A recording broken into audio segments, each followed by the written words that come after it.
On table 22, Maria Lewis and Laura Jones. Maria Lewis, Laura Jones, table 22.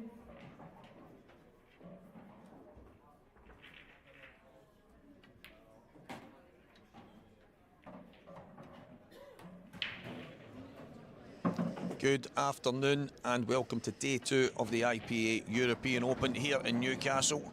Well, yesterday we had some phenomenal action, some of the best play that we've seen in a long time, but today can we go one better? Mark Pickford with me once again, and Mark, yesterday was great and today is going to be another fantastic day.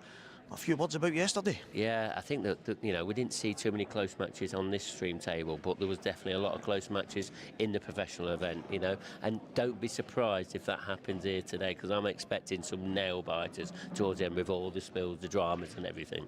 Yeah, there was so many 7-alls. We were getting to the tail end of so many matches, obviously in the main event in the pros. And it was always one of the ones where it could go either way. Some upsets were happening, and obviously some of the big guns flying forward. But even we have the ladies elite, which is absolutely buzzing as well. That's getting down to the later stages. Have you watched any of that? Have you seen any of that happening over the course of yesterday and today? Yeah, I mean the ladies elite. Let's talk about that now. I mean, there's a game going off now on one of our other streams. So on the IPA YouTube channel. It's on there now. It's between Emma Cunningham and Deb Birchall, 2-time world IPA world champions. So it's a major match, to be honest. I mean, Emma's currently leading that 5 frames to 2 at the moment, but race to 7 can go any way. But there is 3 players already through: Shona Lucas, Caitlin Kennedy, and Jenny Lawson. They're already into the semi-finals, so that's really hotting up. Yeah, 3 Scottish ladies already in the semi-final. But a little word on that mainstream table. We've now got a dedicated stream for the ladies elite, and I think that's something that's probably been maybe a long time coming. Yeah, it's definitely been a long time coming. And the way the ladies' game has sort of transitioned over the years, they've grown each other, and the way that they're battling against each other now, it's just getting better and better, and deservedly so. They're on their own stream. And today on the mainstream table, we have a last 16 tie, Mark Boyle and Dave McNamara, but we do also have a quarterfinals. We're going to have the ladies elite final and we're going to have the men's final, so it's all go here today as well. Yeah, it is. We're going to have, we've got 3 streams as well, so we're never going to be short of any action today. So if one stream does finish, there'll be another stream available and that. So we're going to have, I reckon we're going to have pretty much transition all the way up to about 11 o'clock tonight. It's all action, and as I say, Mark Boyle, Dave McNamara, both of these guys, top talents. Dave back on the IPA, and he's going to head to head with the IPA #1, Mark Boyle. How do you see this one? Well, David McNamara, yes, he's back on the pro ranks and that. He had a bit of a quiet debut in the World Championships, did okay, won 1 or 2, but then lost to Gareth Hibbert. But Mark Boyle, he's never won that World Championships, but what we know he does really well is in these tour events. He always picks up titles. It's going to be hard for anybody to budge him from this #1 spot because of the amount of ranking points he's got. So, but there's no better place to do it than on this stream table is to beat Mark Boyle, because this is his bread and butter, and this is his home. But David McNamara is a brilliant character on and off the table. I wouldn't be surprised if we saw an upset here. If there is going to be an upset, it's probably going to be on this TV table, and there's no reason why David McNamara can't do it, because he plays some terrific stuff, right? But he's going to have to play his best stuff against the #1 player in Mark Boyle. Yeah, well, Mark, I was speaking to him yesterday, and he was saying that he's been struggling a little bit over the last while to get that time that he needs. He's obviously doing a lot of other stuff off the table right now, but he is so hard to drag off the table when he's on it. And he said to me yesterday he's going to try his best to cling on to that #1 spot, but as you say, it is a long way away from the man behind them. Yeah, I'm not sure who's going to get that #1 spot or who's going to be the next person. But everyone, that's where Mark is at the moment, and everyone's got to drive to that, to be as good as Mark. And, that's a good thing, isn't it? And you've got to do it on this TV table. If you want to beat Mark Boyle in tournaments, you've got to do it on this table. Well, it is going to be Mark Boyle and Dave McNamara coming up next. Thanks to Mark, and we will be back in a few moments with the start of this match.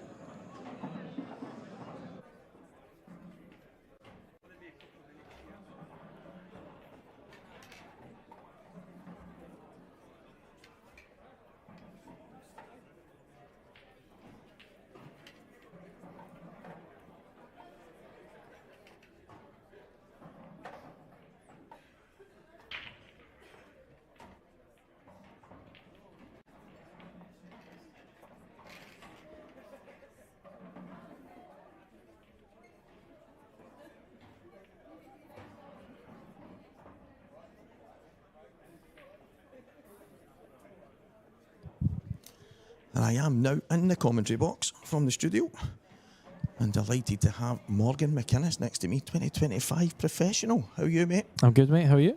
I'm really good, actually. Yeah. I'm looking forward to this one. You know me these two too. guys really well. Mm-hmm. How do you see it going? Is there any predictions, or is it one of them that just anything can happen? At this level, anything can happen. It really depends what Mark Boyle you get, because we know when he's on song, he's the best player in the world for me. But obviously he's got other commitments at the moment. But at the end of the day, Dave's beat everyone. He's got to major finals in the past. A lot of this will come down to the break, but no, very much looking forward to it. Yeah, there was a lot of talk yesterday about the break shot and how important it can be on a run to maybe winning a tournament. Obviously, you need a little run of the balls and stuff. But Mark's break is a bit of a weapon. It's probably the best cup break that the game's ever seen. But is it getting to that stage where who breaks the best usually gets through the games?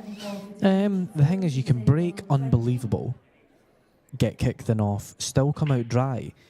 Sometimes when you play matches, you can hit breaks terribly and you can get very favourable layouts. So over the course of a whole tournament, it will come down to who's breaking the best will have the better layouts, but then they still need to put the balls away, have the bottle to do so, etc. Mark ticks all those boxes. And I heard just a minute ago that he was down practicing at 8 o'clock this morning, so he's here to win without a doubt.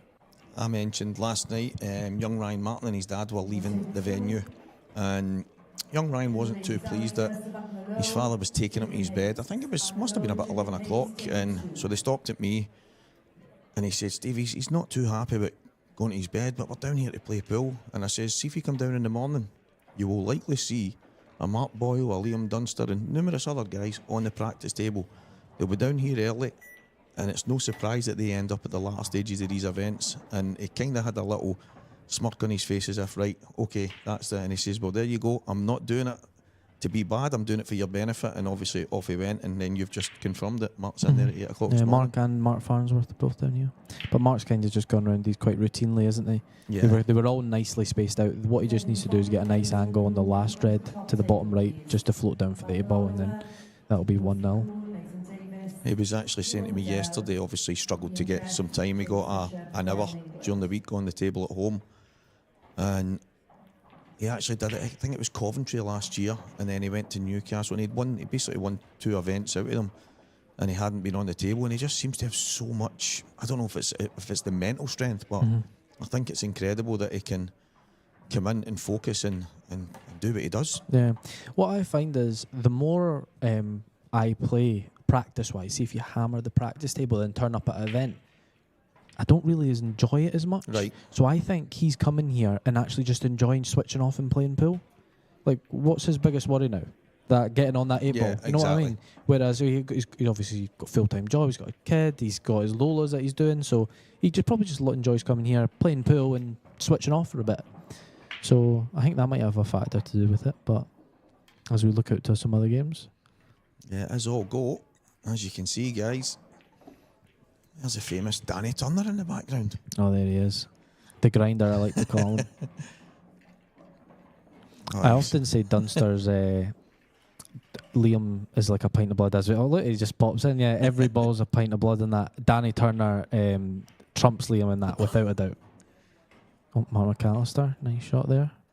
Mark's playing well. Yeah. I seen he was obviously on the stream table, but I was playing at the same time. It was a bit difficult to keep an eye on, but he's 4-1 down in 185, so. Yeah, it was. I was actually going to do the interview. So when he went 4-1 down, and it looked like, not that he was gone, but it looked like, right, this might end up a bit of a train wreck. And so we've did the switch in the commentary box, and I went out. I've sat down, and the next thing you know, it's the match has turned on its head. Oh, that is a big slice of luck straight away. That is a break. Thing is, Mark didn't catch them nice. With a cut break, you can usually tell, as you know, Stevie, when you hit the cut break, the ball you hit tends to track towards the middle pocket. It does. And it went nowhere near it. So that's an indication that he's not hit it well. He's been kicked in off, and then the blacks went in. The 8-ball, sorry, commentary terms. Mark's left himself bridge and second table in. Straight around on it, so he knew it was a gone. And this is for 4-2. Sanji's at the table, far right corner. There's where Ryan Martin you're talking about. Yeah, young Ryan. I don't know if you've seen the other kid. I don't know his name. He looked about 10 years old. Oh, I've seen a young boy, yeah. So talented. Really, I've never seen Yeah. him hit a ball, but I just seen a small person. Myself and McGiff were practicing the Thursday night, and he was on the table across from us. And I've just looked up, and he's basically played a 2 and won the full length of the table, cut a ball down the cushion like it was in the middle of the table, and then rolled in this monster finish. And I was, wow, taken aback. I spoke to his father, and he's got him here at the tour. He's always went in off. That's probably justice for the last one. Again, he didn't catch them. Yeah. So nice. But, I mean, look, Dave's delighted. Yeah. Yeah, look at those reds. They're all clustered up. If you get told Mark Boyle goes in off and you've got 2 shots, this is what you want, without a doubt.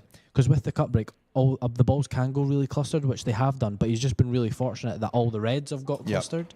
So, see, if I'm marking my chair right now, I'm saying he can miss this. I'm still not winning this frame. No. You know what I mean? It's one of those ones. Yeah, it's like Moses has parted the Red Sea here. Yellows and reds so far away from each other. These are the chances. I mean, I know at this level, most of the time these guys get them, but you have to take them against Mark. This is a lovely one for Dave, because getting your first frame on the board, especially TV table, first event, first game of the day, it's just nice to settle yourself down. He's not played that particularly nice, but as I said, he's still mega favourite to win this. It's actually quite a poor shot from Dave. Yeah, I don't think he's got a shot here. Do you not think he could flick that yellow with the white and pot the one over the... I think he's okay. I think he can manage to find something. But, yeah, he's not played this nice. Yeah, just a kind of billiard shot here. Is he looking at a plan? Oh, he's looking at a 3-ball plan. 3-ball plan. I'm going to eat my words here saying he can't lose this frame.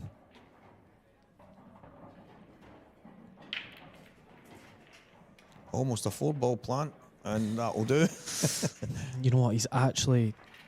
See, with it being a total, he's a little bit in bother, because if Mark can hit that top red, Dave's back in trouble.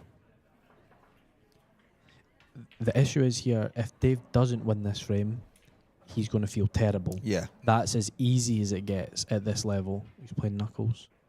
Or is he going 2 cushions and...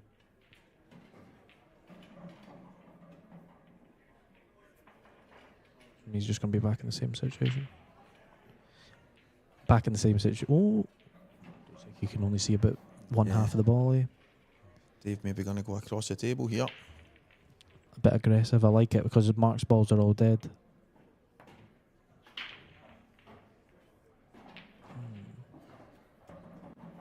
A little bit of cat and mouse now, isn't it? Yeah, I get the feeling that both of these guys might be going across the table a few times in the next... Until Dave makes a ball. Yeah. Really, but it's like even the yellows are a bit... If Dave makes the corner ball, he's not exactly on anything unless he pots it long. Mark really needs a nice one. He needs to hit this half ball and weld in there a little bit. That's nice because he's not left on the one cush. This is a massive frame for Dave. As you say, even with 2 shots here, Mm-hmm. one free shot, it's not... Oh, for Mark Boyle? Yeah. Yeah, without a doubt. Oh, no. Wow. It's a total... It's actually, you know what? I think he's goosed. Yeah. Oh, my word. The thing is, again, Dave's not ideal. Because he somehow needs to get that yellow out. Oh, he's going to go 2 cushions and just try to hit the 2 reds. No. Okay.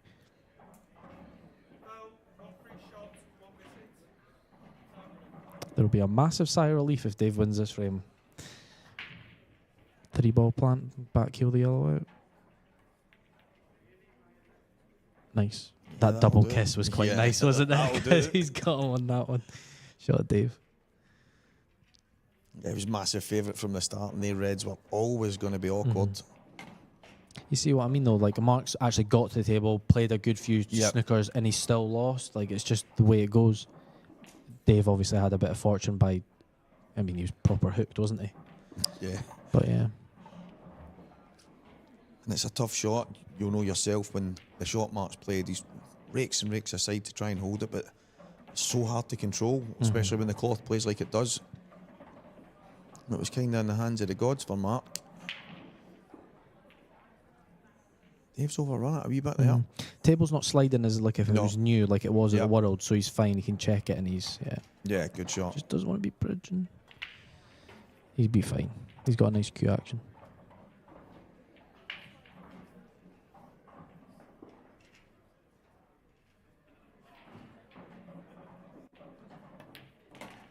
Yeah, hammers at home. Nervy won that. Yep. You know, after like even after getting it again and just leaving yourself bridging.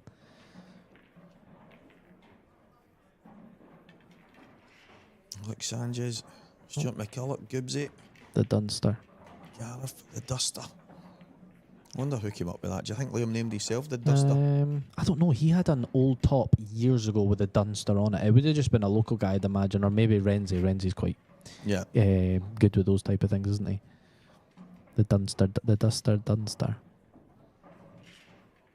Wait, is that a bit of joke? Because he's a bit slow. I would like to know, because obviously I was always taught that you don't get to pick your own nickname. It lands on you, and The Talker Walker. that was my school teacher at 12-year-old. Really? Yep. Really? That's I was Mr. Docherty in my first year in secondary school, and he called me Walker the Talker, and here we are. then someone wrote it on the chat function during one of the comms, and I says, my teacher used to call me that, and then it just it's gone. grew arms and legs. Dave caught that break really nicely. Cue ball straight back. That's what you want when you hit front ball, isn't it? But then that yellows went into that little cluster with the two reds. Luckily, he can just pot it right now. So this shot yesterday, when Mark was doing some comms with me, Mark wants this shot taken out of the game. He thinks from the break you shouldn't be able to play one ball onto another. He says it's too easy. Yeah. So that's the rule in international rules, and I did like that. There was some people wanting a one shot from the break. If you're going off, I don't agree with that, because there's a skill to controlling it. Yeah. But I don't mind that rule. I think it does make it a bit too easy, doesn't it? I think at the highest level, like there, obviously, that frame's got a bit of work in it if he can't play that shot. Yeah, without doubt.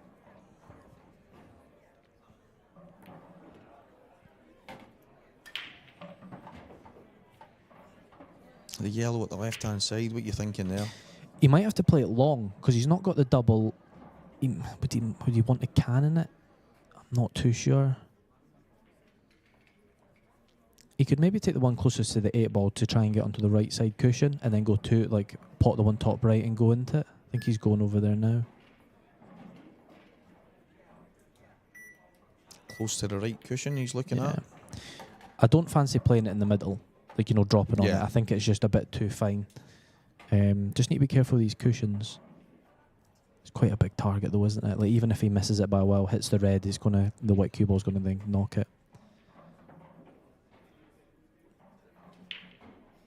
Needs a bit of fortune though, because with the yellow even close to the left middle, it's not right over the pocket, so he kind of wants to hit it thin. Oh, he screwed it. Screw that. Yeah. Oh, okay. I don't think it goes past there. I didn't like screwing it. Maybe he thought he didn't have enough angle. Or sorry, he had too much angle. Yeah, he's looking at another kick shot here.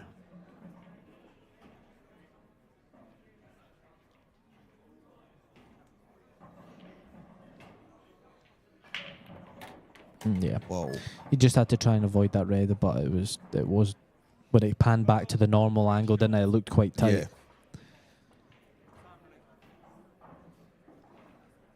To be fair, I actually fancied Dave to get them from the start, but that first shot, obviously knocking that over there was a bit. You actually seen him lining up. He knew he was going to be playing the bottom cushion and in towards him. Maybe just a touch too pacey, and that's it. Getting used to the stream table, because it'll be playing quicker than the outside tables.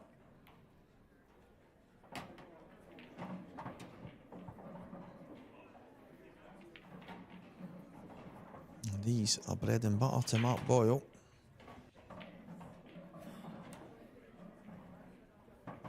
If you had to, I think you'd bet your life on him getting these.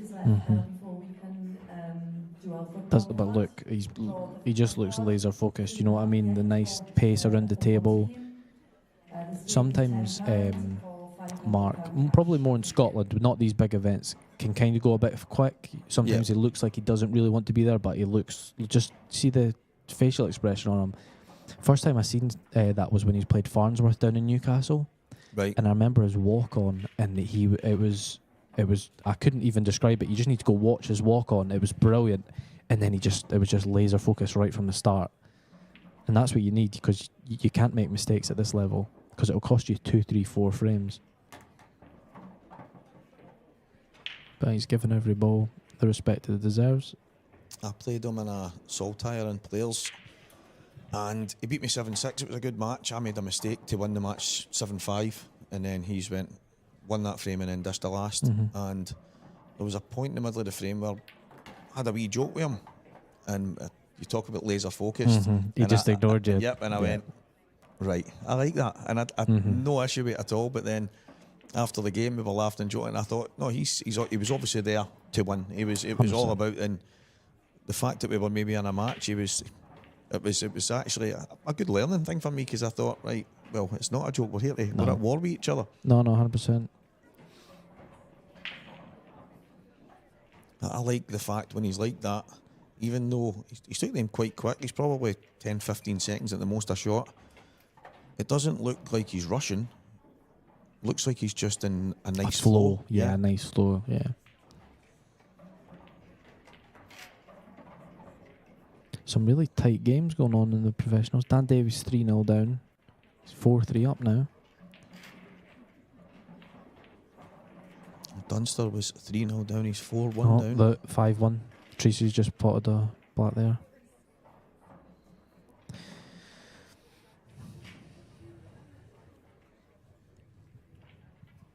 It's much better with 264 pros, isn't it?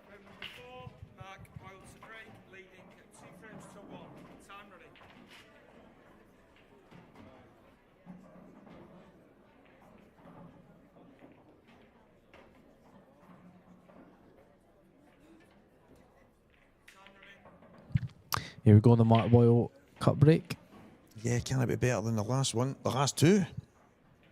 No, yeah. I mean, he got kicked in off, didn't he? Yep. But yeah, now he's hit them unbelievable. Wow.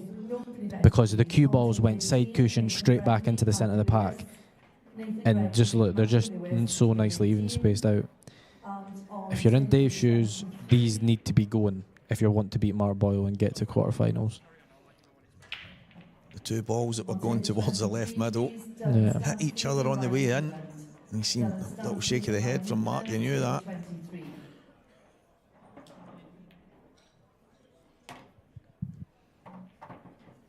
Dave deciding to go reds here. And as Morgan said there, definitely the type of chance that he has to take. It's never easy, no matter what and how easy they look. There's still always a shot to play, and I like that, nudging that red down. He's unfortunate, he's tried to catch a full in the face, he's got it half ball. He kind of cut it down. And it's made things a bit more awkward. You might have to take the red to the top left corner here. Unless he decides to play the red in the bottom right corner just now. But looks to me like he has to go top left. No matter. Oh, can he get through? It looks like he can get through to the middle. Yeah, he could. I think he milked that a bit. He was looking at the top left, looking at the bottom right, then he goes down and plays the left middle. He's got a lot of angle here, though. Yeah, I think he was obviously really thin on that, so he's kind of overhit it a touch. So he's looking at potting this and coming down for the red in the middle of the table to the middle right. Now, you need to be low on it. You can't be high, because then you're really struggling. It's fine. He's fine. He's going to be low. That's perfect. I think when he started the finish, he would have preferred not to be going left to right or right to left on his last two balls, but yeah, it's definitely not the right way to have gone around this finish. But when does it really ever go to plan? Yeah, you know what I mean? exactly. Like, it is never ever always to plan. You need to reroute sometimes. That's just the nature of the game. Nice angle here, though.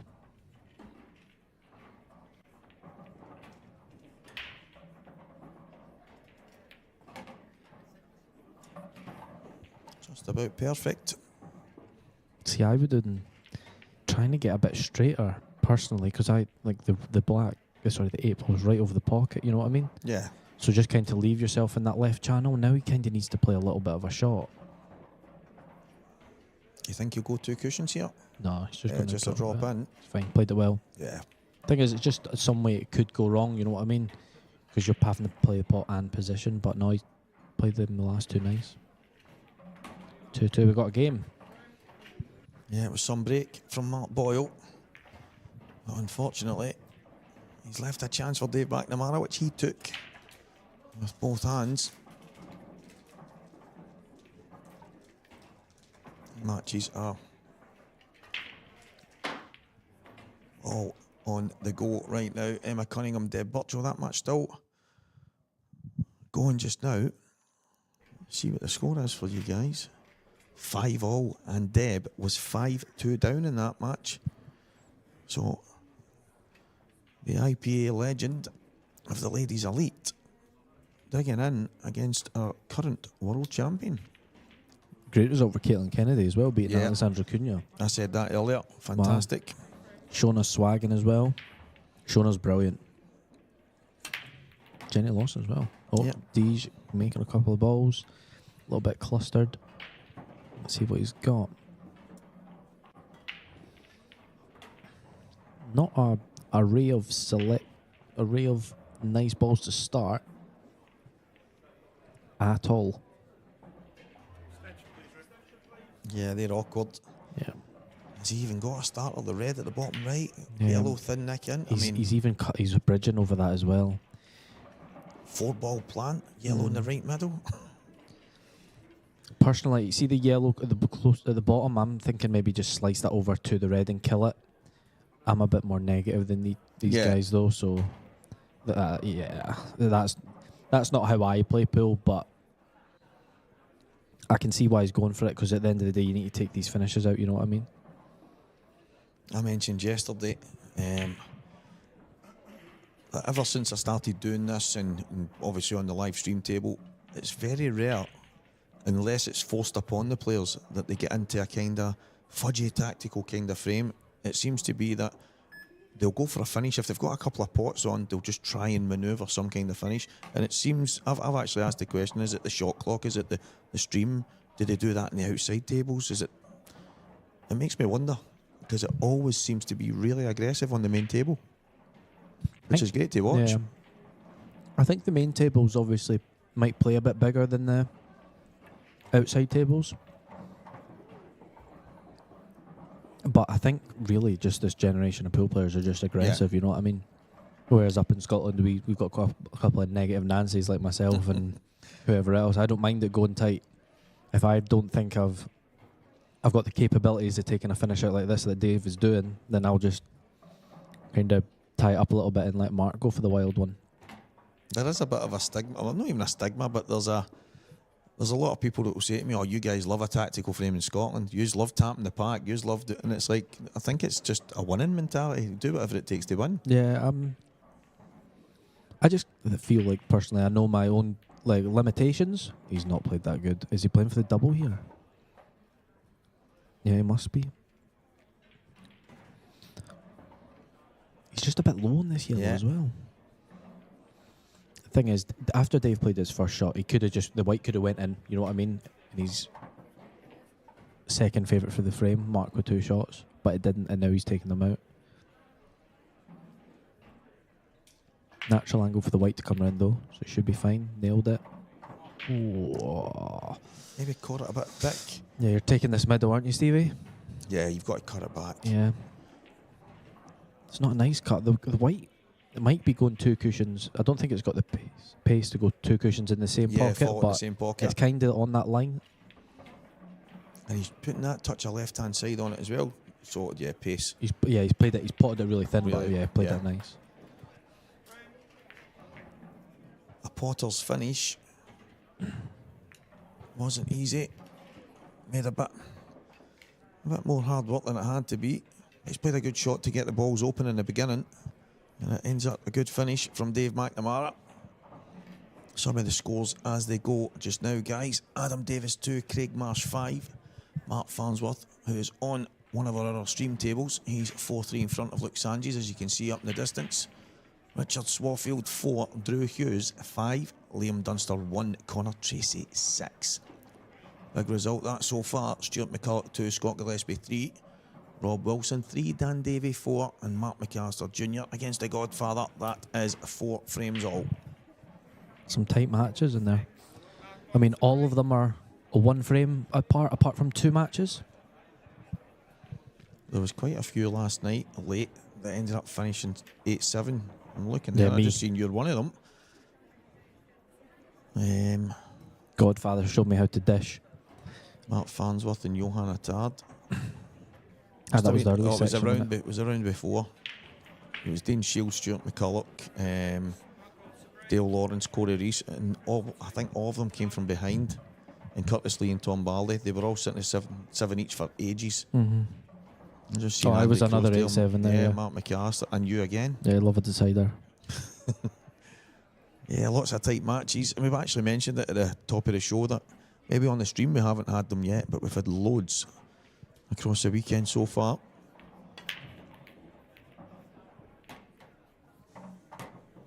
Didn't hit them great because the cue ball went low again. Yeah. But the thing is, Mark gets so much power, he doesn't have to hit them great and they'll still come out nice, but he's obviously potted the 8 ball again.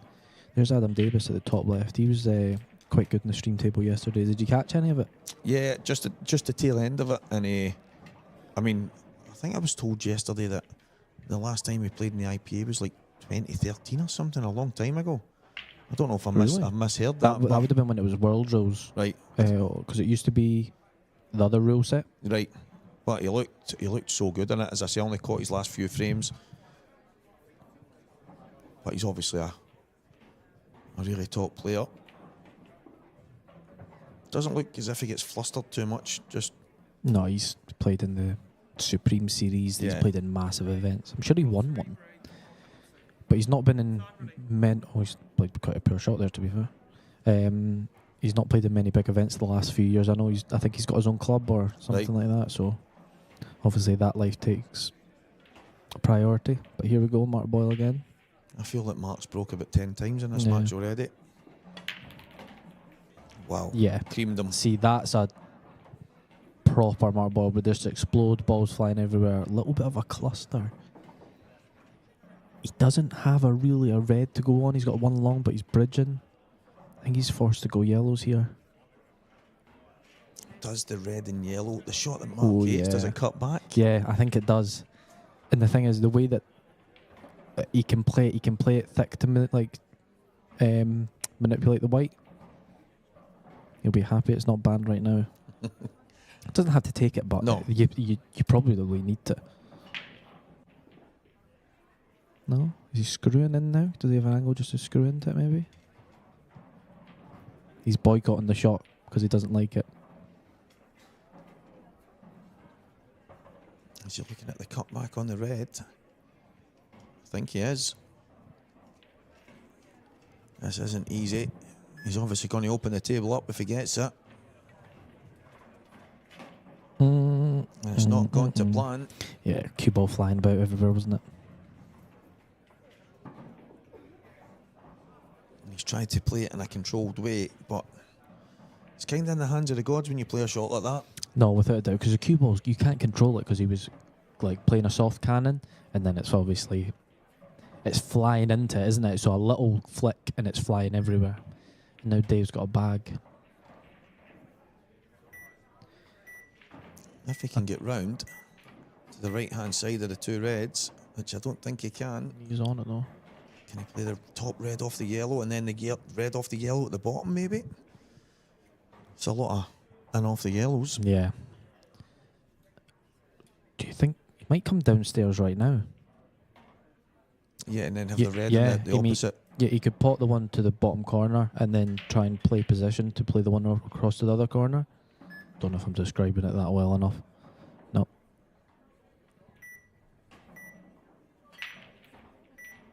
Oh, nice. Very nice. So is Boyle going to... He might play exactly the shot you've said, though. Play this in, drop it, and then... He's just dealing with them two first. It's obviously hard when you're on com. It's hard to... You don't know all the angles and stuff. That you can make assumptions and what you're talking about is not even true because, we're just taking for granted the angles that we're seeing, but this is still really tough. Nice. Going to use the side cushion. The good thing I've actually learned from being in here is there's times when someone will say to me, there's no chance that ball goes, and I'll be like, trust me, that ball flies in. Because I've been there saying it doesn't go 100 times, and every time they get down and just pot it. Side cushion on and off, lovely. Just a little bit of run inside here, Stevie. Yeah, just up towards the top left. Not enough to put you in off, but just enough to help it in. Big shot.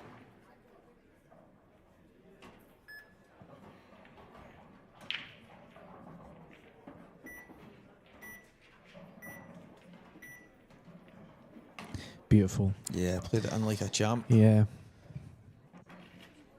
I like the fact Ballsy finish, wasn't it? Yeah, I like the way he's cued that in.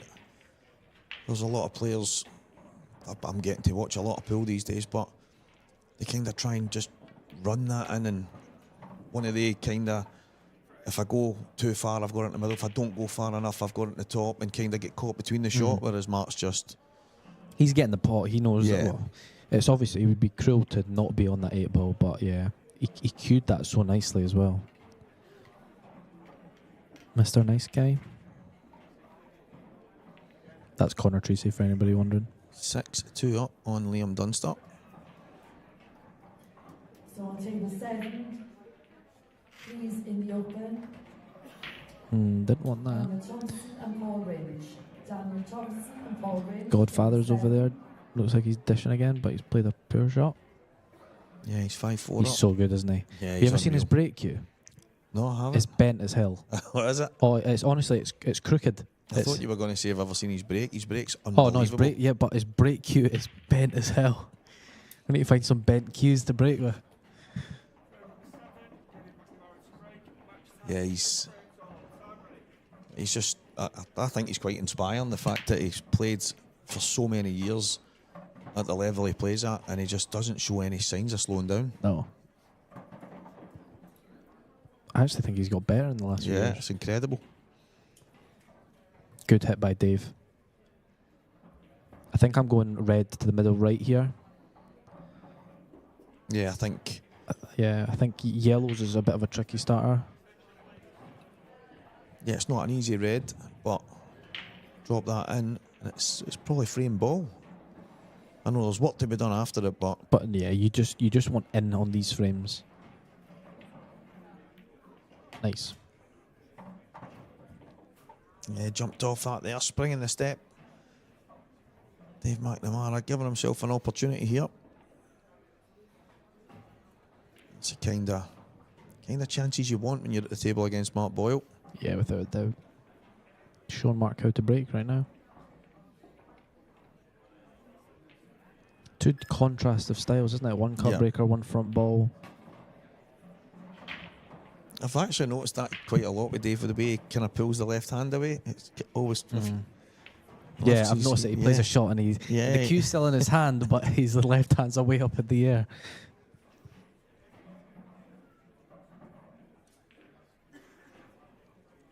All he needs to do is run this and leave an angle to try and bring the weight down the bottom right-hand side of the table. I'm sure both reds go to the bottom left, so he doesn't need to worry too much. I think he's just going to check that now. Yeah, look. So he knows it isn't like he has to play a pinpoint shot here. Just a little screw down. He's gone too far. He's okay, but that isn't ideal. If anything, you want it to be short. You know what I mean? Yeah. Yeah. Like you don't want to be low. As you say, because then he's got the option to take either one of these two. Yeah, exactly. Yeah. Is he having to play towards the yellow here? I think he's bridging and cannon. Yeah. Oh no. Lesson learned there for Dave. Maybe he just took it too much for granted that he was going to be fine on either. Yeah, I think the minute he looked at the bottom, the outside one, and he's thinking, right, this is no problem. Both of these go. Just get myself down there, and as you say, it's probably nothing for going too long. If he lands, even if he landed in the middle of the table, he's okay on either one of the reds. But let's see how Mark a chance. Do you start with the double here? I don't think it goes. You know what? Now that you've said the whole conversation a minute ago, yeah, the double goes, but I don't think you start with it. I think he will. I don't think I've got that in my locker. Lovely. Oh, the kiss is nice on the red. The cue ball's not that nice with for Mark, but the way this guy pots balls, he's looking at it like it's over the pocket. And it's nice, he can try and avoid the top yellow, swing off two, and he's back down for the ones over the middle left. He just needs to make sure he avoids it, or the cue ball will just be going a bit unnatural. Yeah, you see him digging down. Yeah. Nice. He's just, does it short pace? Now he's in a little bit of bother. Did you just touch the yellow at the top now? Or does he continue? Yeah, you can snooker him on the hanger, but then you're leaving Dave a shot on the dead ball. Yeah.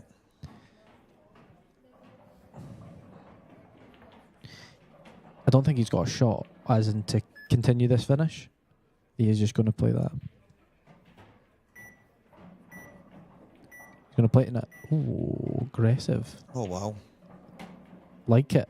Mr. Magic Mark Boyle, I mean. Wow. And the thing is, look, I like it because what's worst case scenario? It's down over the pocket. It might be on the side cushion. Like, worst case scenario is obviously it's well down behind the black, but what's Deej going to do? He's got to play like a mad banana shot to try and hold for that red. It's the hope that kills you. Dave's had a little bit of hope there, and Boyle snatched it right back off him. Oh, it's a bit high. He's fine. It's Mark Boyle we're talking about. A little bit of a bottom lip from him. Just nonchalantly goes down and bangs the double in 100 mile an hour as if it's nothing. Didn't even play it soft, just like, oh, I'll get the bag just in case. And he was just like, nah, this is in. We'll take one in the open hands, please. Jamie Craig and Gavin Cole. Jamie Craig and Gavin Cole. He's going to have to play two cushion now, I think. Yeah, he's went a bit. Cue ball's just been a bit loose here, but when you can pop balls like this guy, just a touch of like run inside, and you just want a soft bounce off the bottom cushion. Oh, he's just dropping it.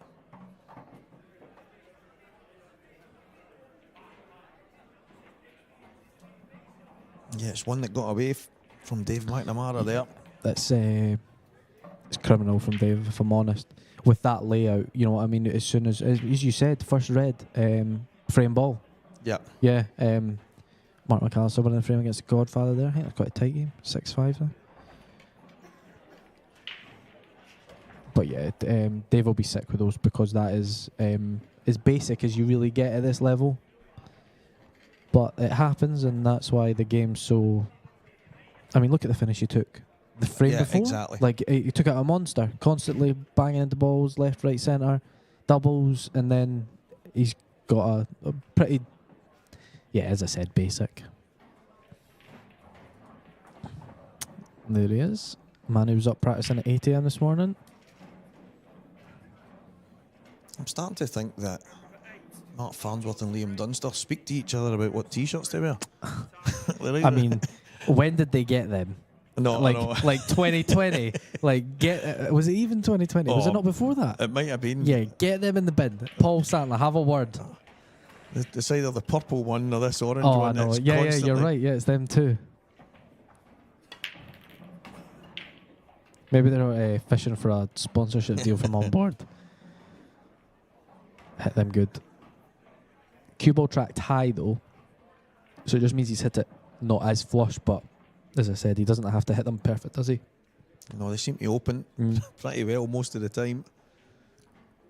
Mark Farnsworth did finish that 1-6-3 against Luke Sanches.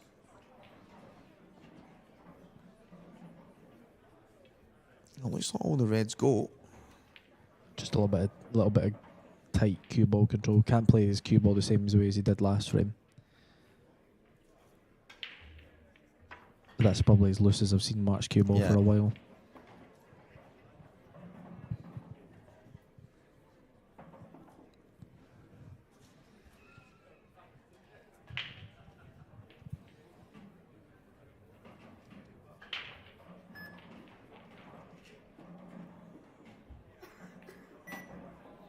Is it going to be the one to the top left, maybe, and then the right middle, and then the black in the top? To finish, I to definitely think so. I think he's just going to stun out a little bit and try and get on the one at the bottom left very soon. He can't get it off this ball unless he was to play a mad stun shot off the side cushion. You just need to try and call these things when you're playing it, just because in case they play something mad, but he's just going to stun out. And then, there we go. Pretty dot to dot now. I think really all he has to do is get a nice angle to the one to the top left just to roll through. But somewhere where the cue ball is right now would be perfect. Yeah, basically, He's obviously going to have to play that off the bottom red of the two at the right hand side of the table, so there's a little bit of movement he needs to make, but unless he takes it now. Oh, he is taking it now. Don't think that was his original plan, but I like it.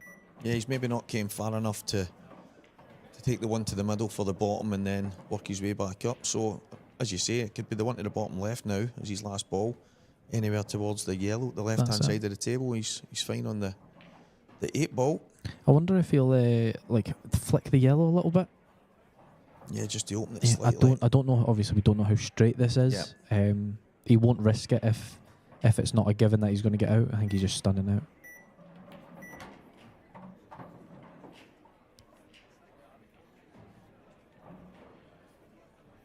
Yeah, so bottom right, middle right, and then coming down.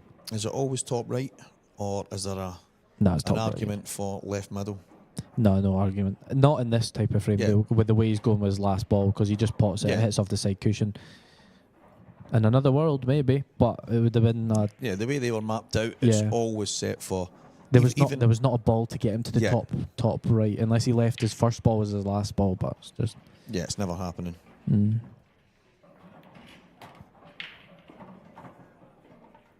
That is just about perfect. Can just stun up, Can just stun up. I feel like none of the other games have really had many frames going in.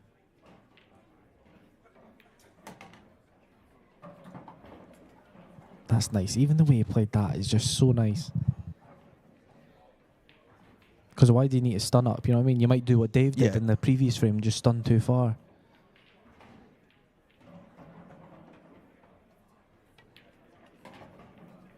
Yeah, and I actually mentioned this quite a lot, and I think we spoke about it last week. You seem to get punished that wee bit extra when you make a mistake. Dave does it in the last one, makes a mistake, Mark punishes him, and then he goes and dishes the next frame. Yeah, that's what I said. It can cost you frames, like frame after frame. Like you make one mistake, and then they'll get the chance at a dish, and they'll dish. But yeah, as we look through, great playing conditions. Dan Davey on an 8 ball. The Buddha at the table. Dan Davey back to 6-5. He's 6. Oh, Scott Pope versus Andy Lucas. That's a good amateur game as well. Well, that's a monster. That's a pro standard game. I mean, let's not kid ourselves. 3-3.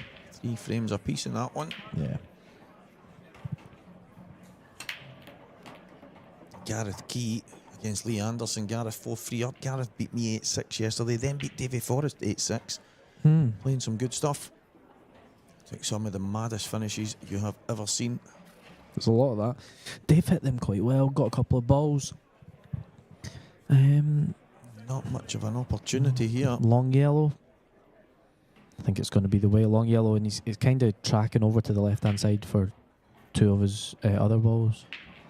The ones at the top right aren't nice, though. There's not many that go. You'd have to get in and amongst them on the other side to start clearing them out, but that's where we're going. Doesn't have a red to start at all, does he? Yeah, that's the thing. There's no red. There's no containing shot. There's nothing there standing out apart from that long yellow, and he's banged it in. Good, that nice. I'm not sure if he's got a little bit of a nasty angle here. Or does that yellow go maybe? If he has a nice little angle on it. I was thinking there, maybe he drops inside it. If he can play the yellow closest to the right cushion in the top, run through. He's maybe then got one of the yellows, the bottom one to the bottom left, but if that one highest of both of those yellows closest to each other goes, we'll find out right now if he's on it. Because if he can play it, I think right now would be when you would. I think he didn't get a nice angle. He was a bit straight. Yeah. So he's having to cut this back a little bit. But if he reaches this right hand side cushion, little bounce, and he should be. That looks good. Yep, That's and then he can get in amongst them. Yeah, yep. That's the one. And Emma Cunningham has gotten over the line in that quarter-final against Deb Birchall. She was 5-2 up. Deb back to 5 frames all. But Emma finishing that one off 7 frames to 5. She will be in the semi-final with the 3 Scottish ladies. Shona Lucas, Caitlin Kennedy and Jenny Lawson. Nice to have a... It would be nice to have a Scottish winner. Yeah. Not had one in the pros, in the elite, have we? Not sure. So Dave's going to take this yellow to the bottom left, screw back for the one in the middle left. Oh, that's the plan. He's a bit low on it, but he's fine. He might even take it. Yeah. Yeah. No, I don't think he's looked at it. Yeah, he has. He's taken the other one to the bottom left now. It goes in the top left. It does. I'm not sure if he's seen it, but I don't think it's not nice to roll that through, is it? No. But, wow. He's got away with that one. And I think the way he was looking at it, he knew it was going to be tight. Yeah. Just needs to float this down. Such a big margin for error. Oh. I didn't like that. No. I didn't know if he needed to do that. He might have needed to, maybe just to kill the pace. But he's fine. Big frame as well. Yeah, well done, Dave McNamara. You liked that one. Mark's just smirking a little bit.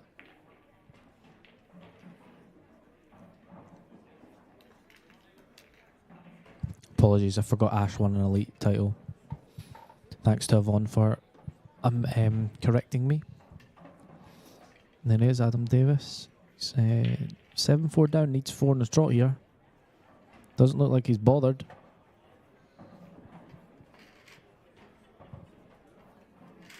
He just looks quite chilled. Yeah, he does. He looks He's just like this is the. I'm playing with my back garden here. Oh, not man. He doesn't look happy now. Yeah. As soon as I said that. Frightening.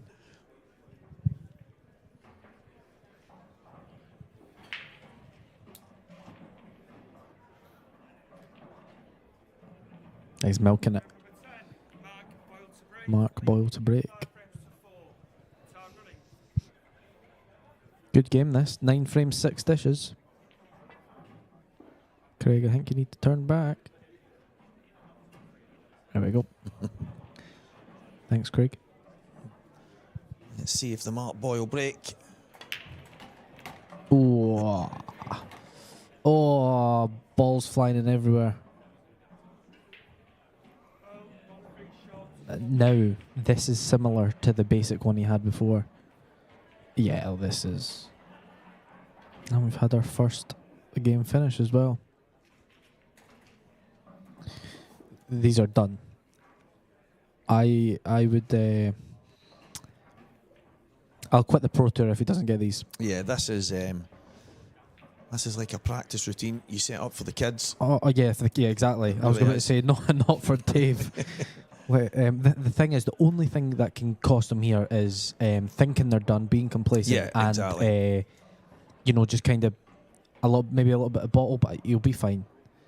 It's obviously not nice as commentaries to be like, this is done, but there's not much to really commentate on here. Exactly. I think no matter which way it goes here, there's a connector for every ball, so it's... I'm not going to try and make these out to be what they're not. These are as easy as they come. Mark hit those low, as you could see, his cue ball went bottom side cushion, then went down. It means he's just not caught them right. but he also got, what, 3-4 balls? Yeah. Yeah. The thing is, the cue balls went one cushion and straight in the opposite bottom corner pocket, missing every ball on the table. Yeah.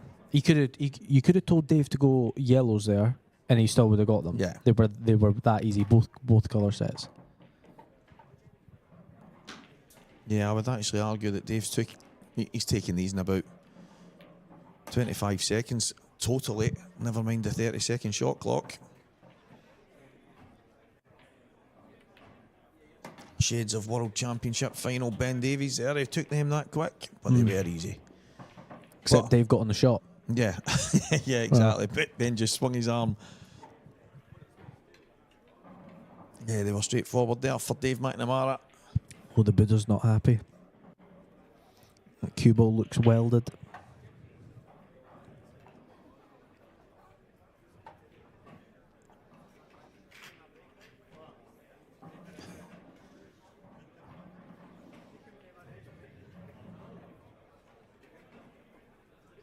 Yeah, Marcia boy looks a bit puzzled there.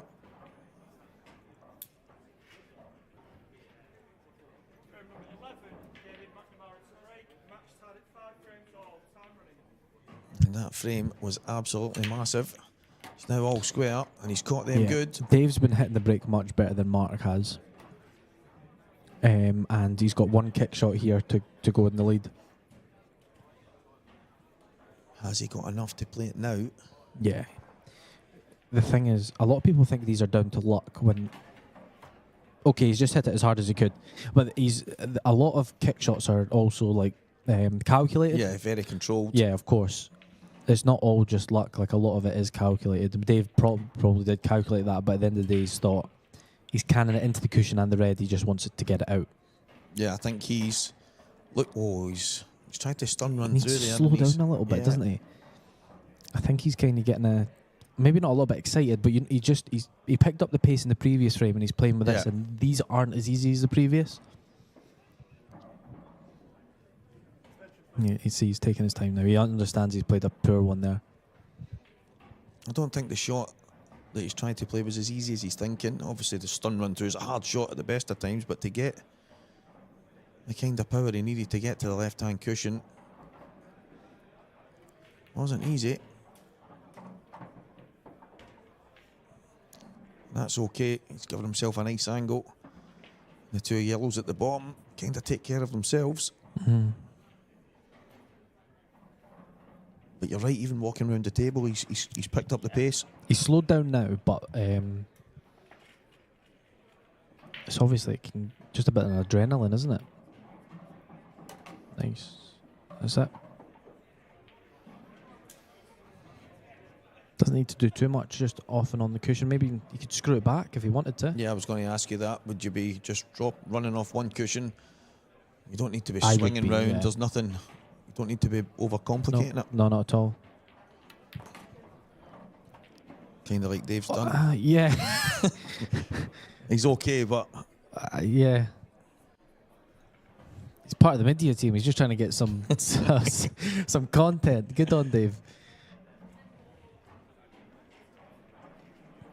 Very animated, doesn't he? yeah. Yeah. It's good. We've got too many robots in here. Nice. Yeah, I mean, like there, he drops the arm while he's leaning on the table still. He throws the left arm in the air sometimes. He is, and I like it. It's good to watch. Mm-hmm. This is for Dave's 5th dish. He's been breaking the better of the two without a doubt. 5-3 down to 6-5 up with this 8 ball.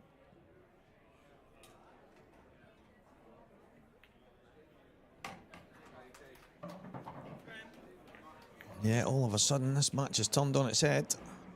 Dave McNamara is in the lead and in the ascendancy, playing some good stuff. I think Adam Davis isn't a bit of bother.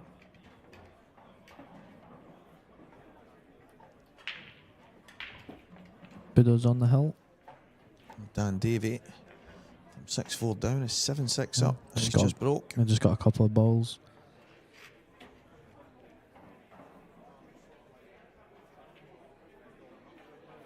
Oh, it was close, wasn't it?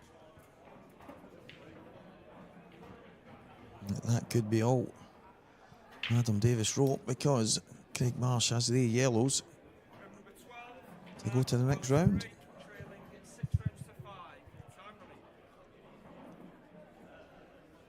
His break hasn't been going that well for him in this match. Well, there's a time he needs one. It's right now. And usually these guys get them.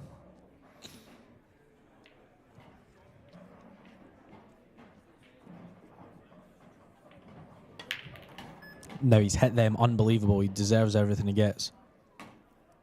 Yeah. They're not really giving us much of a job to do here, are they? Yeah, I mean... there is a little bit of work to do here. But if anybody wants to learn how to cut break, that is the perfect one to show you. You're hitting the second ball, you're going side cushion, straight into the pack, hitting them as hard as you can with keeping the white on the table, and that's genuinely just what he's done. It's unbelievable. He's got an issue of the yellow in the centre of the table. Is there an argument to go reds here? Yeah, I was actually thinking, it's like you took the words right out of my mind there. And it's maybe because, yes, a thinner opening shot, but every red actually does already have a pocket. I think he's still going yellows, but it's just because you've got a thin red, and you could kind of play the cannon straight away. Yeah. He must have a plan for this. I mean, he's probably just going to come to the left-hand side cushion and then pot and stun into the yellow, and it'll open up a little bit. Both those yellows go to the top left. I don't see how else he could really get into it unless he gets high on the yellow to pot into the middle left. Oh. Has he tried to play towards it and flick it now? No way. Because No. you could hit the red full ball and it's game over. You know what I mean? Of course. I think he's just played a poor one. Now he's in a little bit of bother. I think he's going to have to take the hangers to come down to what I said. Yeah. Which is play the yellow closest to the bad yellow to the top right. Was he talking to someone there? He's playing this one. Screwing into it now? No. Okay, so he's going to go into it now. It's safer, isn't it? The thing is, you're kind of pushing it to the right-hand side of the table where it doesn't go. Unless he cannons the red and then it goes to the top left. It goes middle left? Craig, you're not showing us the best angles here. What's going on? You're making me look like a dumpling. But from the overhead, it didn't look like it still doesn't look like that goes. And I've told you that I'm getting good at that, but I would never have guessed that went in. I'm still in shock at why he stunned down all the way there. Okay, it went middle left. Sorry, people. We're trying. See, look, there was not much to do there. Yeah, we're just trying to make a meal of it. That's what happens. I say I'm getting so good at calling all these shots, and I can see that they go, and then one pops up, and I can't tell. But even from the overhead, it didn't look like it went. Oh, that wiped at his feet. He hit that into the cush. But yeah, totally. Because I looked at that straight away, and I was like, that's frozen. Yeah. He needs to kick that.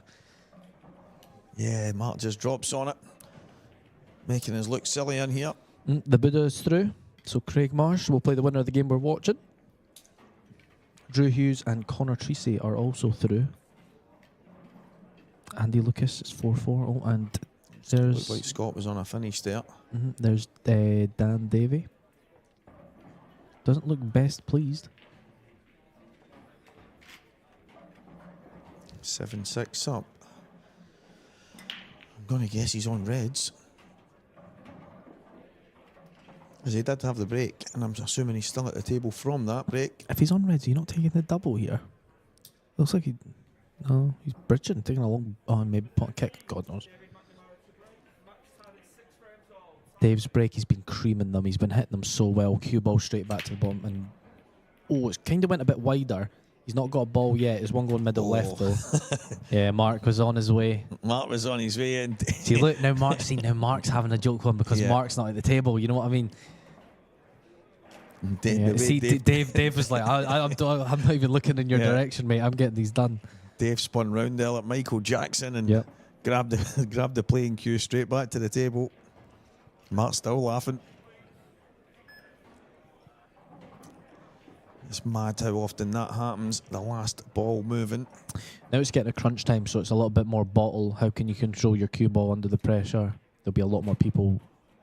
Oh. He's okay. He's actually really well.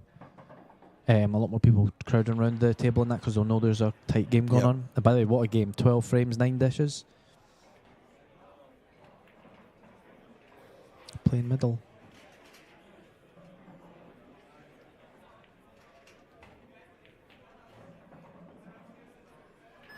I think he wants to leave himself high here. Yeah, perfect. And then you use the bottom cushion with right-hand side to get closer to it. At this stage in the tournament and also the match, little ones into the middle can become a little bit intricate. So you want to get this is where your cue ball really comes into play. Yeah, you look at he's played that so nice. I think he can just he's playing top right. He's actually needed to punch this out a little bit now. I thought maybe he could have used one to the middle. Is there an argument to take one to the top right now, float past, and then pot the one middle left and come back down for and leave it to last? I see, because you don't want to punch that out. No. But he needs to make sure he gets a nice angle here. That's nice. Can use the bottom cushion if he needs to. I think I prefer that because that's your last ball. You just drop that in and you're going to get that black. Yeah, that 8 ball, sorry. Yeah, good rerouting from Dave. Look like he was a bit of both ends. Yeah, he's just checking again. Like a jack in the box where he sprung up there.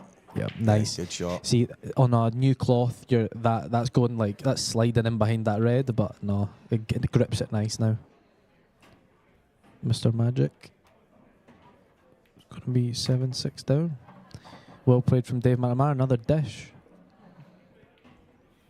This is for 6 from the break.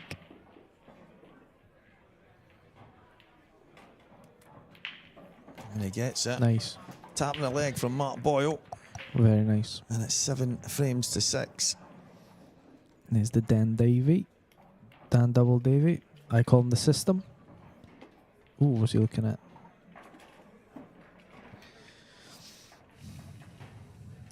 See Savannah Lowe in the background. She's playing Gillian Hayes. Gillian 4 frames to 0 in front. I've not seen Gillian on the tour for a long time.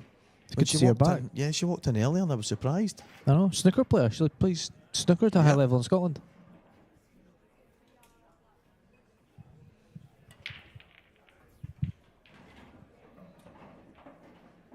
As we turn our attention to the Goobsy. There's Mark McAllister. Mark McAllister, 7-6 down, and he's at the table, and those reds look beautiful to go to a decider.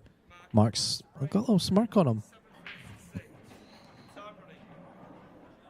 Some really good quality games here. Yeah, Scott Gillespie, Stuart McCulloch. The Goobsy. 6 frames to 4. A lot of tight ones. 6-5 Mark Farnsworth against Luke Sanji. Obviously 7-6 in this one. 7-6 Dan Davey, Rob Wilson. 7-6 Gareth Hibbett, Mark McAllister. A lot of games going all the way to the wire. Boyle has got a ball. 2 balls. 3 balls. But that is not the most straightforward layout. Nope. That you're going to see. And Morgan McInnes in that situation, 7-6 down. I'm potting a yellow and I'm taking that bottom left bag. Yeah, without a doubt. These guys won't know.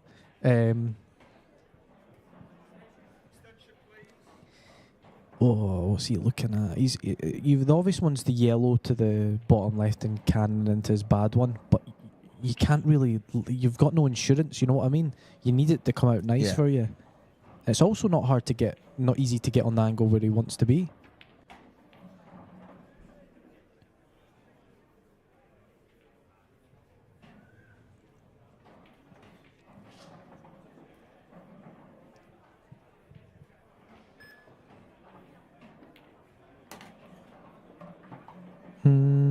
Lost the cue ball. Yeah, well, he's going to be coming down. Now he's got insurance. Yeah. I mean, there's a world where he could pot this one down the rail, then pot and kick and be stuck behind a red. But now the yellows are more developed, you know what I mean? So he needs to just Normal Mark Boyle Q in action. Thing is, these guys are they're just granite. They've got it at this level to. This isn't going to phase them. Oh. Wasn't trying to jinx them, like, but.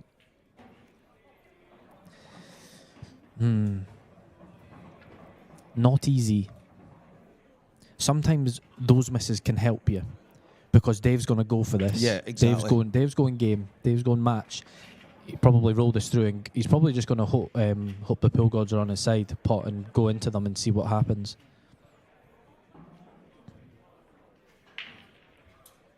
Yeah, it's actually a good point. It could end up being the best thing for Mark Boyle, because he could have played the pot kick. It might not have come out. He might be stuck behind the red, and all of a sudden, he's handed Dave's the match to Dave. Yeah, 100%.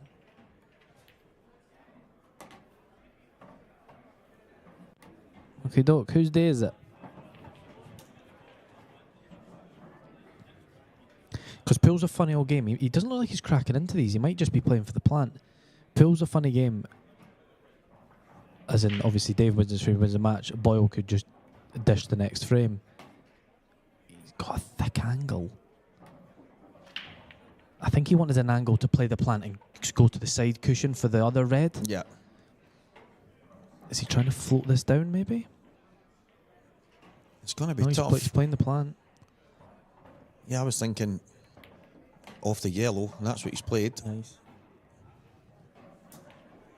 Didn't catch that. But now, is he going to just have to drop this in? Or is he going to screw into it? Doesn't like it. You just need to take your medicine. You've got a long red for a match against Mark Boyle and a place in the quarterfinals. Just back yourself. That's all you need to do.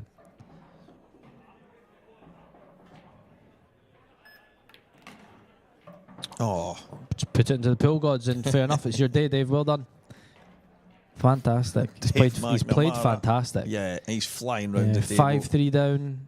He's played absolutely fantastic from 5-3 down. Can't fault him.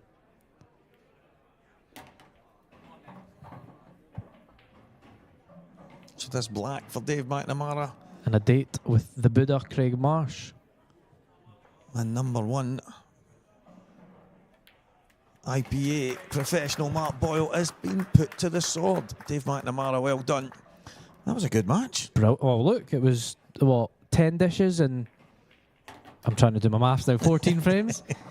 Oh, it's a decider. Mark McAllister's at the table. Let's have a little gander. Yeah, without a doubt, high quality match. Well done, Dave. Definitely broke the better of the two. Mark will be disappointed that he didn't really get to a decider, but that's cool. They'd say Dave deserves it on the face of it. But yeah. Oh, thank you, Morgan McInnes, for joining us for this match. It was fantastic. I'm going to hand over to Matt Pitworth, who will be with our winner, Dave McNamara, very, very shortly.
Thanks, guys, and welcome back. David McNamara, how do you feel after that epic win there?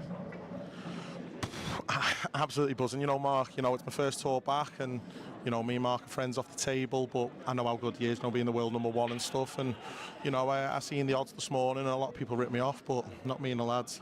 We believed, and I played really well then. I was made up to make everyone proud there. Yeah, and I think what I noticed about, I was watching this game throughout, you was very focused throughout, and even when Mark put you under pressure, you chucked it right back at him. Yeah. And let's talk about that second to last frame. You broke off, and that last ball roll, it went into the middle, you sort of flipped round, turned around. Was it a little sort of victory dance or what? I don't know. It was a little bit, because I sort of thought it was going dry. I seen Mark going to get up, and then I seen, because it bounced off the bottom rail, and I actually seen it going into the middle, and I thought it's on the way, it's in the way in, and then you need a lot of luck to win big events. You really do, and that is quite lucky, having the last ball roll. I mean, I've hit him well, but to have the last ball rolling in the middle like that, and then he got a bit unlucky with a cannon before I cleared up to win. So you do need a bit of luck, but you got to take it when you've got it. Yeah, but you put him under pressure by getting that clearance. Mark's got to come to the table. He's got to try and get a clearance to counteract and take it to 7 or to put you under pressure again.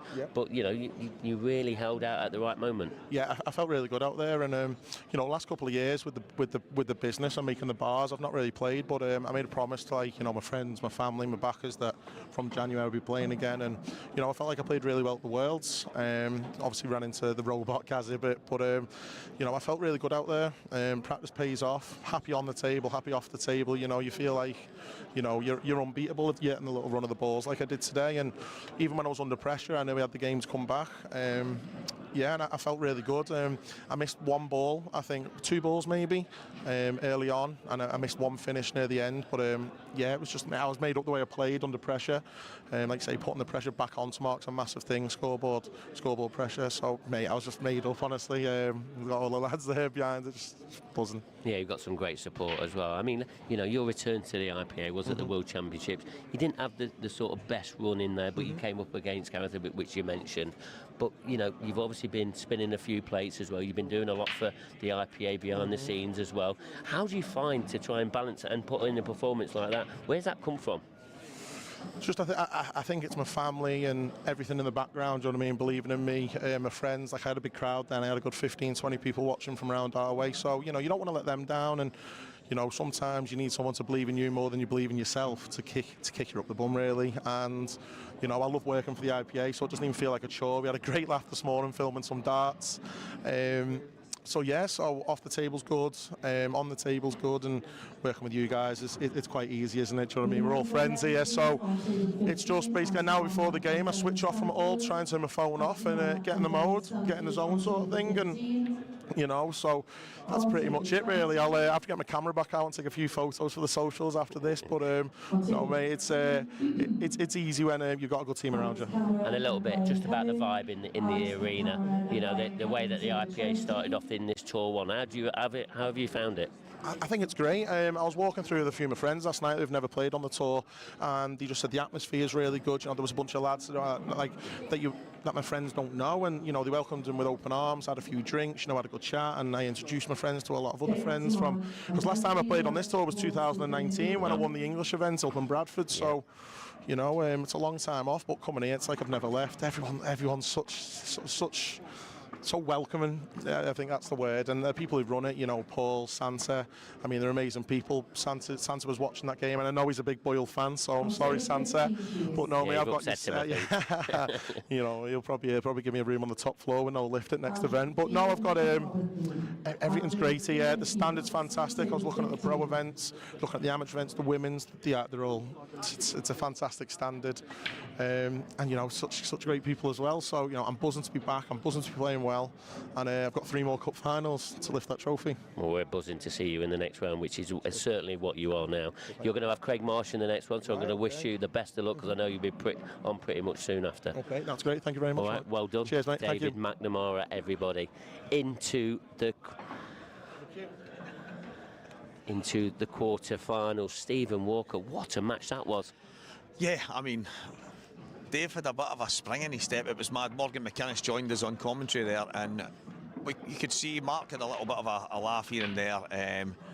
But Dave he was just in some kind of zone. He was springing off shots. He was jumping in. It was actually one moment it looked like he did a dance move. He was just feeling it, and it showed, because I think that match had maybe 10 run-outs out of 14 frames. It was just exceptional.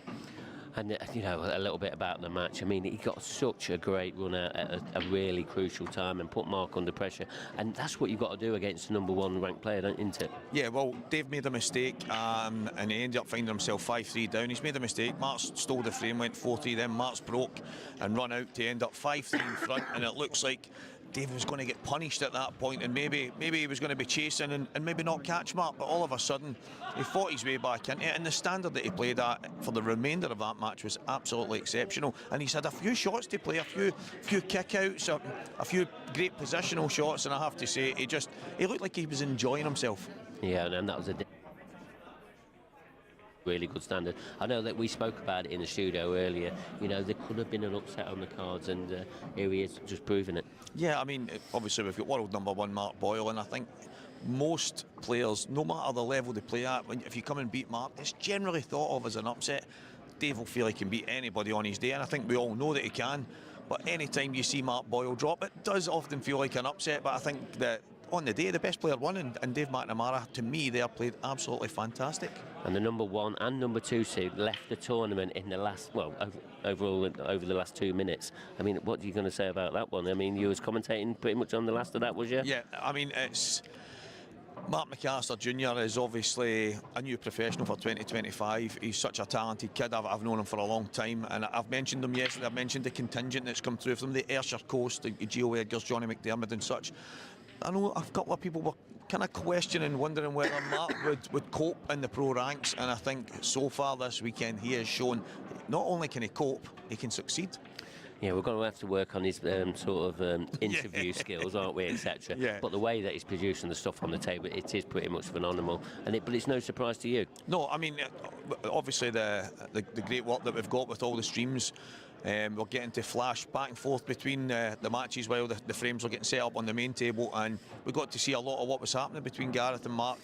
And he was 7-6 down, and he's basically went dish to win that match. And to do that against Gareth, never mind with the pressure you're under in such a high calibre event, it's exceptional. And I do know how talented he is, but he's an even better guy off the table, and I think he's a great asset for the tour, and especially the pro ranks. And a little bit about the ladies elite, they're into the semi-final stage now. We saw a brilliant battle between Emma and Debs. I don't know if you saw the end of that match. I think it ended 7-5 to Emma in the end, and now Emma's got Shona Lucas, and then Caitlin Kennedy, she's playing Jenny Lawson. How do you see them two games going? Yeah, I mean, I think Deb was 5-2 down in the match against Emma. She got back to 5 each, and I thought, well, maybe this match has turned on its head. But obviously Emma's got ahead of steam again and managed to go over the line. But 3 Scottish ladies in the semi-final. Caitlin Kennedy, I'm delighted for Caitlin. I know she worked so hard on her game, and she won. I think she won one of the amateur events last year on the ladies tour, and I think it might have been Coventry. And she's been getting better and better all the time. She's improving all the time. I know Jenny's always kind of there, and we know how good Shona Lucas is. So, I mean, Emma Cunningham's a world champion. She's a favourite for me. But can one of the Scottish ladies maybe just cause an upset? Who knows? Oh, who knows, indeed. The elite final, that's not going to be the next match-up, but the elite final will be tonight. We reckon around sort of 4 or 5 o'clock. All depends on the timings of the era matches, and then it'll be the men's professional final straight after the elite final. I'm not sure who's next. Stephen, have you done a little bit of homework? Yeah, so we do know that it's Mark McAllister. Okay. And he's going to be playing against either Rob Wilson or Dan Davey, but that match was 7-all, and the frame in the decider of that match was very, very tight. So I'm not sure if one of them's got over the line yet, but it will be one of those two against Mark McAllister Jr. Well, until that result comes through, there is another stream match that is going underway at the moment. Luke Sanchez and Mark Farnsworth. I think that was last 6-all, was it? Yeah, it was. Is that right? So even that's going to go down to the nitty-gritty stages. So we'll be back in a few moments, and we'll let you know who is going to be coming up next. But until then, stay with us.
in the amateur event, please, on table 13, Dave Rogers and Matt Murray.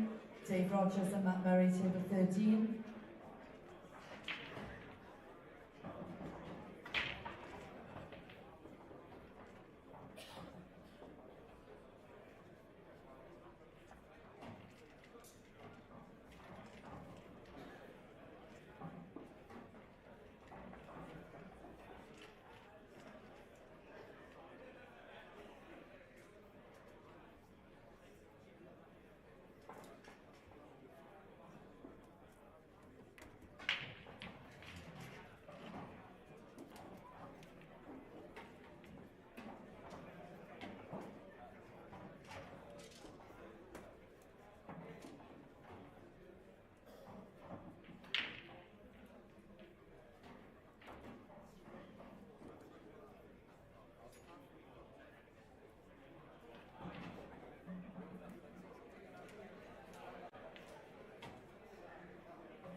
In the open event, please, on table 16, Lee Anderson and Ryan Burdett.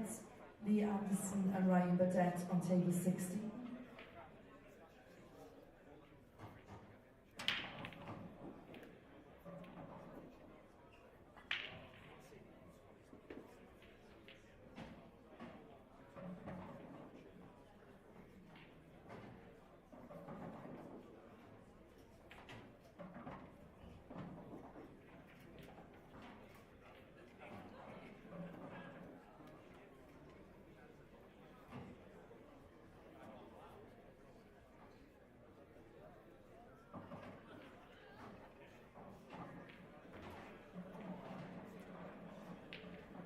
On table 4, in the ladies amateur event, please, quarter-final match, Lauren Chandler and Kate Ringe. Lauren Chandler and Kate Ringe, table 4. And on table 5, please, Paula Boyd and Philippa Orme. Paula Boyd and Philippa Orme, table 5, please, quarter-final match.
So the next match on the streaming table then, please, will be Rob Wilson and Mark McAllister. Next match on the streaming table will be Rob Wilson and Mark McAllister.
Okay, so on table 3 then, please, we have Stephen McEwish and Sam Bircher.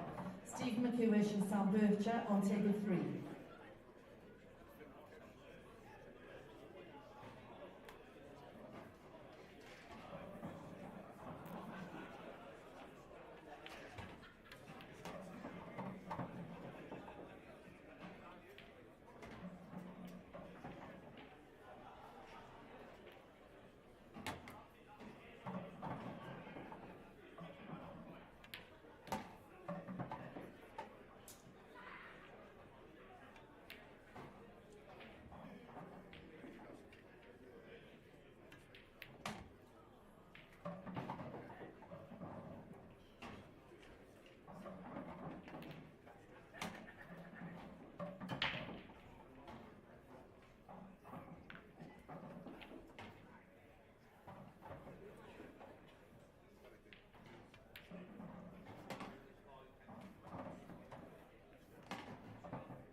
In the open event, please, on table 6, Sam Dakers, Nick Powell.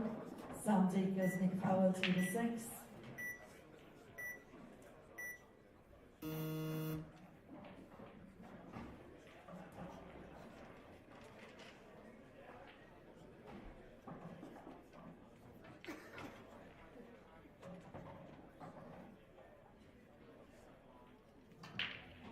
In the open event on table 21, please. Chris Ferrier, Alex Cameron. Chris Ferrier, Alex Cameron, table 21.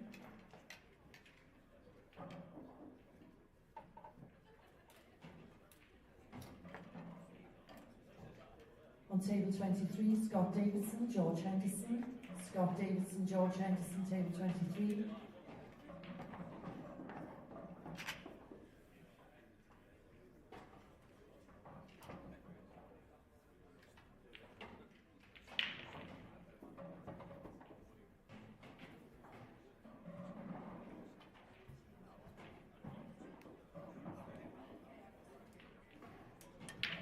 Chris Ferrier, stand down from table 21, please.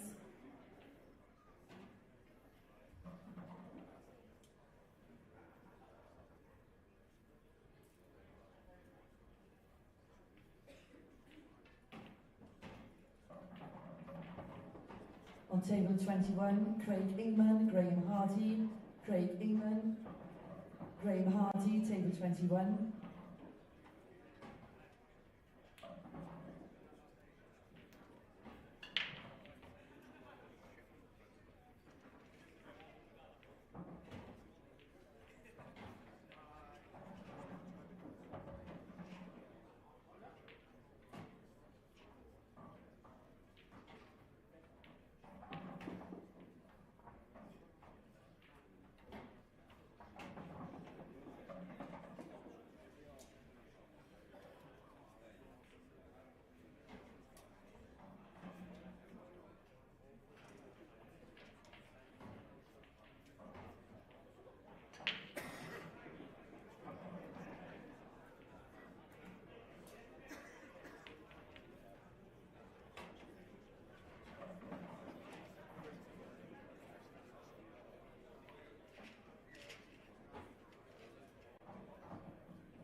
Figures.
Welcome back to the IPA European Open from Newcastle. Myself and Mark Pickworth once again here to preview the next match and what's going on right now in the arena, and it is all go right now. It really is all go. I mean, the ladies' elite semi-finals, they're both up and running. You know, they're into the early frames at the moment. I think it was 1-1 between Emma and Shona, and I think Jenny, she's just gone 2-0 ahead against Caitlin Kennedy. So that's heating up, and that's going to be a phenomenal final, whoever gets through from both of them. There's also another last 16 match going off at the moment. It's gone to, guess what, 7-all. And between Luke Sanchez and Mark Farnsworth, I mean, I'm not sure how that frame's going. I mean, Mark's at the table at the moment. It looks like he's got a possibility of taking this match out, but look where his final red is. It's on that bottom cushion. It looks like he's dropping on it now. I'll tell you what a fantastic shot that is. What a shot that is. And it's like we're commentating from afar on this, but it is a decider, guys, and Mark has got a red for a black to get through in another deciding match, another deciding frame in one of these matches, especially with how many we've seen so far. Well, we're definitely into double figures now, that's a fact. And you know, we had at least 8 yesterday. I didn't really count them all because there were so many. I can't count. I can't count to that many. And he's missed it. Oh, he has missed it. It's a bit of drama. A bit of drama, guys, in that last 16 tie. And the thing is, the two guys that we're going to preview for this match both came through a deciding frame as well. Yeah, they did. They both won 8-7. Obviously, Mark McAllister beat Gareth Hibbert, and then Rob Wilson beat Dan Davey. You know, both nail-biting finishes. And here we see Mark McAllister Jr. once again on this table. And we said, you know, he's a bit of an underdog, isn't he? And he could go far, but he plays the game really right. And here he is into his first quarter-final. Yeah, it's a massive opportunity for both of these guys. Rob back on the pro scene last year and just kind of grinding away, working his way back into it, and all of a sudden he's in the quarter-final of the first tour event. Mark McAllister Jr. he's new to the professional ranks. One of the probably the surprise packages from the weekend.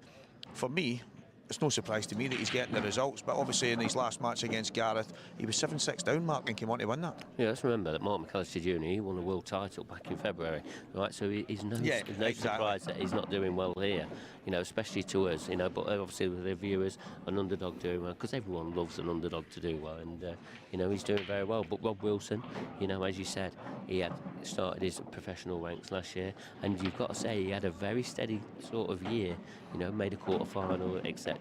And it was no shame with his start of his year, and here he is into another IPA quarter-final. So I mentioned yesterday that I would love to see an underdog story. Could one of these two guys be that story? Well, you never know, do you? You know, they're 3 matches away from picking up the title, so it's possible. And you know, but it's a great opportunity for both these players to make a semi-final, and you know, race to 9. You know, because now we've gone up another frame now to a race to 9, so it will be a really good race for him. It all depends who's got that mental strength now. And I'm actually sitting here as I'm speaking to you. My eyes are firmly fixed on the Luke Sanchez finish. The corner and Luke that is on the black here, and he has put out Mark Farnsworth. What about that? Yeah, I mean, Liam Dunster, Mark Farnsworth, Gareth Hibbert, Mark Boyle have all left it at the last 16 stage. If you'd have betted on that before the start of the tournament, you'd have got horrific odds, wouldn't you? There's no way that was happening, but it has happened. It's happened here today. The seeds are falling. Maybe it could be a time for an underdog to pick up a trophy. I wouldn't be surprised. Yeah, I would love to see that, and I know you're going to be on commentary for this match. I think you're going to be joined by Adam Myerscough, am I right? I certainly am, yeah, and I can't wait to commentate on this match because it's going to be an interesting one. No, I think the guys are ready, Mark. I don't know if you're going to get on your way, but Mark McAllister Jr. and Rob Wilson are going to go head-to-head here as Mark Pickworth heads towards the commentary booth. The guys are ready, we are ready, we know all you guys at home are ready. So let's get this show on the road, and we will get this match started very, very soon.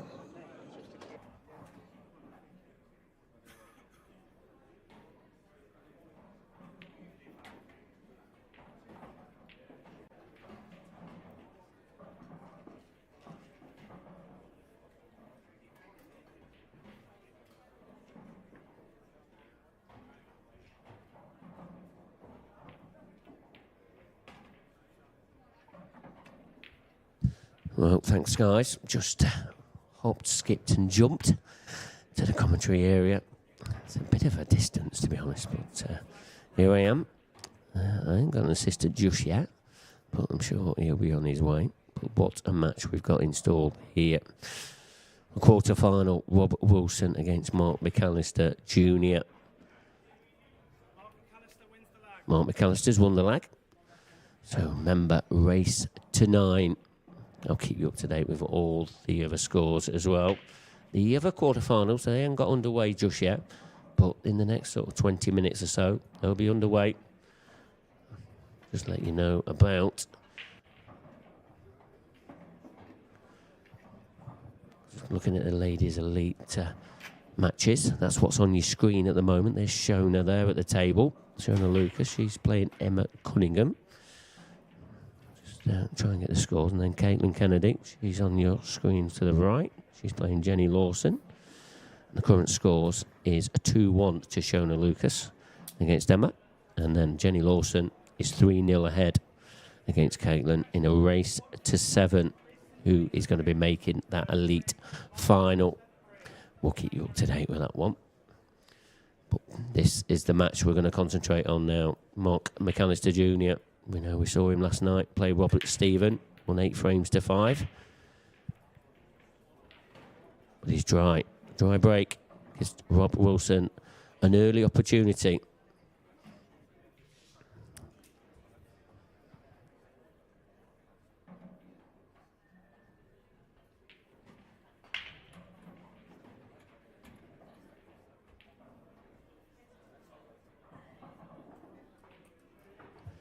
Yeah, so first glance here, just looking at the Reds here. So you've got a difficult one also on that right centre. Just as Rob's potted that first ball. My assistant has just walked in, Adam's Myerscough. Adam, welcome. Thank you very much for having me, Mark, again. We always love expertise, and hopefully you're going to be able to share some of that and the way that these two boys are thinking. I know it's not that sort of game, is it? But I'm sure you'll come up with your own dimensions, which is a very interesting fact about this game, isn't it? Yeah. I think for me, I played Mark at the Worlds. I knew he was phenomenal. His break was fire. And then the other side is Rob. I think he's quite a slow player when he's not on a shot clock, but he's methodical about it. So I think we've got two different styles of players here. Oh, okay, that's interesting. I play the same. Sorry. Oh no, you go. I play in the same county team as Rob. He's a nice guy.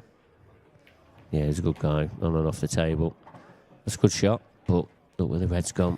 It's not ideal, but it's still a chance. Mark McAllister, he won that World Doubles title with Scott Gillespie back in February.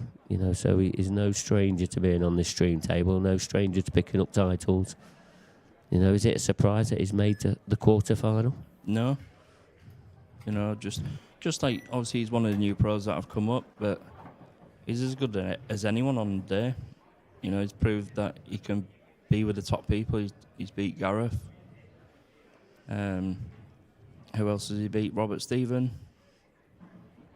Andy Crosdale. Yeah. There.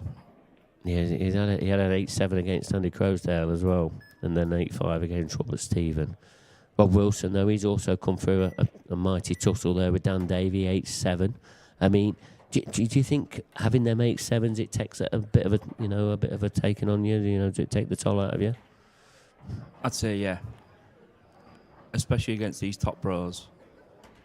If you're a new pro, you're sort of trying to find your feet a little bit, knowing that you've got the ability, but it's just a different level, Mark. Yeah, it's been a really good competitive first tour. That looks a good shot. Has he come too far? Think he's okay, do you? I think you can just see this. If he can't, I was just looking a bit at the body language. That's sometimes how you can see it, innit? I think he might try and drop it in though and play for double. Yeah, he hasn't got the right angle to get down for the black, has he? I think that's what you're saying, isn't it? Yeah. So does he play for the double in the corner or the middle? Depends on this angle, doesn't it? Spotted the red. Middle, isn't it? Yeah, he has to now. I didn't know how much angle he had on that red. I didn't know if he could hold it, but he's held it perfectly. Big shot this is, first frame. But a race to 9. You know, there's a long way to go in this match.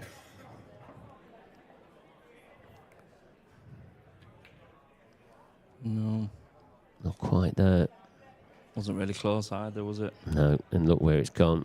It's a bit of security as well, isn't it, for Mark? He's not going to be pushing out the boat just yet, I don't think. I call it the Scottish safety. Is that allowed on stream to say that? I think so, because I was watching a bit of the stream earlier with Morgan doing the comms, Okay. and he says it's a bit negative, but I guess it's percentage. But at this level, It's match play, isn't it? yeah, That's what I call it. I wouldn't call it negative. I call it match play. It's more professional way. But again, that's he's not judging these ones off the cushion. Just right, yeah. Table 17, Ryan Hopkinson and Luke Vokes. Ryan Hopkinson, Luke Vokes, table 17. How do you see the other quarterfinals? I mean, Craig Marsh into the quarterfinal. That's David McNamara beating Mark Boyle. I mean, we lost Mark Boyle, Liam Dunster, Mark Farnsworth, Gareth Ibbott, all in the last 16. the top 4 boys. Would you, if you'd have put money on that, the people have been laughing at you, wouldn't they? Let's be honest. If you had £1 on it, you'd be rich, wouldn't you? You would, yeah, definitely. But yeah, it's the way it goes, isn't it? But they're there to be beat, aren't they? You know, Yeah. the top players. You know, and that's what everybody strives to try and compete against. You know, that's why you're here, isn't it? You know, you're here to compete against the top boys, and you know, and that's what you've got, the level you've got to get to. Yeah, I just got to keep believing, as well as every other pro, newly pro. Yeah, just keep battling away. The results will come. I've just got to believe that. Yeah, you just got to keep digging at it, haven't you? You really have.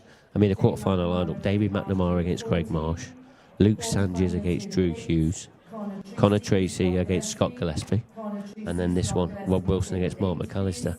I mean, it's not really a quarterfinal lineup you'd have penciled in for the first tour, is it? I mean, to be fair, deservedly there. Yeah, to be fair, I didn't expect that to be the lineup, but like I said, everyone's as good on the day as anyone else. So I think Mark just played a little slack shot there. Bit of no man's land. But yeah, I watched the final frame with Luke Sanchez against Mark Farnsworth. I think Luke. Is that why he's late to comms? Yeah. Yeah, Luke. I think he was having trouble with the racking. Oh, okay. Yeah, I think he was doing it for about 10 minutes. Because of the cloth, maybe. Possibly, Yeah. yeah. I think he got the ref over at one point. To brush it. Yeah, he came through anyway. There was a mistake by Mark, which let Luke back in, and he cleared up. Yeah, I mean, Luke Sanchez, he had a good return to the IPA back on the Worlds, and he got to the semi-finals, lost to Ben Davis.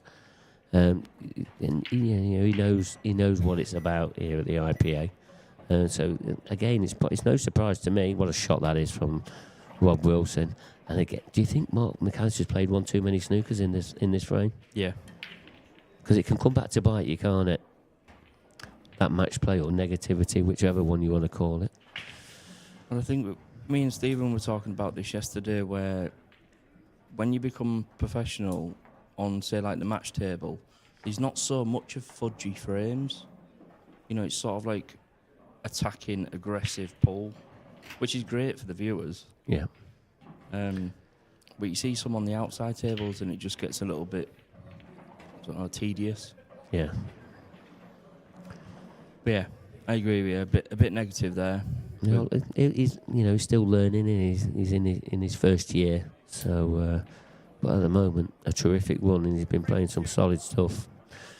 So there is 3 stream tables going off today.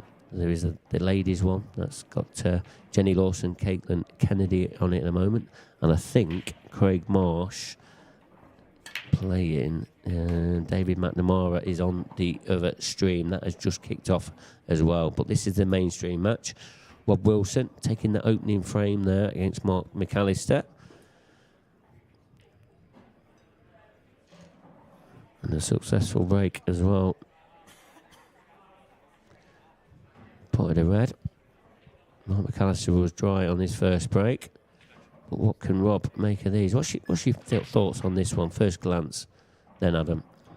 For me, a bit of both. Looking at that table, though, probably choose yellows. If that yellow goes in the middle bag, which it looks like it comfortably does. I think there's a choice for both. So it's how you see the table. I mean, obviously the easiest opening pot was on the yellow. Having that big pocket just helped him a little bit as well. But he's got to navigate his way around here because the balls are all, sort of close together in a way. It's all about the pattern, this, isn't it? Yeah.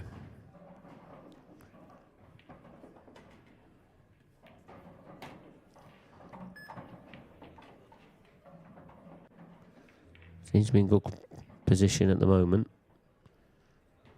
What would you say is difficult yellow is here? There isn't one. It's easy sat here, Adam, isn't it? And you never miss a ball, but someone of Rob's calibre, he'd be taking these out.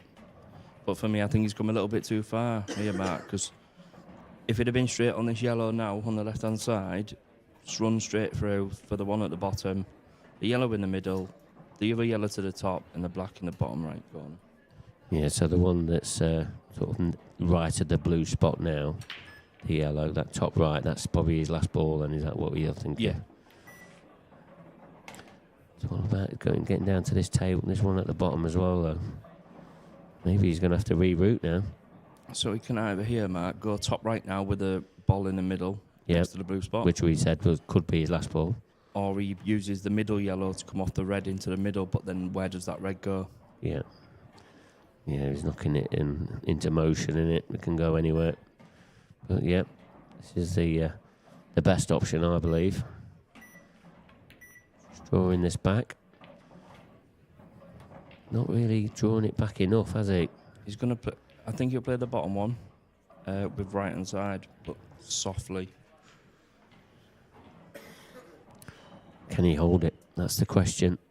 If you can get anywhere near just below the black spot, he's perfect. A little bit of awkward cueing as well. But played it nicely. Very nicely. He's steady, isn't he? Yeah. And that's another thing that the top players do. They play to an area. And more often than not, they get what they play for. And that's what makes them so good.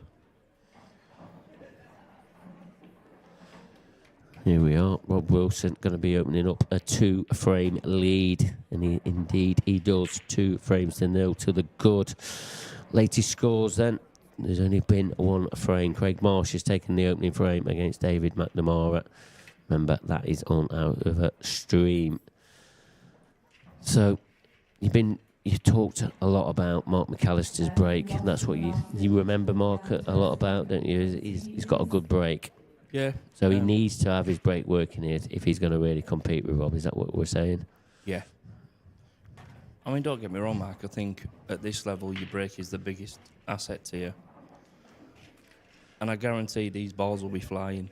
Yeah, I mean, you can win matches without your break working, but you can't win tournaments without your break working, can you? No. So it's just about how you deal with that. So Mark seems very relaxed out there, and that was one of the things for me when he played Robert Stephen. He always looked the most relaxed out of the 2 players. And, that's probably why he got over the line in the end. Good break. He's got a ball. It's a chance, but it's untidy. Yeah, it's clusters. For me, though, I'd probably go reds, Mark. Yeah, and I suppose them 2 yellows that's in the left-hand side of your table and near the black spot, that's they're tricky. I mean, they probably do go, don't they, in the bottom right-hand corner, but the ones on the top right are horrible. He's not wasting any time, is he? I think he's out of position already, is he? He'd have liked to have a bit straighter, would he? Not sure, it's hard to judge from our camera angle. Can he just... Can draw this back a bit as well, can't he? Yeah, can do both.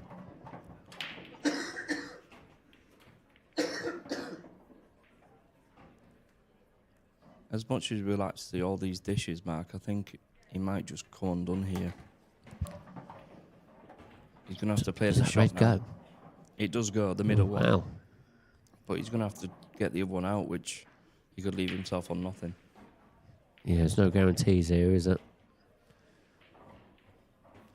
Or was he trying to play a controlled shot off the cushion and knocking the red out towards the opposite middle? Oh, He what a tried, shot that but is.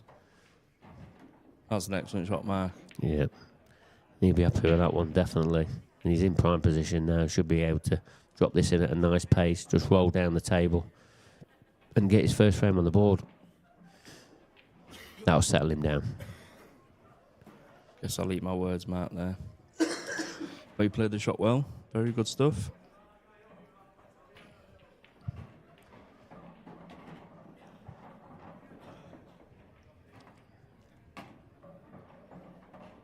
That's a good shot, isn't it? They're so difficult to control. For a big guy, you know, because he's quite tall, isn't he? You know, they're not easy shots to control. He has made it look very easy. This then, Mark, for 2-1. Yeah, it's a bit of a thin clip, but one I'm expecting him to get. Just got to control his cue ball a little bit. It's fine. Perfect. 2-1 it is now.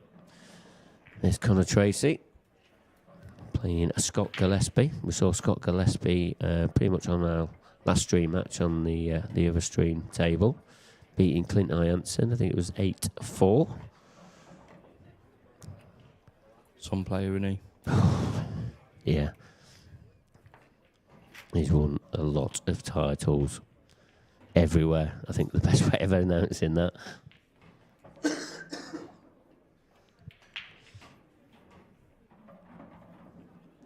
Yeah, multiple winner. He really is. Prolific, I think, as well. The best word to say it.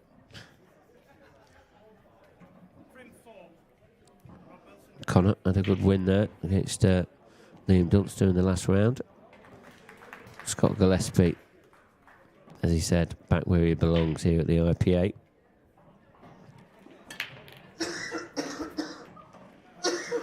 And Robert has made a ball off this break then. Yeah, he's been consistent with his break though. You know, having that one. I think yellow's here for me, Mark. Yeah, they've split nicely, haven't they? We can argue for both, but I think as the pattern goes, I'd be choosing yellows. Yeah, I suppose what you're thinking is the yellows are around the black, aren't they? Yeah. So, and I think that's probably the right answer, isn't it? So it's just about how he controls this now. I think the only option he's got here, just roll through and take the one down to the bottom rail into the bottom right. Yep. He needs to leave himself a nice angle on that one in the bottom right as well. Because he doesn't want to be going too far away from his work. But, you know, he's making me eat my words here. He's not going for that way. But again, it is an easy drop in on the right centre as well. So you sort of see why he's opted for this way as well. It's incredible how all different types of players, you know, they have their own ways, don't they? Yeah. But there's, you know, well, however it works for them, isn't it?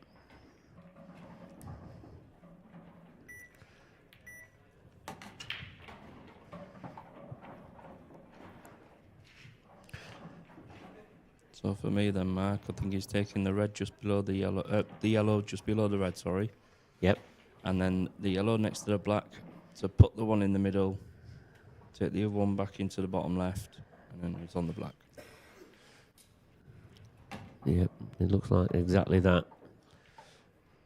So I think if he just screws back to just about where he is now, maybe a little bit further. Yeah, it needs to be a little bit further right, just so he just pops out. And as you said, just drop this one into the right centre afterwards. It's nice that it's come off the cushion. Probably overdone it a little bit. Got a bit of awkward cueing now as well. He definitely got a little bit extra in that cue ball. I don't know if he can. He's got a little bit of angle that he's going to come off the side cushion and then just be able to top throw on the last yellow. I think he does, man.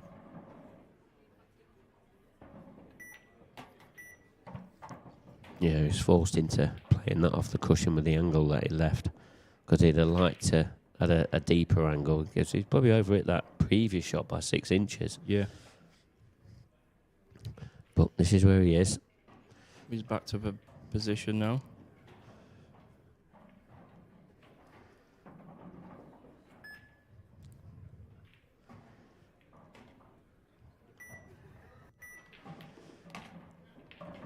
Yep, like that. Played that with a tracer side, just to get closer to that black.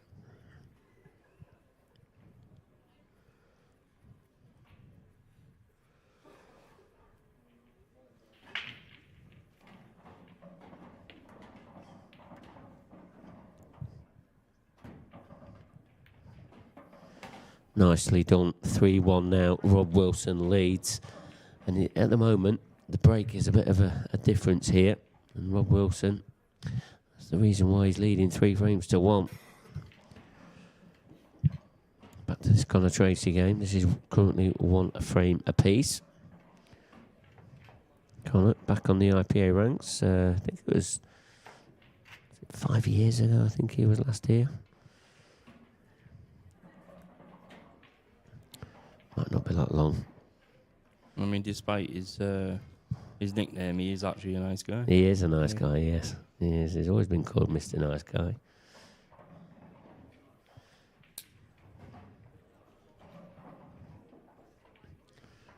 Is he from Coventry? Where He is, yeah. Yeah. There's a few lads from there. Liam Farrell, he's from Cov.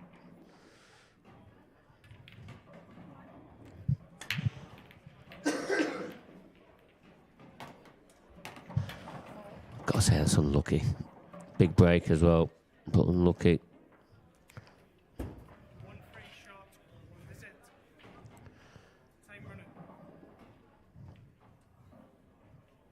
First glance at these, I mean, the 1-free shot, I mean, there's so many players that play this so many different ways, isn't there?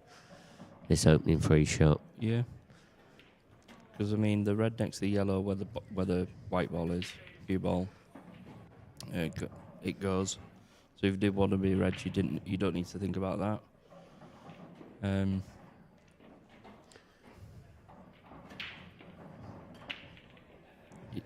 I think it's just about navigating it. Yeah. It's easy to say, oh, we've got 1 free shot and 1 visit. You should be clearing up. But you still got to pay attention to what you're doing. Yeah, because there is still a lot of balls on the table that can get in the way. So he's got to make sure he makes the right decision here. You know, because he could take the foot off the gas here, you know, leading 3-1 as well. But what an opportunity to extend his lead to three frames. That red must go, Mark. Also, they're both going to the top right, I see. So it's just about the black then. I mean, the only pocket that's obvious to me goes in the top right. I mean, yes, it pots into the bottom left, but can he get enough potting angle to pot it? I suppose we're going to find out.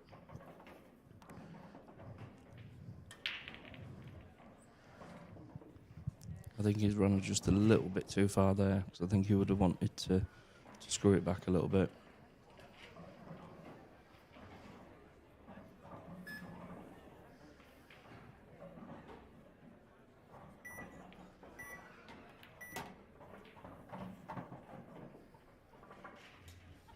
Yeah, played a great shot there.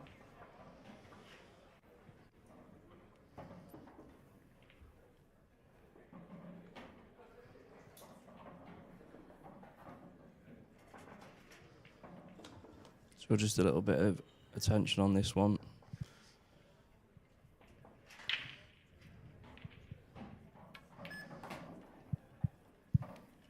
Yeah, didn't have to do too much with that. Just drawing it back just to make sure he's got it into this bottom left-hand corner.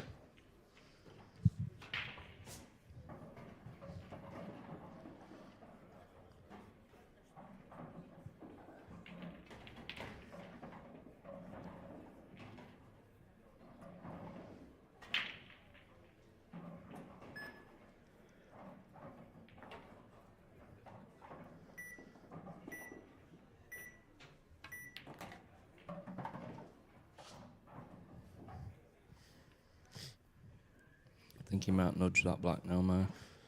Has he got an angle? He's only got a slight one if he has.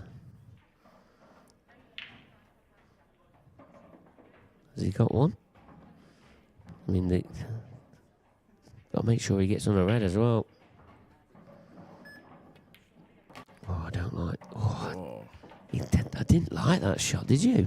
It was like a stun run, wasn't it? Yeah. I don't think he got into it as... He didn't need to get into it a lot, but I don't think he got into it as much as what he should have done. Thought he might have just left that black till the end and just took it in the top right. Yeah. Because it was guaranteed. Now he's got nothing. He's got like a big double. Like a reverse double. It's just not on, is it? He's going to have to play a containing shot here. Don't believe in Mark anything. I think he's left him a pot. Not an easy pot though, Mark. No, it's not. But it looks like he's glued to that cushion as well. Ain't got any choice, I don't think. There's no easy safety. If you're going to lose a frame, you might as well lose it going for a pot, aren't you? Yeah. And then again, if he gets it, it's a frame winning chance. Exactly. Yeah, especially if he gets on the next yellow. It looks like he's going to be canning into that yellow to the right of it. If he does pot this nicely. Oh, that's a great shot. Come out nice as well. Deserve that. Yeah. Because that's a good pot. You know, he's 3-1 behind. You know, his back's up against the wall. And then he's pulled out a pot like that. This is what this kid can do, isn't it?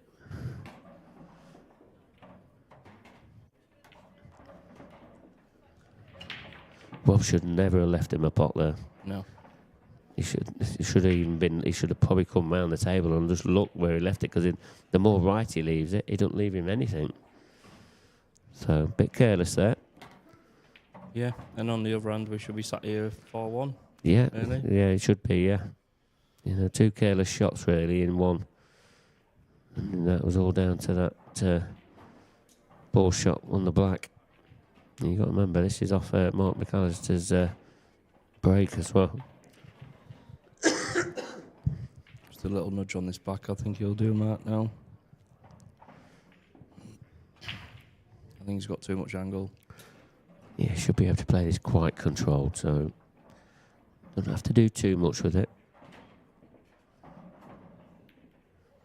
Oh, is it enough? I think it goes. I don't think he has to worry about the enough either. No. It's thin enough. Just watch that top right bag.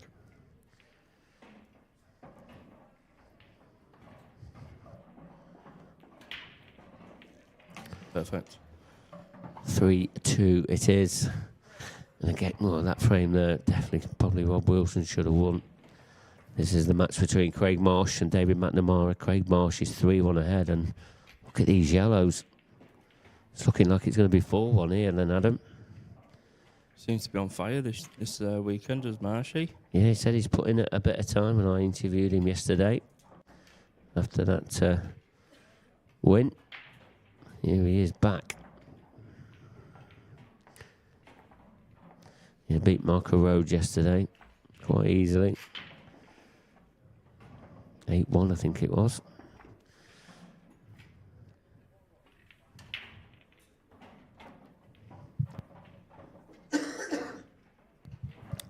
Had a good win as well against Adam Davis in the last 16.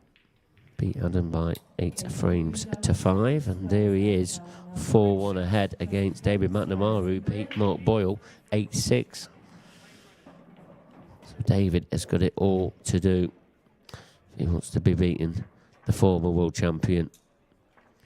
Rob Wilson, though, he's got to get them last 2 errors out of his mind. But he's going to have to wait a little bit longer. It's a dry break again, Adam. It's a little bit scrappy, I think, as well for me. Looking at this table, red, you've got the one on the cushion, and it won't double because the yellow's in the way. And yellow's not. You've got one to the middle if it's a thin cut, and then you're crashing into balls. Yeah, it's not easy. Like you say, the best opener is on reds, and he's missed it. It weren't easy. No. You know, he got away with that a little bit, Rob, didn't he? It's the sort of thing that was happening to me yesterday, where I broke off, potted the ball, but had that hard shot to go at, or nothing at all. It can be a crazy game at times, you know, with momentum swings and all of that. You know, things can just stop you from getting in the Yeah. flow, can't it? Referee table 20. It's a very mental game.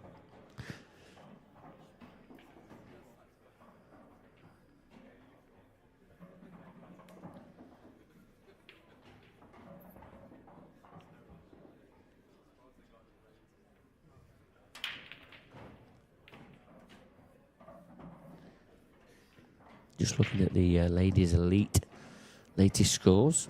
So Shona Lucas, she is 4-2 ahead against Emma Cunningham. And Jenny Lawson is 6-0 ahead against Caitlin Kennedy. So Jenny is one frame away from getting herself into the elite final. So Rob's opted for yellows then, Mark. Play the one next to black now. Yeah, you don't want to be touching the black either, does he? Just don't want to be canning it anywhere else. Can he avoid it? Is there any way of avoiding it? He has moved it a little bit, but it's no problem.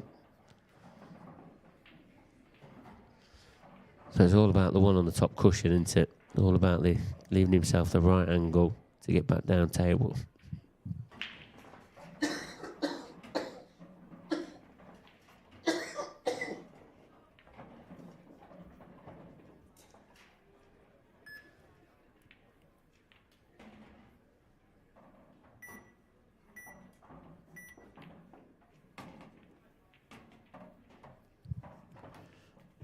Has he got the right angle here then? I think he's perfect. Just drift down.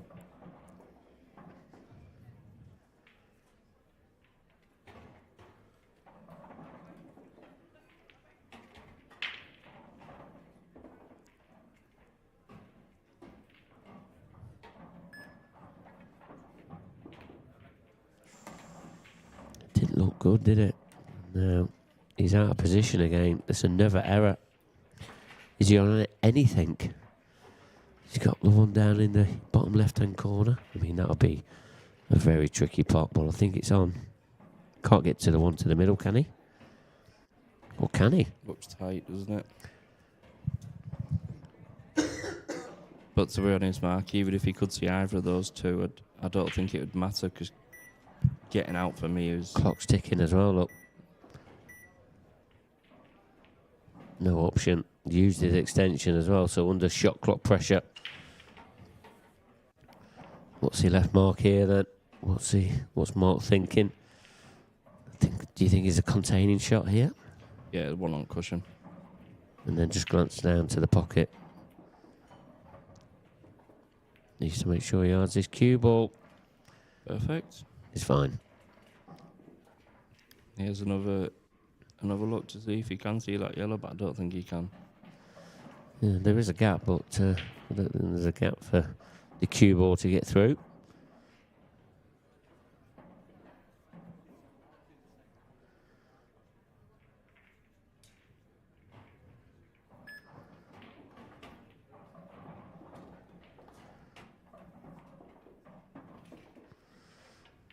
Yeah, it's a good shot again. Put Mark under a bit of pressure.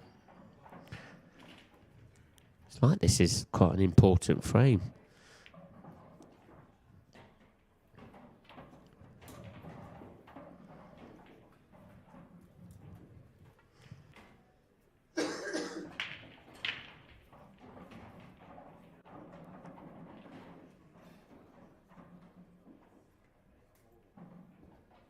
Might got away with one there, Mark. Yeah, it's a little bit thin, but look where that's landed. He's smiling about it in the corner. I know Rob's not smiling.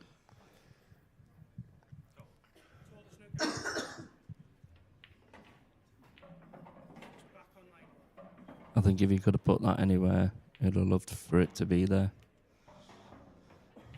considering it hit 2 balls. Yeah, thin clipped them both. That's how you get the angles, isn't it? Thin clipping 2 reds. Yeah, you expect Rob to get out of this, but it's not what you get out of, it's what you leave. Well, he's not going to get out of it. Looked like he miscued that a little bit. Yeah, he did.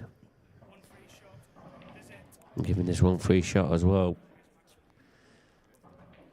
It's going to be criminal because you've got to expect Mark's going to be clearing these up now.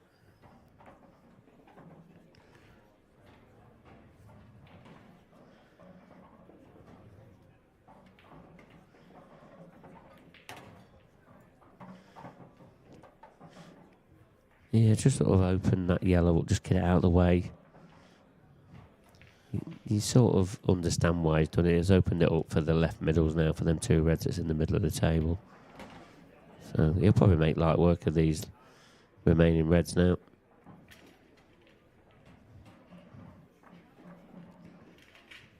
I don't know if it's negative, Mark, but I wouldn't have moved that white ball when it was a foul. I'd have put that yellow on that cushion because you'd still on all 3 of the top balls anyway. Yeah. And then just work your way down. And a lot of players would have probably done the same as you. And, that's the beauty of the game, isn't it? There's so many different ways. It's like there's no wrong way because you're all getting to the same goal. It's just preference, isn't it? Yeah, it's just how you see things, how you're thinking at the time.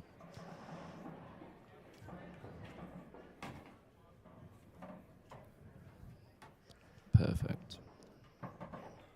Drop, drop, drop, drop. Yeah, he's in prime position now. Don't have to do anything with his cue ball. And it's looking like we're going to be a level game. One game that's not level is the David McNamara and Craig Marsh game. 6-1 now, Craig Marsh leads. Flying. The way David McNamara played against Mark Boy, he was phenomenal. But can't do anything against Craig Marsh if he's in some red-hot form. But it's not over yet. Race to 9. Still needs a few more frames, Craig does. But Mark McAllister, he's looking like he's going to level this match up. And he has done 3 frames apiece. This is the Craig Marsh match. He's at the table again. Don't look too kind on there, though, do they? Whether you're reds or yellows.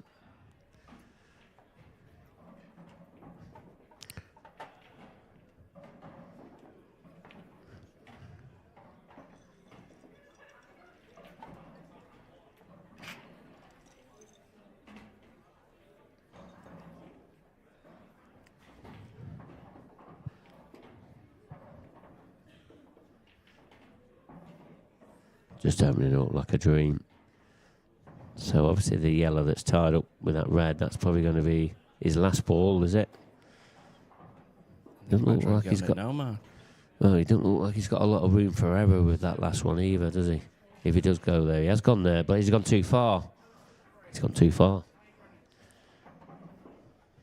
Played that at a strange pace, didn't he? Another massive break by Mark, but dry. Dry again for Mark McAllister. Again, it's just a stop of the momentum swing. First glance, Adam, what do you think? Red straight away, yeah? So if he can see it, the one closest to the top right, which I think he can, that's what I'd be taking first, because the one that he's closest to now, that would go in the middle, could get down for the last ball at the bottom. So I don't think that red doesn't pass that yellow, does it? Yeah, so that's his tricky red, isn't it, that you're indicating to. The one down at the bottom half of the table. I mean, like you said, Mark, everyone sees it different. So for me, when it's broke and it's dry, you're already working out how to get on that bad ball. Does he track down now? Has he got too much angle? No, he's played it nice, hasn't he? Yeah. Nice touch. What angle has he got here, though? Can he get back up out the table? I mean, like you just highlighted with that red into the top right, that's probably might be the next ball he gets on to after this one. Yeah. And he takes that one, it opens up that over red into the top right as well. So it does make sense. Don't want to be behind that red though. It's careless. Yeah. It's careless. It's just like there's so many ways you could play a shot, but it's different when you're down on it yourself. Isn't Yeah. it? So I thought he had the angle he could just done back out off the side cushion. Yeah, I just thought he might have just took a bit of medicine and just left his cue ball at a distance and then just Just get through the gap. rolled that red in. Yeah. But now he's got nothing. He's just plays off the cushion to try and pot it. It's another chance missed from Rob Wilson. You know, Rob could be probably 5-1 up here. Yeah. You know, because he's had the chances, but he's not capitalised on them. And here he is at 3-3. And Mark McAllister's back to the table. And Rob would be stewing in his chair, let me tell you. Another missed opportunity. I'd say as well, Matt, there's a lot of players that never show face when they've missed. There's no emotions, but I bet inside they're actually feeling it and they're hurting. Like a poker face, you mean? Yeah.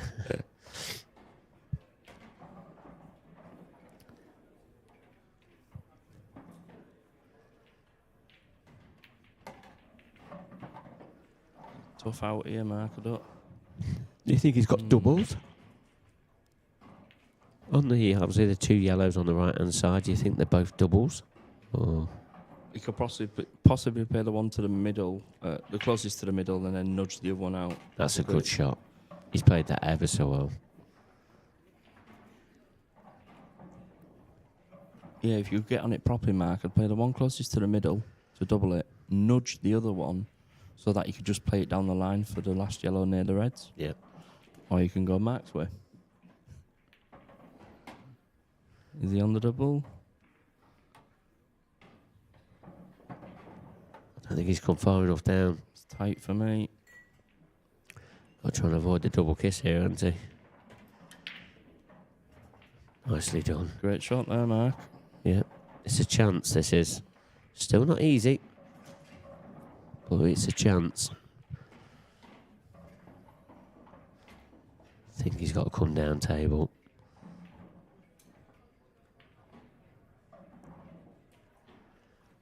Dropping this in at pace. Nice pace. Now, And put. I think he was always trying to leave himself the one in the top right next.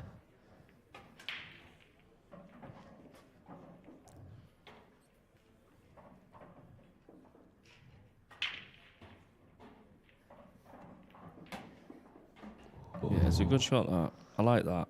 It's come out nice. He has controlled it well. So for me then, Mark, just concentrate on that pot, because you're going to be on that black. Oh yeah, it's guaranteed, isn't it? It really is. Oh. That's one that's got to wait. I expect him to definitely get the pocket. He'll be disappointed with that one.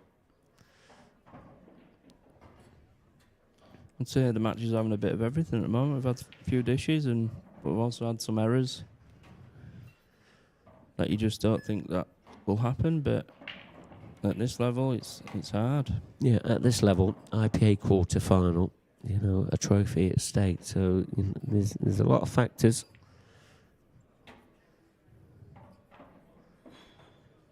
And a year ago I won one of them, Mark, just not professional. It don't matter, you still won one. That's the main thing. And that's got to you where you are today. That's it. I mean, the way he's played that, he was always making It was sure. a negative shot, wasn't it? Yes. But he's covered the pocket as well with the black now. So it's left Mark nothing. Yeah, Mark's in trouble in this room.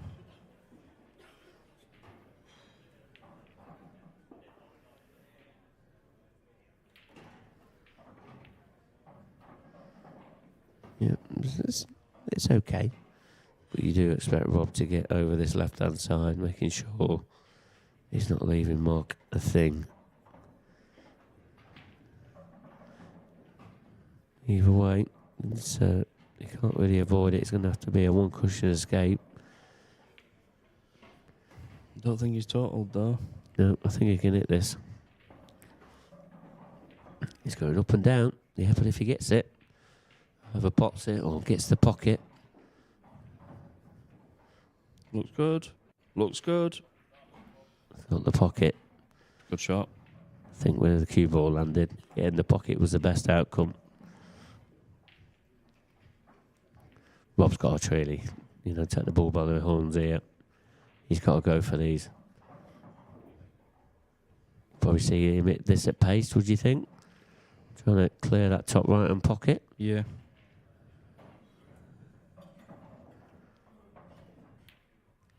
No, Yeah. just a containing shot. Okay, no wrong with that.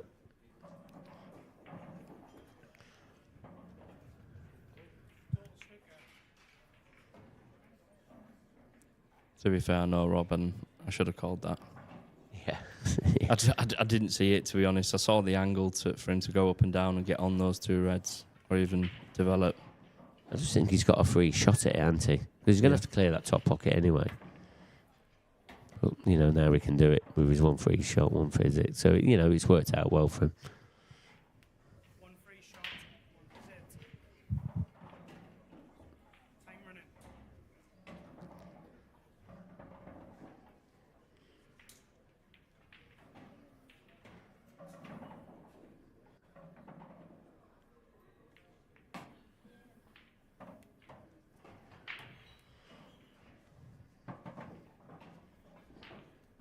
I think this is looking likely a 4-3 lead to Rob. Or it should be bread and butter.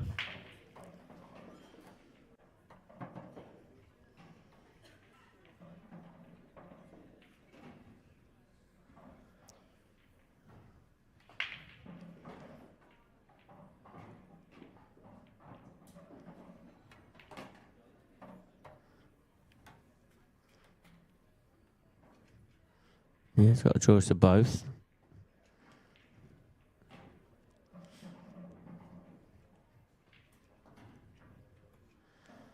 I wouldn't say he's in the ideal position. It's not straightforward. Yeah, he just needs to be careful here, Matt. If he was close to the cushion, he'd have took the other one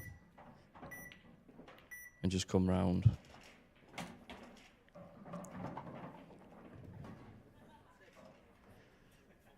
He's going to have to play this off two cushions, I think, to get back up for the black. Or is he just going to... Depends on the angle he's got. Yeah, two cushions it is. He hasn't hit it hard enough though, has he? This is tricky. Sorry, man. It's tricky, this now. Would you double this or cut it?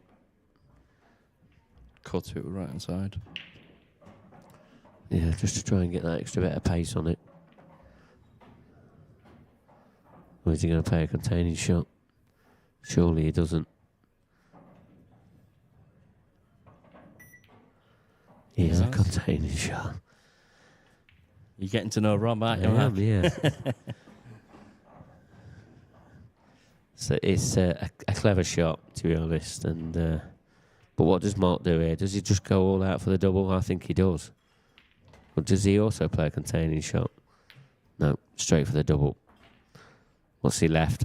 Has he left anything? He has. Rob has got the reward. Just needs to make sure he pots this.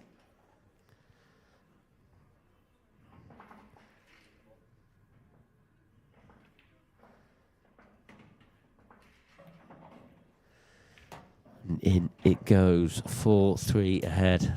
That was a bit of a tight frame there, Adam, and that had pretty much everything as well. I think with that frame being tight, like you say, Rob's sort of like a percentage player.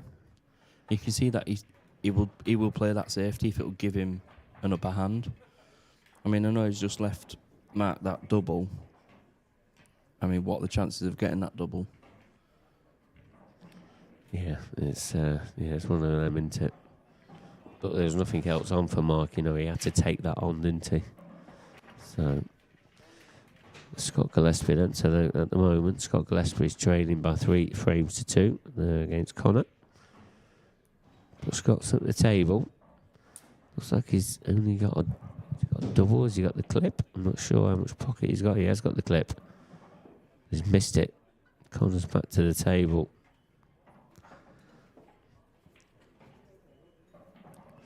We saw just before this match came on, we saw David McNamara. He's taken his second frame, so he's trailing 6 frames to 2 now. Race to 9, remember.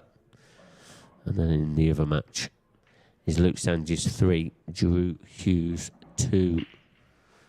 That rhymes, doesn't it? Yeah. Oh, that's harsh there. Connor's played a pot into middle and knocked Goobs is yellow in, and white has followed. So that match is also looking like that's going to be tied at 3 frames each as well.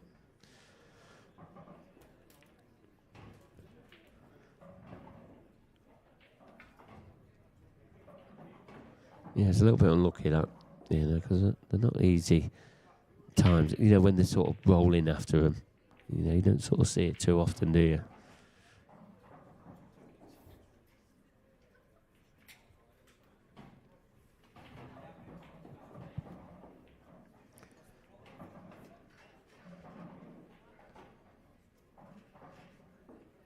Just while we're waiting for the players to come back, I can let you know that Jenny Lawson, she is into the ladies' elite final. She's won a 7 frames to 1 against Caitlin Kennedy. But who is she going to be playing in that final? Is it going to be Emma Cummingham or Shona Lucas? And it's Shona that's leading 4 frames to 3 in a race to 7. Back to this one. Frame number 8. Rob Wilson to break. He's been breaking pretty well so far. Is it going to continue? He's dry. Mark McAllister getting an opportunity here that he really, really needs to take. But it's not straight sailing, this one, is it, Adam? No. Another congested frame, I think. Well, Max seems to know what he's doing straight away. Oh, just like that. Has he been See, now okay? they're open, aren't they? Yeah, but is he okay here? Can he get to another pot? Can he get through to that double on the yellow? I don't think he can, Mark. No, he can't. It's going to be a containing shot. Played it nicely. Very good.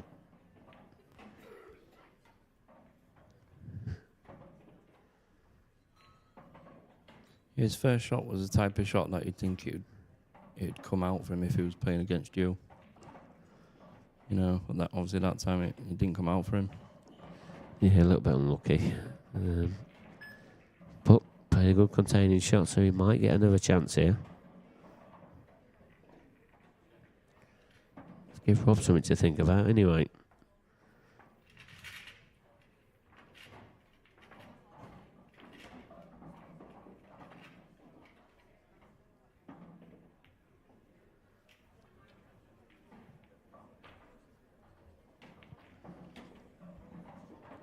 See, for me, Mark, there's no point playing that plank because that yellow's going into the 2 reds.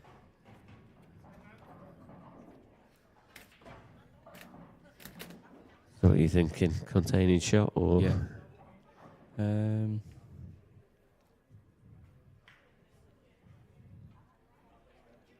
It's a tough one, isn't it? Even a containing shot, it's tough. Yeah, probably have to do the cue ball down in this lower half of the table. That's about his safest area. Still not that safe either. Well, he's seen something. Good cue ball. Has he left that red on to the right centre? I think he has. Looking at that camera angle, I'm not so sure. It's tight. I think he's okay though. I think he can get through. He's not going for it, so maybe he can't. Oh, he can get it. He can get it. It didn't look like he was going for that then. It's a little deceiving, isn't it? Yeah, it was deceiving.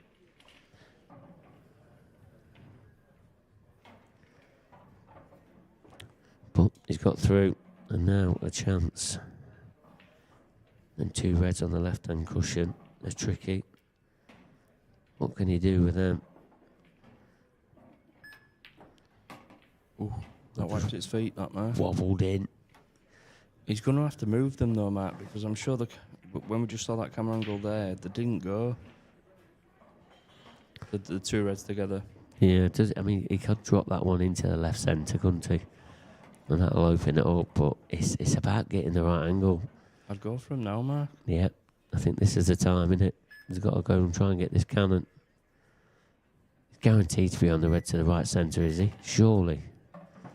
Top bag. Top bag or right centre. He's got choices. So on this shot, Matt, you want at top bag and nudge the other one out as well. Yeah, it all depends on the angle he's got there. It will depend on which one he takes. But yeah, with you then, Adam, this is the one. Might be able to come other side for red in bottom left. Yeah, he has, look. Great shot, Rob. Yeah, nicely done. It's all about the angle, and they can be deceiving, can't they? Yeah, they certainly can. But he played that at a beautiful pace.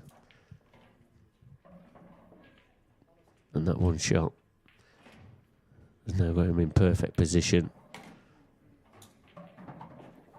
He's got to hold himself together here, last few balls.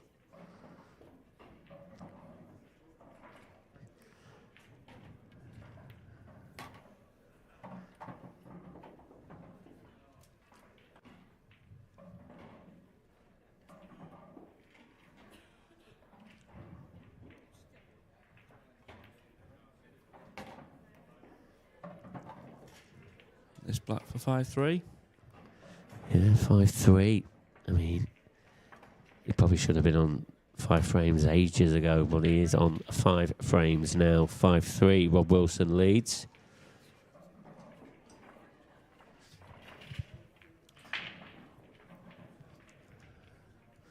So yeah, just opening up that 2-frame lead. Just talking about some latest results, well, latest scores again. David McNamara's pulled another frame back, 6-3 now. Drew Hughes and Luke Sanchez, that's locked at 3 frames each. And David McNamara's pulled another frame back, 6-4. He's on the comeback. Connor Tracy, Scott Gillespie, that's also 3 frames apiece. There's not a lot in these quarterfinals, is there? No.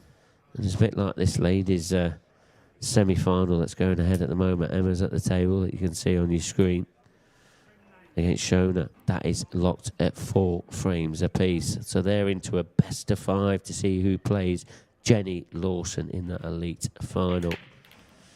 Mark McAllister, can he get his break working? He can't. It's dry. First glance at these, it's a great chance, isn't it? It's not bad. Reds for me, yeah. Yeah, that's what I was thinking. Only because the yellow's probably blocked in the bottom right-hand corner.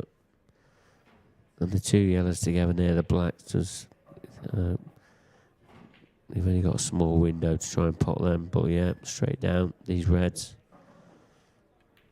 This is to really get a bit of momentum going. And obviously you've known Rob a few years and that. Do you think he's a good front runner? You know, when he gets into a lead? For me, Rob doesn't change. It doesn't matter how long he's playing, how good he's playing, or how bad he's playing. He's like one. He's like a robot. It's hard to explain, man. Yeah.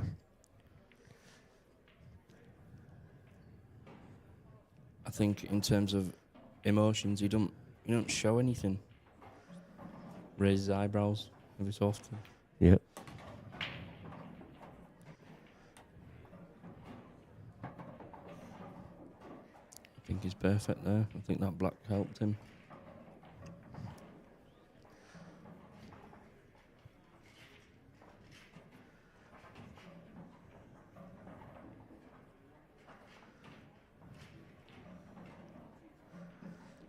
Yeah, like you said, all quarterfinals are pretty close, and we'll be getting down to the nitty gritty soon.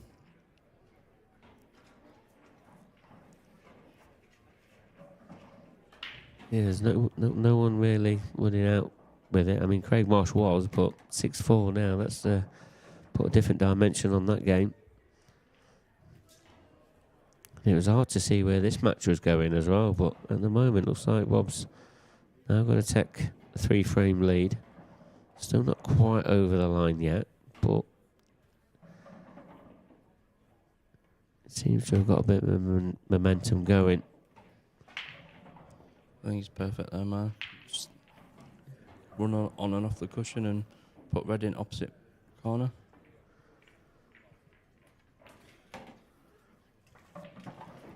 And I think black goes in middle now unless he can stun up. Yeah, it all depends on the angle here, what he does. This is the one, this black into the right centre. It looks tight from our camera angle there, but maybe it does go. I mean, if it does go, makes it simple. But no, we have to draw it back. Has he gone too far? Because I don't think he goes bottom left. Maybe left centre. It's a thing clipped at middle, isn't it? But he's obviously screwed it back too far.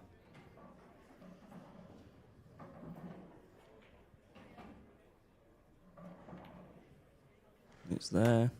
Very good pop there from Rob Wilson, opening up now a 3-frame lead. And somebody else opening up a 3-frame lead is Craig Marsh. He stopped that little mini comeback there, David McNamara, so he now leads 7 frames to 4. But guess what? David McNamara is at the table. Was that off the break, was it? Could be. Try break from Craig Marsh.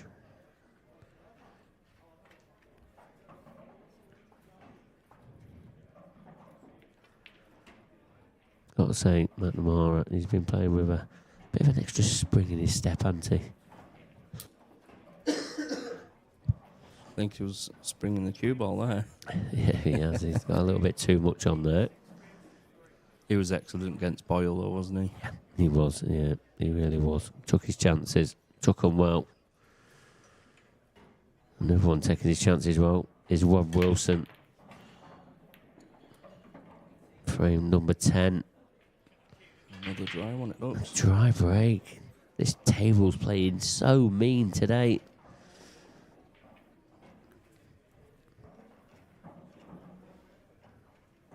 Oh, chance now for Mark trying to get back in this match. It's got to be yellows, isn't it, Mark? Yeah, he's played that well. Yeah, he's going all out attack here now, isn't he? They're all there. It's just about your pattern. Yeah, I think you obviously take the ones in the top half of the table first, don't you? And then you drift down. That's a bit of an unwritten rule, isn't it? Had that little nice stun shot there.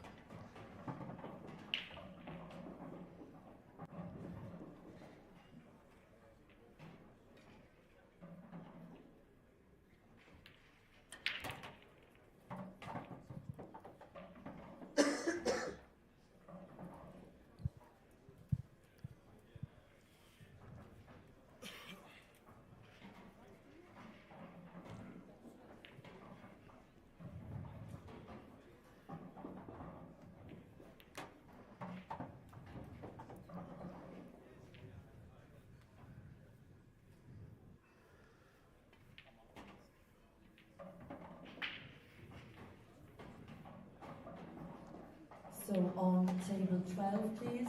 Oh, sorry. No, yeah, I'm right. On table 12, please. Quarter-final match for the ladies amateur. And that's Caitlin Heptonstall and Charlie McDonough.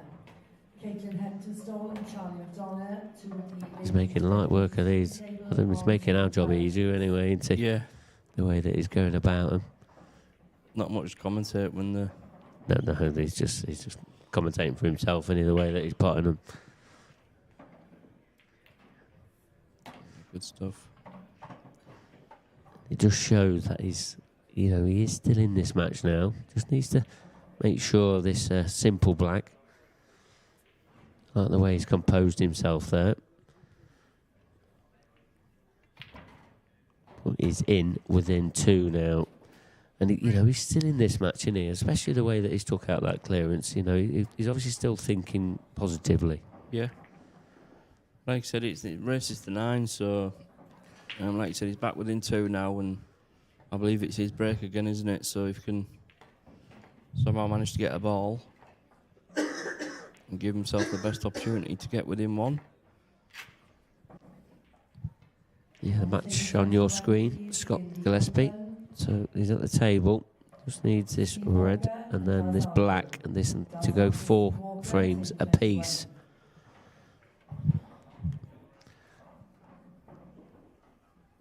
There's going to be decided somewhere. There's got to be. Where is it going to come? Is Mr. Black. Connor can't believe his luck. Oh, Mark McAllister. Last 16 matches in the amateur event. Table 1, Pete Fisher, Scott Cope. I think Mark either colour set. Any you like? Yeah, 1 free shot, 1 visit. No, it should be plain sailing from here. I mean, with this first free shot, obviously, if Rob does pot this red, he's not on reds. It's about his next shot. He has to pot this shot now to recognise his colour set. So, the dreams, aren't they? Yeah. Massive. Excuse me, that was a massive break there from Mark McAllister. And on table 16, Axel Aliano and Dean Richardson. Axel Aliano and Dean Richardson, table 16, please.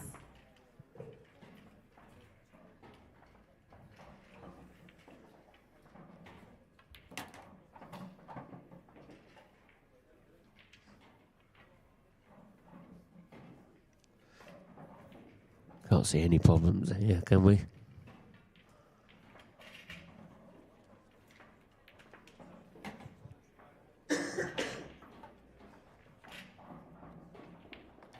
No, just a little run through here, but you don't want to be hampered on this yellow. It just makes it that little bit more difficult. Yeah, perfect.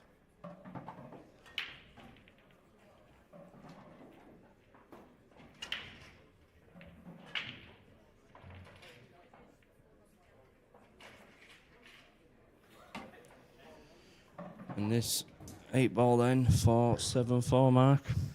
Yeah, 7-4. And, you know, this was a great opportunity just to get back to his 3-frame lead. And that 2-frame lead, you know, where Mark got back there, you know, going off the table, it's a bit unforgivable, isn't it? Yeah. So, Yeah, I mean, I know we've had dry breaks, but then obviously going off the table, it's supposed to get better, not worse.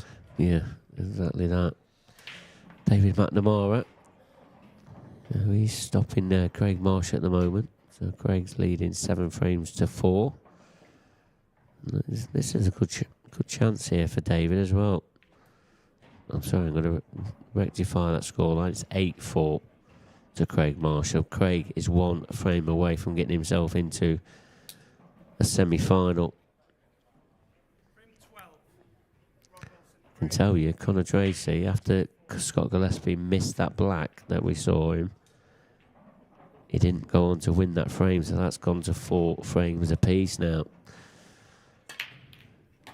Well, Wilson, successful break. What's he left? Oh, he didn't want that red to drop. I don't think he's on anything barring that yellow to the middle. That's near the blue spot. Yeah, it's... I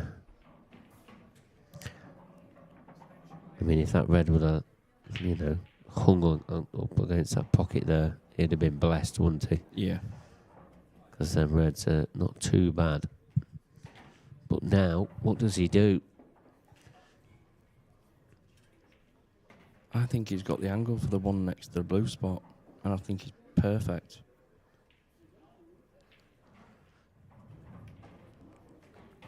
Cue ball is going to be tracking though. Yeah, I think you're right, Rob. Adam, sorry. Yeah, you're right.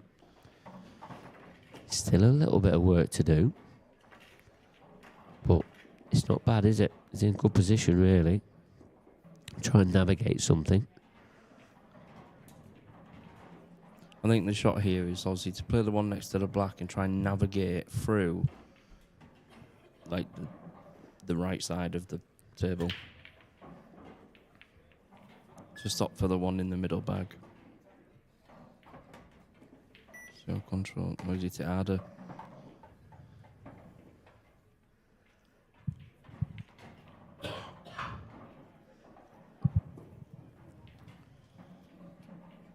And it's worked out, so I think that yellow still goes past the black and the red.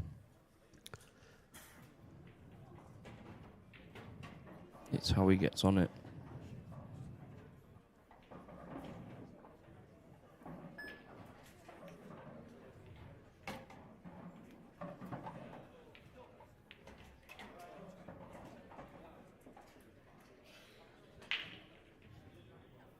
Referee, please, to table 2. Referee. Yeah, I don't think he's perfect here. There's, obviously, if he does go into the top half of the table next for that yellow, he's not going to be leaving himself a very good angle. Or can he leave himself a good angle? Come back across, Mark, would you say? I think that's all he's got. But, you know, these middles, as soon as you're playing with pace, it makes the pot 10 times harder. Cue this like a dream. Oh, he's played it quite nice. Had a nice angle, didn't he? Perfect. Drop this in and nice knock back. Yeah, you should be 4 frames ahead. But you don't want to be glancing past the red. He'd love a cannon on the red here. If that had come over another 4 or 5 inches, it was perfect then. Yeah. Bit of awkward cueing as well.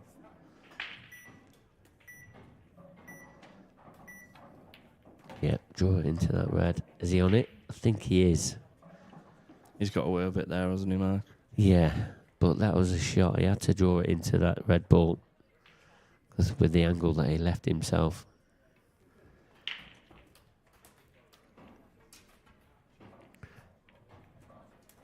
Is it there? Has he got the pace? It hasn't. Drama. So, Mark McAllister. I think there though, Mark, that was one of them shots where the black looked easy, but when you're actually down playing it, it's a lot harder. Yeah. Well. All about this red that's next to the black. Does he leave it to a skill shot? Or does he try and get on it? Surely you've got to try and get on it. Yeah, you got to get on it for me. There's plenty of reds out there to get on it, isn't there? You could play this middle red of the 3 now to leave yourself the angle for the one down the rail so that you just drop that in to come across. Oh dear. It's too straight, Mark. Yeah, he needed to be glued to that cushion, didn't he, I think, to have any chance.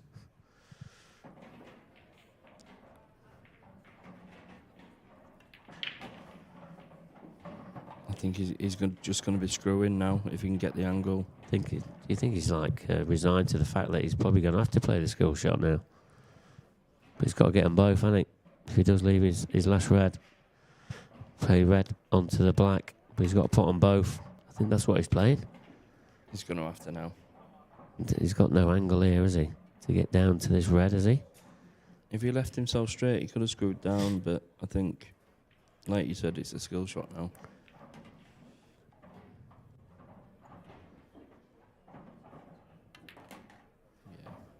Yeah. Oh. Great shot. He's played that as well as he could, really, from that distance. Give him the best chance for it, hasn't he? He's landed perfect for the skill 8. Yeah. Not easy shots though, but that black is quite close to that pocket. Oh, played it nicely. 7-5 now, within a 2. Can he get this momentum back? Craig Marsh is into the semi-finals. He's beaten David McNamara by 9 frames to 5. Who's going to be the next one into the semi-finals? Connor Tracy, 5-4 head up against Scott Gillespie, and he's at the table. So it doesn't look like a bad opportunity there for Connor either.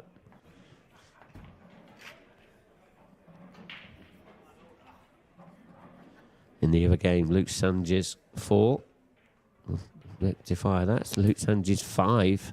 Drew Hughes 4. That frame just come through. So they're all very evenly poised, aren't they, these matches? On table 19 in the open, please, Matt Peel and Gary McLaughlin. Matt Peel and Gary McLaughlin, table 19.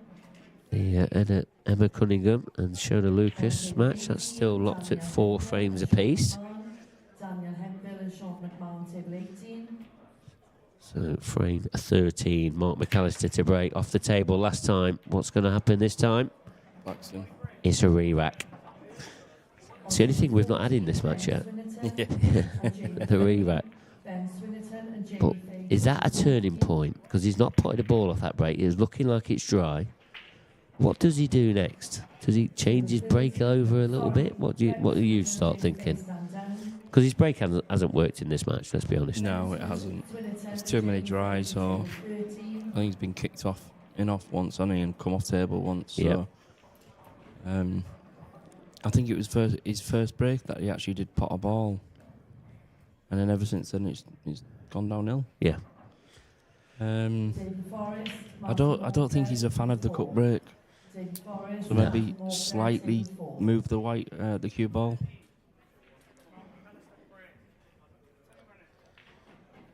Well, we're going to find out. McAllister will be breaking again. Bit more of a controlled pace this time, and got 2 balls. So he's kept with the head ball break, which is probably the right thing to do. Yeah. Because that's how he plays, isn't it? First glance at these, Adam. These reds are simply lovely. The dreams, are they? Cocoa Pops. It's literally all about your pattern. Just control the white cue ball. And obviously the black just right centre. Yeah, so he's left that red up there now. Uses his last ball to get onto the 8 ball.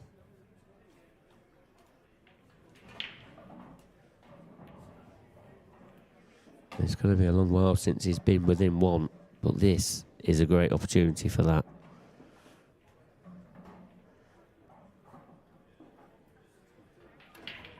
Showed some great nerve in this match, Mark has. You know, he's never got down. You know, he showed really sort of a good temperament.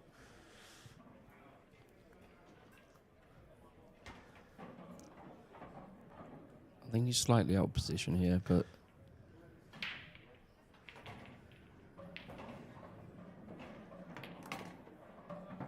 Plays them ever so well, them shots. Brilliant shot. Yeah, but it might just be a bit too far. A little bit, but Coming around to have a look now if you can try and stop it dead. I mean, surely he don't take the one in the top right first. I mean, he is on both, I think. Or has he just looked at that, see what... He's going to have to pinch the pocket here a bit. Yeah. He has pinched it. Perfect, Mark. He's pinched Great it job. nicely. Just played that into the bottom part of the pocket. And now, if he takes these out, we've got a match on.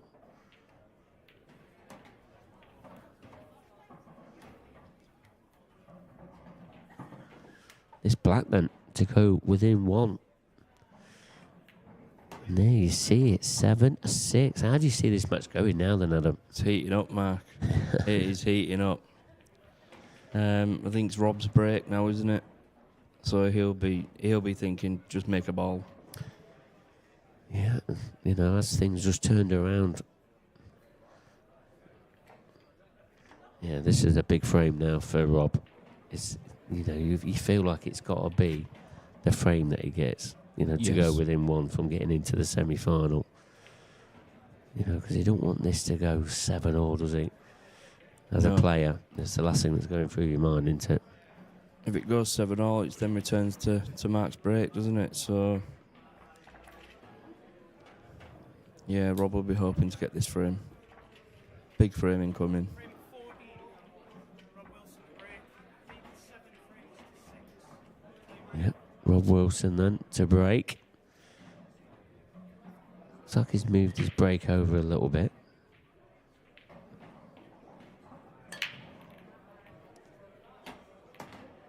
What is that? Guess 8-ball what? going. Oh, We haven't seen a re-rack for hours, and we've just seen 2 in 2. It's a crazy game, isn't it? How many balls did he put off the break, though? It must have been 5. yeah.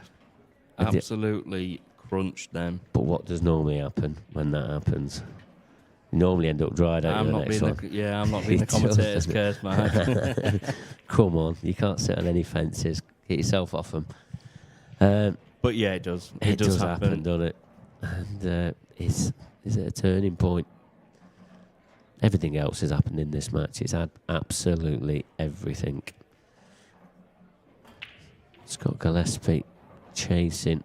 He's a frame behind. Looks like this is a good chance, isn't it? Yeah, looks okay there, Scott. Back to this one. Rob Wilson, what's going to happen this time? Oh, he's controlled that lovely. But guess what? It's dry. It always happens, doesn't it? It happens. It's a crazy game, isn't it?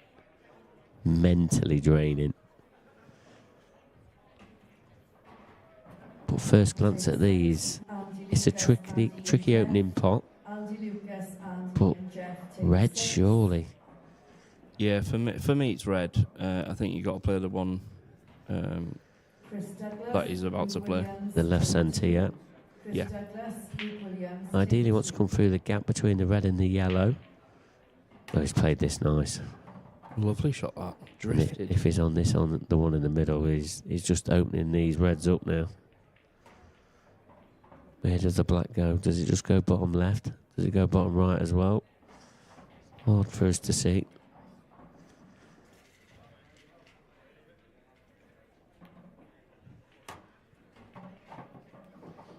I think if Mark does clear these up, it's going to hurt Rob. 'Cause it can be frustrating when you're potting 4 or 5 balls off break and the 8-ball, then you go dry. Yeah. But that's pull. So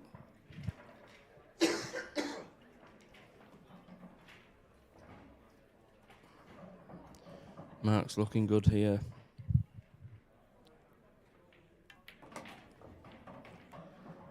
Yeah, he plays them shots lovely, doesn't he? He just gets Perfect. right through it, doesn't he? Yeah, I know it's a simple shot, but it's the way that he controls it, doesn't he? Left himself a great angle here. It's crucial you leave yourself the correct angles at this game. Probably hasn't done so this one. I think he's going to run this through, Mark, with a little bit of left hand side. Yeah, I think he's being forced into just playing a little bit of extra on this cue ball.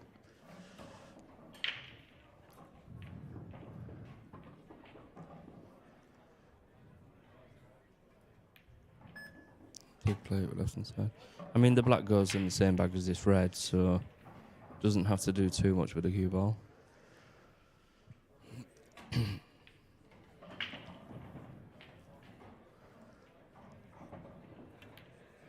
Perfect. Easy. Lovely cueing, isn't it? Yeah. It's one thing I've noticed about his play. Since he's come onto the IPA tour. And here we have it, 7 frames apiece. And look at these latest scores as well, Adam. 5-all Luke Sanches, Drew Hughes, and 5-all Connor Treacy, Scott Gillespie. All these quarterfinals are level. I'll let you pick a winner, man. Well, that's down to you. I'm in the hot seat. Okay. Yeah, it's me that asks the questions. Thank you. Yeah, it's been so difficult, hasn't it, all weekend, just to choose who's going to be winning and that, and it's still hard to even decide that now. But Drew Hughes playing some good stuff again. 5-5 against Luke Sanches, who beat Mark Farnsworth in the previous round. But frame 15 in this match between Rob Wilson and Mark McAllister. Mark McAllister to break again. What's happening? It can't be dry again, can it? It is. It's crazy. But look at the layout. It doesn't look great, does it? Not really yellow to go up, barring the one in the middle. It's close to his work, but you've got issues. Red for me. Yeah, I think the reds are more open, aren't they? Obviously, the blacks just protected by them with the yellows.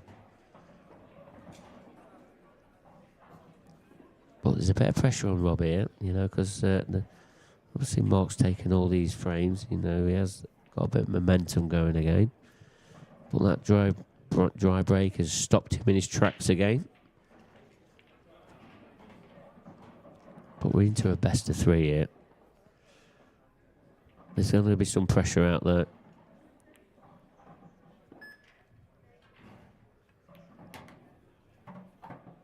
I'm sure there'll be a few nerves, Mark. Even the top boys get nervous. Yeah, they certainly do. And, you know, no matter how good they are, you know, everyone's human at the end of the day.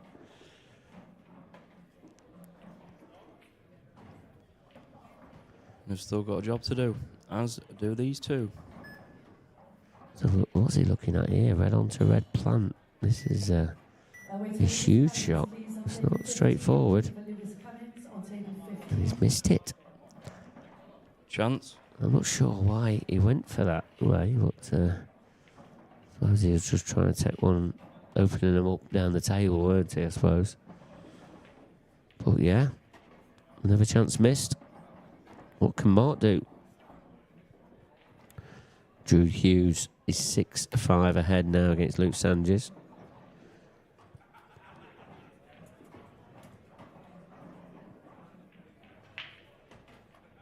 Wait for Bobby George, please. Wait for Bobby George on table 23.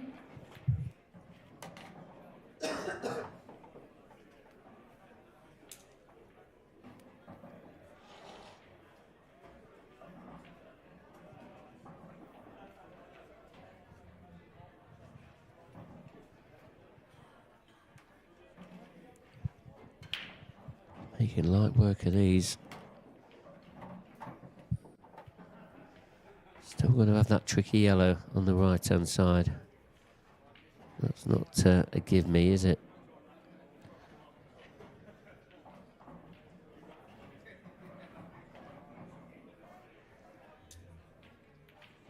It's got an angle. What would you do with that yellow? Do you think you can just drop on it anywhere, or are you gonna I don't think you can get it out. I think you could have played the pattern a little bit better. We now down to single figures on a football card. So if anybody has that to go. Chasing a little bit more. Yeah, he is chasing. For me now, I think the shot is to play that double.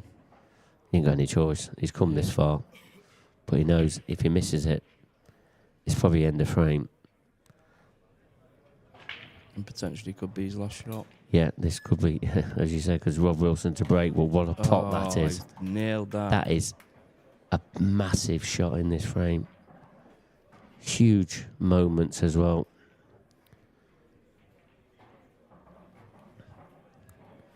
He was forced into that. As you said, he was chasing, but forced. Oh, this is hampered queuing. He's got to hold himself together. It's a nasty one for sure. This to go one frame away from getting into the semi-final. These are nervy, aren't they? Oh, absolutely nailed. 8-7 he now leads. And you hear the cheers then, didn't you? I mean, there's quite a few players in his corner cheering him on. Spectacular that was, man. Yeah, I like that shot. Yeah. The double was spectacular, but even the black, under that pressure. Yeah, just the whole finish in general. Yeah. Fair. Really good. Really good indeed. Yeah, a lot of the Scottish contingent over there.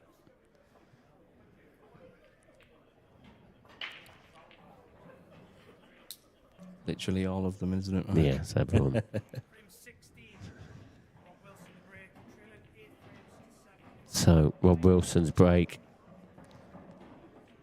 He's just praying, isn't he, for a ball. And all the Rob Wilson fans at home are also praying. He's got one. He's got one. Again, though, it's got to say, it's a little bit awkward. And 2 balls on that top cushion. Tricky. The red and the yellow. First glance, Adam, what do you think? For me, Okay, I'd probably go reds. 3 teams left on Or try for reds. Yeah, and that's because of the red over the pocket, I suppose. Yeah, I just feel that he could play the one to the top right bag now, run through for the other one at the top of the table, and then maybe nudge the red that's near the yellow, because you'd still have the other 2 that's in the middle of the table. Yeah, could be. Could be just that.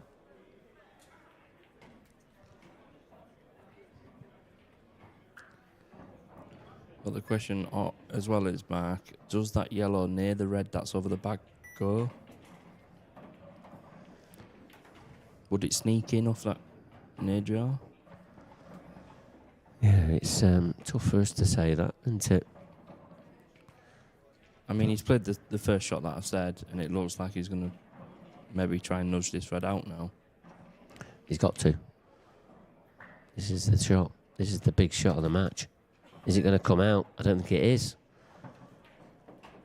It's gone wrong. And if that yellow does go past that red, then you've got to say it's probably a mistake.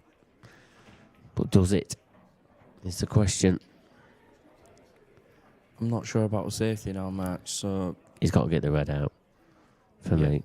Because he's got we're saying that he has got the bottom right hand pocket covered.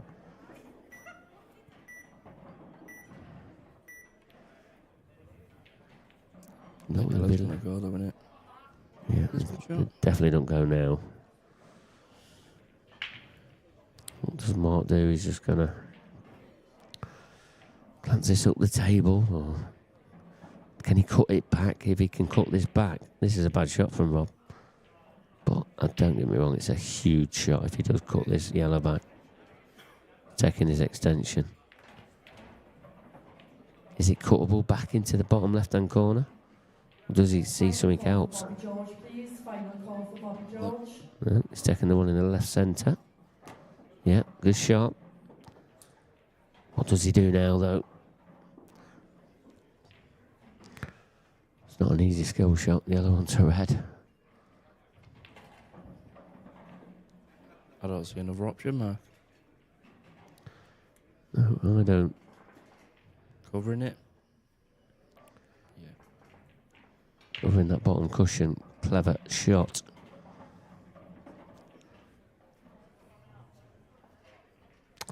You got to say, Mark McAllister, he's probably favourite in this frame, isn't he? You know, he's 2 balls to the, he's better off than that.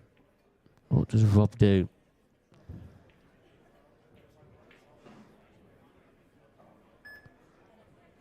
He's going for this, isn't he? He's going to power this. Going to try and get it out. Oh, It's a great effort, that. brilliant shot. But he's not quite out the woods yet. Still going to have a tricky positional shot.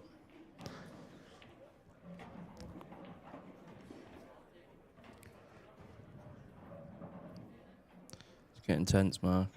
Yeah, I can feel it in here. I mean, we've all gone to the edge of our seats and everything since we've been sat in here. Was all nice and relaxed, weren't we, when we started?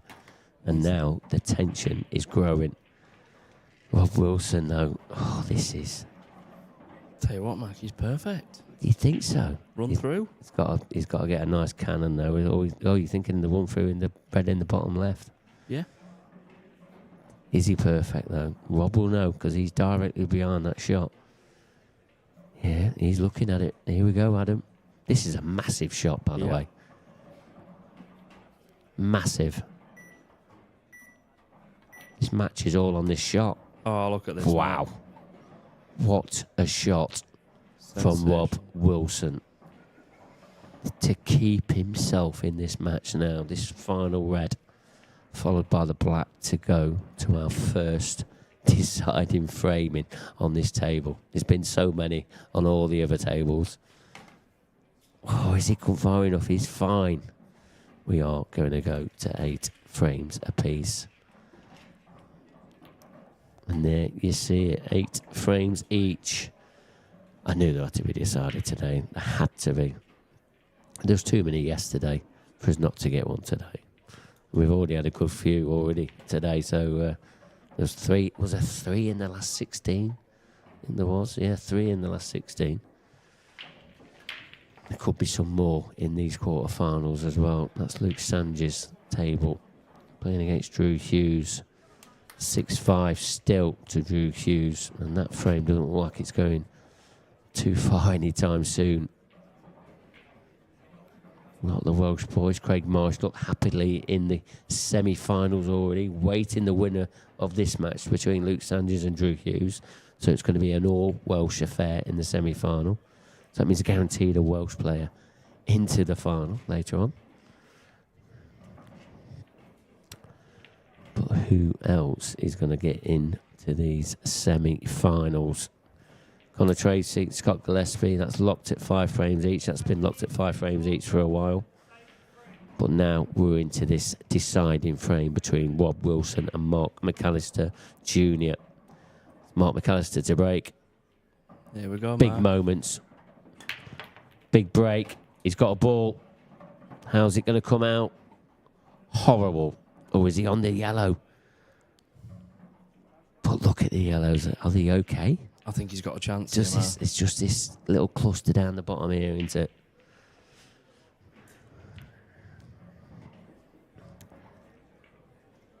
it? Are you saying yellows? Yeah. Only because of the opening shot, I suppose. I mean, he has got a chance for the red. I think it goes bottom left as well. But he's got to take these yellows, hasn't he? How much of that? Does that yellow pass into the top right past the black? Is there an angle there for that? I think there is. Yep, yellows it is. How's he going to get on this one? Looks okay. He's just going to nudge the back here, isn't he? He don't have to do a lot with his cue ball. Just got to make sure he just gets past it. Oh, I'll tell you what, that looks awkward. I'm not sure now. Got to be careful with this one, I think.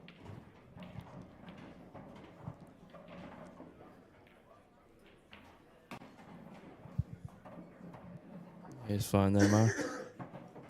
Played it very calmly, didn't he? More calmly than what we would have. We're not very calm at the moment, that is a fact. What a great match this has been. You're all enjoying the coverage at home as much as we are. Not that we're at home. Here we go. Mark is going for these. You don't want to give Rob Wilson one chance. But it's got to come out right, hasn't it? He's got to trust the luck, a bit of luck here. So this one is now the key shot. Has he got an angle? I think he's got a slight one, hasn't he? We all know he's got some incredible cue power. It's not come out, Mark. Oh, and look where he's landed. He's landed horrible. Just looked like he rushed that a little bit. You know, as he got down to the shot, he wasn't in an ideal position.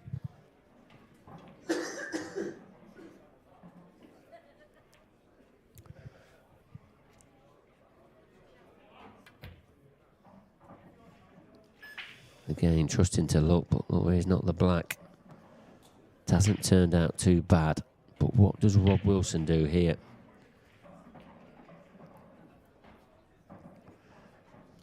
I was going to say that Mark's in trouble, but I think Rob's still in a bit of trouble here.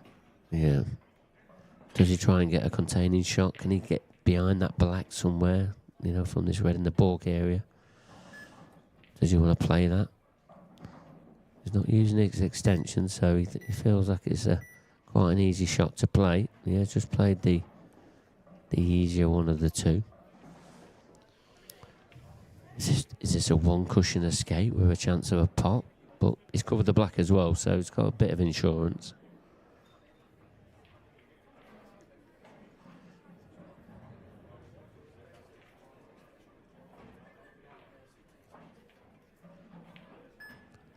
It's a good effort, isn't it? Yeah, I think that's all he could hit of it, I think. So, but Rob's back to the table now. It's a good chance, this, isn't it? Very good. He's not going to get one better. Nope. And that's all Mark could do. He could just get out the snooker and make sure you only give him the one visit. And he's just waiting, really, from a mistake from Rob. But he has played pretty steady throughout. Well, like you said, Mark, it's had everything this game, hasn't it? It certainly has. Not easy for either player, especially when the stakes are so high. We're placing the semi-final.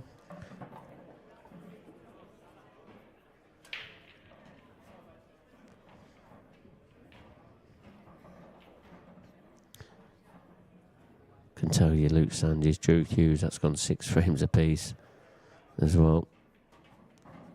Nothing in it. Rob Wilson, that one's just hit the far knuckle. These, they weren't easy, these. You'd like them a little bit easier to get over the line, but not over yet.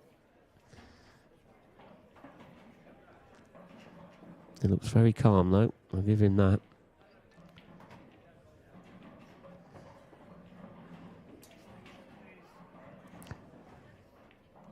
So this is where he's used his extension now.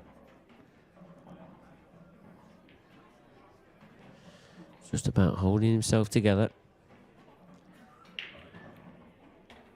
Nicely done. What do you think here then, Adam? So for me, He's got a choice of both, hasn't he? because of the angle he's got, you can either play the one near the black and try and get the angle where he can just stun over back to the black off the last red into the middle, or stop the white dead from the... Oh, he's going to take this one anyway, Mark, so... Yeah, I think this was his plan all along, weren't it? Leave himself in the middle, but has he got the angle? He's just leaving himself a double. Don't think he's perfect here. See, for me, Mark, if he played this one that he's playing last now first, he could have come twice across to be back perfect on that black. Yeah, I thought that. Yeah, there was a little gap, but it's quite a big gap for that cue ball. So what does he do now? He's just going to have to play the double. And I've got to say, Rob's not played doubles well in this match. This then, Mark, for a place in the semi-finals. Is he going to play an element of safety as well with the cue ball? He's just got to commit to this black. Whatever he does, commit to the black. On table 22 then, please, in the open event, Chris Ferrier. Oh, he's missed it. Mark McAllister. Where's that black going? What's he left? He's got away with Don't it. go. He's got away with it, Mark. This match continues to have all of it, doesn't it? It don't give up this match, does it? Just keeps chucking out like twists and turns. What does Mark do here? because that clock's ticking down. They're both used to their extensions. There's going to be another twist here, isn't there? There's got to be. It didn't go, and he's left it. Yes. Mark. I think he had to make sure that it went past the black. This black then get himself into the IPA semi-final. There you see it. A match that is absolutely everything. Adam, thank you so much for joining me in the comms. I'm going to have to run back up to the studio because I know I'm on my own at the moment, so I'll go and have a few words with him. Thanks for having me, and might see me again. You certainly will. Thank you very much, Adam. Cheers, guys.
Welcome back, and Rob Wilson, that match had absolutely everything.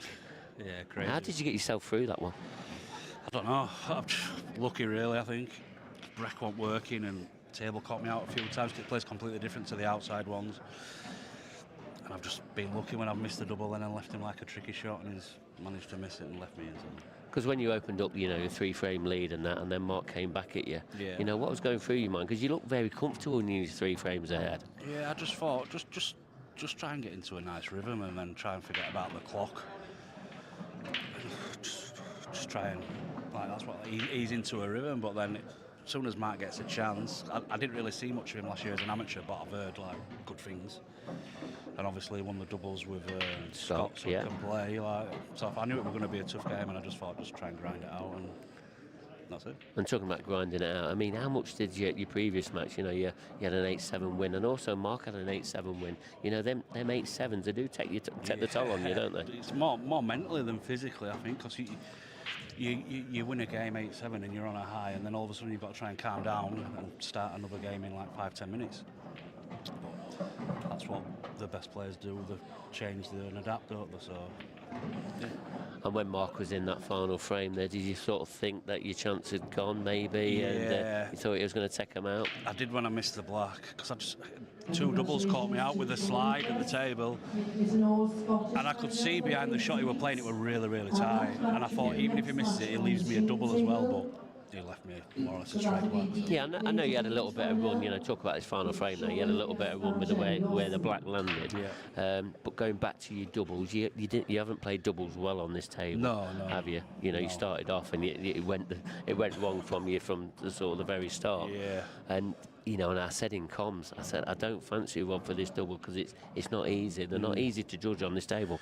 You've just got to judge for the slide, and it's because obviously the tables are different outside. They're probably going on that table outside, but on this table you've got to try and judge for the slide, and then it doesn't slide, and then it does slide. It's crazy, but the table were perfect, really, other than I'm rubbish at doubles. And what are you going to do now then, Rob? Because obviously you're obviously still waiting to play the semi-final. I'll probably just go get something to eat, go get a shower, chill out. Especially after that long match. Yeah. I mean, you've played every possible frame this afternoon. Yeah. takes its toll. So it'd be nice to chill I out. mean, it's going to be a little bit of a wait because obviously we're still waiting for a Yeah, couple of the matches, aren't we? I mean, Luke's playing now, and then there's another one going off Yeah. with Connor and that. So, but well done. You're Cheers. into a semi-final. Thank you. Look forward to seeing you later, and I know you're on one of the other stream tables anyway at some point. So, cheers. well done, Thank you. Rob Wilson, Cheers. into the semi-finals. Who is going to be joining him? We're going to have to wait out and find out to see who that is. So we're just going to take a few moments away, but we will come back and we'll be back shortly. So don't go too far away. No, sorry, stand down a second. Yes, sorry, on table 11, please, in the ladies' amateur event quarter-final match, Laura Jones, Savannah Lowe. Laura Jones, Savannah Lowe, table 11.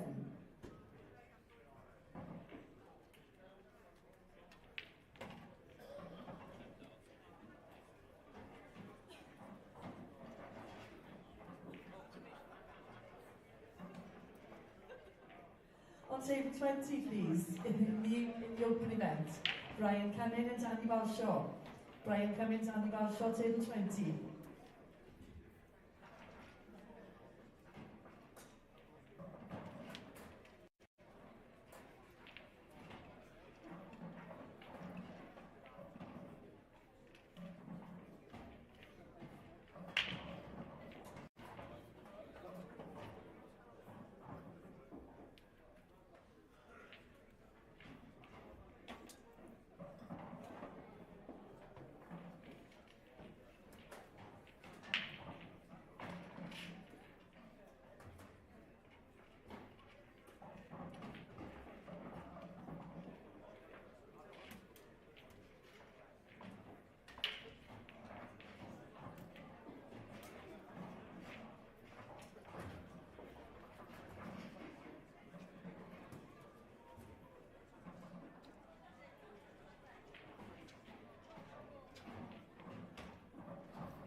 The referee, please, to table 11. Table needs attention.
The winner of the football card was the team Chesterfield, and the person who owned that square was Dan Belshaw.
welcome back once again, and it's the ladies elite final. That's going to be the next match up, but just wanted to just talk about the men's professional event, and Stephen Walker joining me once again.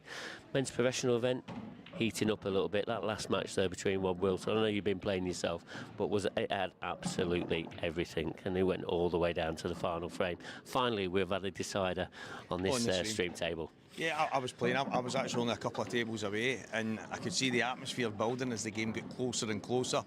And obviously, it's a shame when you get to that point, and there can only obviously be one winner. But it's just been a long time coming this weekend that we've got a decider, because we've had loads throughout the weekend on the outer tables, and to get one probably not before time, but two guys with a great opportunity, and they gave us a good show. And Craig Marsh, he was the first man through to the semi-finals, beating David McNamara. I mean, David McNamara had a fantastic win against Mark Boyle on this stream table, but came unstuck against Craig Marsh. Yeah, I think it shows the standard that we have all the way through. Someone asked me probably last week, looking at the draw, who would you pick? And it was one of the ones where everybody could beat each other, and you know that they're going to run into each other at some point. Beating Mark Boyle, fantastic. Obviously, he's the world number one. But then there's always someone else that comes later, and Craig Marsh, former world champion. Not so easy a task, and obviously he's ran into Craig Marsh in fine form, and unlucky for Dave McNamara, but that's just the way it goes. Yeah, and Craig Marsh, he's going to be playing Luke Sanchez in the first semi-final. That's going to be on one of our other stream tables, which will probably start around 5 o'clock. But he had a great win, Luke Sanchez, against Drew Hughes.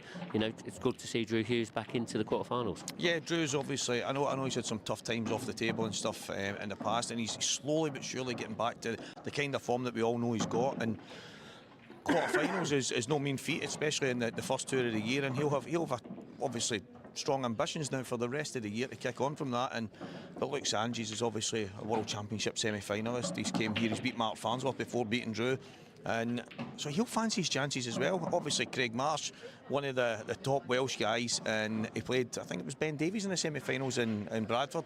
He's now got to go against Craig Marsh in the semi-finals here, so he seems to always run into one of his fellow countrymen. But can he beat Craig? That's the question. And one last quarter-final still being played at the moment, still going off. I think we might show it on the stream a little bit, but probably not too much. So Scott Gillespie, he's 8-7 ahead against Conor Tracy. How do you see that one going? Because he had a good chance in that previous frame. He should be in the semi-final now. Yeah, obviously Scott's one of the players. He doesn't let stuff like that kind of get to him. I know a load of us, lots of us have obviously had it in the past where you make that mistake and you punish yourself a bit during the match. Well, Scott's not that type. He's the type to wait, be patient, and hopefully get that chance again. But Connor's obviously come through, beating the likes of Liam Dunster earlier on. So he's feeling good, he's feeling confident, and he's obviously pushing Scott all the way. So, I mean, at the end of the day, until you're over the line, it's not done. Over the line, indeed. So this brings us on nicely to this next match then. So this is the ladies' elite final. Jenny Lawson against Shona Lucas, the battle of the Scottish ladies. How do you see this one going? Obviously, Jenny had a great win against Caitlin Kennedy, and Shona had a brilliant win of her own as well against Emma Cunningham. Yeah, I mean, obviously Emma being the world champion probably comes in as the favourite, but she was obviously having to do it the hard way with Deb Burchell the round before that as well, and then Shona's managed to put her to the sword, but we all know how good Shona can be. It's great to have her back on the IPA tour. She's a fantastic player and a great character to have about. And Jenny's been playing well lately. I think she had quite a good run in the World Championships herself. Obviously ran out of steam towards the end, but showed good form leading into this. So it's no surprise to me that she's in the final. I would hate to pick a winner. Yeah, and I think, let's go back to Jenny. I think ranking doesn't really suggest about where she is as a player, because she missed a couple of events, so that cost her ranking points. But, deservedly so in this elite final. Yeah, she's an international A-team player. She has been for many years. Always well thought of, not only in Scotland, I think all over the UK. I think all the ladies have got a great respect for each other up and down the country, and she's always been highly rated, and she's always there. It's one of the things where you know what it's like in these ranking events. You miss a couple, all of a sudden you drop away, and I think Jenny's probably one of the people who's been caught by that, but it's no surprise to me that she's in this final, and Shona will have her work cut out to beat her.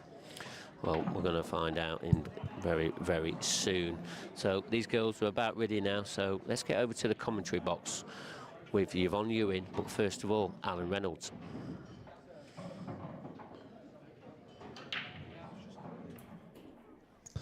Thanks very much, Mark and Stevie. That's a great introduction for the ladies, and I am honoured to have beside me a good friend of mine. Yvonne Ewing, former European champion, former Nations Cup champion, 3-time Scottish champion, and ladies elite player. Good afternoon, Yvonne. Hi, Renzi. How are you doing? Yeah, very well, thanks, very well. Delighted to be invited back into the commentary box for this final. Quite exciting that it's 2 Scottish girls in just before Bridlington next week, and I'm looking forward to it. Now, as the ladies get prepared for the final, we have a guy you've known very well since he's been a young kid, Yvonne, and he's trying to get himself into the semi-finals. Scott Gillespie. Yep, Scott's had his woes this past wee while, struggling a wee bit, but I'm delighted to see him in the quarter-final of this event. And I just hope that he can go over the line here and into the semi-final, because I think he's he deserves it for me.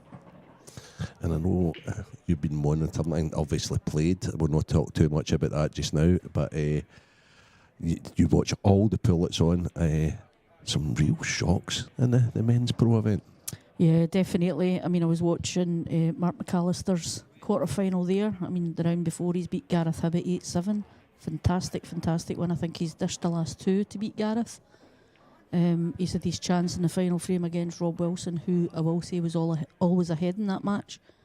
And he's just ran out of time, and that's just the experience of the shot clock that Mark's not had yet. In this grand hotel in Newcastle, this is the first time I've been here, and you look at the spectators in the background, they're absolutely loving it. Yeah, everybody loves their pool here.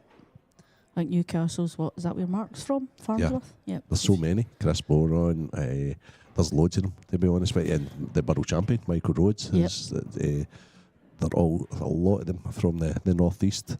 Yep, it's a good hotel. It's a lovely hotel to play in. There's plenty of room round about the tables. And some of the rules that Stephen and Santa have brought in with the new IPA team are good. It's only players in the playing arena. Yep. There's no telephones, there's no anything like that. So it's really far more professional already. Yeah, that's for sure. I think the feedback for the players has been fantastic, to be honest with you. They're enjoying it. They're enjoying the fact that there's no random people going through. So anyway. And here we go with Shona and Jenny.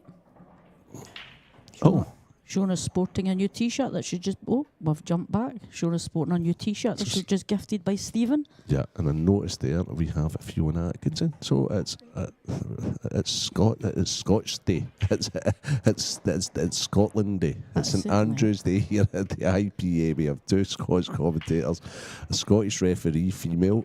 I feel a bit out of touch here. I'm the only male that's taking part in this final. But to be fair, you're in touch with your feminine side, Lindsay. You're very good. You're very delicate. I always have been. I've always have been. Let's see, I'm hoping Gibbsy manages to stroke this one in. So, let's hope Fiona just takes her time setting these up for the first frame so we can see the outcome of this match. It looks perfect. Yep, plump. Now, I think the best they can get to, Yvonne, is the cue ball. Where it is, and I hear Fiona in the background announcing, we're going to actually have to hear the roar. Unless, there we go, Craig's on the ball. Yeah, I've played a couple of shots in my match where I get beat, and I've tried to play them with a wee bit of pace and bring them down. So I was thinking Gibbsy will know that, and he'll just run it in and take his medicine in the black, which he did. So we're going to go between the 2 tables just now. Jenny's got a real good opportunity in reds here, I would say, everyone, but here we go. Here's Gibbsy on the black to put himself into the semi-final. He's nailed it. That's the boy. Well done, Gibbsy. Okay, so Gibbsy's in the semi-final. Gibbsy will play Rob Wilson. In the other semi-final, it's an all-Welsh affair. And it's Craig Marsh against Luke Sanchez. But now let's turn our full dedication to this ladies' final. Yeah, I watched Jenny in her quarter-final her semi-final against young Caitlin. And Caitlin didn't play as well as she has been, but Jenny was clinical in finishing. Any time Caitlin missed, Jenny was stepping up and finishing it, Renzi. So if Jenny takes her chances, or if Shona misses and Jenny takes her chances, this could be really, really close. Okay. So I think what Yvonne's saying there is, obviously experience and having been there and done it and won lots of things, Shona's obviously favourite, but Jenny's playing at a really decent level at the moment. So definitely, yep. I remember 2001, I think, Renzi, Shona won her first world singles title. So that's, 24 years ago? A long, long time ago. So she's been playing at the top of the Where was she ladies' playing? game. She was 10 or 11 or something like that. I'm going to tell her you said that. She'll love that, won't she? Yeah. So Jenny's just tried to move that white ball back out and she's ended up total snookering herself, I think.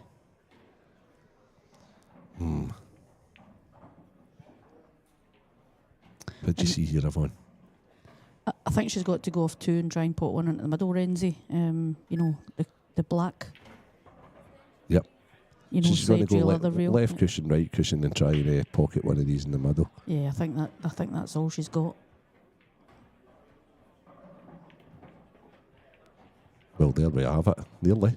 Yeah. It's a good hit. Yep, definitely. Keeps showing under pressure. And it keeps Jenny in the frame because she's not knocked anything safe. They're all open.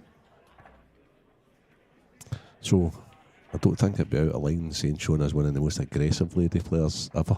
Yeah, if there's a finish there, she's going. I mean, you could see that in her match against Emma in the semi-final.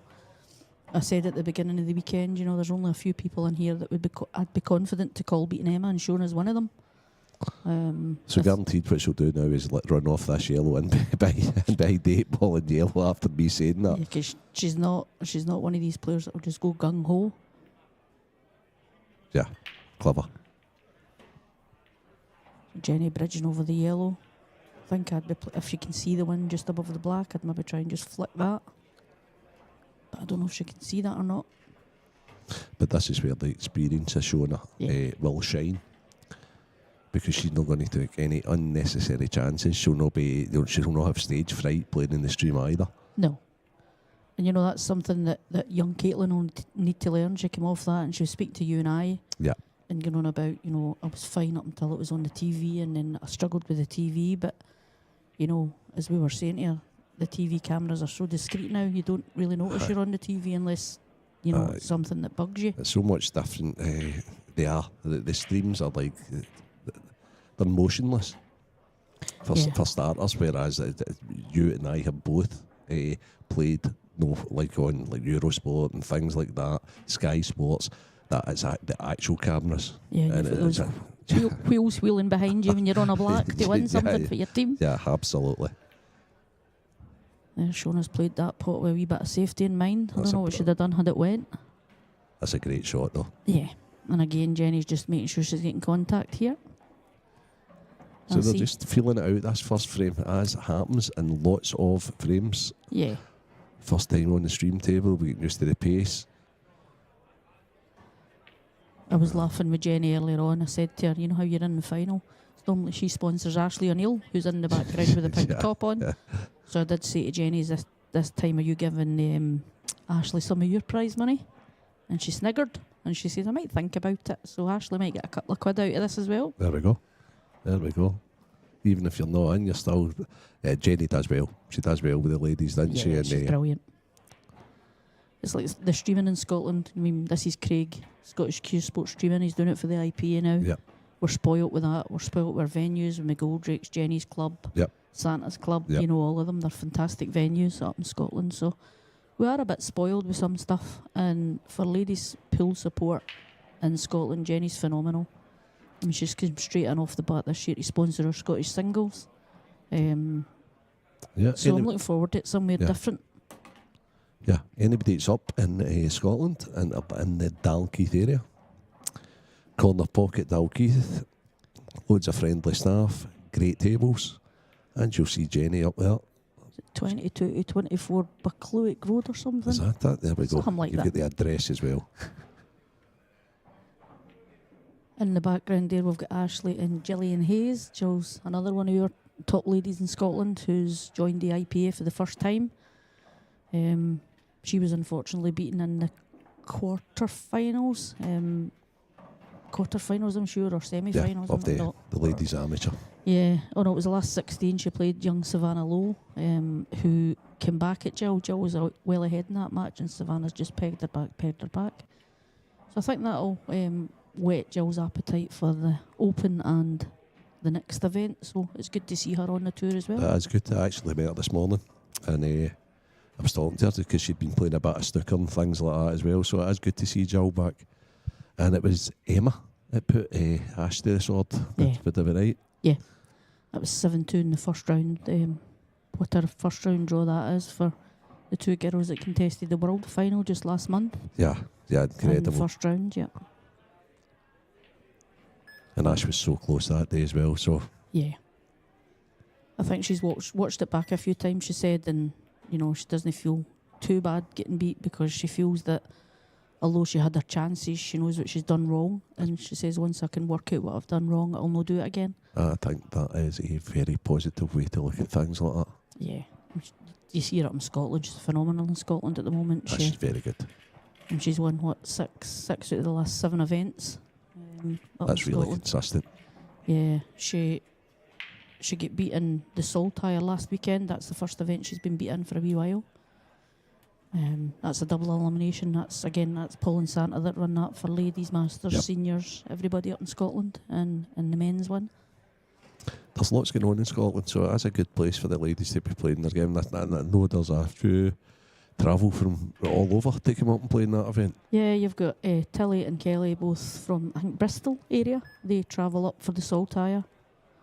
It just gives them that international experience playing against Scotland's top girls, because this year I believe Tilly's made the England A team for the first time. Okay, a nice player. I've watched her playing. Yeah, good wee player. I'm slightly surprised. I'm slightly surprised in 2 ways. I'm slightly surprised that Shona played the extra safety there and allowed Jenny to hit this. But I'm also slightly surprised that Jenny chose to hit that red and not the other red. It was over the middle to maybe try and even pocket it. Yep, I think Shona will go here this time. I think she'll play to get the one in the right cushion as we're looking at it. Yep. I think she's got to go here. Can I give Jenny loads and loads of chance? Oh, Shona. That's a run force there. I can't understand where Shona was going with the cue ball there. No, I think I'd have tried on and off and went over. Because then you've got the choice of screwing back a wee bit for the one beside the black or in the middle, whatever first. Shona will be really raging with herself, because I've known Shona for a long time. She doesn't make errors like that, to be honest with you. Do you think that's just be stream nerves? I wonder, because the table plays slightly different. And I think it's probably just first frame nerves, and Jenny's just played quite an experienced shot there for me. A lot of ladies would have just dropped that into the middle and just took their medicine, but she's played it down, so she's got an easy plot to get to the black ball for the middle.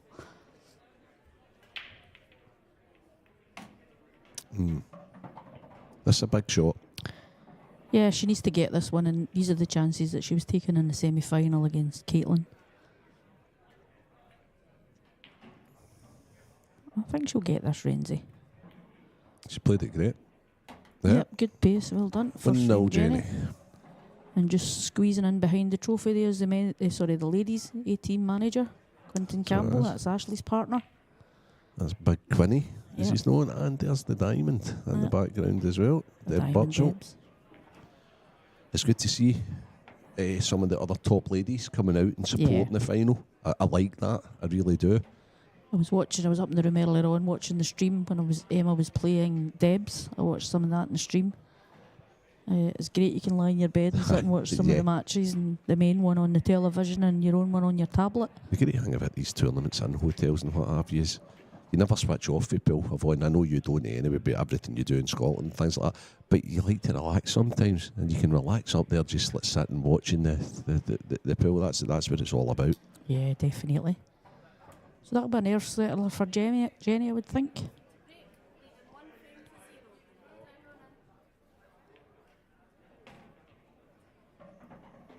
This is probably, when I watched Jenny there, this is probably the most focused I've seen her. And I know she's done a wee bit of work with, I think it's Chris Small.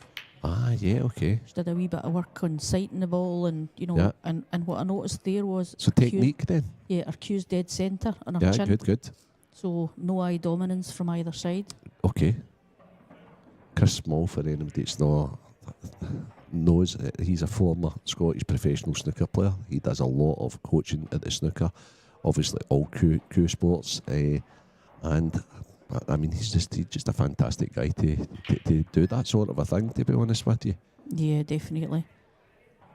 And I think Jenny's nickname for a long time in Scotland was Semi-Jenny, because she could get to semi-finals but not finals. And here she is in an elite ladies final for the IPA. Okay, so Shona's coming to the table. She had a few chances. I think she'll go here and she'll go reds and go for it. I agree. It's all about just to get herself going a wee bit.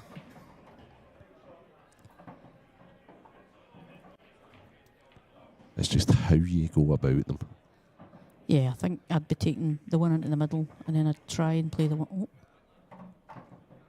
Playing the one into the bottom right now, maybe, as we're looking at it, and get rid of the one down here. Yeah, I think the perfect route for Shona would be to play this, then the plant. Yeah. I think she's trying to come down for the one in the cushion. Didn't like that. Play the plant, now Shona. Then the ball over the top left after the plant. Ball to the middle and then a connect down. However, moving that yellow's not helped her. I think she's going to play this just now. Yeah, it's hindered her a wee bit moving it. You see her checking her feet as well. Looks like she's done a wee bit of work in alignment. Okay. So it's not in. In or over, sometimes you shout, don't you? Yeah, but it's not. I wonder what Jen's going to do now. Jen, do you think she'll just cover the red, the yellow? Or do you think she'll stay aggressive and go for a really low percentage finish, to be honest, Yvonne? I think Jenny will stay aggressive, Renzi. I'd be putting that yellow over that red every day of the week. But I'm not sure Jenny will do that. She'll try and screw into it. Oh, great shot. So there's the aggressiveness, and that's how she's been playing all weekend. Okay, I like that.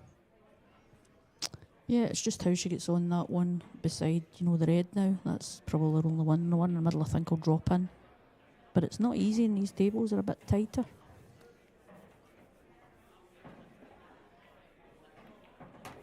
Yeah. She is queuing good. Yeah. No doubt about it, Yvonne. It's a case of getting on it. For me, it's just that one beside the red. The rest go. The rest connect to each other. I think she'll play the one into the top right as we're looking at it first. She's going to try and open this? Or? Yeah. Oh my goodness, that's a great effort. Unlucky. Just needs to take stock a wee minute and make sure she can get onto that one. At worst, she's got a double on it into the top right. Right, okay. Aye, okay. Or depending on what angle she gets here. It's limited though, isn't it? Yeah. I mean, it's where it's at the moment. Has it any open pockets at all? No, I don't think it goes anywhere, Renzi. I think she needs to move it or double it. Doubling it's obviously an open pocket, that's correct, but there's no... I think she's going to duck safe. I'm not sure about that one, Yvonne. I think once you're committed. Yeah. Shona will now be saying, come on, let's just get this plant nailed, and it's a tap in. She can slide off the one at the middle for the black into the other middle. It's a case of getting this one. Or if she can see the top one, she can just slide off that and come down and take the long red. I'm doing that whole moving my head thing to try and see. I don't think that was the right shot either. I'd have been going the other side. For some reason, Shona did not like the plant. Yeah. She's just made it not easy for Jenny, but a lot easier. She's given her a great opportunity. She's given her a great chance. That's for sure. I was trying to be polite there. It's easy, Renzi. Yeah, it should be easy for an elite ladies player. But under this pressure, with the shot clock on a table that's obviously faster because of the lighting, nothing's easy, everyone. No. I'll be a wee bit fortunate being on this one, but you've got to take these chances when you get them. No, she's just did a touch there because that was a lovely little knuckle. But she's not out the woods yet. She's still got a good positional shot to play from this last yellow. She's sometimes just trusting rather than trying to play around the table that everything in your body tells you should be doing. To get an easier black, take your medicine and take the long black and just make sure you nail it. And I like that. And for me, that will send a message that I'm in this final. Yeah. I'm here to win this final. I also like the way she just walked into that shot, as you say. It's obviously paying off, whatever she's done, making us good on Jenny. Good finish there, Jennifer. That's a couple of good chances Shona's had. These first two frames could have went either way, Yvonne. Yeah. I know it was Deb Birchall's moved to Shona's side. I don't know if that means anything or not, but she was on Jenny's side. She's now moved to Shona's side. Maybe just a better view.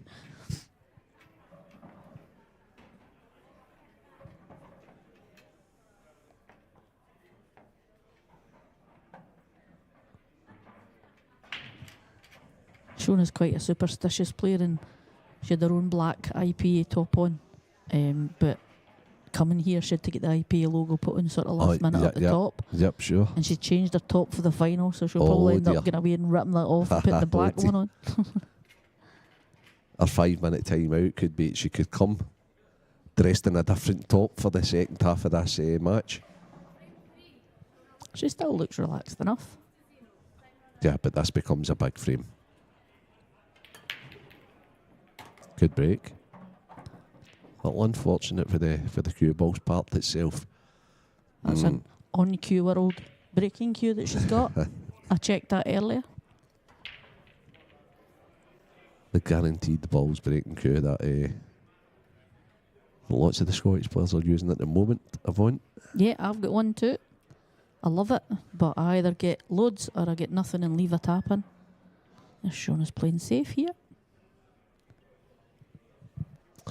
What I do hope happens in this match, I hope Jenny stays true to herself and just keeps on being aggressive and not getting drawn into. And that's what's going to make it fascinating, because, I mean, Shona's been at the game a long time, so she's not naive at the game, but she always chose to play a wee bit more aggressive. Yeah, and I think Jenny will stay true to herself watching her. Wow. Over the last, and then all of a sudden there's a great chance in the Reds here. That was a great point. Yep, drop the one into the middle, clear the top, come down.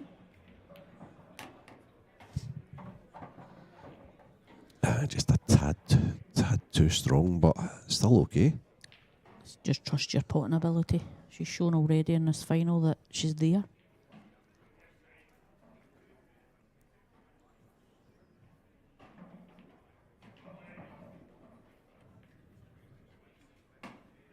She's lost the cue ball a little bit. The shot making's been good, so.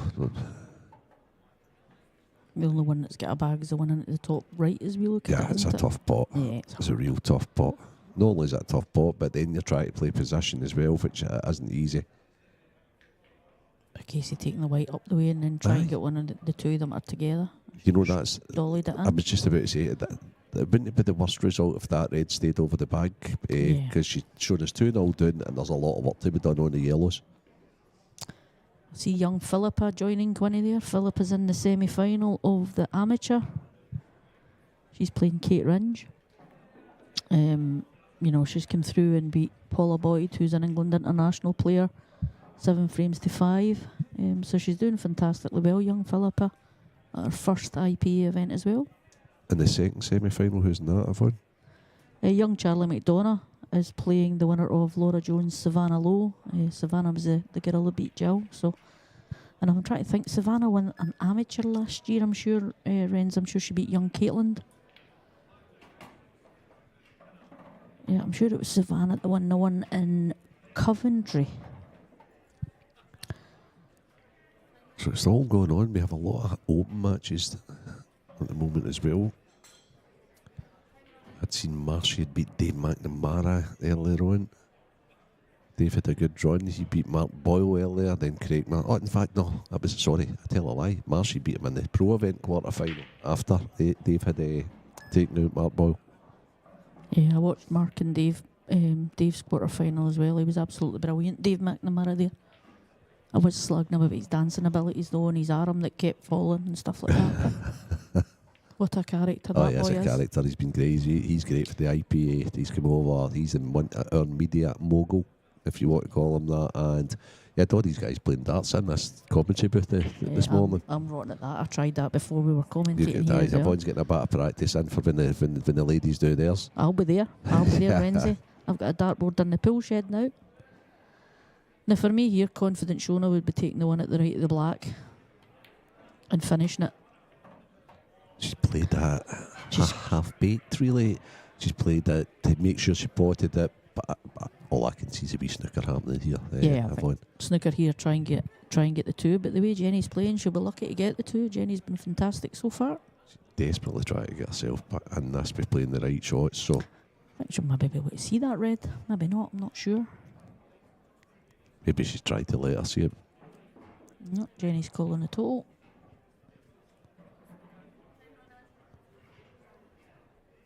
Fiona's made the decision quickly. I think she agrees with Jenny that it is a total.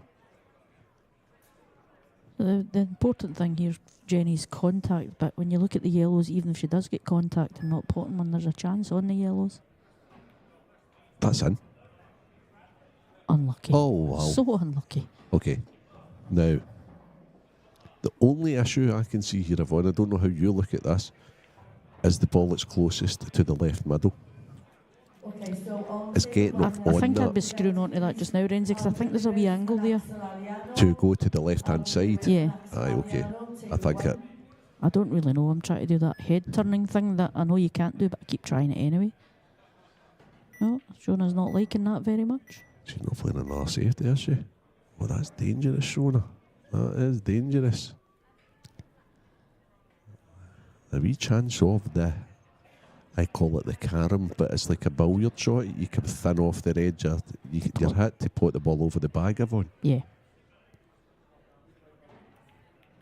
That's what I tell you what, Jenny's spotting all the shots is just she's a tad unlucky. That wasn't available to at least double. Yeah. Can it still double? I think she could probably double that, I think, off the yellow that's, the one just above the middle range. Yeah. I'm not sure she can clean double it. I'm liking this new Jen. This aggressive, see all the shots and go for it.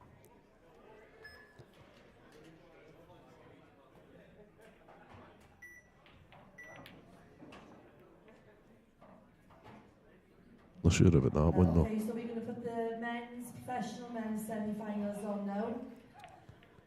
I hear Braun getting the professional men's on. Marsh and Luke Sanges. And they'll be going on the other stream tables. And the other one will be on table 14, Scott Gillespie and Rob Wilson. I think they're both stream tables, aren't they, Renzi? Yeah. So you have got quite a selection. We have the ladies' final here.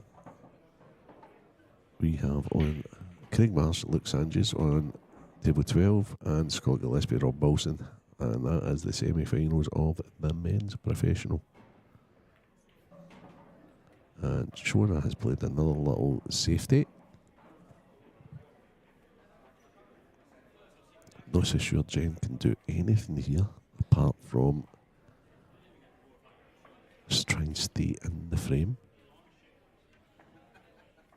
Yeah, as long as she doesn't disturb the red and yellow down here, she's still in the frame. So, for me,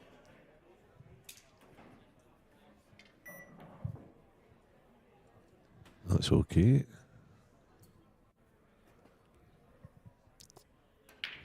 Shona's desperate for the free shot here, isn't she? So she can maybe play the red onto the yellow. Yeah. But how does she get the foul? How does she get the foul in order to have the free shot in the visit? I was going to think she'll play the middle one up and down. Do you think that's a plan, that red onto the yellow? No. No. Okay. So she's playing this over the bag. And I think Jenny can see that red. If Jenny can see that red, I think she's left her a slight chance. She can, Can screw it back because it goes in the bottom left. The other one, another chance for Jenny. Tough positional shot though, I thought. Yeah. But the way she's cueing the ball, Renzi, it wouldn't surprise me if she got it just in between. Oh, she screwed it straight back. Aye, what she's done there is she should have tried to widen it out a little bit, and she's just got too low in the cue ball.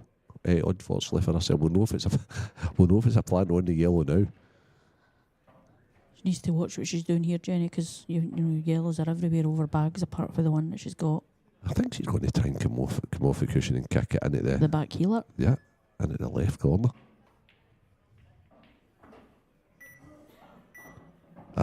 Okay. I'm leaving it where it is. I'm flicking the red onto the cushion and I'm finishing it if I'm Shona here. Yeah, I think you're probably right. Yeah, in fact, I know you're right because you're probably going to go up and take the 2 yellows upstairs. Yeah.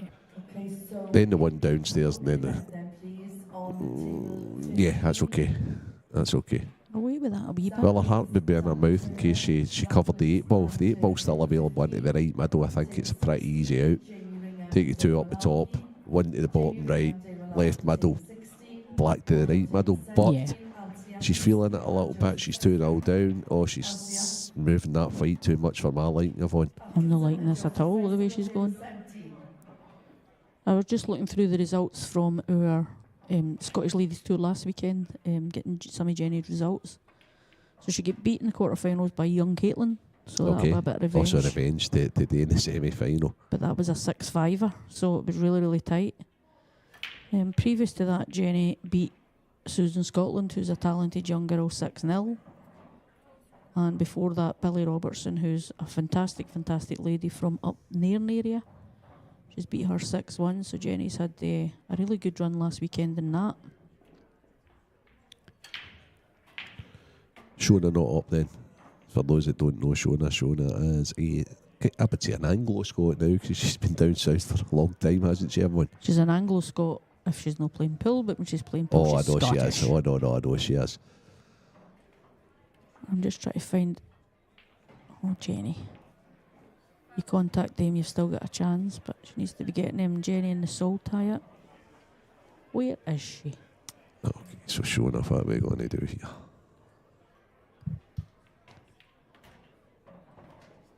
Just looking to put this red. Played it well. I didn't like... she's just feeling it. She's trying to be overcautious, Yvonne. Yeah, I'm Look sitting at her here cue nodding ball. my head and I'm wondering what she's doing, but you know, it is scoreboard pressure, it's the pressure of the final elite. Shona wasn't in the elite last year, she played in one IPA amateur, and I'm sure she got beat by Alexandra Kuna in the final.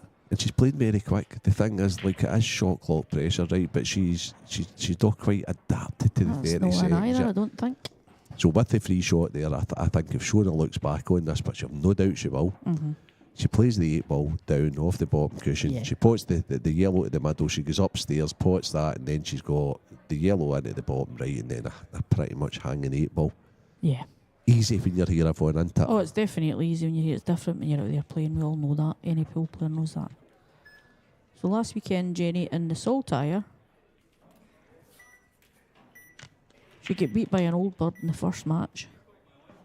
That was me. Couldn't have been 5-3. that of on you and all but Yep. That old bird, 5-3. And then she went into the losers round. And young Sarah Morganti beat her in the losers round. So she's went for there or thereabouts in the first event to getting beaten the, winners round and then the losers round. But I believe she'd been dancing after the tour. She had a couple of wines after the tour was finished for her, and she was sore on the Sunday. So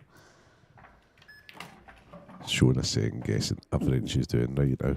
yeah, she's getting annoyed with herself now. For the wee interruption in the commentary there.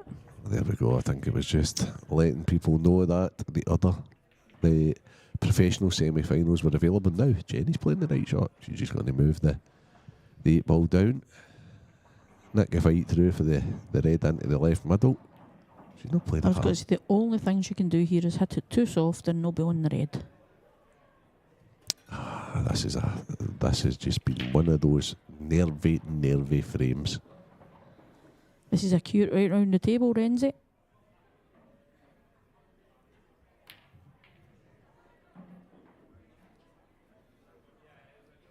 And I feel for them because I think we have all at one stage played a frame like this in our life. It happens week in, week out in pool leagues all over the UK. And it happens to the besties. It's just like it's a horrible place to be. So if you're showing on your 2 now down, Renzi, I'm dropping the yellow in and taking my cut in the black. Okay.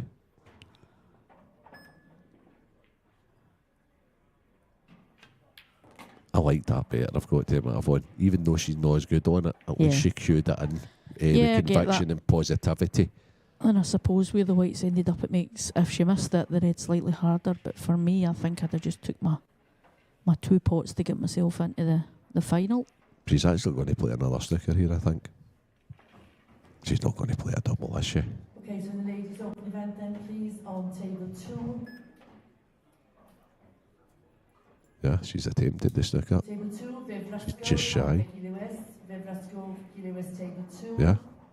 So if Jenny plays this On table 3, right into the middle of the pocket, that's a great chance to go 3-0. Yep.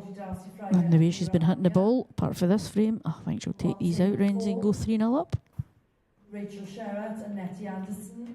Rachel Sherratt and Nettie Now, Anderson, table just the 4. way the frame unfolded. You had a wee feeling. Aye, I just had that feeling. Just had that feeling. Maria Lewis and Kaylee Allen. Maria Lewis, Kaylee Allen, table Okay, 5. so are we going to see the real Shona after that? She's got one on board now. Hopefully that will settle her nerves. Lauren Chandler and Gillian Hayes. Lauren Chandler and Gillian Hayes, table 6. Well, for me, that'll settle Shona down. The 2 of them will just be glad that frame's over for me. 7. And I hope what we do is see the real Shona, Renzi. Lindsay Scully, Lavoy, table 7. So currently 2-1 to Jenny, and a race to 7 to be crowned the European Ladies Elite Champion, IPA Tour number 1. And it's Jenny Lawson to break. In the pro semi-finals, Craig Marsh is 1-0 up and Luke Sanges. Scott Gillespie, sorry, apologies, Craig's just went 2-0 up, and Scott Gillespie is 1-0 up against Rob Wilson. And those semi-finals, that's a race to 9 in the men's professional. And Tony Bezelzen. Val Finney and Tony Bezelzen, table 10. And I see David Kinnear's just joined us. I think Jenny sponsors him as well, so he's maybe travelled down when she's getting to the final. On table 13, Lisa Reynolds. No, sorry, stand that down, sorry.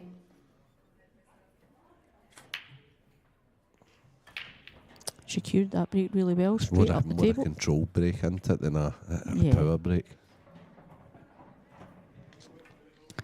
So I think Shona will go the Reds here and have a go.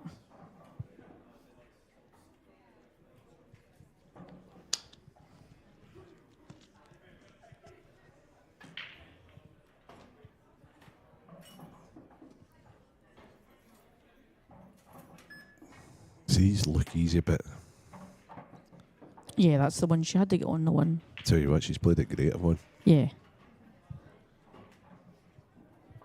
And that's what happens sometimes if you struggle at the start of something and then you get a lucky one, a lucky frame. Settles you a wee bit. Don't think that's where she was playing for there, right enough. But if it's available in the right middle, Or the still one, get a wee chance. yeah, or the one down into the bottom right. Oh, I see it. The only thing is, like, what do you do with the cue ball with this? I think she'll maybe try and come between the yellow and the black. No, Mm. she'd maybe have got between the yellow and the black Yeah. had she potted the ball. But that gets her in the frame as well. Does it? Because Jenny's already played a very good skill Yeah, shot. yeah, and that's a shot I think Jenny will take, is the, try and skill it and get rid of that red. So she'll do it after this. But no, There you go, straight away, bang. Brilliant. Jenny's playing that to eye. I'm enjoying watching how aggressive Jenny is. She always played like that, Yvonne, or is this? Yeah, Jenny's always been fairly aggressive, but sometimes the balls just don't run for Jenny, and sometimes she'll try and play the aggressive shot and miss it by a week. Okay.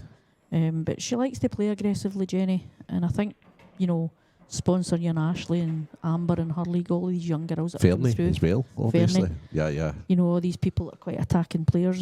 Yeah. And I think Jenny believes, and you've got to as a pool player, Jenny believes that she should be there or thereabouts in every single tournament. That's good. I've won 3 Scottish titles, as you said earlier, and I've played Jenny in 2 of those finals. So that Right, shows okay. you she's there or thereabouts all the time. Yeah, because you know the first name that you think of when you think of ladies pool players in Scotland.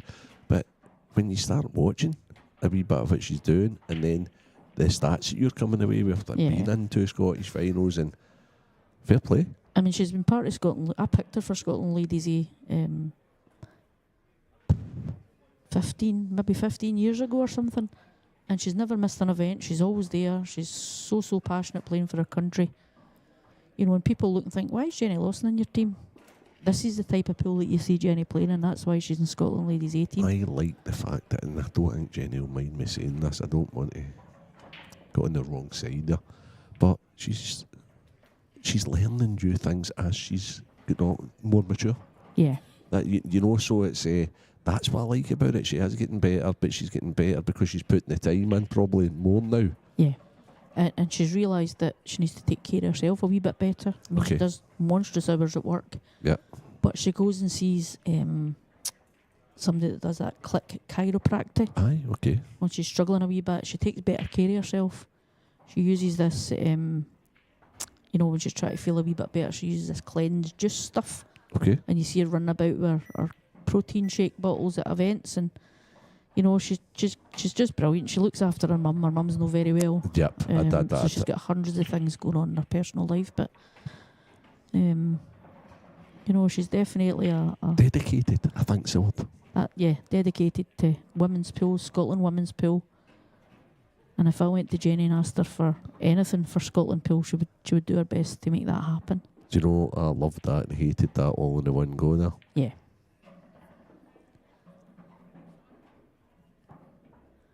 I'm not sure she can flick the one at the middle, Renzi. I'm not sure she needed to remove the black at all, because when she had removed this yellow, she's going to duck safe here again. Mm-hmm. And when she had removed that yellow, it was such a big bag for the 8 ball. And I don't like that ducking safe because it covers that yellow down here. Yeah. Although Shona's probably going to play up the table and leave her the 3-ball plant down. But then she's, the yellow into the 4-ball plant. Yeah, 4-ball plant, sorry, yeah. But then you're trusting a wee bit to luck for them coming out. But I think Shona will be delighted that Jenny didn't finish it with the free shot in the visit there to Avon. Yeah. And that's a good shot. Yep, just played that at a good pace. So that's developing height. That's what I call that. I think Jenny will come off here just above the knuckle and try and whack it. The old whacking it.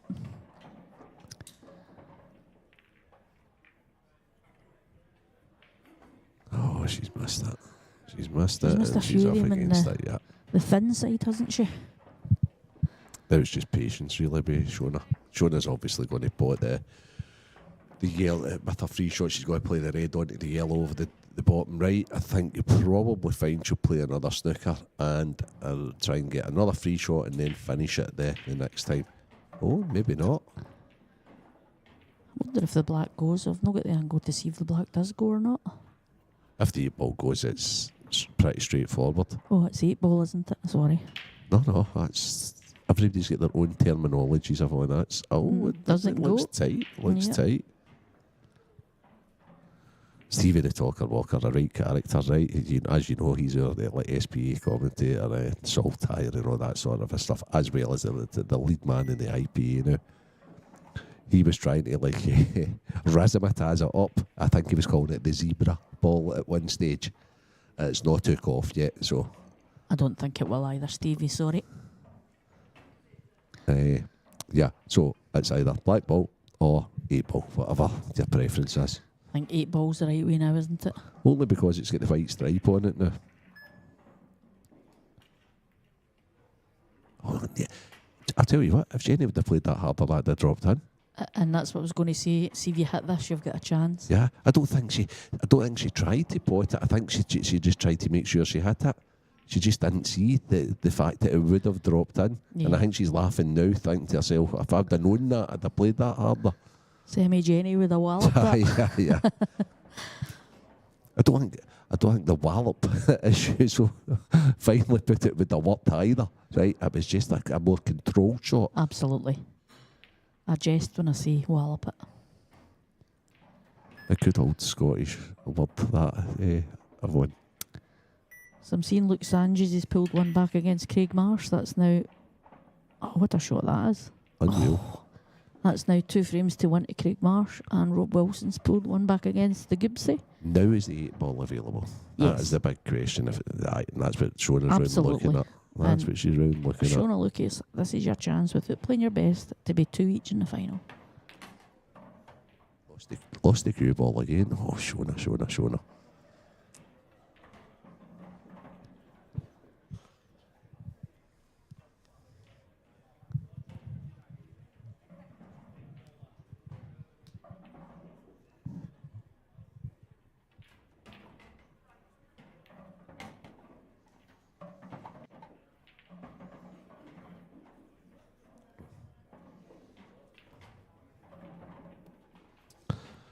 I think any other day, Shona would just knock that into the top left of one. Don't play another snooker, Shona. It's not you. No, I think she needs to go here and trust herself a wee bit.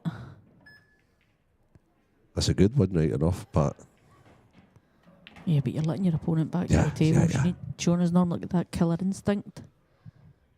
I've just had a text from my little sister who's clearly watching the final, Renzi. Check you and Renzi out commentating. Hello, little sister. Hope my wee dog Rosie's okay. and hello, Junior Renzi, who has just texted me also, and he suffered a wee sore defeat today, and he's a poor winner, so he didn't particularly like that. But if we're doing shout outs, I think Jenny had to get round about for the top end of the table there, Renzi, to hit that. I don't Yeah. think she could have hit it for where it was. so Shona, who has played the wee extra snooker there, who am I to say she knocked back the pot? Because it looks as if it's going to earn her the frame. And I think we'll both agree that Shona's not been in anywhere near her scintillating best, but yet she's 2-2 of one. Yeah. And that's just experience. And Jenny will be kicking herself a little bit when she watches this back, because she's had the chances to win all 4 frames, to be honest, and it wouldn't have surprised me if Jenny had won all 4 the way she started the match. She started the match great. Oh, Rob Wilson. We've So there flipped we over go. to Rob Wilson and Gibbsy, and he's just kicked that yellow to put it in the way for his tap-in finish. He now needs to work one round about the table. Yeah, well, he's pretty much forced to take this red up the top area into the left, and where the cue ball goes, nobody knows. And Luke Sanches is 2 frames all with Craig Marsh now. He's got himself back into that match too, from 2-0 down. That's the battle of the Welsh players on table 12. And at the conclusion of this match, it will be the men's final. It's on after this. Oh, wow, what a pot. What a pot with... Has he caught it? I'm not sure. Oh, good break. Now, Shona. You've got yourself back in the match. What did you see here, Ramon? What are you thinking? Well, the red up the top right's the easiest one, but I think I'd be wanting the yellows, Renzi, and I'd be taking the one into the middle, because that's your hard one, and having a right good go from there.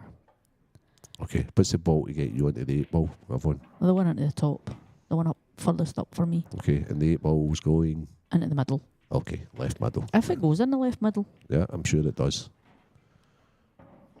So I'd be pulling this back, and the one beside the red I'd be taking next, because it goes into the right hand side for me.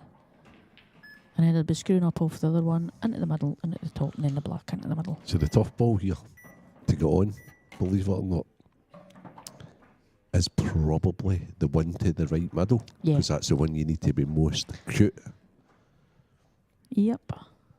All the other ones have got a pocket. The one good... And I believe the positional shot needs to be not this one, but from the next one to the ball to the middle. Oh, she moved it brilliant. Just too hard. Just too hard. I'm not sure about that, to be honest. You know, for years and years and years I've practiced with John, as you know, and I would do shots like that and he's like, why are you moving it? Because it goes. Absolutely. Why are you trying to kick a ball to make it Absolutely. harder? And sometimes I don't get it when he says it, but see when you see it there, Yep. so clear. See, because of all the streams and things like that nowadays, it's great to watch yourself. It's great to watch yourself back and then think, oh my goodness, why did I do that? What was I thinking about there doing that? Sometimes the word what I'm watching would be, oh my goodness, for me, Renzi. Aye. It would be, oh, It's a wee bit more severe than that. yeah. But we can't go into right now, I suppose. Yeah, but that's what it is, isn't it? It's just, Not until the 9 o'clock watershed. yeah. But we've all been there, we've all done it. And you know, I watched my final against Ashley in the Elite last year. And I started off great, and then I just went to bits and Yep. missed. And there was a setup where I thought, I'm looking at it and thought, what did I miss here? Yeah, sure. And it was something really simple I done. And when you're playing people at the top level like these girls are, if you let somebody in, chances are you'll be punished. And sometimes it's hard to take. Does that surprise you somewhat, Yvonne? Yeah. Or is that just a case of, well, if you don't get them now, I will, because I've just developed that and put it over the middle? I think that's well, you need to do an 8-baller here, Jenny, to get yourself 3-2 up. So fill your boots, on you go.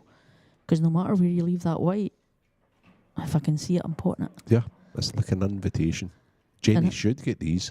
Yeah, and if I'm honest, I think Jenny will get these, Renzi. Yeah, okay. But she's under a bit more pressure now because obviously Shona's pegged her 2-2. back in the match, yeah. But sometimes I think, you know, Jenny underestimates herself a lot. And Jenny wouldn't be expecting to be 2-0 up against Shona. However, there's no reason why she can't be and can't be winning these things. That's a little error. Yeah. So And that's the slight difference between the two of them at the top of the game. Yep. Is, you know, The Shona. attention to detail that was required on that shot. Jenny was, again, what you've got to understand is the ladies here, they're not playing under the shot clock pressure all the time, but aside on that. And I think they're playing just a little too quick. A little too quick. Yeah. I mean, generally, you know as well as I know, when somebody goes to the table that's been playing pool for a long time, they know the shot they're going to play pretty quickly. And the time you spend for your shot clock is just thinking, right, what if I do that? Yep. Or maybe going to that one and working out your finish and And mapping you've it. got the extension there, so some shots you can have the minute on. I just felt as if Jane should have taken longer on that there and played the plan because she knew that it was tight. Yeah. So why have a go at something that's tight when you've got an alternative? Yeah, and when Jenny will look back at this and she'll see that and she'll think, why did I not just do that? And, you know, you take the learning from it. As you said earlier, she's continually learning and she must be, in her sort of mid-50s maybe. She's not much more than that, Jenny. You know. 40s. No, definitely. She's That's a couple older of than me. times. I'm just trying to be cute with the ladies here. No, she's older than me. You're telling the way it is, I thought. She's older than me and I'm 52.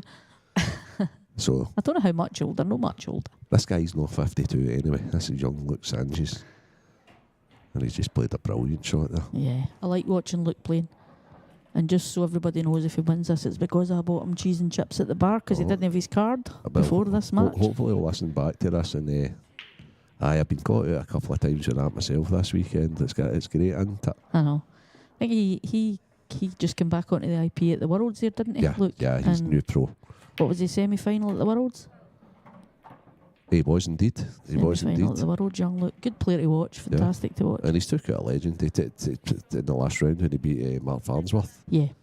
I think that was a decider. A couple of rounds ago he beat Drew Hughes, his fellow Welshman, in the quarterfinals, and that was in the last 16. It went to a decider, indeed. Yeah. And when you look back through the pro tournament, there's been lots of deciders, and I heard Stevie and Mark going on about that. But there's been quite a lot of deciders in this arena this weekend.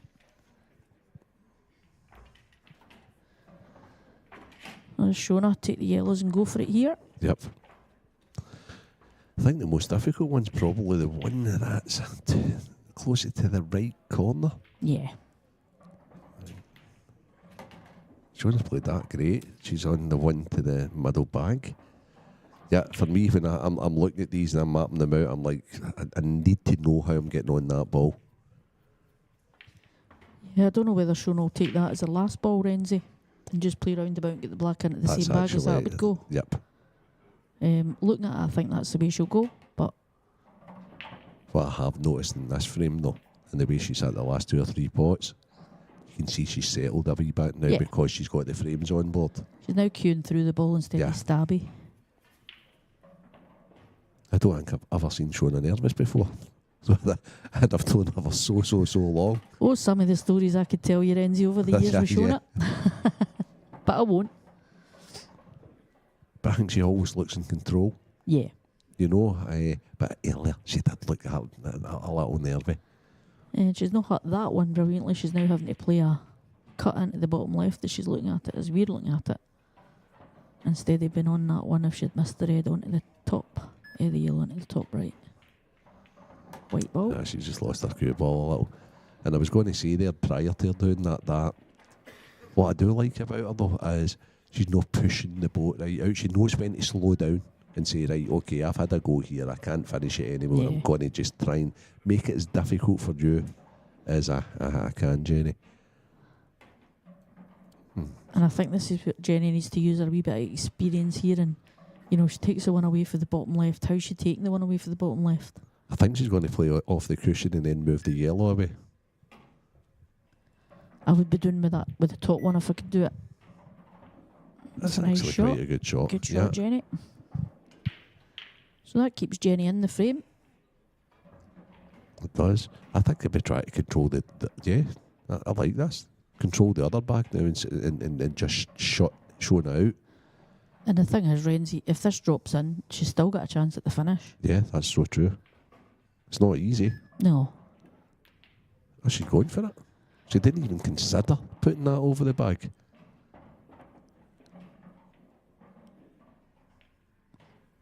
I had a chat with her last week and going on about, see if you're going for it, what good does a ball over a bag do for you if you've made up your mind to go for it? Yeah. But I'd believe in that in the bottom left now. Oh, undoubtedly. Yeah. But I don't. I mean, I don't even think I'd try and put this up over the bag. I think I'd be trying to be hide. Yeah, I like it. She's not played the shot great, but that was the right shot to try and hide behind those two reds. Yeah, it's what she's tried to do. And you know, see if you play the right shot and sometimes you don't get it, still the right shot. Yeah, yeah. So Rob Wilson's 2-1 up on the Gibbsy just now. And Luke is 3-2 up on Craig Marsh. You can play the right shot badly, Yvonne. Of course you can. But it's seeing the right shot sometimes the hard thing. Bang on.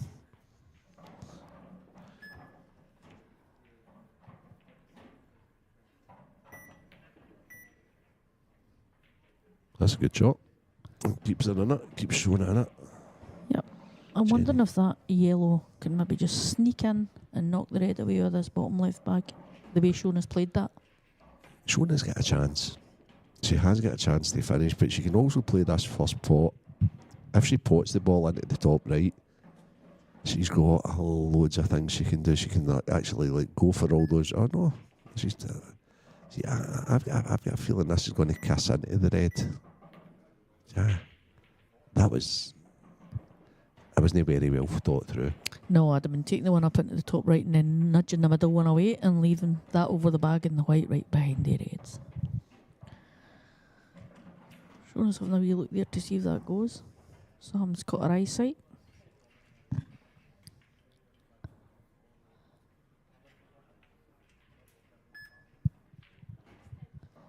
Shona needs to be careful here as well, Renzi, because if she just moves that one away for the below the black, Yeah. you know, Jenny can finish. Yeah, I know. I think not she has easy, to take but- the chance though with the two reds upstairs. I think she's I like what she's played. Yeah. And I think she put where the area she's put the yellow to, she's like threatening Jen by maybe playing the yellow inside the red, try to kick it away and develop down there.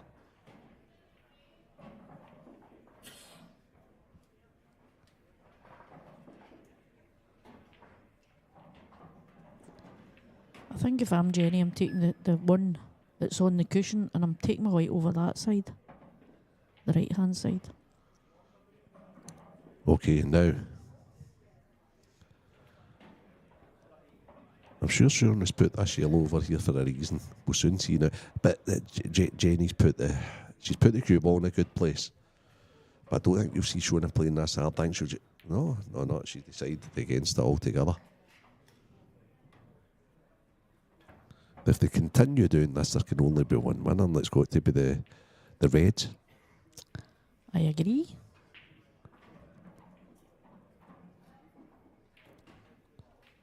As long as Jenny hides Shona from the yellow, it's closest to the black spot,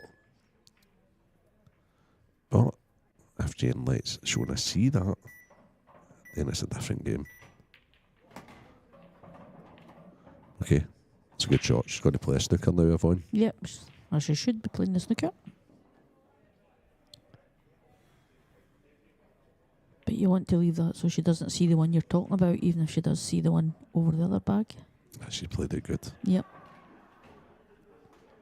I think Shona can see the one out of this left-hand bag. I tell you what, I Maybe. think I'd just take this out. Just take it out and say, right, okay, Jenny, you were 2-0 up, I'm 3-2 up now. You need to finish these then. Because if you don't, I'll finish them the next time. Yep. Don't like it. Yvonne, don't like it. I think it's an invitation to... It's an invitation to Jenny to go for it.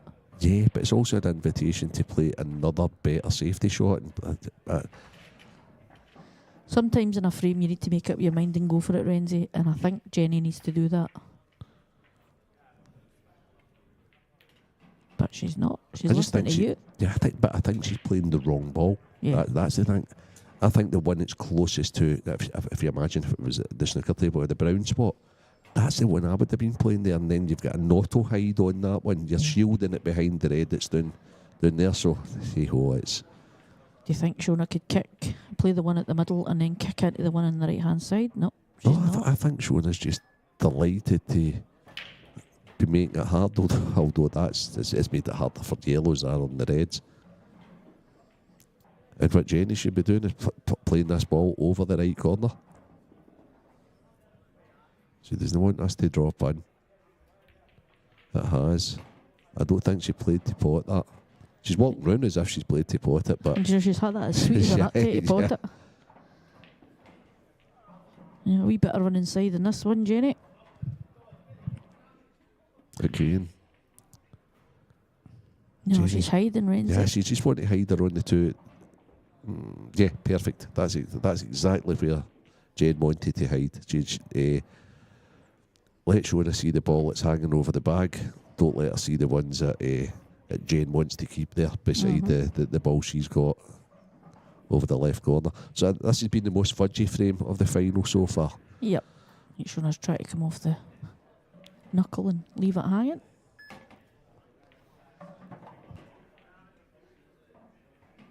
Now, how's Shona going to get out of this situation? She's boxed herself into a corner somewhat. Yeah, Craig she has. Marsh has levelled up with Luke Sanchez again. It's 3-3. Scott Gillespie 2, Rob Wilson 2.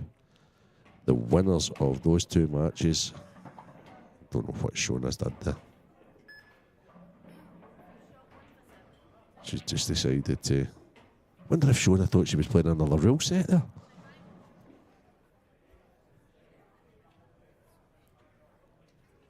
And I would say these are must-gets for Jen.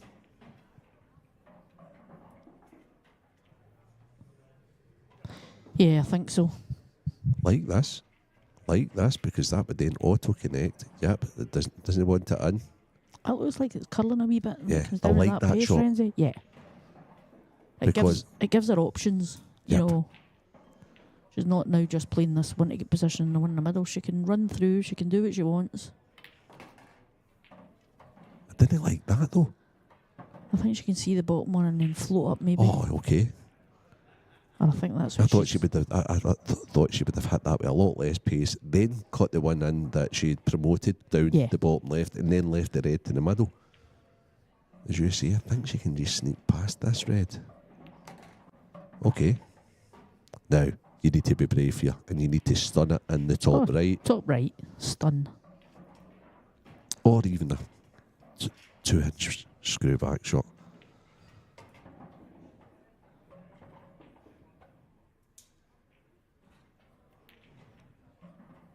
Pretty good. Good finish, Jenny Lawson.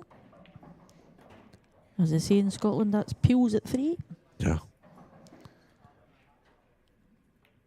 Okay, good match. Match on, 3-all. And that sends out the Allo was 2-0 up, and then you went 3-2 up. I'm not going away anywhere. I'm here to No. play in the final. So who's this? Is this Rob Wilson that's at the table? It is, yes. He's just off a 9-8 win against Mark McAllister Jr.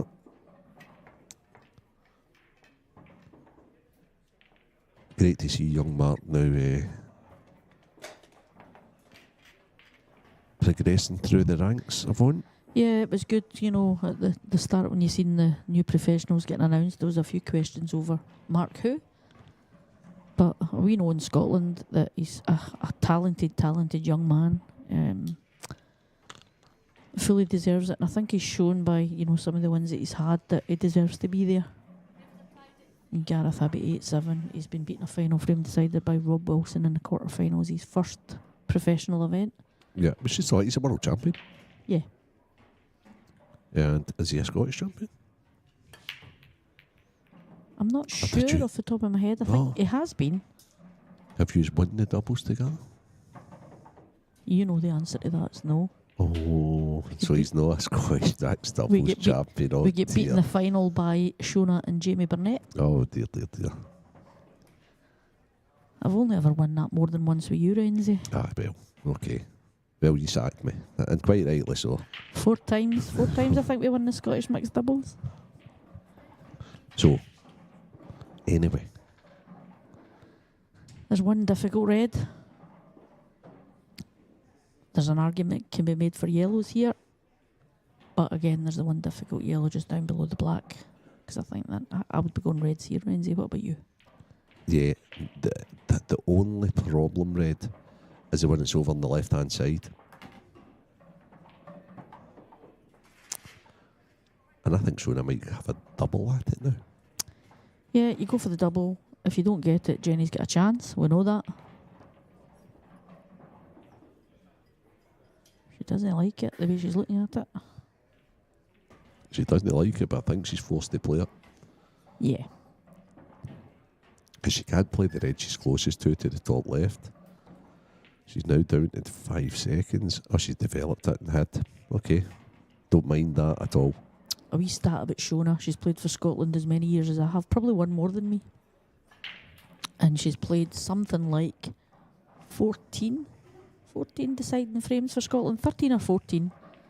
And she's never lost one. You're kidding me on. No, never lost a final frame decider.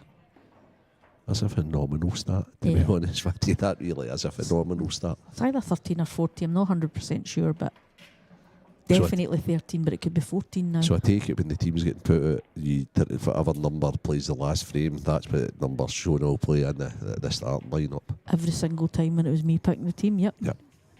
And I think young Quinton up there's doing much the same.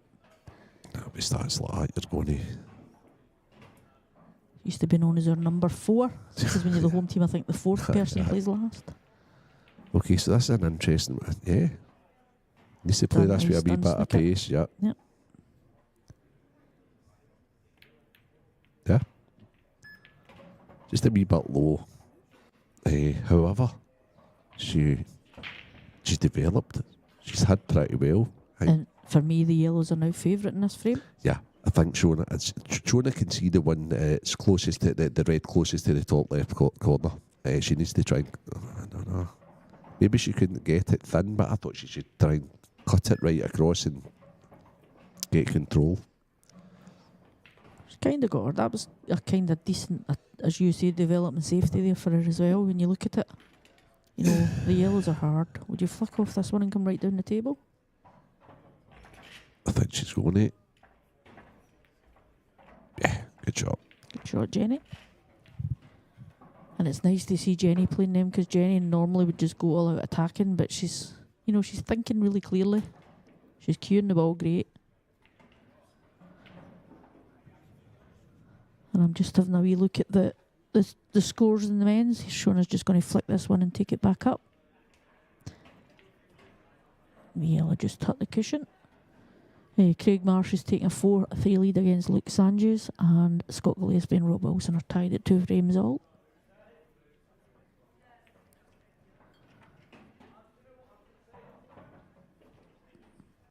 So all of a sudden there's a yellow difficult now beside the 2 reds, but they sort of cancel the 2 reds out unless it plants into the middle, but I doubt it.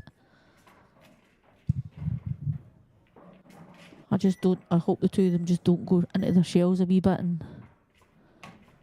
But the way Jenny's been playing, she's been aggressive, so I think she won't. Has she been aggressive there though, or has Jenny struggled with trying to put balls over bags? Because she's not put the cue ball in the best position. Does this go into the right corner? Right middle, sorry. I'm not sure about that, Jen. I think she was trying to pot it, but Yeah. probably thought that went in easier than it did. But again, that's just attention to detail a little bit. So the first thing I see here is potting this, moving the yellow away for the two in the middle. That's fine.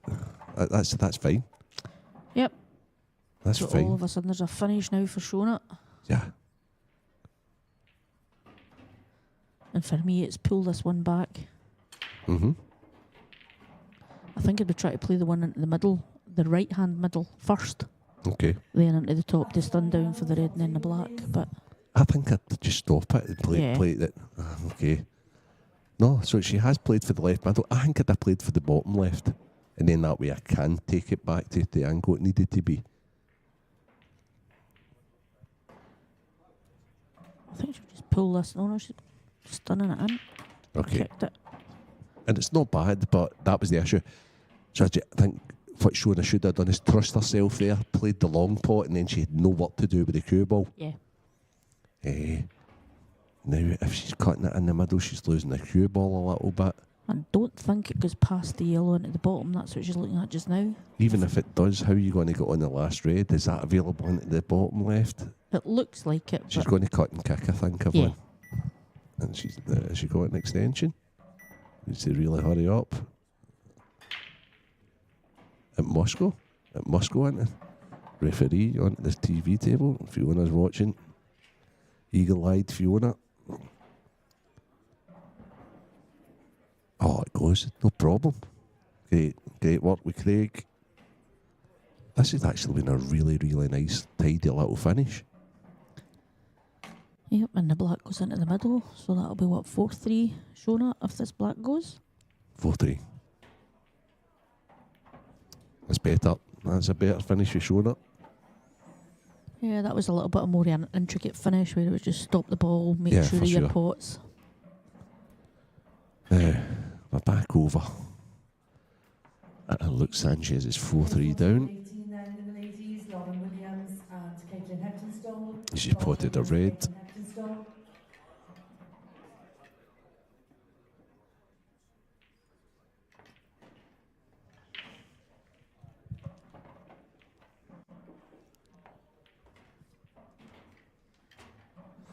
And he's hung one over the bag. Pretty clever shot.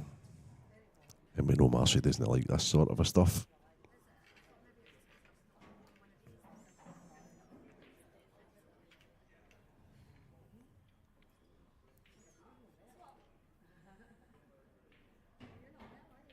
So just a little update on the scores.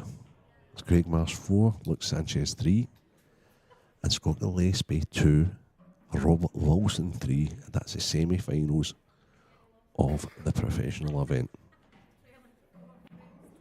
And if I'm right, the final's on after the ladies' final, is that right, It's Denzi? straight on after this.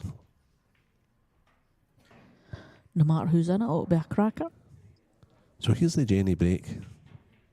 The controlled break. She's sticking with it. She's hit that one a lot better. Now Jenny did hit that break a lot better. I'm initially drawn to yellows, but it's that horrible yellow. It's up closest to the brown spot. I'm just wondering if you can take the long one into the top bag and then run up past the line, the bulk line, and maybe it goes. Okay. I can't tell. You may very well be right. The only issue is what do you connect to after it? It's no, she's gone reds, I think. Yep. Oh, Jenny. That was the Jenny Wallop that we talked about. Yeah, oh, like she says. Chris Small, if you're watching, I bet you didn't teach any of that. Back onto the practice table, Chris, with a 30-second shot clock for it.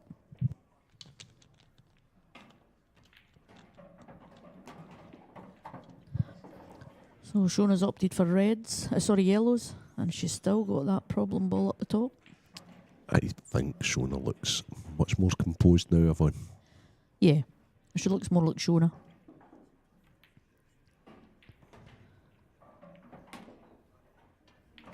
frightening the way she just goes down, QQ, ball Yeah. in.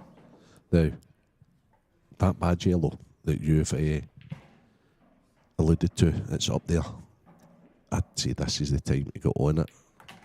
I think she tried to. Oh dear. Yeah. Yeah, Springs put to herself in mind a there. little trouble. I think she still contact it, but that's the main thing, I Yeah. suppose. So I think she stunned that with a touch of side instead of screwing right up, maybe using the red that's on the left cushion up there as a guide to Yeah. try and get on it. But aye, she's in the world of hurt now. And she has given Jane a free shot in her visits. I'm watching some of them when they try to come off one cushion, snookers, and you see it just sliding a wee Aye, bit much very than slidey. normal, and it's strange. You know, at that level, you're expecting people to hit one cushion, snookers, Yep. but for me, she looked like it was going to hit it, but it slid that wee bit more than you think. It's such a hard thing to adapt to. Yeah. I've actually changed just recently the cloth on my table at home to 861 to try and get used Yep. to it, because it frustrates the living daylights out of me. Jen needs to work on how to put balls over bags without pawing them as Yeah. well. She definitely tried to hang that one. Do you know what to hang this one? What to pot this one? Because it's, yeah. I'm not sure how she, what shot she was attempting there, but I think she tried to stun out. She'll try and hide here, just double this one up to the middle of the table. Leave her right in the bottom rail. That's a good shot. Yeah. Right, that's a good enough shot. She's not punishing Shona for her mistakes, though. No, and that's what she did really, really well in her semi-final when I watched it. Any mistake that the young Caitlin made, Jenny was all over it. But the feeling of final in the arena, people sitting watching you. Yep. I think their biggest fear is it's you and I in here, though, Renzi. Maybe. Wondering what we're going to say to them. Oh, how did that not drop? I think Shona's delighted it didn't drop, however. Yeah, she's definitely tried to hang that, but it looked like it was going all the way. And again, if I'm a betting woman, Jenny will try this one in the middle to knock that away. No. That's why I don't bet, Renzi. I don't understand why. Okay, right. So that's a nice enough pot, but what's next? Yeah. I think Jenny's got to play the one down, but I don't see this at all. I don't see where you can get a good cue ball here playing any of these balls up this table.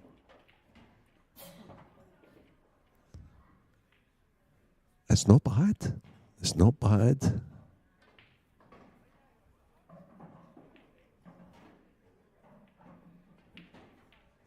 So what's Shona going to play here, Yvonne? I think she can see the one over the bag, so I think she'll play that and try and hold for the one up the top.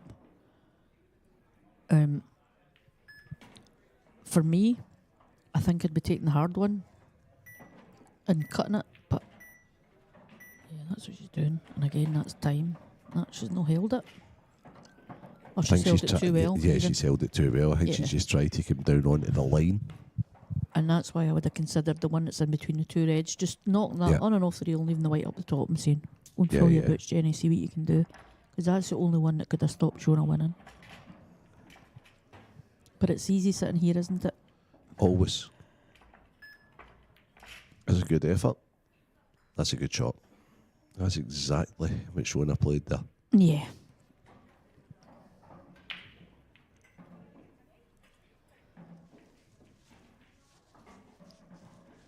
So Jenny just needs to be careful with her white here.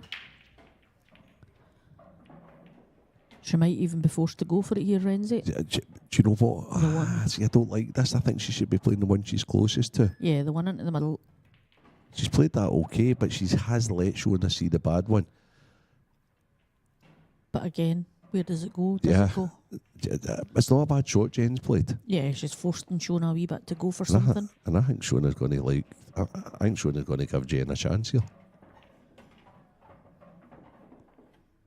Yeah, she has. Okay, so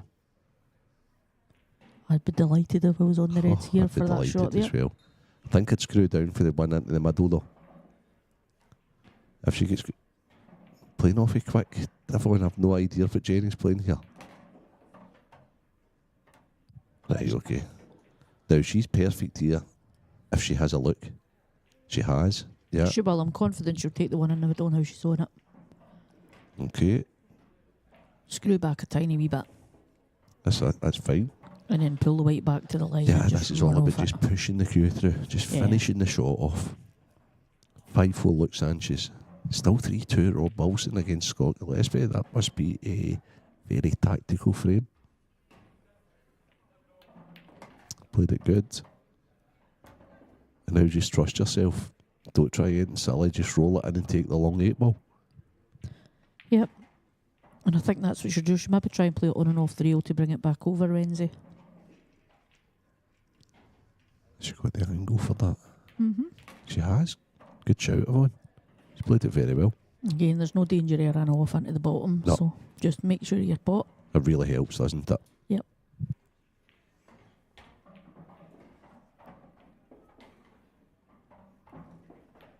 Yeah, good shot.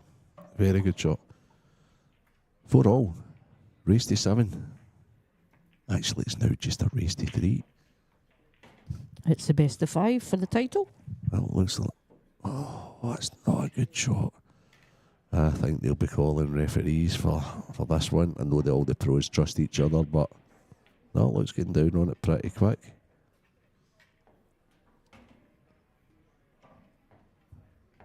Playing away for the ball, so no. They'll be gutted by that one. Look. Yep, that would have took him 6-4 in front in a race to 9. Oh yeah, of course. So he's 5-4 up at the moment. All these young Welsh players, though, they'll totally respect Marshy Oh, absolutely. for everything he's done in the game, and it'll be a big scalp. The boy's frightening. I remember watching him up at Lola's pool party, Marshy. grand finals. Yeah. Sorry, Marshy, yeah. The grand finals up there, and he won that. What was it, 20,000 or something? And you know what? Probably couldn't have went to a nicer guy, because he's just like, he just loves it, the whole scene, doesn't he? Yeah, and I'm sure he didn't hit a ball to the last 10 players or Yeah, something. yeah. Frighteningly good. Again, it's just like dot to dot, isn't it? Oh, when he's in full swing, there's nobody more enjoyable than watching Marshy. Yep, and I was reading, he puts some statuses on Facebook, wears his heart in his sleeve Yeah. sometimes, and he's put the time in for this one. And Yeah, good. And that'll be him bringing that to 5-all. And Rob Wilson. Yeah. Just went 4-2 up in the Gibbsy. And that was a long drawn out one as well, so that'll hurt Gibbsy. And it's Rob to break.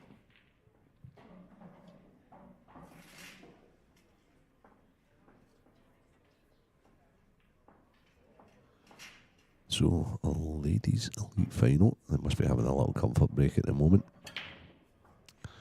These are the 2 semi-finals of the professional event.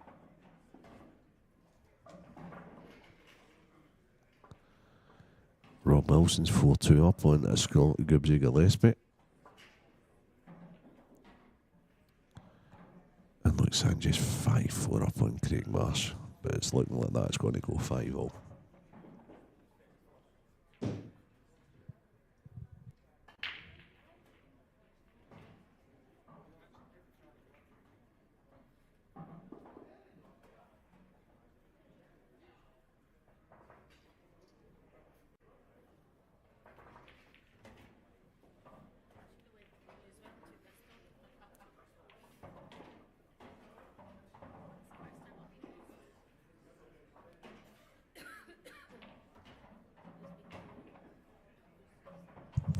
Rob Wilson was straight back on this after a 9-8 victory against Mark McAllister Jr. in the quarterfinals.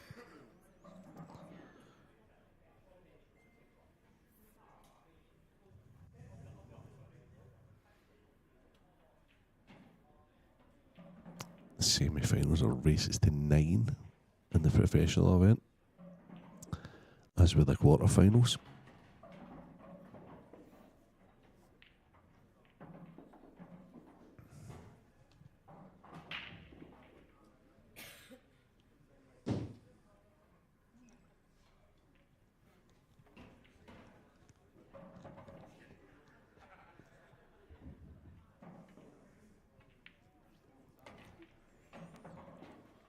That's a nice shot, with Rob. Frame 9. Break. Frames are tied at 4 each. Time runner. And that's Fiona Atkinson. You can hear in the background, just announcing frame 9 of this ladies' final. We could have 13 frames in this final. It's a decent break. What you thinking, Yvonne? Oh, I'm thinking the Reds every day of the week, Renzi. I agree. And everyone's got a bag. Nothing needs to be moved here. It's just good positional shots. Yep. Probably the first positional shot. If Shona gets this first one right and she gets good on the one she's closest to at the moment, this is a great chance.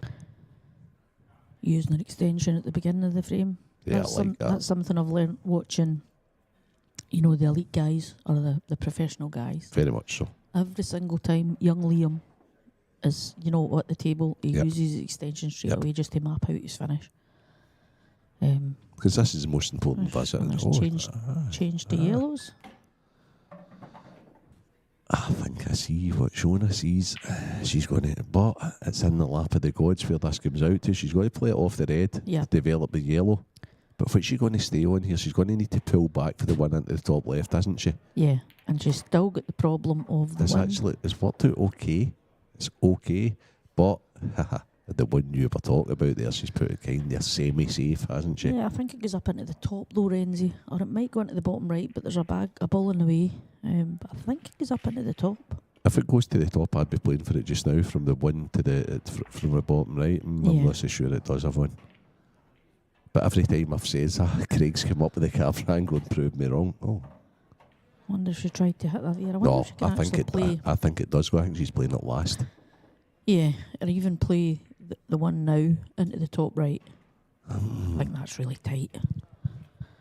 The one into the top right, I don't know if she's got angle just to nudge the red, Renzi, to move the yellow a little bit. I don't know. Can't see the angle. Oh, does it go to the right Must middle? go into the middle, yeah. If it goes to the right middle, that's a sensational shot. It doesn't go to the right middle. Surely my eyes ain't that bad. No. No, she's nodding her head. Is it a plant? Did she play for a plant now? I think she's tried to hit it and just misjudged it a little bit. But the thing, for me, the thing is, if that went up there, Shona should have got rid of the ball downstairs first, and then that would have been an open bag instead of a plant. This is a great chance for Jen. Yep. And you can see the frustration in Shona's face. She's been a little bit pink like her t-shirt. She's quite frustrated with that, I think. But for me, I think she's tried to kick that and not been really anywhere near it. And she's now, as you say, let Jenny in for a great chance.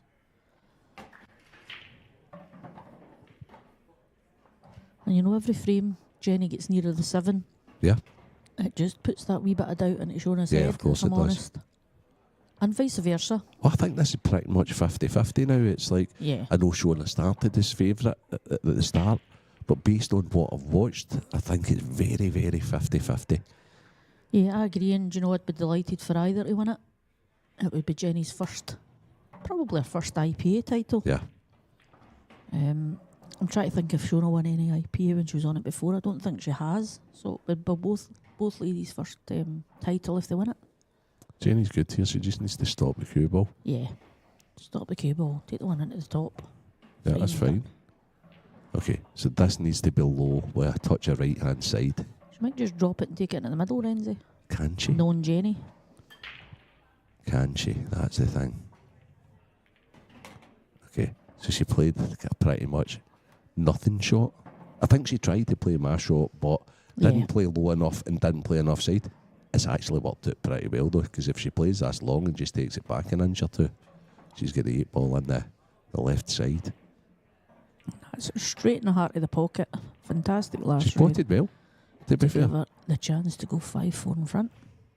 And 2 frames away from her first elite title. Yeah, and she's holding herself together well. Yep, a wee tap in the knee for Shona. So, 5-2 Rob Wilson now. Yep. Gibbsy really needs a break this year. Shona will be sitting there smiling, tapping her foot, but really frustrated with that there, I think. Now, is this Gibbsy at the table? Oh, it's Luke Sanchez. Ah, we're on table 12 here. That's 5 frames all. 5 frames all, and that's a pretty decent shot. Yeah. That red looked like it zigzagged a little bit up the table there, Renzi. And maybe went over a bit of chalk or something like that, Yvonne. Oh, you're right, Ross. Yeah, I felt like Ross. I felt a bit like Ross. Yeah. Sorry, Ross. If Ross is listening in, how you doing, Ross?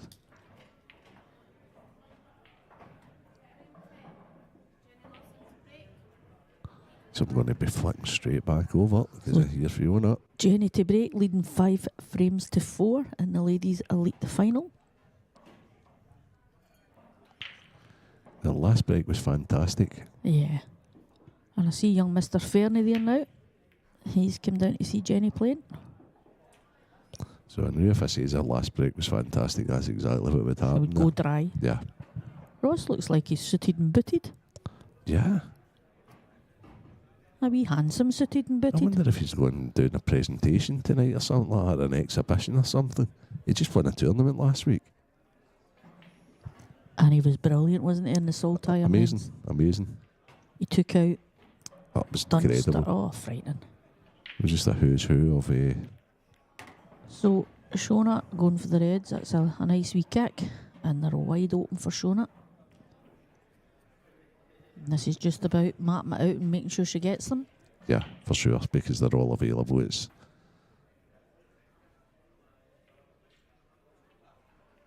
the only issues the one up with Chris possibly in the 4 it connects to after in. The first thing you should be looking at is a good shot. It's worked out well for Shona. It's even better if she's on the plant. But she doesn't have to play the plant. I think I'd play the plant Renzi, run it in just to get rid of it just now. Oh, stop fight. Oh, Okay. That was just adrenaline, to be honest with you. Simple as that, just adrenaline. And it's scoreboard pressure as well, isn't it? You know, she's 5-4 down in a final she really wants to win. Yep. Now, however, she needs to find a good place to park this cue ball to stop Jenny from having a go. And she's not. So this is a free hit for Jen. Yeah, and for me, this is probably Jenny's hardest ball in her finish that Shona's left her on. Yeah, because I think they're all pretty. The one leads to another, leads to another. If Jenny plays down for the balls down the bottom here, I think she's got a great chance of getting out. Yeah, because it's this one into here, the one into the opposite bottom, this bottom, Yep. into the left middle. Yep. And Maybe the top finish is right. there, yep. Oh, no. No, I She think didn't it even would- try and get down, to be fair, everyone. I think she's played. I wonder if she's got to play the right. No, she's still taking this one. I wonder if she's thinking about putting it over the bag.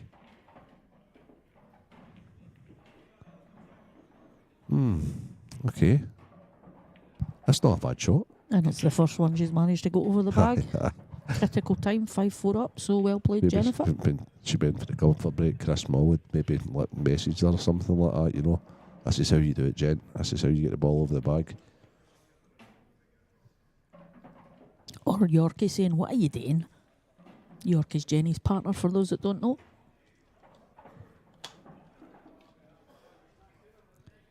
So all of a sudden that the yellows are looking nicer than the reds again. Yeah, it's a very good shot. Yep. A very, very good shot, to be honest with you. So what Jenny's done there has developed one of her yellows that wasn't sitting in the best area, but she's also put one of Shona's safe. I think if I'm Shona, I'm getting that one away for there. If I'm Shona, I'm thinking I'm in banging trouble now because she just presented a finish to Jen. Yep, I think the red that Fiona's just looked at, I would have got that, just bounced that out and left the white as close as I could to the yellow on the left and said, "On you go, Jenny." Jen puts this ball and stops it right dead. She's got the ball up the top. Okay, she seemed to have played some sort of a stun run through for. She's still on the ball at the top. Yeah, she's still on it, but I think she's looking at nudging this over the bag for some reason instead She of going. shouldn't. She should go, but she should go uber aggressive here. Because if she puts this ball at the top right, she's going to swing round off possibly 2 cushions, and she'll have a pretty good shot at the ball. I don't like this. she's going to allow Shona back into the game. Yeah, don't like it at all, Jen. You didn't even see the finish, pal. No. And that's not been like her so far. It's just that little thing that she's not seen there where she's thinking, right, I'm in total control down in that bottom left-hand side. I'm 5-4 up. I'm going to go on the hill. Yeah. Yeah, And it's... as you say, play it, force it, go for it. I mean, see if Shona Potts, that's even if it doesn't go, right? So that's okay, because she's in a better position than she was a shot ago. But even if that went there, Jen's then losing control of the bottom right. Yeah. So now, Jen, If I'm Jen, I'm taking that one into the yellow, top you're left. closest to into the top left, yeah? Yeah. I'm playing that, Renzi, and, getting it there or thereabouts. I'd rather it went. I think she's punching this out. She's playing. She does. Well, what Jen's not doing just now is she's just not seeing how she can lose the frame. She's not seeing that the hanging ball over the top right now is absolutely no use to Shona. Yeah, I'm getting rid of that now and try to get my angle to get that one out. She should be pocketing this and now try to get in control of the bottom right, but she's perfect to do. Yep, and that's what Shona will play.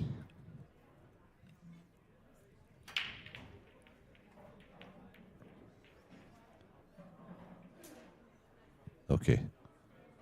So how do you feel now, Jen? Having knocked back two Uber great aggressive chances, Jen might screw this one Renzi again, and that'll be the third in a row she'll be getting. Wouldn't that just be weird that the fact that she's not seen the last two finishes, but now Shona's got herself back into the frame. Now she would be going for the finish, and that's how it's about timing the finishes. And that's how, if Jenny watches this back, I hope she takes that wee bit of learning. Yeah. Because see if she was that's just... Okay, so that's how... Okay, so... I would be saying, yeah. Yeah. Shona will be delighted. Yeah, definitely. Shona will have seen the finishes that were presented to Jenny twice and then thought, oh, Jenny's not going for these.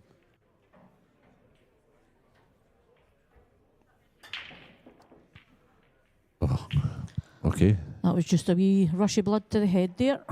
There wasn't, to be fair, much else Jane could do in that situation. I think the two together had just nudged it right over the head. Yeah. But as you say, that's one to look back at. Yeah, definitely. And say to take yourself, the learning. oh my goodness, how did I not see that? Oh, Shona's missed that by a week. Now, this is a chance Jenny shouldn't have had. That's a big bag for the double on the left-hand side. Absolutely. Again, I'm surprised that Shona going for that one. I think she would just been ultra careful keeping these two balls down here as guards, rather than seeing the positivity of like taking one of them, getting up, getting better on the ball she took, knowing she's still got one down there anyway.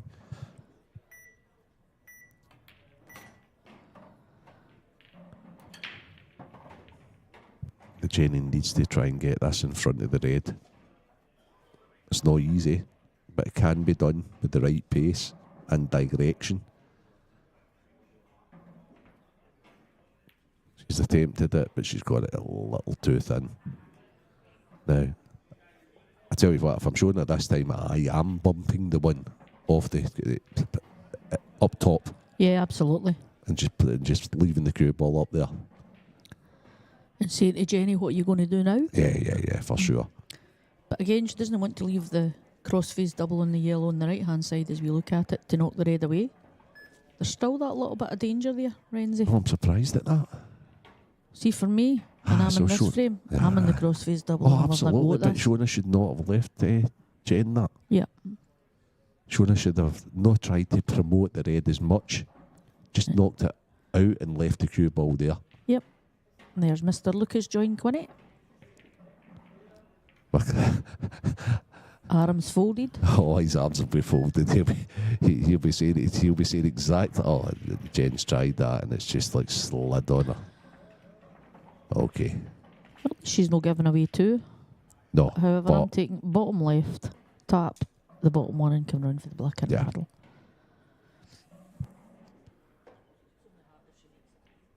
Yeah, I think here that you just Shona just shouldn't overthink it, to be honest with you. She'd finish his day in, day out.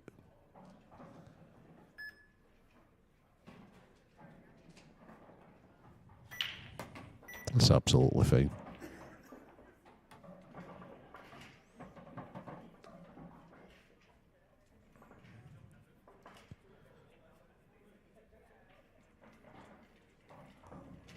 Now,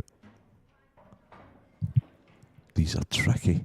They're so tricky. These balls are right hanging right over the bag. That's absolutely fine. However, Yeah, she's played that fine. I would go back and across, so to make it. yeah, because even if she landed where the cue ball is at the moment, Yvonne, Yep. it's still absolutely fine. Yep. Just don't try and come too close to the 8 ball. That's fine. Oh, it's not the halfway line, is it? Oh, is it that dreaded halfway line? Nah, she'll be fine. Middle or that is the halfway line. It is the halfway line.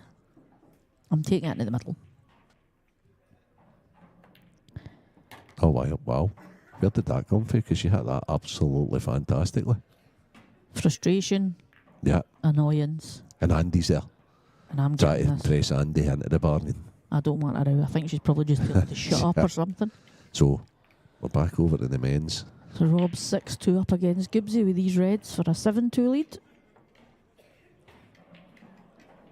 And he's perfect, to be honest with you. Absolutely perfect. And the other match at 6-all in the All Welsh affair.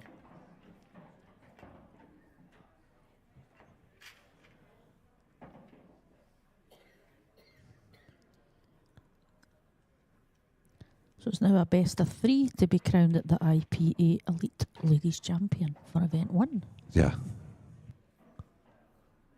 It's been a great match.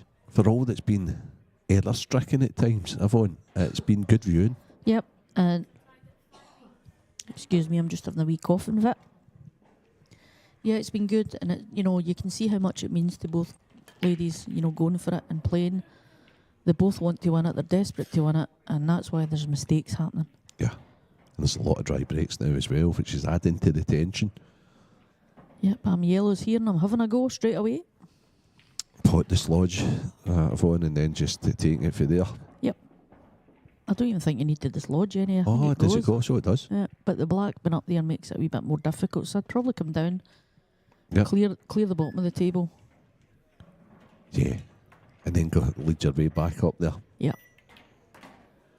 Because it gives you loads to get on the black. Yep. Even this one here, Jenny could just, come down low enough.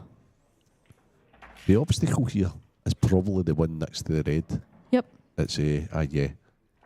And that goes into the... That's a very good shot. Take that away now, Jennifer. So she played that super aggressive. Again, though, my spidey senses tell me that the issue here, and I think she's good to go on it now, but that's where you would like to be 2 out. Yeah. Yep, that's my last 2 up there. Well, it would be my last 5 up there Yeah. before she went for the finish, but I had to get rid of these No, 2 but she's going fair on now. play. So she is. She sees it, at least she's seen it. Yep. The issue's going to be the one next to the red. I think if there's any obstacles, that'll be it. She's played that well, so she just needs to give herself a little angle for that one. Screw it up to past the blue spot by about 6 inches, and then it's just a wee stun across the table. She wants to be wide of the blue spot, though, doesn't she? Yeah. So she wants to be on the right-hand side of the blue spot on your screens. Or you could argue the left and then just stun it across. The left's so much harder to get it to, though, and then, it's... I think I'd like to just go the one cushion across. Yep. I mean, she could leave that anywhere, Renzi, and still get a shot at that last yellow. But as long as you give yourself the shot, yep, that's the most important thing. She's trying to get closer to it. That's not a good shot. She get a bit quick on that with the cue in there. Yep, stretching, too high on it. I don't think she can she see the one to the left, Renzi? I think so. I think she can. I wonder if that yellow could sneak into the middle from the top of the table. Oh. Just to give her an option. No, it can't, so she's taking the harder one first. That's brilliant shot. Nailed it. Oh my gosh. Look at that. Look at that wee knuckle. Well, look at Shona. That's She's not out the sometimes. woods yet, no. No, and definitely this is not. where she's still got 25 seconds. She's down on it awful quick. Yeah. But if you're going to Absolutely put nailed it. What a fantastic shot that is, Jenny Lawson, to get yourself on that black. caution to the wind, Yeah. that's what it is. She's Yeah, just that's throwing what it is, caution yeah. to the wind. I'm potting well just now. Okay, my partner play's not been the greatest, but if I get these, it gets me on the hill, and she is on the Fantastic hill. finish. I think that was just sheer frustration and just went for everything. And okay, there was a wee nudge that helped her, but at the end of the day, Renzi, she's went round about that table and nailed it. So Jennifer Lawson is now one away from the Elite Ladies title. As we go back to the Rob Wilson match, he is 7 frames to 2 up in the Gibbsy just now. On the Reds, looking like 8-2.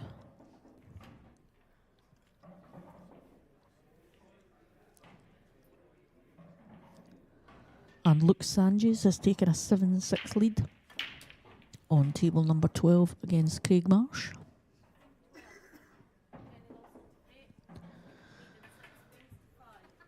So 6-5 Jenny Lawson, and I think it's Jenny's break if I remember right, I'm not sure. Yep, 6-5 to Jenny. Again, That's just a put good that break. right down the middle of the table, Renzi. Very well It's controlled. dry though. She's dry. Oh, what a chance. Is that plant available? The red ball plant in the Yep. middle, yep. We It have is. a finalist. Luke Sanchez has beaten his fellow countryman, Craig Marsh. Oh, no, we don't. Oh, Yvonne's just pointed out to me. I'm forgetting it's a race to 9. Luke Sanchez is on the hill. Sorry, any Luke Sanchez fans that have excited there. We're getting a bit too excited myself. 8-6 Luke Sanchez. 7-2 Rob Wilson against Scott Gillespie. Yep, when we looked, he was on the Reds going for a finish for 8-2. I'm wondering if he's saying 8-6 Luke Sanchez, and he's on the Reds here, look. Yeah. Could this be 9-6? That's been the story of some of the shots Shona's played, isn't it, Renzi? She's potting balls, and I mean, I'm looking at the Reds every day of the week there. Maybe she couldn't see it, Yvonne. I'm Yeah. not going to do her a disservice. No, here. no, I understand that. But I thought the Reds were so much better if she could see the plant, but maybe she just didn't have an opener. Yeah, maybe not. It can be deceiving in here as Yeah. to what you can see out there.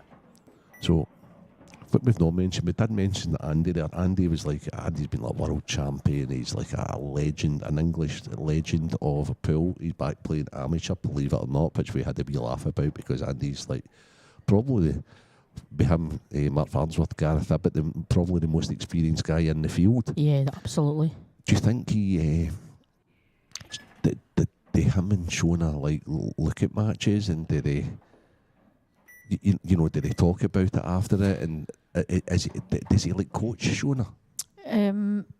Yeah, loosely I would say that she does. Shona practices more coming up to tournaments, but their son Devon is absolutely phenomenal. Now he's got a money match coming up, and I know that there's Luke Sanchez in the final, but I know their practice routines consist of 2 versus 1. So let's say it's Shona and Devon versus Andy, and they swap that round about. So that's how they do practice routines. But I know when Shona's playing in major things, Andy does speak to her about it, and she accepts it really, really well when Andy says you should maybe have tried that at the next thing. That'll be really good for them to look back on then. Yeah, but for me, I'm sure Shona's experienced enough to know that, some things in this final just haven't went her way. Yeah, sure. So far, I mean, it's not done yet, but this Jenny's got a cracking chance to win it here. Why she played it so slow? Commentator's curse is Nah, but- normal. Do you know something? Yeah. Why did Jenny... Look, if Jenny's positive on that, everything Jenny has hit positive, she's plotted. She's nailed them. Yeah. Again, is that just nerves? Is that the winning line? Yeah, it's probably I'm in this final and I'm 6-5 up my race to 7 against the There's Shona no way Lucas. she's tried to put that ball over the bag there. No.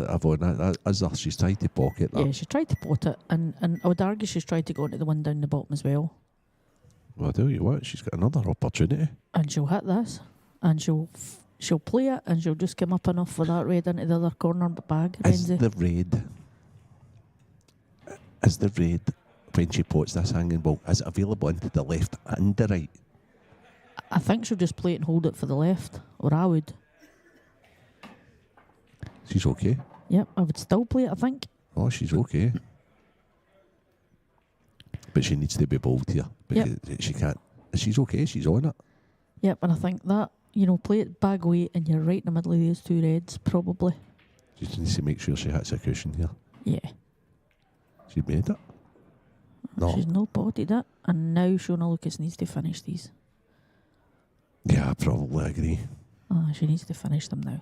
And I think she will, and I think it'll go to the decider. I think if it goes to a decider, Jenny will be not so much that shot, right? Because that one could get. Is Shona going for this? Is she playing it up? Okay. That might be a total. I don't mind that shot of one, to be honest. I think that the one Jen's looking at is very, very difficult. She's now asking the referee for a total. Yeah, I'm surprised Shona didn't go there, but I can now see why she didn't with the shot she's played. I didn't see the shot she's played. But has Jen got a one cushion escape to try and put this ball over the bag? If so, and she gets it, no, she's not even looking at playing it. That's the one she needs to go for, Renzi, because if she gets that, she's won the match. Yeah, because the red gets a pin off the yellow. She's not playing it, don't think, is she? No, she's playing for the one in the middle. And that, I'm afraid, is what probably stopped Jenny winning this match already, is missing things out of one cushion sneakers, Renzi. Yep. She's not learned about the slide, unfortunately. No, and if she had, I think it could have been a 7-3 or a 7-4 Jenny. Let's be honest, she's played really well, but that's what's costing her so far in this match. Okay, so this is the experience of Shona. Potting this, taking it away just in case. That's to give herself the insurance policy. Just in case she does miss, I'm sure she'll still be going on. But just in case she does miss, that Jen's then not got an easy starter pot. That was quite an experienced shot for Shona, to be honest. I see it, but I'm surprised by it. Did you think Shona would have just try to make the finish as easy as possible, maybe played another option? She could even have just lifted it and knocked the ball over there and put a yellow over there. But, this is Shona's got a run in now to take it to final frame decider. Yep. Shona Lucas, playing well, wouldn't miss any of these. No. Shona Lucas playing not so well, wouldn't miss any of these. I think she's really good here to go through for the one at the top right. That's okay. It's perfect, just on and off the rail a little bit. And she's perfect to take it to decider. Shona would like 2 shots for now to have the cue ball exactly where it is. Yeah.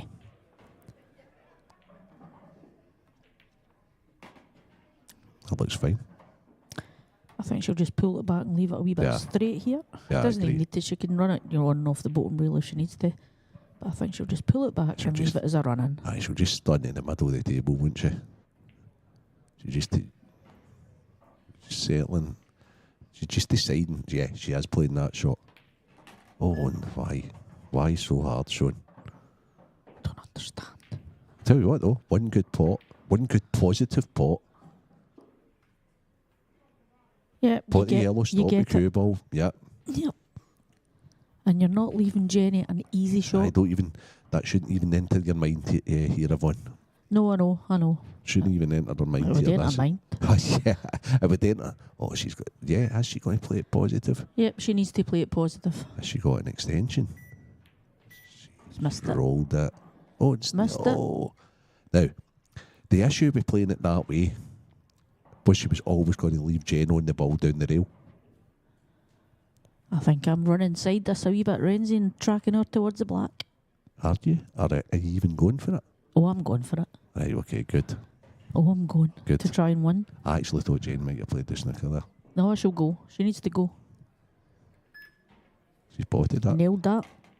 Okay. And this is just about potting the red, let's be honest. 100% of one. 100%. This is play this as if it was the 8 ball you were on to win the frame, because it's auto position. And I think if Shona looks at that last but one yellow, and she's nailed that as well, has Jennifer. Okay. Oh, so she's.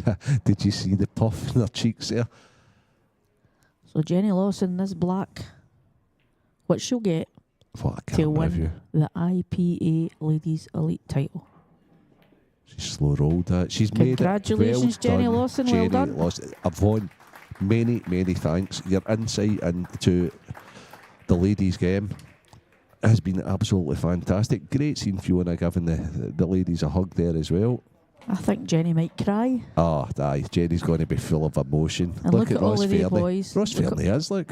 Look at all the boys. She sponsored every one of them, and that's just Aye, a little bit back to her. absolutely. And that's Jenny. The fact that they're all down there watching that final is utterly fantastic. It really, really is. I'm just going to go and ask her if Ashley's getting half her prize money. Renzi, it's been a pleasure. Thank you. Yvonne, I've enjoyed it. Thanks so much. All the best. And you still get a tournament to play in? Yeah, they open them on at 9 o'clock tonight, so I can't be any worse than I was yesterday. Well, I'll let but you go then. And thanks so much No again, bother. Yvonne. Take care. Appreciate it. Thanks, Cheers. Renzi. Bye Bye-bye. now. Bye. So there we have it, guys. That was Yvonne Ewan doing the ladies' final. She's away to pass her congratulations on to the girls for serving up a fantastic final. Coming up, we have Luke Sanchez, who has just beaten Craig Marsh, his fellow countryman, 9-6 in the semi-final, and he will be playing the winner of the second semi-final between Scott Gillespie and Rob Wilson. Rob Wilson 7-2 to the good just now, so this is a game we're watching at the moment. While Stevie and Mark Pickworth, I think it is, will be interviewing a runner-up and their champion of the ladies' elite event. Thanks, Alan. Thanks for you, Yvonne. And another fantastic ladies' elite final. I think first of all, let's have a round of applause for both players, please. Shona, just come and have a few words with me, if you would, please. Thank you. I know you're a little bit disappointed, but you've had a really good run in your first ladies' elite event. Yeah, happy with that. And a little bit about Jenny. You know, she's played really well there to pop the few balls. She played very, very well there. Fully deserved. And you know, you've played lots and lots of tournaments throughout the UK and around the world. And that, how does this rate? You know, obviously you've been here at the event since Friday. You know, how have you found the event? Loved it. It's great. The fact that the women have their own streaming table is brilliant. It's run perfectly. It's great. And a little bit about where is the ladies' game at present? Where do you think it's going? All the way. It's looking great at the minute. The fact that you've got a full tour, you've got lots and lots of ladies. It's going well. And you being part of the IPA, is this the place to be? Yes, of course, yeah. Well played. You did play your part in a major final, and well done. Thank you. Shona Lucas, everybody.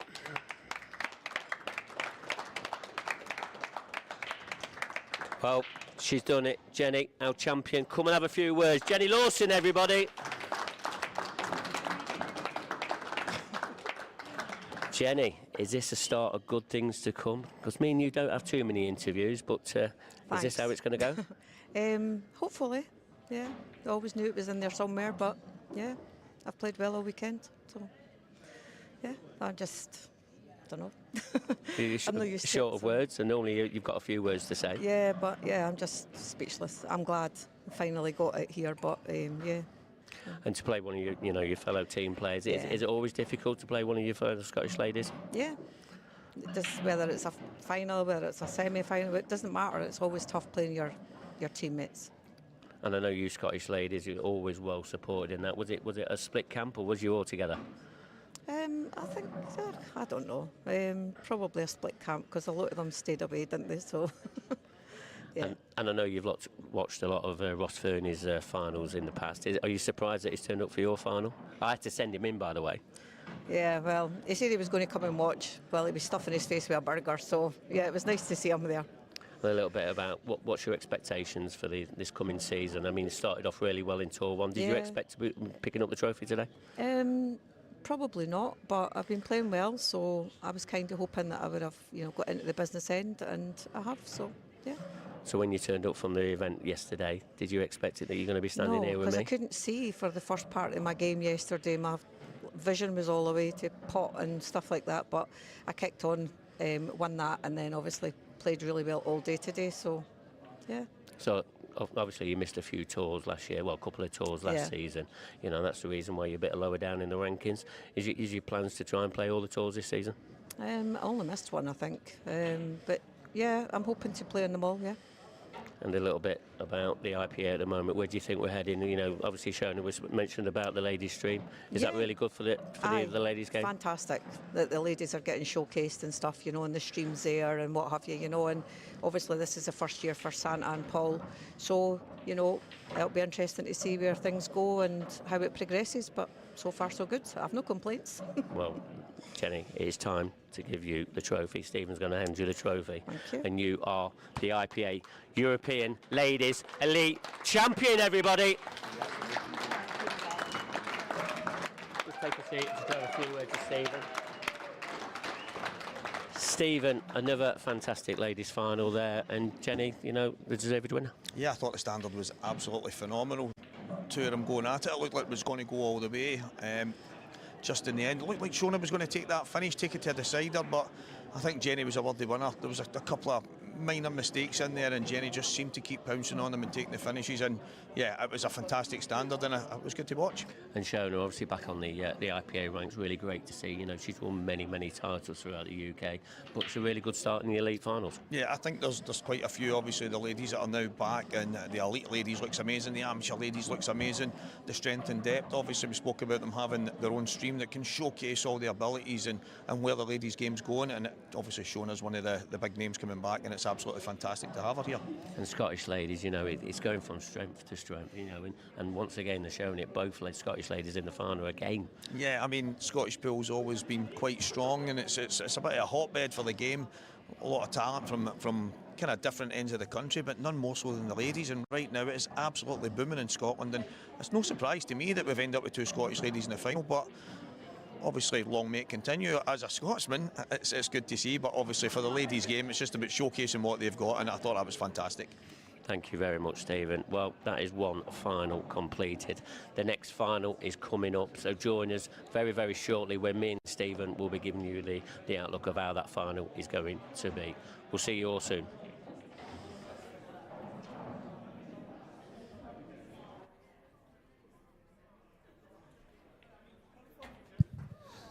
So, there we have it. An emotional Jenny Lawson. And it was brilliant. It's brilliant seeing Shona back, to be honest with you. Such a gracious loser, if there was such a thing as a loser there in that ladies' final.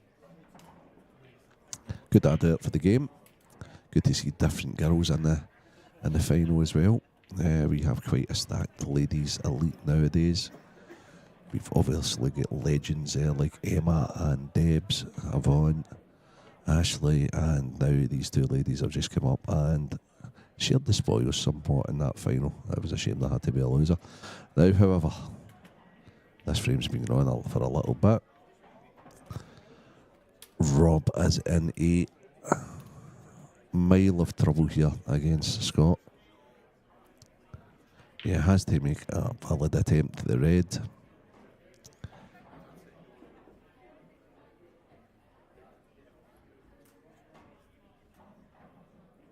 He's got to watch what he's doing here because he doesn't want to pot the 8 ball.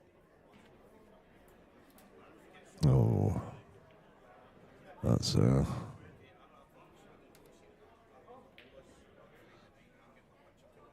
so Scott's going to Scott's just going to keep putting them in and putting them in and putting them in. And this is an interesting one for the pool fans to see. Scott's not going to try and bring these yellows out here. I think he's going to try and force Rob to make a foul.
Sorry about that, guys.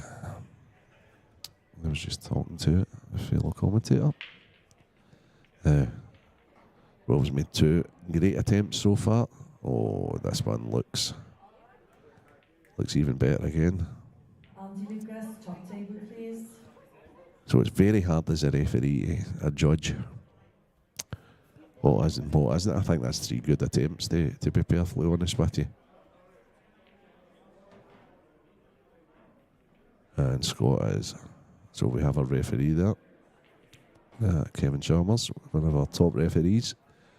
He's over officiating this, and he's staying there. And as I say, Scott's going to keep playing this until such times as, unfortunately, Rob either plays.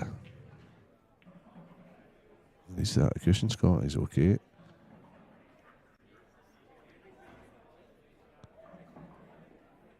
So this is one of the downsides of pool.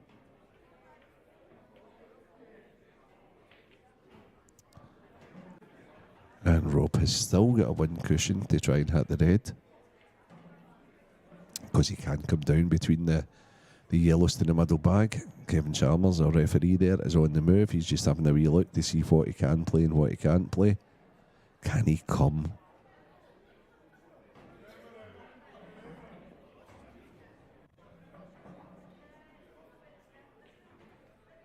That's a tough situation if you're in the reds, that's for sure. It's also a tough situation if you are the referee as to when to call a non-attempt and what is. So far, I think Rob's played 3 reasonably, in fact, very good attempts to hit the red. But Scott's been there and done this on many occasions, and it's such an important frame. Scoreline's 7-2 Rob Wilson at the moment. This is where our American friends, if there's like 3 fouls in a row and things like that, they lose the frame. That's not a great attempt at all. That's a loss of frame foul as far as I'm concerned. I would be amazed if a referee didn't call a loss of frame on this foul, because he is a quarter of a table short there. I'm not even sure he could get down that line. In fact, he could get down the line, but he's a quarter of a table short, so...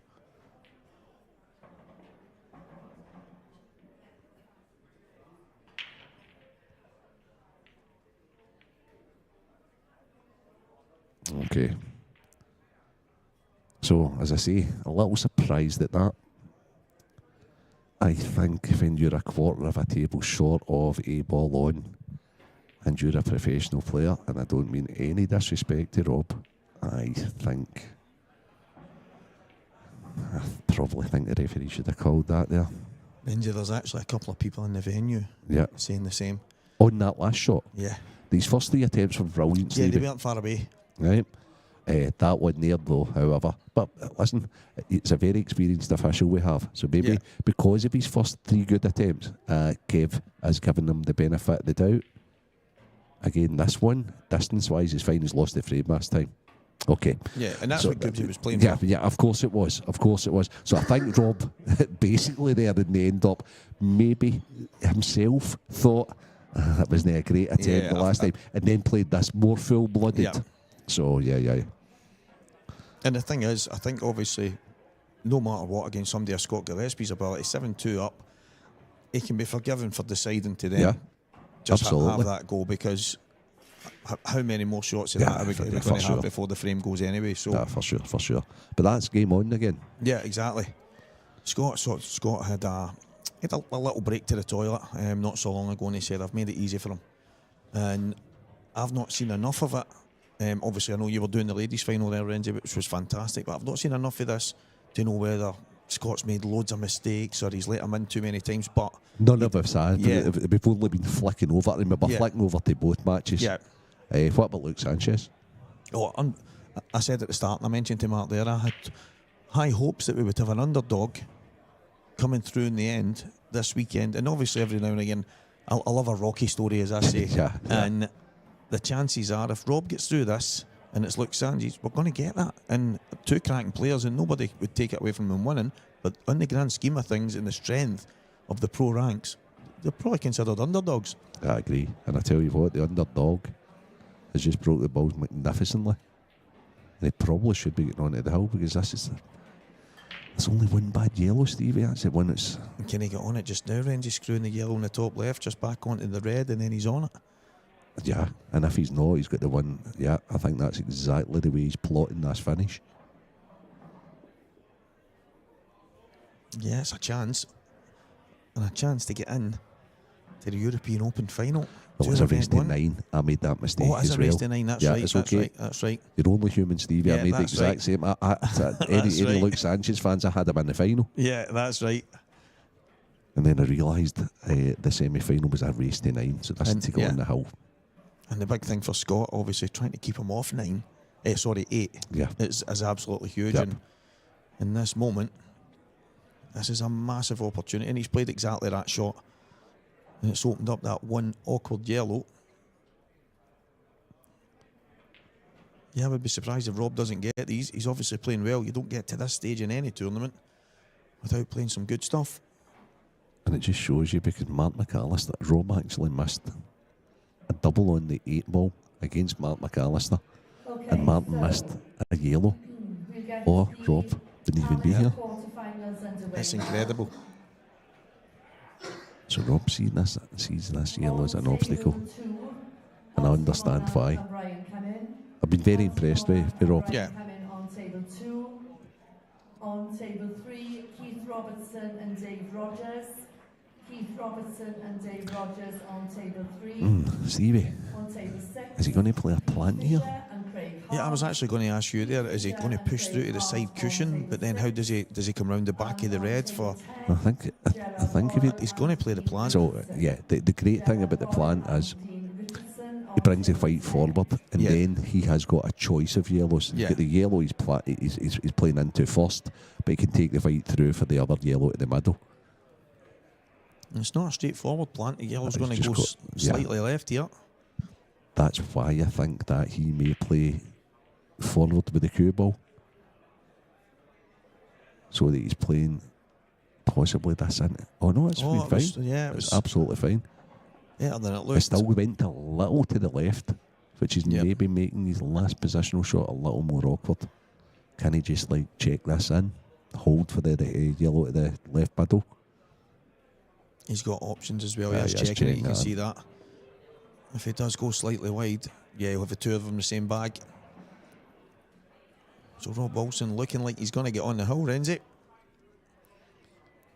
And what a final. That'll be an underdog story. But both of the guys know they're capable of winning any tournament. Yeah. Two fantastic players. But this pro ranks is absolutely stacked. And I didn't know anybody that could get... There was loads of people saying to me, who do you think will win? Who do you think can go all the way? Who do you think will win that match? They were all tough to call. Yeah, absolutely. I don't think anybody would have predicted Luke Sanchez or Rob Wilson final. Yeah. I mean, Gibbs is breaking now, but that was a very important dish for Rob, especially after the way he lost the last frame. On table 13, table 13, Carl Stevenson and Liam Farrell. Carl Stevenson and Liam Farrell on table 13.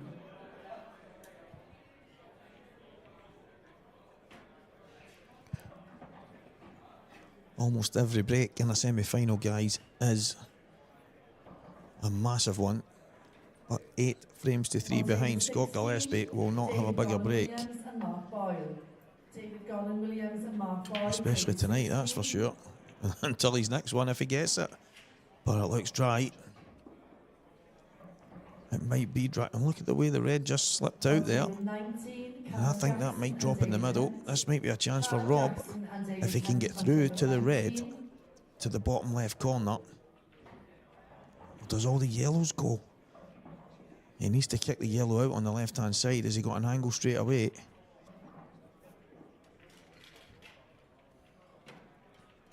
It looks like he's looking yellows. On table 20. Initially, the reds stood out to me But obviously the red down at the bottom left would have been a tough opener. So he's going for the pot kick straight away, Renzi. Yeah, it's all about how this pans out. He's got. He doesn't like where that red's went. But I think he may have a chance to dislodge that one. Yeah. Instantly. Maybe not. Or is it that him going round to look now and saying, right, okay, I can fire this into the top right. But in fact, it doesn't need to kick that because that goes. That goes to the top Yeah, it goes right. in the top, and he's obviously got the... He's got a chance because if he pots the one that he kicked out there and he comes forward or stops dead, he's got the yellows into the middle. Everything's available. That's a great chance, Stevie. He's probably a bit straighter than he would have liked to be, but as you say, every ball's got a pocket. He just has to map it out. I wonder if... I don't think the bottom yellow of the two that's close to each other goes until the one above it. Oh no, he needs to play. So, yeah. He needs to play for the yellow that's closest to the red at the right middle. Yeah. Of the two together. Yeah. Without a doubt.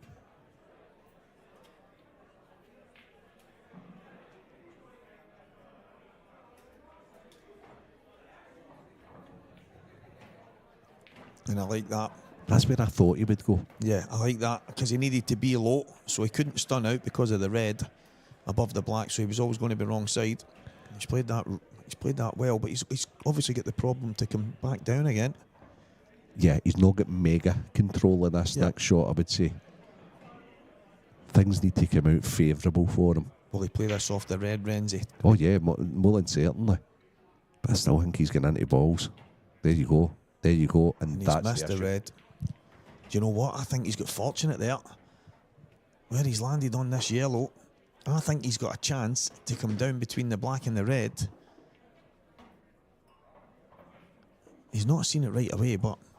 Well, he's obviously seen it, but he's not delighted of where he's landed. But to me, if he can just about, look, exactly where he's pointing. If he can get the cue ball in that area, he just needs to drop the yellow in. And he might be able to do it from this shot. Left-hand cushion to the bottom. He could stun down between the gap. I think one cushion maybe would be best. Oh, he could go one. I wasn't sure if he was going to be too close to the black ball there. Maybe land wrong side, but he has played a fantastic shot there. Just needs to drop this in. And then he can push the yellow in the top pocket, push through. Yellow to the left middle would be my guess. Or not. He's going to screw back, play the yellow off the red. And give himself a tougher second last ball. But it does make the black ball more simple in the pattern. He's basically going to run this in. It's not easy. But as I say, it makes the black a bit more simple. Top left, right middle, black in the bottom left.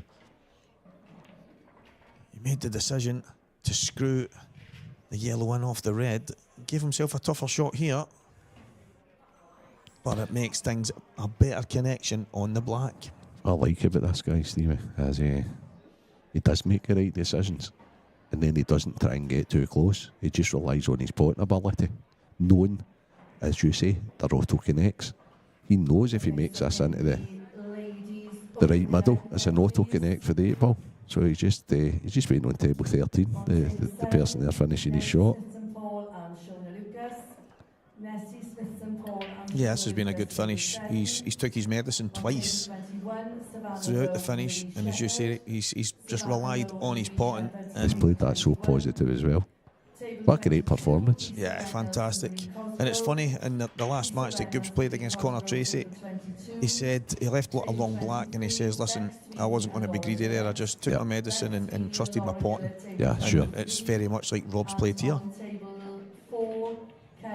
Yeah, brilliant performance. And Rob Wilson is in the final, and what a tournament he's having. Fantastic. I'm sure you'll be rehearsing now, Stevie, for the write-up. But I mean, if you look through all the results, just unbelievable. Oh, one favourite gone, the next favourite gone, the other favourite gone. And we have a final of Luke Sanchez and Rob Wilson. Rob, obviously, was on the cusp of defeat against Dan Davey.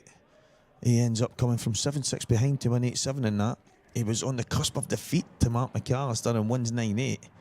And here he's put on a bit of a clinic, and he's ended up in the final against Luke Sanchez, as you say.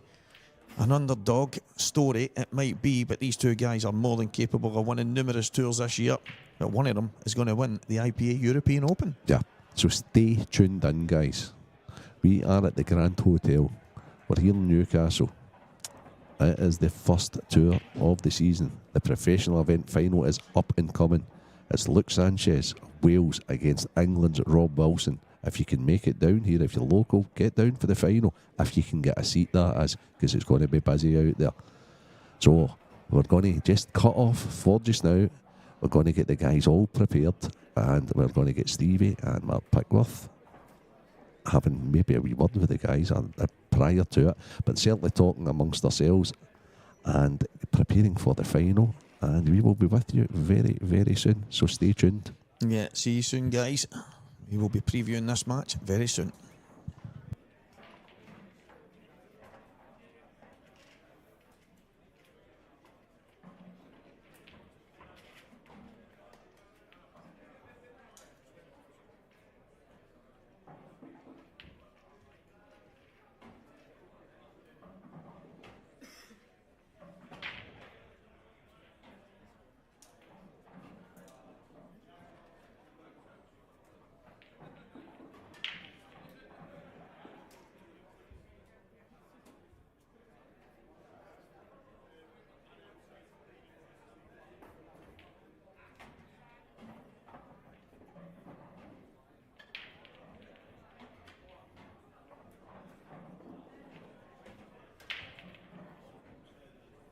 Brian Cumming and Anthony Monarch, top table, please.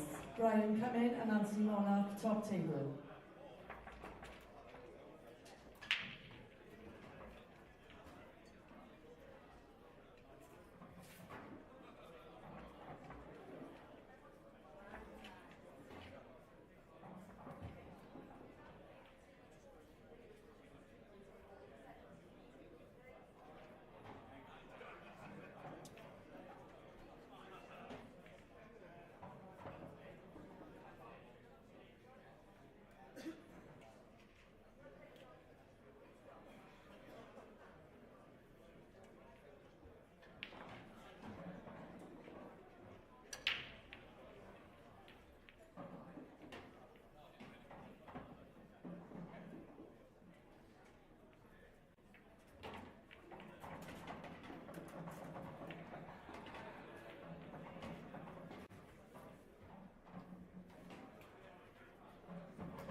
Good evening, welcome back. We're just going to be bringing you some extra coverage until this men's final is ready. Well, the men's professional final. Alongside me, Scott Anderson. Going to give me a bit of an insight here. This is the men's amateur quarter final. Anthony Monarch, we saw a bit of him at the World Championships, didn't we? Do you want to tell our audience? Yeah, we saw a lot of Anthony Monarch. I played him in the doubles as well, very good player. Unfortunately, I've played him as well in the last year as well. He's a very good young talent. What's going to come through the IPA ranks soon. And Brian Cummings, a little bit about him. Obviously from Scotland, as most of the players are. Yeah, I'm going to say most are from Scotland this year, aren't they? They are. The contingent is amazing from Scotland, and the standard from there is exceptional. Yeah, I don't know much about Brian, but I played him. The only time I played him on one framer the other week in Scotland, and you could tell it's just pure talent out the lad. He's another young lad as well, isn't he? He is. Just before this game gets underway, what about the men's professional final? Luke Sanchez against Rob Wilson. Before the weekend started, we didn't have these two down for the final, did we? I was literally just having this conversation with some of the lads out there, and I think it's actually good for the tour that there's two new lads in the final. I know Sanji's had a good run in the Worlds. Rob's been having a couple of good runs, but neither of them have made finals, I don't think. Not for a while, no. Luke Sanchez, not for a while. And I think it's good for the tour because everyone thinks Marshalls, Goobsies, Boyles, blah blah blah, are always going to be in the final. So I think tonight we're going to see something 100% totally different, which is going to be good for the tour in the future. Yeah, there's definitely going to be a rookie win in it, isn't there? That's what we're saying. I mean, yeah, the draw opened up, but these guys, they've played a lot of frames. They deserve to be in this final. And I watched Rob Wilson there play Scott Glyph, and he was absolutely solid. Yeah, he that was clearance, supreme. That clearance in the last frame was very good. I was shocked. I'm shocked by a lot of the results this weekend, not just in the semis, but in the whole weekend. I think the standard's been very high all weekend. In the pro ranks especially. Right, back to this game then. The amateur quarter final. Anthony Monarch. He's at the table at the moment. From the northeast as well. The Monk. Yeah, I think he's the England under 23s blackball player. Is he? Okay. So I know he's young. But someone's telling me he's a very good snooker player as well. So I think he's an amateur England player. I think someone said to me I might be well wrong there, but he always enjoys it anyway, doesn't he? He turns up to... Yeah, he's always got a smile on his face, hasn't he? Yeah, so is he one to watch out for, do you think, on these amateur ranks this year? Yeah, so last year, if I remember rightly, I think he just missed out as pro status as well. Because he had a good couple of runs on the last couple of tours, didn't he? Yeah, I think you're right. Yeah, I do remember seeing his name just on the outer, like the 20s. Yeah, like and then look, I think in the last 6 months, so it's obviously just changed in his game. Because I played him... I think it was Tour 3 or Tour 4 last year in the Open, and it was a good game, but you could tell it was like, I don't know if it was nerves still kicking in or whatever. But then I played him in the doubles this year at the Worlds. It was just different level. I thought I wasn't expecting it as much. So he's definitely something in the last 6 months. He's definitely clicked in another level. Anyway, I would actually say he's one of the people I'd say pro status this year. Yeah. Okay. Yeah. That's somebody to watch then out for this 2025 season. But has he gone a little bit out of position here? He has. So he's playing a cut back into this right centre here. Nicely done. Is he on his next yellow? It's not too bad. Not ideal, but not too bad. I would say with Anthony's game, where you can tell he's very guns galore. He go for everything. And I think if he works on his safety play, that's what will make him a top player, if that makes sense. He's obviously a very good player now, because his potting's unbelievable. But the B in the C game will need to be improved if he comes up in the pro ranks. I've just noticed that Keith Robertson, he's into the quarter-final as well, and he won the Amateur Series last year, which is a phenomenal achievement. And he's in the quarter-final as well, so maybe he's one to watch out for. Everyone in the quarter-final right now is, apart from Dave Rogers, was what I expected the top. With a few obviously exceptions were out already because they played each other. But I expected Anthony Monarch to be up there, Brian Cummins to be up there. Obviously, Keith won the amateurs last year, so you 100% have picked him up there. Yep. Pete Fisher had a great Worlds. Consistent player. Very consistent. And he's another one whose game's improved no end in the last 6 months. Yep. Craig Hart, if it's the lad I realise, is he from Wigan Way or something like that? Yes. He's I think he's won tours out somewhere else. Jared Boyle, I've watched it. He literally just, he can blitz you off the table. His potting's unbelievable. And then Dean Richardson was also rounding about the rankings last year as well. Yeah, he's from North East as well. Yeah, he's round here. Jared's from round here as well. Good player, Dean is. I remember him from not the last Worlds, but the year before Worlds. Played some brilliant stuff. Yes. Played here. Didn't he nearly be? Who did he beat? In the mixed doubles. No, he did. He had a run in the singles. Yeah, he had a run in the singles as well, didn't he? Yeah, he beat a pro, didn't he? Yeah. I don't think it was. I can't remember that far back. Jeez. Oh, you're a stat man. Yeah, I know I am, but I don't remember that far back. But no, you're definitely right. He's definitely got some previous. But good opening frame there from Anthony, breaking clearance. And now our first look at Brian Cummins. You know, we just know how good the players are from Scotland. They're playing week in, week out, aren't they? They're always playing some tournaments. Yeah, there's something always going on up there. It's the standards are ridiculous. Like even the young talent, people like I know you don't know, and I only just know through like saying their names through Q-Score and that. But trust me when I say there's talent coming in the next few years on the IPA. Yeah, you know it looks good. The future looks bright. Is that right? Yeah. So yeah, anyone just joining us, the men's professional final, that is going to be on our mainstream table. That'll be coming up around 8 o'clock. So make sure you stick with us. We're just showing you some extra coverage here. Remember, there is going to be 3 stream tables available come 8 o'clock.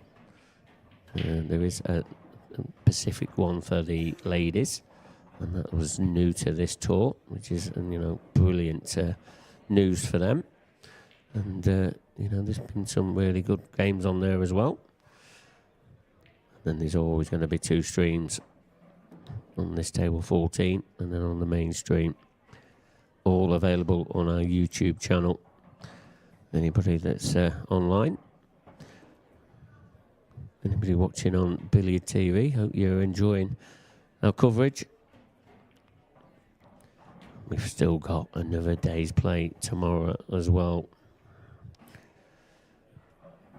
Yeah, I think there's a ladies amateur final ladies amateur semi-final on the ladies amateur table. Well, ladies table, should I say? Yeah, table 12 there. Look, Kate Ringe is 2-1 up against Philippa Orme, and then in the other semi-final is Charlie McDonough. It's Laura Jones. She's leading 2 frames to 1. Charlie is. That final will be tomorrow. That's normally around 11 o'clock, I think. But, yeah, normally an hour before, isn't it? Yeah. Don't forget, tomorrow, if you are wanting to watch us on our IPA YouTube page or anywhere, don't forget you lose an hour's sleep tonight. Don't start growling at me. So we start at 11 then? Yeah, so set your clock spot on. We'll put it back, whichever one it is. I knew he'd take them out. When I watched him the other week, you just know, when you watch someone, a couple of shots, you just know how good they're going to be. This is a great start, isn't it? Yeah.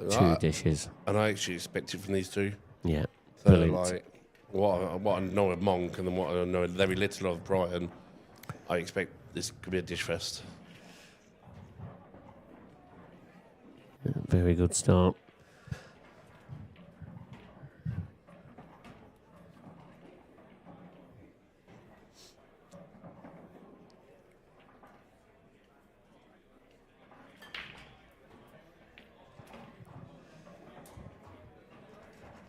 It's good to see a lot of new faces again this year. Even old faces who have been off the tour for a little while. It's good to see them back, isn't it? Yeah, it certainly is, and they're just blended in, aren't they? Like they've never been away. So, but it sounds like there might be a few extra places up for grabs in the next tour. So listen out for that. That could be possible. We'll never say never.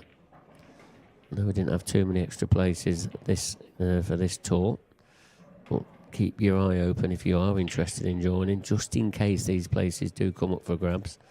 There is a good chance. Look at the Grand Prix, for example. We've got the English Grand Prix in 2 weeks, and it's sold out. Yeah, sold out. You've got to be quick, haven't you? You do now. I know there's only 96 space there. Don't sound like a lot, but there's last 2 years we've had about 30, 35 pros. We're up to nearly 60 this year on the. We've got big numbers this year, haven't we? Yeah, 65 pros there is. So yeah, very useful numbers. Yeah. I think there's 57 of us going Bolton. Is there? That's an awesome turnout. Yeah, that's a great You're turnout. after ranking points, aren't you, lot? They need them to stay in the top 16 now. Need them. It's going to be a great battle in it, just to see who gets all these ranking points. Mate, There's loads of tournaments for you and all to get ranking points, isn't there? Which next week was. Yeah. I just like, it's improving every tour now, isn't it? Yeah, well, that's what we're here to do, aren't we? We're not here just to make numbers up. We're here to, continue the improvements. It's like the thing what people don't know about. Big shout out to Dave McNamara now, like what he's doing with the TikToks and all that, and the social media. It's very good now, isn't it? Not like it wasn't before, but it's people like that stuff, don't they? I mean, I go back home and there's like 20 notifications that IPA have uploaded. Do you know what I mean? Yeah, he's dedicated to it, and when he's not playing, he seems to be winning a few matches at the moment. We're going to have to give him some more extra work, I think. Have to get his mates to start doing it. Yeah. But there's things coming out, like the interviews. I mean, the 9 Dart challenge earlier was hilarious. Do you know what I mean? So, did you ever go? I weren't invited. No, I'm not in your school, so I never got invited. Oh, the refs get involved, didn't it? Yeah. You winded me up. No, honestly. Why are the refs involved? I've proper slipped down the rankings, haven't I? Yeah. Anthony Monarch, hello. This is off the break again. This is for free break dishes. Can he clear these? There's a nice little gap there to get on that red. That's just below that yellow. One to the left. Just seems to be where that blackball spot is, doesn't he? To be perfect. Yeah. Always gone. I think that's fine. I think he's fine. No, I don't. I'm not. He's a bit deep of an angle, isn't he? But if you can just drop this in. But now he needs to be top side of that yellow on the other side now. He can't roll it in. He needs to firmly roll it in, not tip-tap and roll it in, if that makes sense. Because he needs, if he just rolls it in and leaves himself 2 inches away from the red, he needs to be a bit further away, digging down. He could snooker himself here. Yeah, he can, but it's got to be a lovely touch, this has. See, like that. You see what I mean? He's top of the yellow. He's played it well, though, hasn't he? Yeah, but now he can, depending on the angle, he could screw back off the yellow to make sure he gets the white up the table a little bit and it closer to the black. Yeah, he didn't fully stun the ball there, but he created a little bit of stun on it just so it straightened up. Yeah. He doesn't want it that's too thick because he can hit the top yellow like that. That's what I wanted. Yeah, played that well. I like that shot. He might have hit it a bit thick, but at least he didn't hit the top yellow. Yeah. And he was getting closer to the black. I fancy him to nail this. Nailed it, he has. Yeah, he's very good curious, isn't he? 2-1. He now leads. Brilliant standard. Brilliant start as well. Like you say, we're not surprised by this start. And is Brian going to reply once again? Some of the scores in the quarters. Pete Fisher's flying, 3-0 out the... He's a good player though, Pete, isn't he? He's just... Mate, fair play to him, man. Last 6 months, last 3 months, he's been on fire. It's good to see because he's such a lovely lad off the table as well. Yep. I love it when he beat me at the Worlds. I love it when he gives it the big one. It means more. You know what I mean? I like it when it means something to people. Do you know what I mean? Yeah, no, it means a lot to everybody, doesn't it? Another brilliant break there. Wow. The balls are just giving themselves up. Are they getting easier, these tables? I need to learn how to break that. This is ridiculous. What colour are you going? I mean, is ideally, if he's going to take the reds, he's ideally on the red now, but they're taking the red away from the black. So you feel he probably has to take the yellows, but does that yellow pass that red into the bottom right? It's. I think it's yellows, but he can. It's difficult actually because it's all on the first shot, isn't it? Yeah, I mean, with the yellows, it's easier to get on the black. Yes. So taking the reds. Do you really want to be leaving that red last ball down there? No, you don't. There is a big area, isn't there, I suppose, but... He's just in the middle, for yellows, he's in the middle of, like, the wrong, like, he's in the middle of everything wrong, isn't he? Yes, yeah. If he hits the one in the middle, by looking at what we can see, he's hitting the other yellow. The top right, he's got to do a bit of work with the white. Yeah, so I think, obviously, that one into the right middle, that he was just lining up then, that's the ball he's going to dislodge that yellow out that doesn't go. Can he play this for a bit of... Can he just play this natural, the red down the bottom, and then take it in the middle? And then again, what's your last ball to get on the ball? It's like, there's options there. There is options. And arguments for both colour sets. This is where I go wrong normally. He's going yellows. Yep.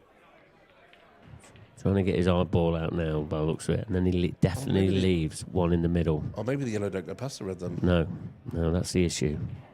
So he's left himself an angle here, but has he left himself too much angle? Yeah, I think he's left it a bit too thin, hasn't he? Might have to stun this in now. Even if he stuns this in a bit of power, he's going to be all right anyway, surely, because where the black is. Well, he's got to connect with these, this red and this yellow. Just doesn't want to hit the red onto it, does he? No. Yeah, you don't want that red any closer to the pocket. Guaranteed to be on the ball next. You know, he'd been lucky not to. So I thought the yellow went, obviously not. Yeah. It's a great shot because now surely that's your last ball. Yeah, I mean, he had to make sure he hit that yellow. As you said, he could not hit, you know, he didn't want to hit the red. And he hasn't. Good chance then of another break and clearance.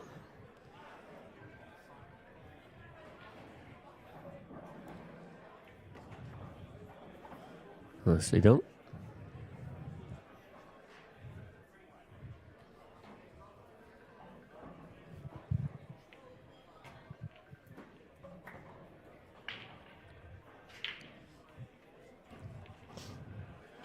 Yeah, he's not going to do too much with the cue ball now, is he? He's just going to drop on this one in the left centre. Yeah.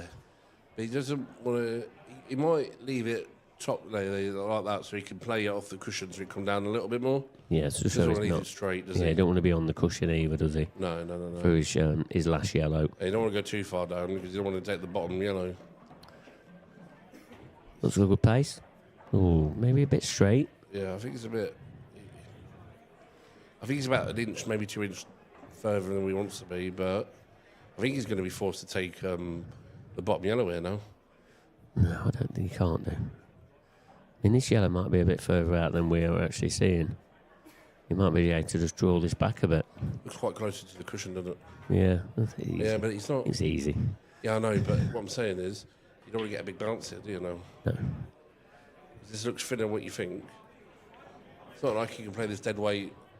Just going to drag it in, isn't he? Nicely done. So that must have been further off the cushion than what we can see from here.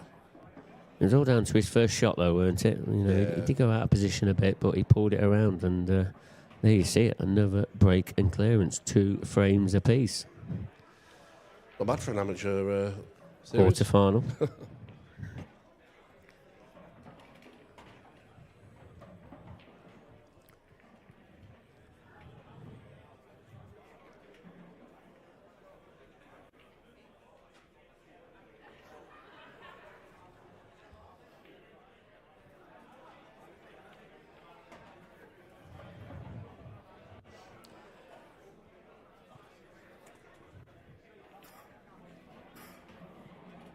Gone really quick this weekend, hasn't it? I mean, we're on our final day tomorrow.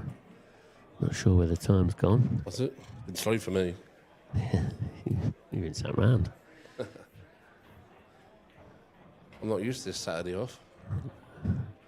Yeah, you're not playing till tomorrow, are you? Time you on in the morning, early. 11:15, I think I'm. Yeah, you got a line as well. Jeez. Somebody's looking after you, aren't they? I wish I played tonight.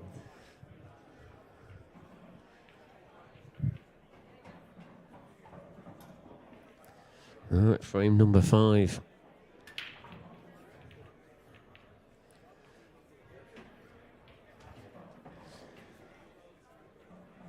Is this run going to continue? That's the question for break and run outs. I'll tell you what, the cut break this weekend has been very popular, isn't it? Yeah, well, they just open up for fun, don't they, on these tables? Generated a bit of power, cue ball. Yeah. Dry break. First one. Black's awkward. I think he needs reds here, but. So what if that black goes? Yeah.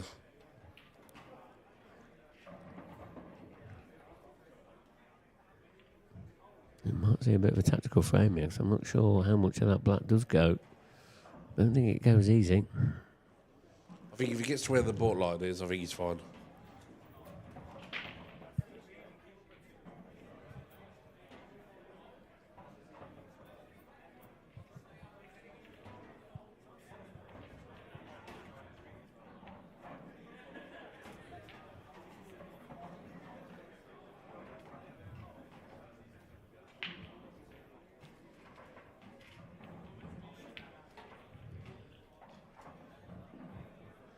Gone wrong. Just that coming into them yellows. He's drifted that yellow behind that red. I still think he'll be alright. You still think that black goes, don't you? I think. I think 100% I think that black goes, yeah. Only because I think the camera deceives it a little bit. Do you think he's got a lot of room for error getting on that black? I think he has to be on, obviously, the right-hand side of the baulk line, but I think it needs to be closer than what you think. I think he'll get this red out in the next 2, or maybe not. He's playing the plan. Oh no, he's not. He's playing the one over the back. Yeah, one over the pocket. That's what he lined up with. He lined up with that cannon as well. Oh, I didn't like that. Oh. I would have potted the middle, then gone into it. At least you've got a ball over the back to be guaranteed it. Now, there's some work to be done here. Yeah, and I suppose that red was always drifting up there, weren't it? I find I'm one of these players. You know, when you start dishing, you think you can dish everything. Yeah. And it, you know, sometimes You're invincible. yeah, and then sometimes now you got to think, well, what's the shot to save me here to win this frame? And it might be time for it.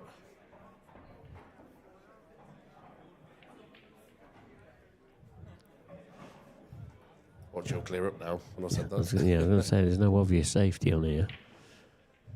But there's got to be a containing shot somewhere if that's going to be the case for him. I'll just go over the top bag.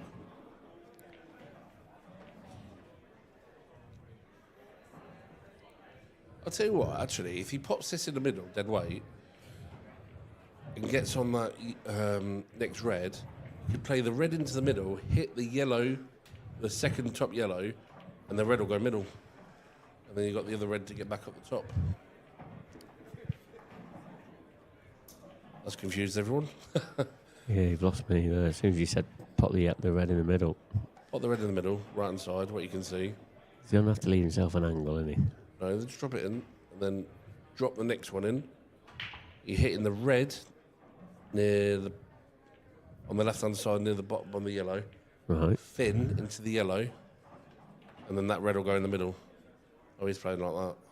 So even if he goes that way, he's fine as well. Yeah, I think he's looking at an angle off the top Because cushion. he'll be hitting the red thick this time. So he holds, so he'll have better angle. I didn't think he could pop this red in the middle. He don't want to be there. It's going wrong. Yeah, Yeah, I'm not sure that was a shot. Well, if he landed there in the middle of the table, he could hit that thin and then hit the yellow onto the cushion. But I just think you just got to double this ball out. he's going to have to come up with another plan. It's going to be a bit of a containing little shot here.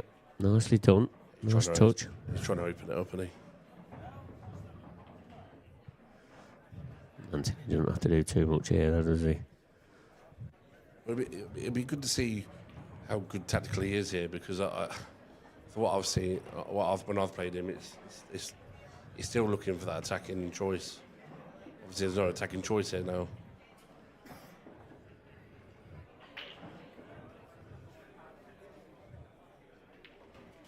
I just don't like that shot. Yeah, still got work to do though, Brian has. Yeah, but I think the black definitely goes now. Yeah, it does. Well, that red is surrounded by 2 yellows. I don't know how far the yellow is. Does the red go off the yellow in the middle bag? Don't think so. I think it's too far up.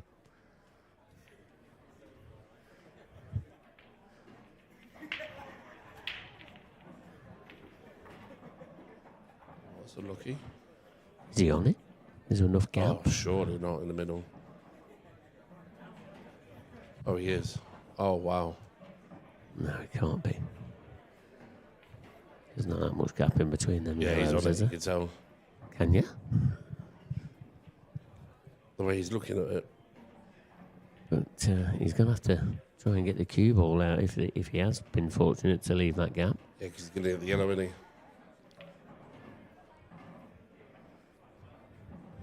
He can't be on that gap, surely not. He's having another look. It's got to be close, isn't it? He's looking. Yeah, it's the second time. He is on it. Oh, my days. When it with loads of... Oh, he's... Yeah, but it doesn't matter. He's got through. He's got it in the open, hasn't he? But what has he left, Anthony? I thought it was going to be like live pot and angle. I thought that's a bit naughty, isn't it?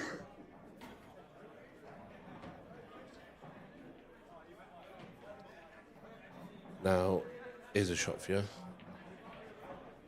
Got the big double over. Try and get the bag. Big shot that was. I mean, I think he's left a pot here. Skilly in the middle. Try and get one of his reds off. I like personally, yeah, I like the double over. If it is a double over. He's potting both here. Yep, and done perfectly. He's going to try and hide the cue ball here somewhere, isn't he? He's going to have to. I think he's going to have to pot this with loads right hand side to go behind it, and then you'll be able to play the snooker, no? But you're saying he's very attack-minded, so is he going to leave a double and try and cannon into that Which just final looks at yellow? that, isn't he? Yeah. Looks at that. You know, you said But if he he was, is, he's potting this and going straight into the top. yeah, you said he's attack-minded, so I wouldn't be surprised if he went for these.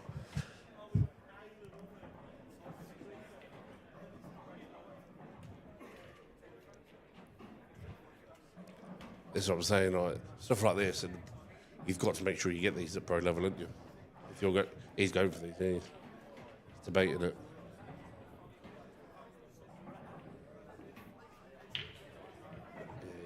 He is Might now. even go up the table now.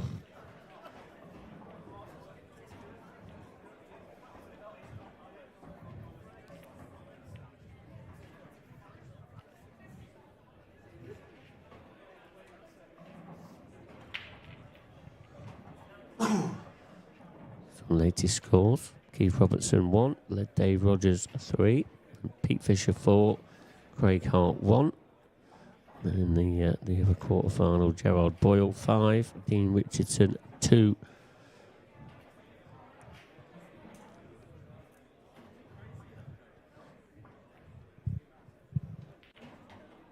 Oh, he's not on it. He's not on that. He's not been on that one over the bag. Yeah, I don't think he is. He's playing a containing shot now. So why play the containing shot now then? When I think he's left that in the middle. Yeah, he has. I don't get that bit. Why go all guns galore on that last shot then? Well, he was going for him, weren't he? I think Well, surely he was on that. he set out but he went on the ball that he wanted to play up table. So, because he was obviously tight to that yellow. So now, Brian. He could have gone for the double there, surely. Well, maybe, yeah. I don't know.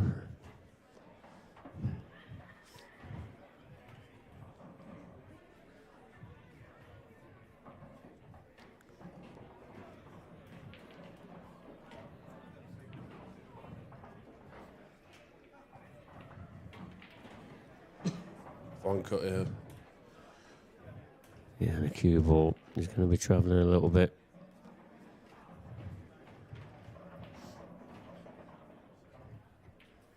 You know when you cut these in, if he plays it with top, obviously you can see the white going top left bag, yeah.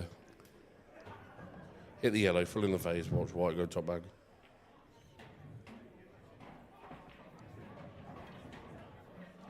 You think he's killing it? No, he's opening contact in the black, isn't he? He's made contact and it's come a out shot nice. that is, yeah. Yeah, I think he was. Because how much top spin he's playing. You've easily seen the white gone in, can't you? Yeah, he's always going to play the cannon into the black, weren't he? So, you know, yeah, it's come out nice. You know, it could have sort of locked in there, but it didn't. And this to take a 3-2 lead.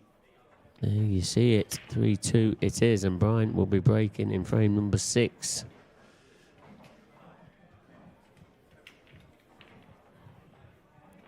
Yeah, very attacking, both of these players, aren't they?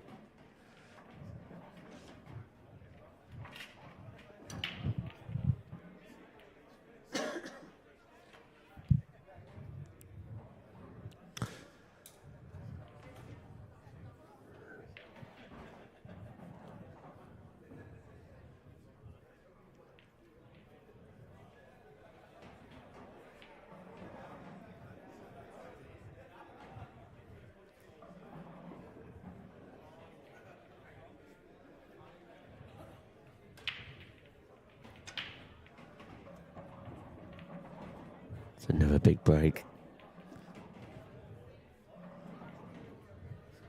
Reds. Got to be on it. Because the black is surrounded by him.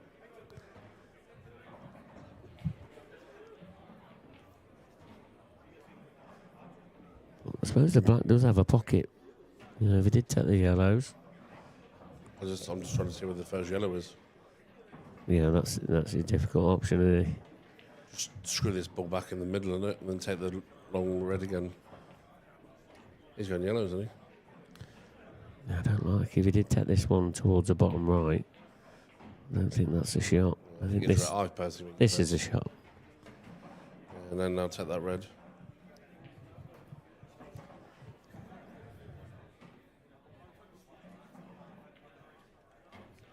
Top through. Get the top red. No. The cannon this out, isn't he? Cannon that red left of the black out. Nicely done. Missed the pot though. Took his eye off it. Concentrating so much on the cannon, weren't he? Yeah, he was focusing. I think the only thing what saved him here is that yellow don't go. Maybe it does. I know it looks tight. I'd say no anyway, but there's definitely some gap in between the red and the yellow. I'm never right, so don't worry about me.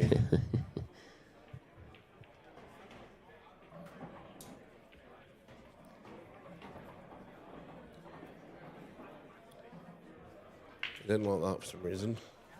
No, he didn't like it, did he? So did he think that was going to be? I don't know. Tell you what, if he stuns his back a little bit, he's got a chance to just nudge it out again, hasn't he? If it needs nudging. I'm still going, yes, it needs nudging. Yeah. Yeah, because otherwise he'd be getting down and just rolling all these in, wouldn't he, I suppose. So, yeah, maybe you're right. I'm shocked by the miss there, because... Shocked. I think that's where he needs to be, and play with a bit of sides, and, you know, just in case you needed to flick the yellow, innit? You don't want to flick the red, though, because then you are in a bit of trouble, aren't you?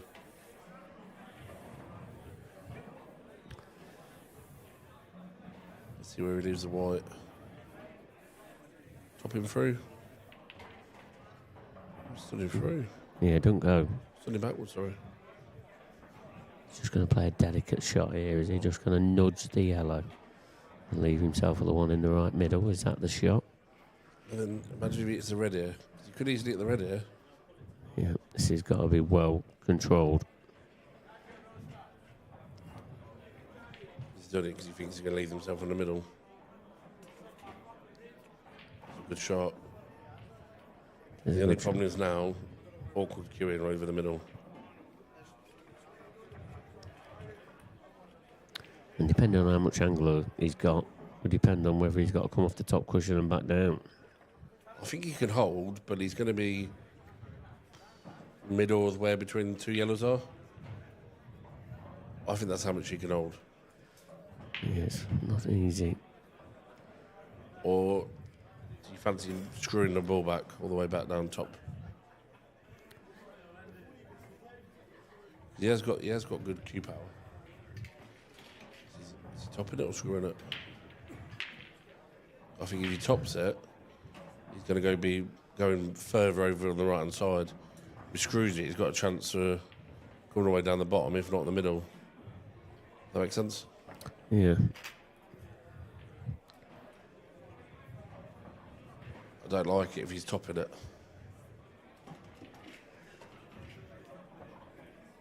So this should come out right hand side of the table if he's topping it. So he screwed it. It's a great shot. See what I mean by the cue power he's got? Yeah, very good. Yeah. Kept still as well on that shot and just stunned it in nicely. Very nice. It's a great shot, that is, really, isn't it? You see what I was saying? If you topped it, you'd have probably been on top side of the middle, I'd have said. Depends how well he cued it. Where the screw bot, it gives you that two options now, doesn't it? Yep. So I just think you've got two options there again. He's looking at delicately bringing it back into the middle, isn't he? Yeah, he's got to take this one in the left centre and then just draw it back a touch. Yeah, but some people still play that one down the bottom. It's okay. Is it? If you can pot it. I don't know. Yeah. That's tighter than what you think. Oh, you can pinch the pocket and he'll come in between the two reds, will he? This is where this could skid off now. Yeah. I prefer the thinner here. Yeah, you need to pinch. See what I'm saying now? He's got away with that. He's on that, isn't he? Yeah, he's got away with it. He needs to put lottery tickets on because he's got away with that one. It's a bit late, isn't it? I tend to. Yeah, it's probably too late now. Thunderballs on whenever that is because that's ridiculous. In off here, off the red. Oh, he's cute. Oh. 3 frames a piece, right? But you see what I'm saying now? Because he's hit it hard, it skids. Yep. This way, rather he should have left it thinner. And that's what can happen with the new cushions and the new cloth. Yeah. Right, that's us done from here now. We're going to go and get prepped up for the professional final. So join us very soon.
So the next match on the streaming table now then will be the professional final. It's a Wales v England clash. Luke Sanches versus Rob Wilson on table 24.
Welcome back to the Grand Hotel here in Newcastle, and we're only a few moments away now from this men's professional final between Luke Sanches and Rob Wilson. Stephen Walker alongside me once again.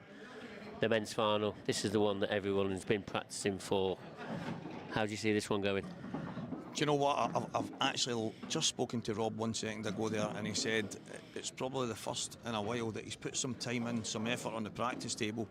And I said, well, look at the rewards. And I thought he looked really assured in his previous matches. He obviously he diced a wee bit in one or two of them, but he's just shown that little bit of steel. And Luke's run to the semi-final of the World Championships, it could go either way. I was to put my neck on the line, I'll maybe go Rob Wilson. Yeah, let's talk a little bit about Rob. You know, he's come through that epic semi-final against Scott Gillespie, but the way that he was playing against Scott, he played absolutely solid throughout. Yeah, Scott actually said that at the beginning of the match, he maybe took on some chances that weren't 100%, and he's went for them anyway. He's missed, he got punished. He said, but from maybe 4-2, 5-2, he said Rob was just in a different league, and he was a worthy winner. And Luke Sanchez, you know, come through a really epic semi-final of his own against Craig Marsh. You know, Craig Marsh has started to show a little bit of return of form as well. But, you know, it was never an easy one to play against fellow Welshman. No, and we've seen that at the World Championships. That's probably one of the big things that stood out to me when I had an interview with him at the Worlds, and he said he was playing obviously one of the Welsh goats, and obviously Marshy's in that conversation as well. And maybe it was just maybe too much on that occasion, but he's learnt from it. It was Ben Davies at the time, and he's came flying through that match, and he's beat Marshy 9-6. But according to Craig Marsh, Luke was absolutely unplayable. And we spoke about it pretty much all this weekend. You know, before the weekend started, we didn't expect any of these two players to make the final. But is it great, really, a great news for the IPA with these two rookies making the final? Yeah, I mean, I use the term underdog. I hope we have a bit of an underdog story at the start, and maybe calling these two guys an underdogs slightly harsh in the sense that they're obviously top pros, but based on your Gareth Hibbets, your Mark Boyles, your Mark Farnsworth, Clint Hansen, all these guys, and the Liam Dunstan, it's just all these names that normally get to the tail end and win these events or are in the finals. It's just good to see some new faces at the later stages, and we're going to crown a new champion this weekend at the European Open, and who knows? Who knows who it's going to be? As I say, I've put my neck in the line and saying I think Rob might just get there, but it's great to see a new face at the tail end. Yeah, and it's had this competitive vibe pretty much when it started on Friday. I think the competitive vibe was here on Thursday when they was all practicing and playing in the flyers and that. You know, what's created that? Why are we getting it now? And, you know, all of a sudden we've got these two underdogs in the final, and, you know, we're not seeing a seeded player. Yeah, I think one of the things that stood out, Thursday night, the place was really buzzing. We obviously get the flyer, we get the practice going, everybody's all meeting up for the first time since the last events. And the questions out there, who do you think will win? Who do you think will beat him? Do you think he'll win that match? Do you think? And the questions were really tough to answer because it looked to me like everyone could beat each other, and it's turned out to be that way, and seeded player after seeded player has dropped in the way to this final, and these two guys, deservedly so, have made it all the way. And this venue in the Grand Hotel, it always has that electric vibe, doesn't it? I mean, the crowd are here now, waiting for this final to start. It's going to be some electric atmosphere out there as well. Yeah, I think the atmosphere's been... It's a bit different, and I know that sounds mad, but there's a feeling in the air. There's been a buzz around the place from the beginning, as you said, from Thursday night. But there's just an aura about the IPA right now, and none more so here in Newcastle. It's a great setup. It's good having all the tables around, and having the mainstream table right in the middle adds that little bit of spice. So yeah, it's absolutely fantastic. An extra little bit of spice. It's exactly what we need. The men's professional final is next. Don't go away. We'll be right back.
So guys, Stevie Walker is now in the commentary box, and I have got Scott Anderson, who's been in here for quite a while, and delighted to have him for this final. It's the European Open, Scott.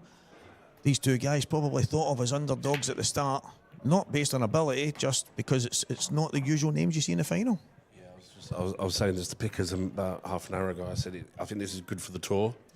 I think it's nice to not see the so-called big names, and it's good to see people like Rob and Sanjay's in a final, because people will get to see what the so-called lower ranked pros are like. No disrespect to them, but that's what we're all called, aren't we? So I think this will be a good final still, because I know Rob's just played well against Scott Gillespie. And Sanji's obviously played well to beat Craig Marsh, sorry. So I'm agreeing with what you said. I think sticking my neck out of the line, I think Rob should win. In my eyes, he'll be favourite in the bookies. So I'm expecting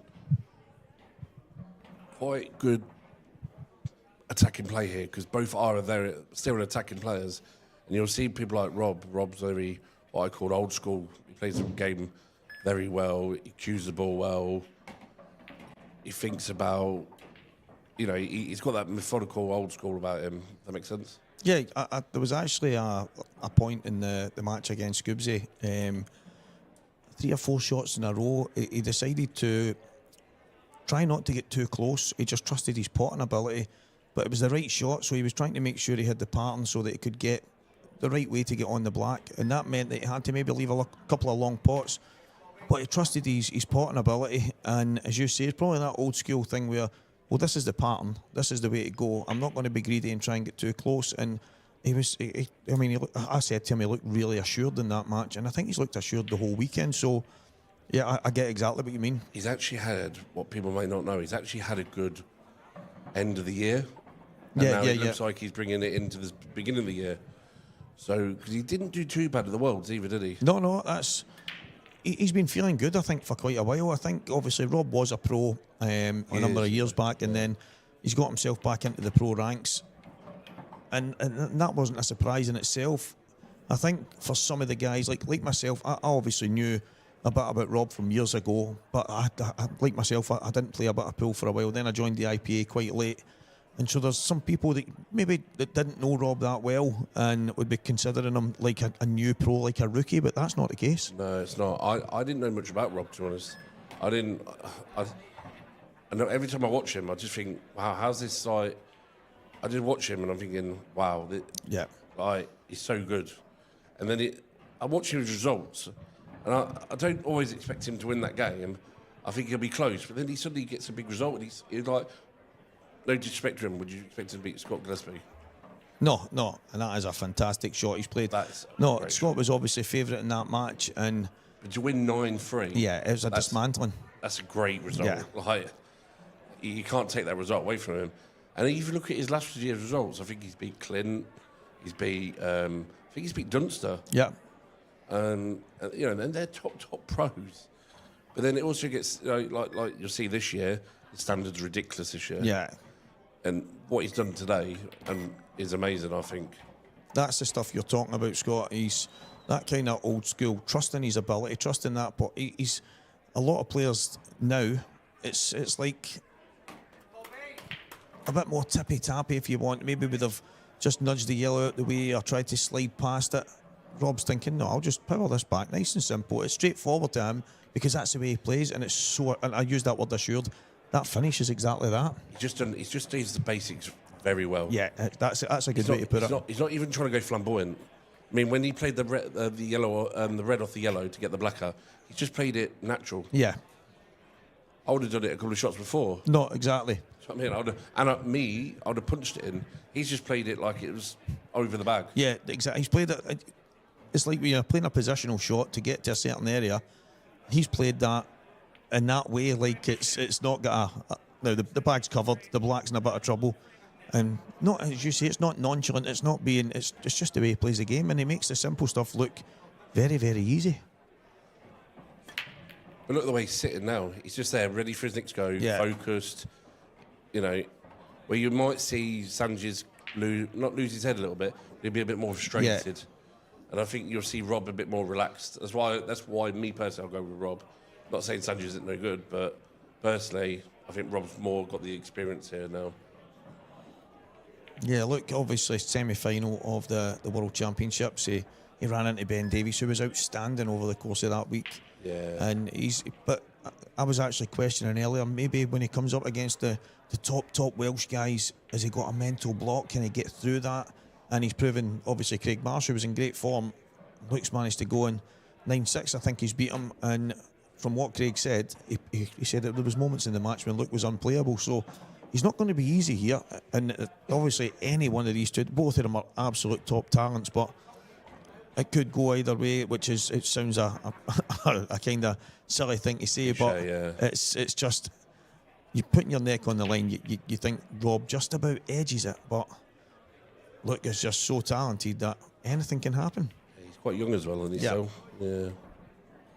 I played against him a couple of years ago in McGoldricks. He was up for, I think it was the Masters maybe at the time, and it was races to 9, I think, in the Masters. I think something like that anyway. But we had a good match, and it was probably the first time that I got to see him in action. And he's definitely a talented player, and you don't get to the final of an IPA tour. And I was going to ask you the question. So the pro ranks is really stacked now, and the fact that the numbers are really full, and everybody has to play someone. There's nobody getting that seeded bye, if you want to call it that.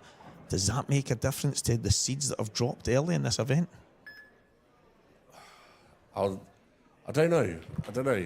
Oh, he's going enough. Oh, wow. He didn't go into the cushion. Oh, he's tried to nudge it straight out, but I'm sure he would have gone cushion. Yeah, and then into that kind of area. But down towards the black spot, if you want to call it that. Going back to that question, I think you're going to find in the next 2 years, because there's so many top players, I think you're going to see an overhaul of the rankings.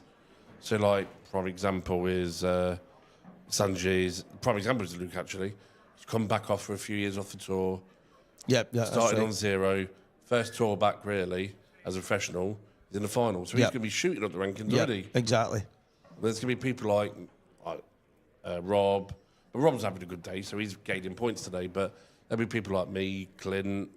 I'm trying to think lower ranked players as well, like Dean Shields. Are going to be losing points because we haven't done so well.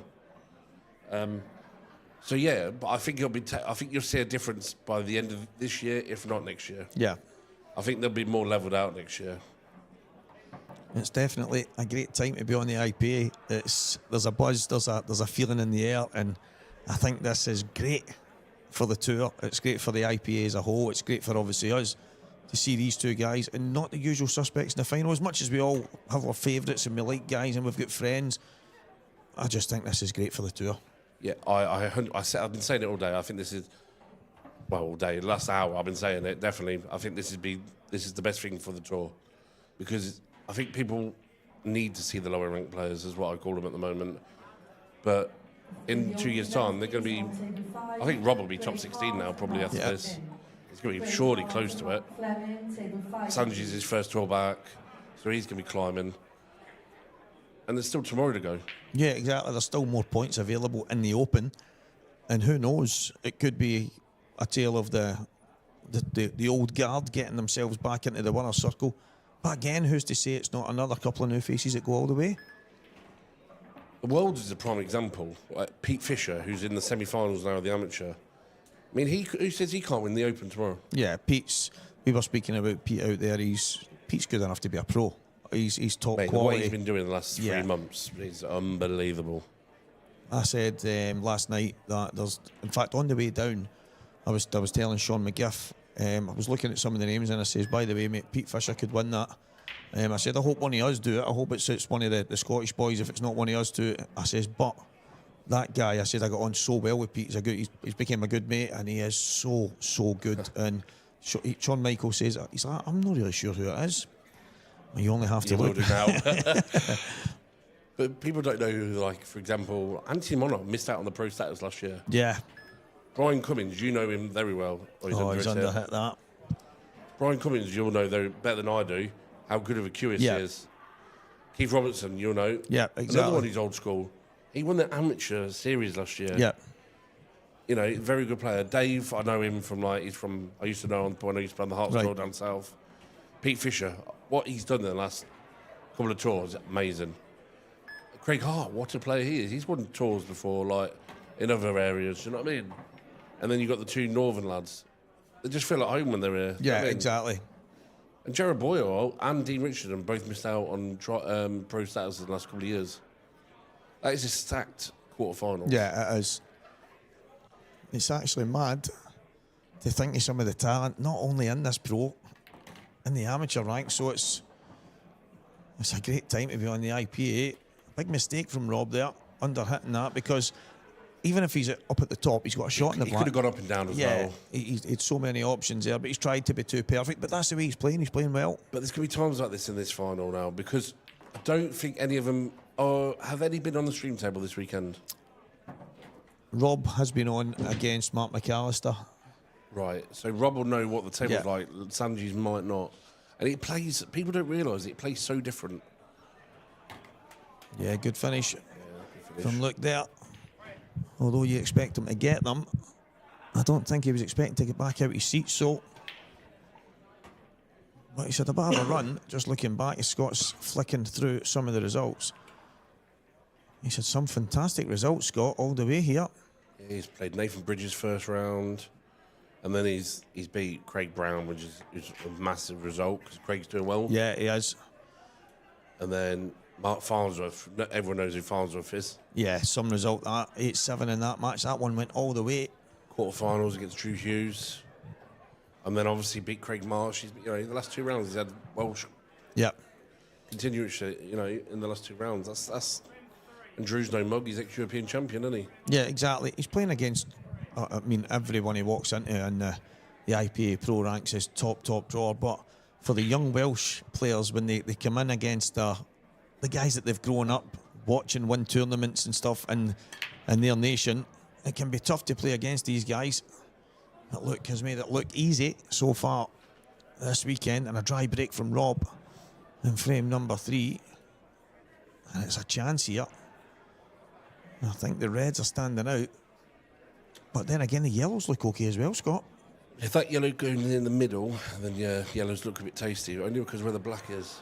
But I'm fancying reds here. Yeah. When that camera changed, it was definitely reds for me. Yeah, I think the fact is they had an option on both, but the they reds look even easier. Yeah. Now. And I was watching the end of the Marsh against Sanji's, and he looked like he was queuing well. You know, take. Oh, he's on the wrong side of that. But he looked like he was queuing well. Taking some good finishes out as well. Yep. He might have to stun this on the what's it? The 2 yellows in the middle. So he can come back round or take the middle. But doesn't really want to take the middle. So I think he'll stun over, hit the top. Out of the 4 in the middle, he'll hit the second top one, and that makes sense. Yeah, I think that's the shot, because he's going to want to get this red. He was always planning to get this red down at the left-hand corner. If the other hits it, he's got options anyway, but that's where he wants to be anyway, I'd say. Yeah, nice. Oh, he's he's found queued the it well. gap. Well played. He's queued that well, hasn't he? You think nerves might kick in there a little bit, but I think he's, after the Worlds, I think he's starting to get used to it a little bit, isn't he? Yeah, he's obviously found his feet. Semi-final at the World Championships, final at the first tour event. He did say to me when we had the social media interviews before it that his aim was to try and win tournaments, and he's not messing about. He's got lucky there. Yeah, that's fortunate. I don't know why he did that, but he's had a touch. Another one is to put the lottery tickets on. Is he maybe thinking that he couldn't avoid the yellow, but then he's screwed into it anyway? Yeah.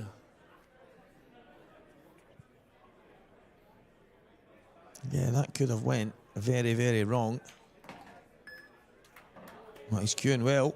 Yeah. I just think he goes a unique way sometimes. Yeah. Because I would have took the red on the left-hand side. On the left-hand side. But it must go, obviously, because of the way he's playing it, but... I just think that was an odd way to go. 'Cause you could have imagine if you potted it and you were further over. Yeah. You're in no man's land. But he's got it, hasn't he? So It's turned out to be a very good finish. He did get fortunate, Scott, but he's rolled the black in and he's 2-1 up. he's got some support as well. Both have. Yeah, you can see absolutely packed for this final. It's good to see, isn't it? Yeah, it's absolutely fantastic. Atmosphere building. It's been buzzing all week, but it's great to see this. There's some Welsh lads there, isn't there? Yeah, absolutely fantastic. And look, is obviously their man in this final. He's beat a couple of them to get there, but they'll all be supporting them, and that is the way it is. 2-1 to Luke Sanchez. But it's a long way to 10. Yeah, 100%. There's a lot of pools to be played here. There's a couple of professionals in there, aren't there? Darren Cook, Steve Wall, Adam Myers-Goff. Yeah.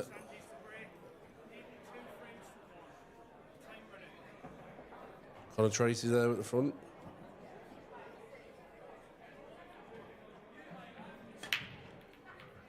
Say Corey and Ben Davis were back there as well, weren't they? Yep. Welsh support. So another dry break. And can Rob repay what Luke did in the last frame? Reds here? Yeah, I think the Reds are. It's just that one where the black is, isn't it? But I'm going to say it goes in the middle. If it doesn't, he needs to get that bottom red out quickly, doesn't he?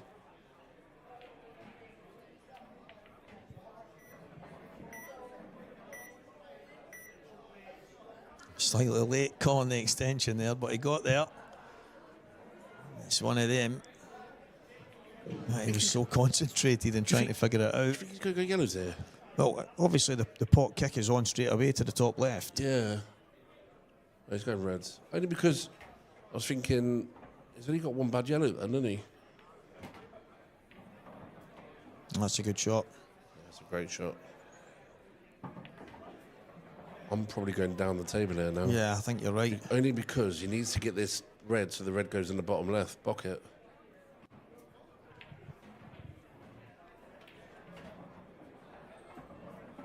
Because I'm not 100% sure if it goes middle or not. If it doesn't go middle, and then he's going to have to take this down the bottom, but it depends what side he's putting on the ball there. He's trying to hold. Which makes me think the red goes middle. Yeah, I think it does. He's just going to have to. He's going to have a shot to play to get on it. If he gets low enough on the one to the. Oh, it's a lot tighter from the overhead. Yeah, that's what I'm saying. I think it definitely goes bottom left, but the middle's a doubt. Yeah, from there it looks like there's a now. tiny gap. But this will tell us. Must go in that bottom pocket now. He needs to hope it goes to the bottom pocket now. Yeah. It's became slightly awkward here. I don't know, he's done it. Is he taking it now? I don't think he's got the angle to get back round. He's going to have to be forced to take this in the middle pocket and stun back onto the other yellow. Yeah, like, or stun into the red, whatever, but me personally, I'll try the red, the yellow, sorry. Or a bit like that, but he's a bit thin. And I think he's all right. He doesn't want. If he hits the one in the left-hand side, do you think he pots both balls? He's not going to be far away if he plays that shot. I'm going right pocket here, only so I don't pot. Yeah, there you go. So I don't pot that one. Can he hold the cue ball? That's the question. Oh, he's good himself. Oh, he's missed the Missed pot. it as well.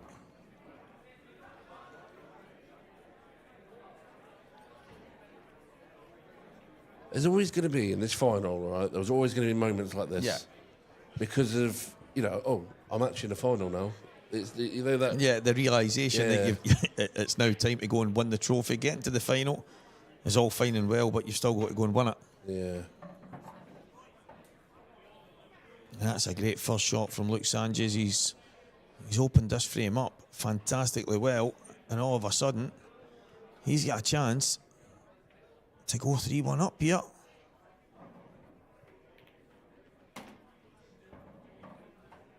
And just looking at the body language, he looks like he's feeling it. Yeah, he looks like a bit more confident, doesn't he? I think sometimes, you know, I was going to say I'm always wrong, so I might as well just said Sanchez anyway. But you can tell he feels like maybe the semis is an eye-opener for him, because you feel like, by here, this is a great start, really. He looks confident. Yep. You know, he doesn't look like he's going to do anything silly.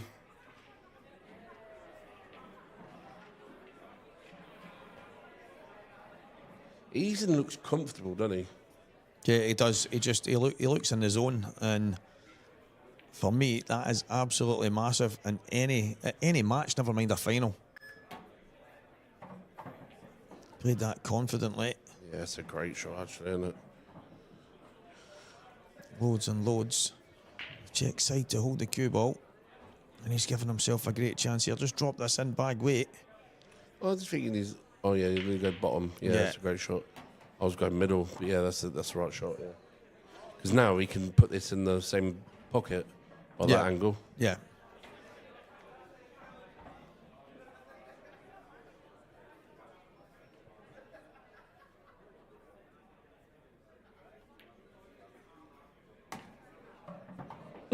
Shot. Thought he had a bit more angle. I thought he was going to stun it over, didn't you? Yeah, well, I think he probably could have, because the way he's ran forward there, I think he was hoping to be slightly more left, but I think the angle that you said, a little stunt to the right-hand side, and he's got both of the yellows in the same pocket. But he could be in trouble here, because if he doesn't get the side right on this shot, he could be in no man's land. Yeah, he really has to swing this. Might even try and hold. Close to the two knuckles if he's going to swing the cushions. Great shot. But you can see where he could have gone wrong there. Yeah, if you get any closer to the bottom pocket there and he hits the knuckle, he's in trouble. Big time. And he's managed to get a shot in this black. Luke Sanchez looks fantastic here. Yeah, he looks good here, doesn't he?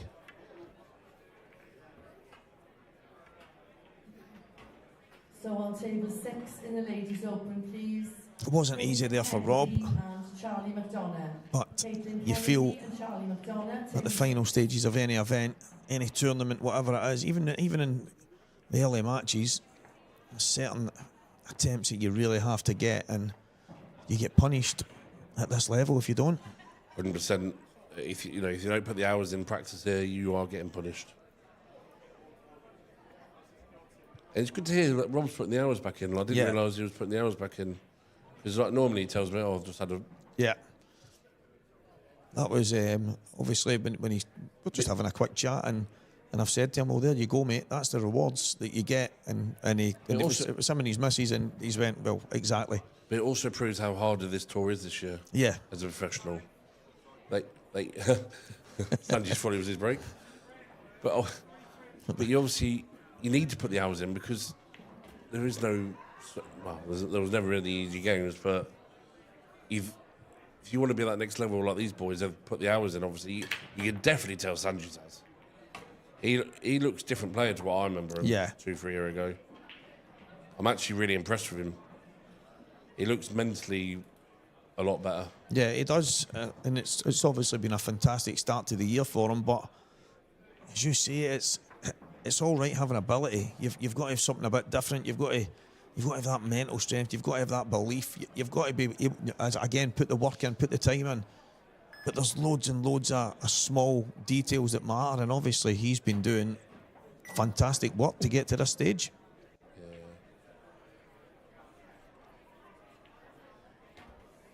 And it's one of the old sayings, you usually get out of something what you put in, and I've got to say, Rob's obviously been putting a bit of time in again. He's in the final, and it's no doubt that's why Luke is having so much success at the start of 2025. I'm going to have a good guess that he's practicing with Pete, because I know they're good mates anyway, aren't they? Yeah, they are. There's him and Tomlinson as well, aren't they? Yeah. They're all in the same team, aren't they? And what a practice partner to have, innit? 2 people in form, innit? Yeah, exactly. That's the thing, and you know yourself, obviously playing at that level, it's to have someone like that to push you. It's absolutely huge. I'm 100%. I'll try and. I'm going to get told off if my mates are listening because I only have 2 people to practice with at the moment. But before they start texting me and shooting me down, but they know as well as I know. There's no one I can practice with, and they can't practice with at that level. Yeah. So we have to travel to get that practice. I was talking to Greg Davis last night, and then him and Jake Newland practiced with. I was like, surely there's like an hour and a half difference between you, but they're practicing with each other now. And I'm thinking, well, if I knew that, I'd come and meet you halfway. Do you know what I mean? Somewhere. So us having that conversation means that we can start practicing. Do you know what I mean? Yeah, exactly. Because them both are class players. Do you know what I mean? And that match practice against them is what you need against these. Do you know what I mean? Yeah, if you're getting pushed in practice, then when you step onto the match table, it becomes. Listen, it's not easy. It's never going to be easy, but it becomes a bit easier. Yeah. Yvonne Ewan and Vicky Lewis. Yvonne Ewan and Vicky Lewis on table 9. Alexander Cunha and Nettie Anderson on table 11. The final of the amateur ladies, guys, is going to be on table 12. That is Kate Ring against Laura Jones. That is going to be on the ladies' stream table. For anyone that wants to tune into that, get yourselves over. And for everyone else, please stay tuned for the Men's European Open final here between Luke Sanchez and Rob Wilson. I'll tell you what, that's the first. I wasn't expecting to miss that. It wasn't easy, because you had to force it in a Yeah, little it was bit. slightly awkward, but as you say, the way he started this match, kind of not expect him to make any mistakes. Yeah, I think Rob just needs to start punching the balls in a little bit. It's twice now he's tried to get the ball, like, play it dead weight over the mat, and it's just, like, gone a bit wrong for him. He's got away with this one now. He's got, like, a second bubble at this one. See, now I'll be trying to punch this one in a little bit. Not too much, but enough to pot the ball. Yeah. It's a good thing. It's a good bit of insight, Scott, that you're giving the people back home as well, because I know a lot of really, I would say, talented players that have got potential, and I'll see them. I'm quite lucky in Glasgow and surrounding areas, obviously.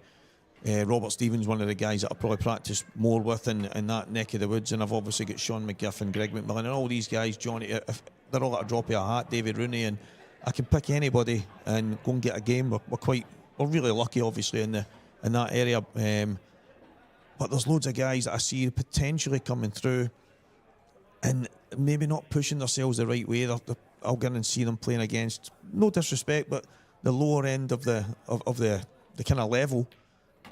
And then they wonder why, when they go and play in certain tournaments, that they're not getting the results and the joy. And they've got ability, they've got talent, and I think pushing yourself to play better players, it's massive. My big thing was getting myself away certain people, do you know what I mean? And then starting again on my own. Yeah. And then getting decent people around me, do you know what I mean? You need to be more positive. That last shot is because the table is so different to the outer ones.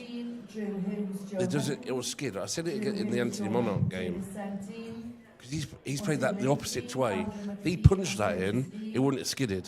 Yeah, I actually didn't like the way he went. I thought he would have took the one hanging over the pocket and then the one to the opposite corner and left the one down the bottom to last.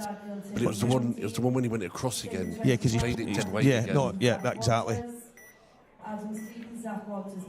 And now he's gone for a treble. So look at those.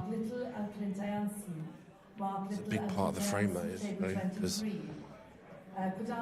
I'm shocked by Rob there, because that's why I asked earlier, has he played? Have these boys played on the table before? Yeah. He surely would have remembered that, because people back home don't realise this table does play so different. Yep. It's so much slidier.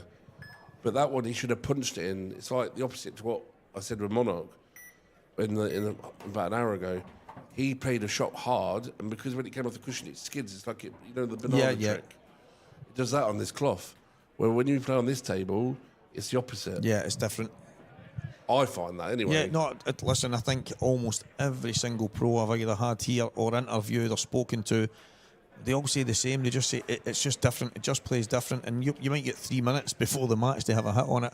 But Rob had obviously, 17 frames against Mark McAllister. So obviously maybe going to the outer table when he played on, was it table 14 there against Scott Gillespie, maybe he just got a bit of a feel for that one, and then he's back onto this again. But The good thing about Rob as well is like he'll stay focused. Really, I know he's messed a couple of frames up here now, but the good thing about Rob is he won't let that affect him. He won't let him affect him either. Yeah, he's mentally very strong. I'm just again, I'm slightly surprised the way he went about the finish, and I know obviously if he gets that right, it looks great. But I always felt the yellow at the bottom end of the table was the perfect one for the black, and these are key shots now for Sanji. Yeah, because, all of a sudden. Yeah, now this is for 4-1. These are the shots he needs to start nailing, and I'm not that he needs to nail them. He just needs to put the pressure on Rob now. If he starts getting nailing these at like a pace like that as well, that's a confident shot. Yeah. So now Rob's thinking, oh, I'm in a bit of trouble here.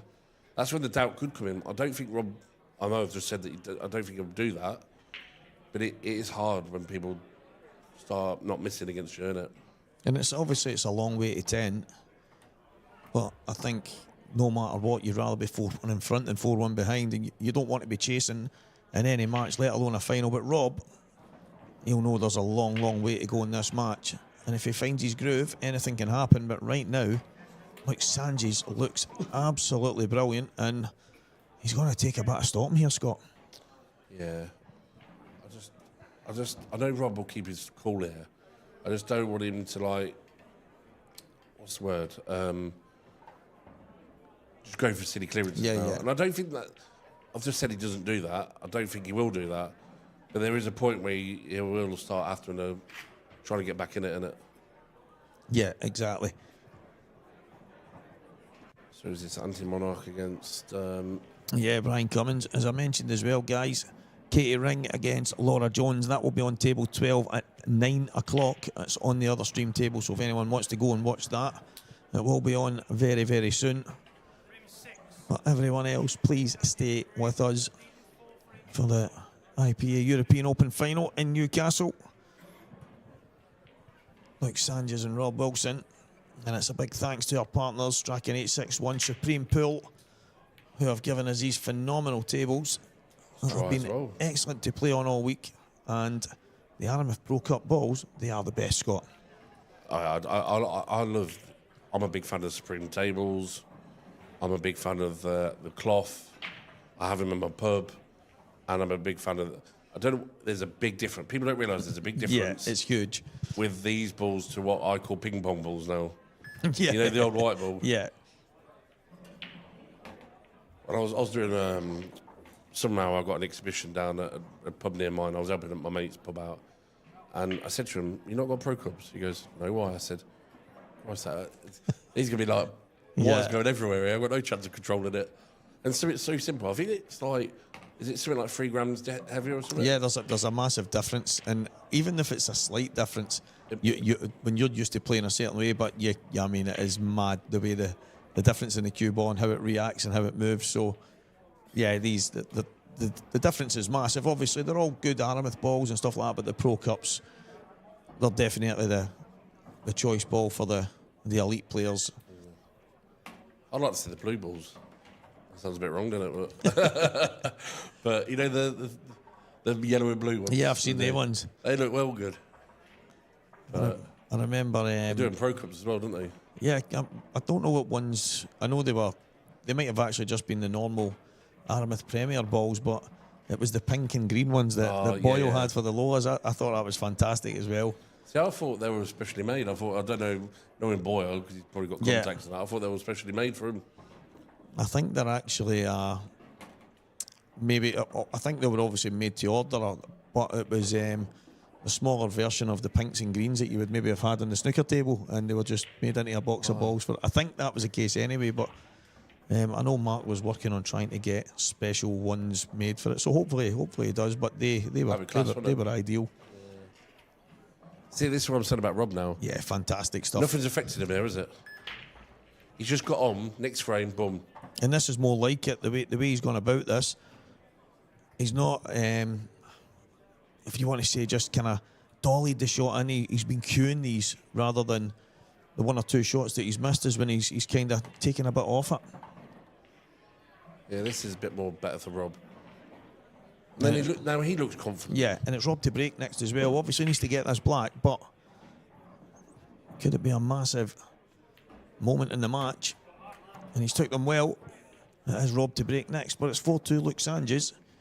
Now this game is 7-all.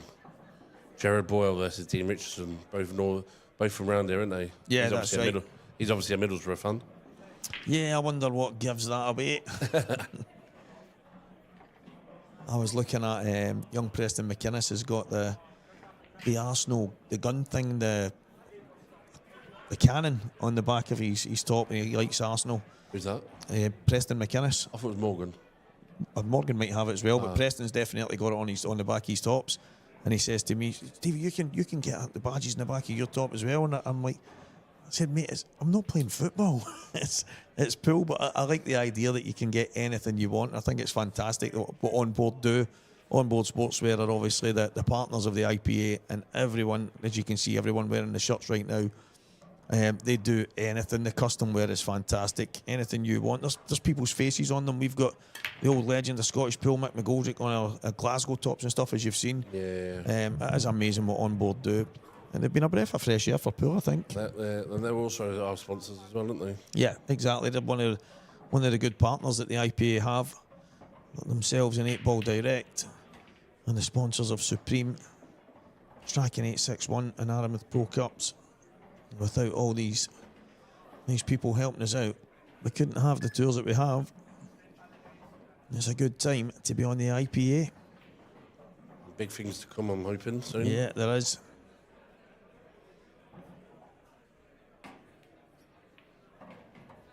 Look, took that long to stand up there. I wasn't sure if that ball was in. That's what I was thinking. I thought, was he that bit thicker than he needed to?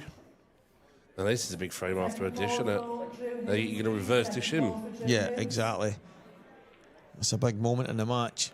Because I tell you what, the difference is going to be is these next 3 balls. Is which one are you going to get onto that one on the left hand side? Is he trying now? So that's why I didn't like. I'd have dropped that. Yeah. I'd have dropped it and then gone middle. He's actually quite fortunate that the yellow still go into the bottom right hand corner, because that could have turned into a plant and you'd been in like no man's land. Yeah. That's why I'd have just dropped it in and then gone middle and then stunned it over, but you'd have chucked the yellow in the bottom left. That's right. So now he's got to reroute. So he's trying to get on it. So he's making this hard now. This is where the game. This is where I'm saying, Rob, and this is where the experience comes in a little bit now. I'm not so sure if Luke is on that right now. If he is, he would have to play it. He's going to have to take it now, yeah. This is where I think the difference is sometimes, is he starting to think about it now?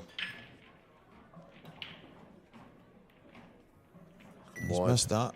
Well, that's came out. That's came out. And the thing is, it was never going in. No, it was never in. But we know as well, Scott, with how fine the cloth is, if you don't get it right and the pace right, it can move a finger mark, a chalk mark, anything at all. Thank you. And I'm glad you brought this up, because I have this argument all the time back at home. Oh, it's rolling. No, you're not understanding. I could brush that table now. Yeah. And that won't ruin that. 100%. It's because how thin the cloth is and the chalk mark, when you chalk it over it, the chalk goes in the cloth. 100%. That either stays on top of the cloth or it goes underneath the cloth. It's just one of them things. You could play that shot another 10 times and it won't even do that. The amount of times I've actually had moments myself where I'll maybe not complain, but say I've had a bit of a roll off, and then after the frame we roll the ball like 10 times and it doesn't move, and you think that is absolutely mad. But it could be chalk on the ball as well. Yeah, exactly. Any point of contact, you know yourself, when the cloth is brand new and plays the way it does, the tiniest thing can throw the balls off. That's the only bad thing about that. What's happened with that little drift off? He left it a big pocket. Yeah. And then now this is the key thing. What I was saying earlier. Now the game's turning a little bit here. Now who's going to be more concentrated here? Is Sanjay's going to keep his cool here now? Because he looked a bit flustered after that bit, didn't he? Yeah, of course. Rightly so. It was never in, and we know it was never in, obviously. And although Luke has pointed to the fact that it's rolled out a bit, the fact it's left a big pocket, that's unfortunate. But you need to get that out of your head, because in truth, you'd missed the pot. He probably thinks it was in. Maybe he thinks it had a chance. This Is Keith he Short's playing a got kick? just Yeah. red, yeah, kick. Oh, he's unlucky. Now is the double on. Yeah, I think the angle was probably just a bit much there. He's trying to force it a touch, but what are you thinking here, Scott? Are you? Is it now a case of I need to get on the double, but then it's Double's tough to too get on thin. the black? The double's too thin, isn't it? Yeah. Definitely don't go up the rail where the black is.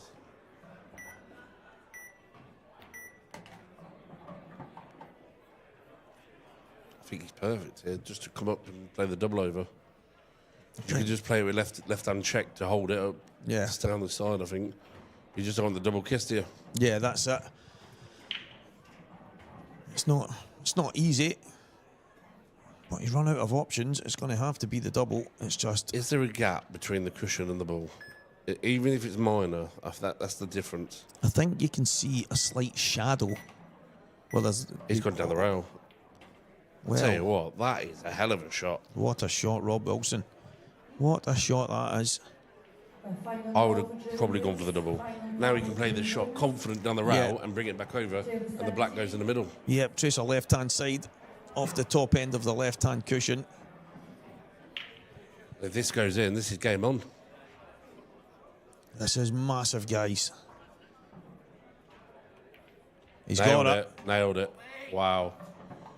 Rob Wilson is not going anywhere anytime soon. Scott Anderson, if he knocks this black in, this is some finish. Yeah, this is some finish. This is where the game could change. And even the black, which was not easy, a lot of people would have maybe dragged that in, not Rob. The couple of shots he played earlier when he was kind of dollying them a little bit, he just wasn't. The way he popped that black in there, he's got his cue action back. You see, that's what I'm saying about Rob. He just keeps going and going. And yes, he's made a couple of mistakes, and he knows that. But his mentality is, my next chance I'll take. And then this is where Sanji's, we don't know if he's got that what's the word, surgence, is it? Like that, the ability to keep fighting back now. Because now he's had the run's starting to change a little bit, isn't it? The flicks, the little rolls. Yeah. This is where it's big now. Just looking at the scores, guys, the quarterfinal of the amateur. Young Anthony Monarch, who had a fantastic run as well in the World Championships, has fallen to Dundee boy, Brian Cummins. Brian Cummins is our second semi-finalist. And this is 7-all still. They're still playing. Yeah, the other one, Keith Robertson, 4, Dave Rogers, 6. Keith Robertson, who won the IPA Amateur Series last year, which was, I think there was some miscommunication which ended up changing the way it ended up for Keith. But I think he's one of the guys that could go really deep this year and possibly finish high end of the amateurs. I thought he was going to be pro. Yeah, well, I think that was the plan to begin with. But the guys who have taken over had done a little bit of homework and found that not everyone and not every club had the information relayed to them to have it advertised. So a lot of players and a lot of people that maybe would have entered and maybe would have went to the finals, because there was a lot of people didn't go to the finals. Basically says that there wasn't much in the information stage of basically telling them that there was pro status available. But at the end of the day, there was a £5,000 prize as well, and loads of people, Scott. I mean, I think only 8 of the 16 from where I qualified from went to the finals. Never mind the fact that pro status was there. £5,000 first prize there was, and a lot of people, as I say, didn't show up. So they had a bit of a meeting. They spoke to Keith, and Keith was more than happy. He says, "Look, I would like a go at the amateurs. So I'm okay with not having the pro status, but I know it is on there and 100% set for next year that the winner of the amateur series will have professional status, and there's been a few tweaks and changes to how the money's spread out, and it is a £4,000 first prize this time, but obviously bigger prizes as you go down. There's semi-finals and quarters and runner-up, all that kind of stuff. So looking forward to to that throughout this year. Well, it looks like we've got... I don't know what happened there. I didn't see the red going. He's I know he doubled it, but I don't think it went in. I'm looking. Yeah, I was wondering there myself.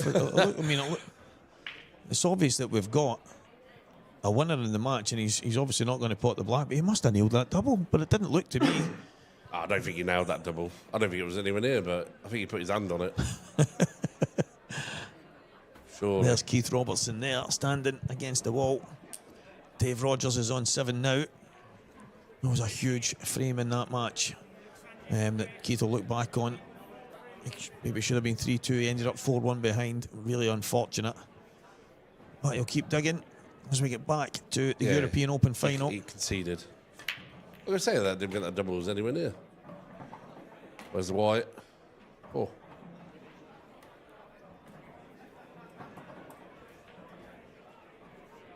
Well, whatever he decides here, it's not the easiest of layouts, but does anything stand out to you here, Scott? Depends if you want me to go attacking or not. Attacking, yes. Safety, no. Rest assured, Scott Anderson will always see some kind of finish. I'm screwing this into the yellow, yeah. Putting the red top right bag, and then screwing into the yellow like that. Do you know what I was going to say? If he plays this and gets it right, the yellow that's went close to the left red, if he played it with a bit more pace, he might have opened that up at the same time, but he's obviously... See what I'm saying now? The game's turning a bit, and Rob's just still Rob, isn't he? I know he had a bit of a dodgy spell, but... Yeah. Now it's Sanji's turn to have that dodgy spell, isn't it?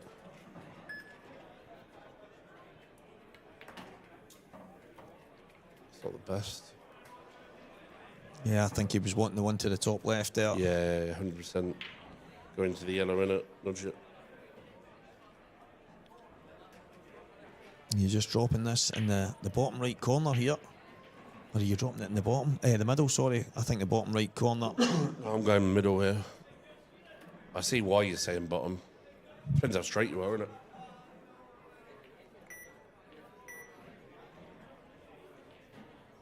He likes. Oh, I thought he had that. I thought that was in. It come back a bit. This is what I'm saying. I'll be start punching them in a bit.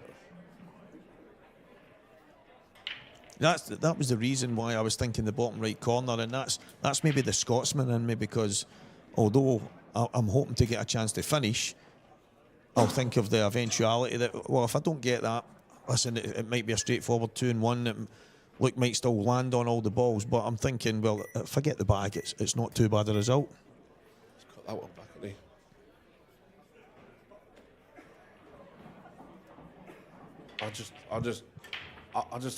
I'm a potter, and so I just think if that's dead straight, I'm just potting it in the middle. Yeah. Now.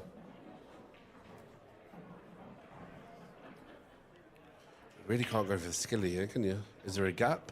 Do you reckon there's a gap? I think the angle looks slightly off. He is going to play the double. Wow. The problem is you're leaving in the skilly with the. He's nailed it. Do you think he was hoping that the white was be more where the yellow is?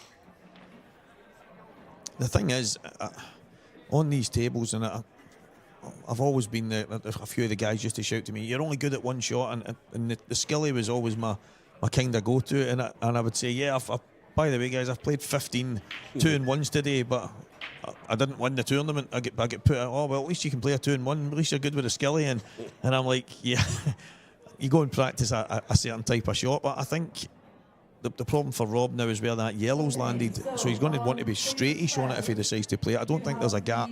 I think it's on, but it's a bit more difficult because it's slightly towards the left. But I need to start practicing that.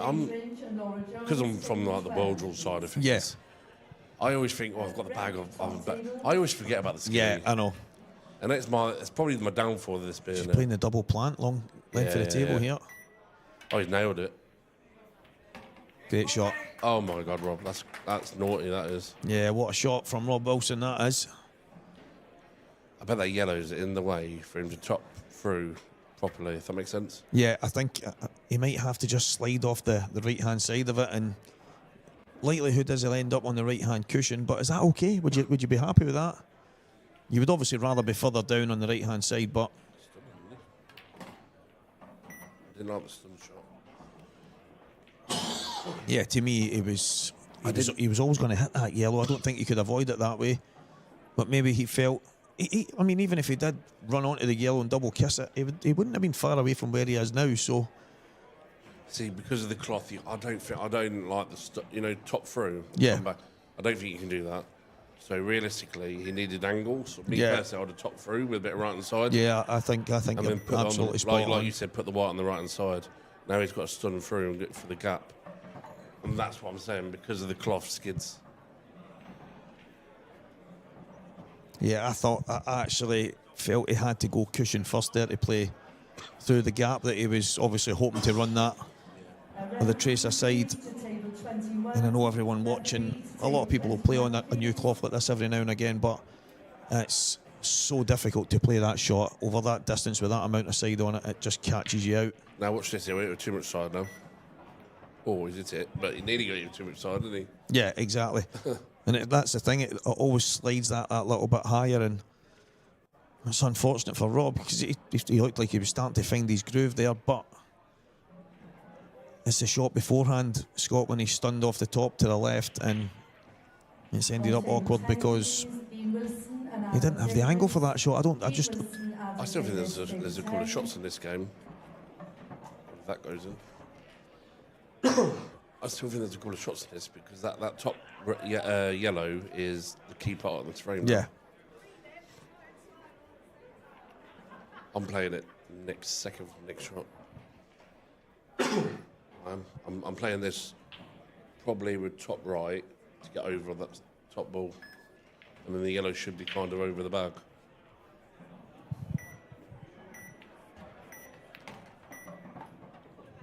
So that's his last ball.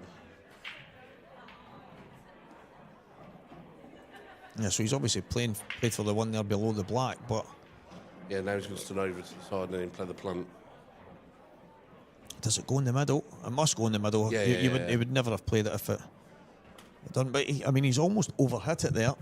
But as you say, he's okay. He can just maybe slide off the black here, straight up towards it. Oh, I didn't like that. No, he's got fortunate there. It is, like I said, needs to buy some lottery tickets.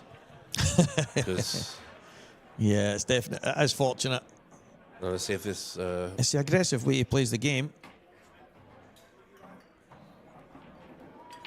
But it was like he was... It was as if he was trying to kick out a ball that he didn't have to kick it, because obviously it's just a straight plant up the left-hand rail, but... That's why I'd have played I would have left that one over the bag and played it with top right. Yeah. At least I've still got a ball over the bag. If I go wrong. He nearly did go wrong. He could have been like... Yeah, he could have... been jabbing at that yellow. If he lands any closer to that yellow, he's in real trouble, but fortunately for Luke, he's got a bit of fortune, and he's got a yellow and a black to get a bit of daylight again between him and Rob. I thought he missed that. Yeah. That was far knuckle.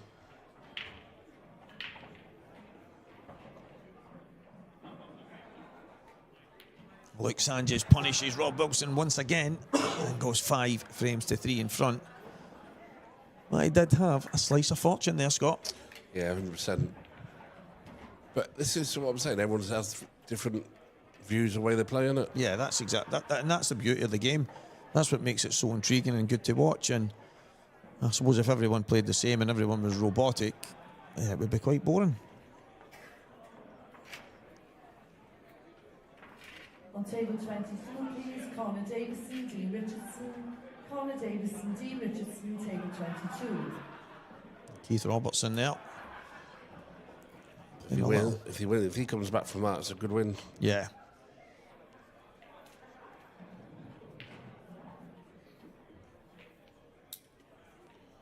A white's end, surely. No, nowhere near the middle. Yeah, good hit there from Dave Rogers. He's quite an old school player, isn't he? I was watching him earlier. I keep seeing his name pop up, and he's always been on the table next to me when on the Soul titles. Yeah, I've never ever got a chance to play him yet. And another dry break in this match. final of the dry breaks, isn't it? Yeah, there's been quite a lot so far. It's pretty messy. Don't know what to go for here. I'm probably going reds here.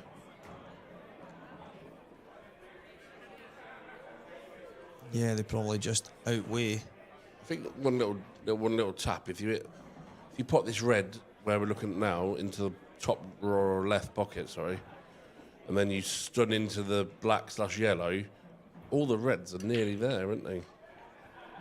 Surely going to be on one of the 3 or 4 reds. Does that make sense? Yeah, I mean, you see it probably from this angle. Even if you hit any part of that yellow, you're going to hit the black, aren't you? And you're 5-3, you might as well give it a dig, innit? I think he's... Yeah, would I like to be off the cushion a bit more there? Yeah.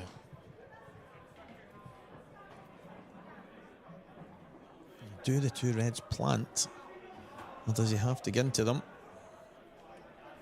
I think the overhead showed that it probably doesn't plant. He's playing the... He's definitely trying. At least he's got the top red still. Because now that red goes in the bottom right if he goes back at the top of the table. And he's still kind of doing the same shot. Yeah. He just needs to find the white in a better position, doesn't it? Because I think if he plays it dead, plays it natural, he's going to go back cushion and then yellow. He's playing safe. Containing it. That's not a bad shot. I still thought he was going to go attack there. Yeah, I mean, obviously the way he plays, very attack-minded. And a bit surprised there that he's decided to play that shot, but I think it's actually the right shot at the right time. It's just unusual to see the way look normally attacks, but it's 100% the right shot. Rob just touching the ball over the top, over the middle pocket. It's quite a clever shot, actually. But has he left the red into the middle? He's given a free shot here, isn't he? Yeah, I think he has. He's not taking it, though, is he?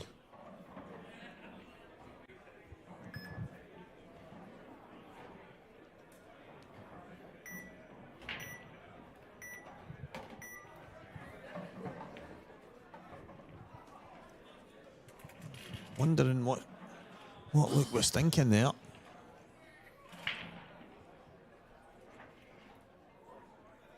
If he was maybe trying to go really wide just before the knuckles and come towards the pack, but then the likelihood is, guys, he wouldn't have been on anything. So from where he is, the plant, like I mentioned earlier, obviously must go, and he's going to take it now. He wasn't planning that, but he's ended up on it, and he's played it now. And I tell you what, guys, if that red doesn't go now, it's a bit of a mistake from Luke Sanchez. We'll find out in a moment. He's knocked a long plant in, Scott, and I'm not sure that the red still goes closest to the black ball, but we will find out in a moment because he's still potting here. I said he had to hit that shot hard, didn't I, earlier? Yeah. Playing the double, isn't he? He's going to come back for the double. At least because the black goes, isn't it? Yeah. Massive shot. As I say, he played the long plant, which I questioned earlier if it was on, and he got it. He's good that well. He's given himself the chance here. Yeah, you can see both balls welded to each other.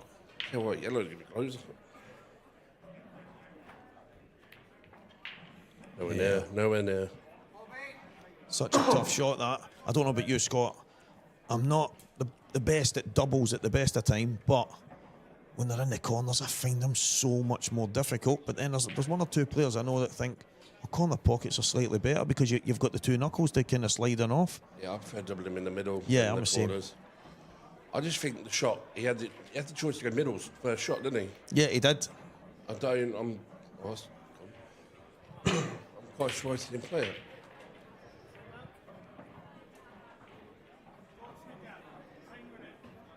I'm not 100% sure that yellow went in clean there, so I don't think Rob was too fussed whether it dropped or not.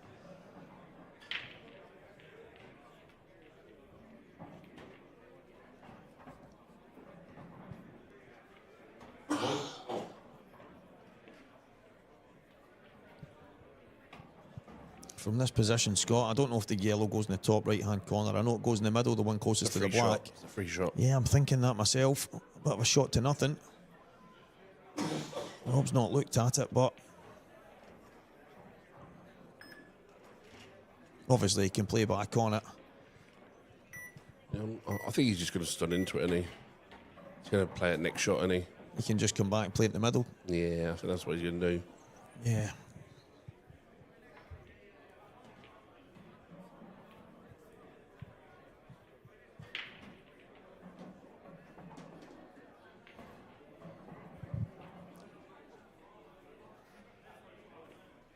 He just has to pull it back. He doesn't want to go too far. It will be okay if he just runs into the black. But his next shot, he's trying to flick the black there.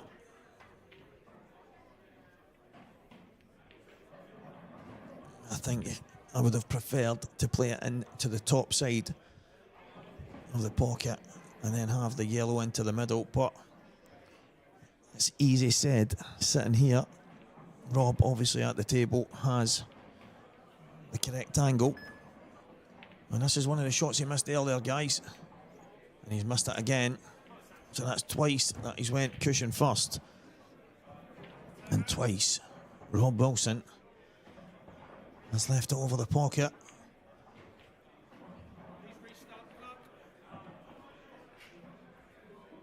Now from here, it might seem straightforward, just one cushion and out. But with the skid, he needs to hope that the ball doesn't hold up. He actually played that very well, guys. Believe it or not, it's really difficult to get out there. Once it catches the cloth, when the cushion slides forward. And look, would have had a shot on the black.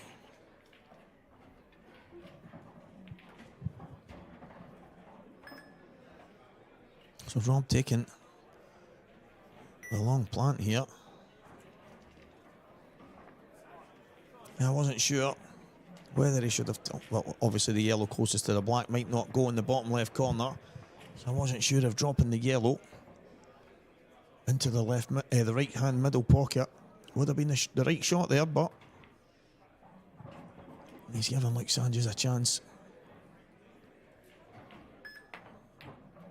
Oh wow. And the cue ball's getting off here.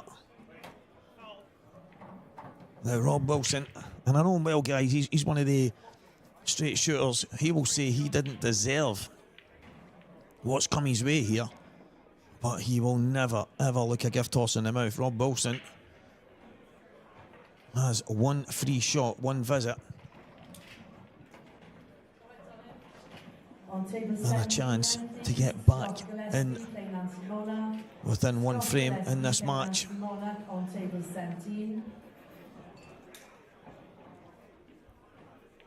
So big miss from Luke, but not only the miss going in off in the right middle, could that change the complexity of this match? And it definitely opens up opportunities for Rob.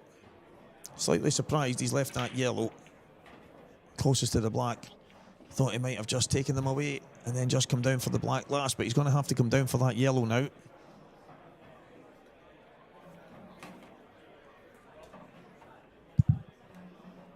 What a big opportunity given his way here.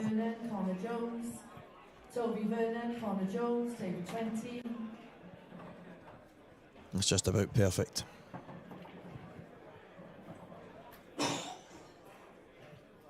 Like I say, Rob would be the first to tell you, after a couple of poor shots,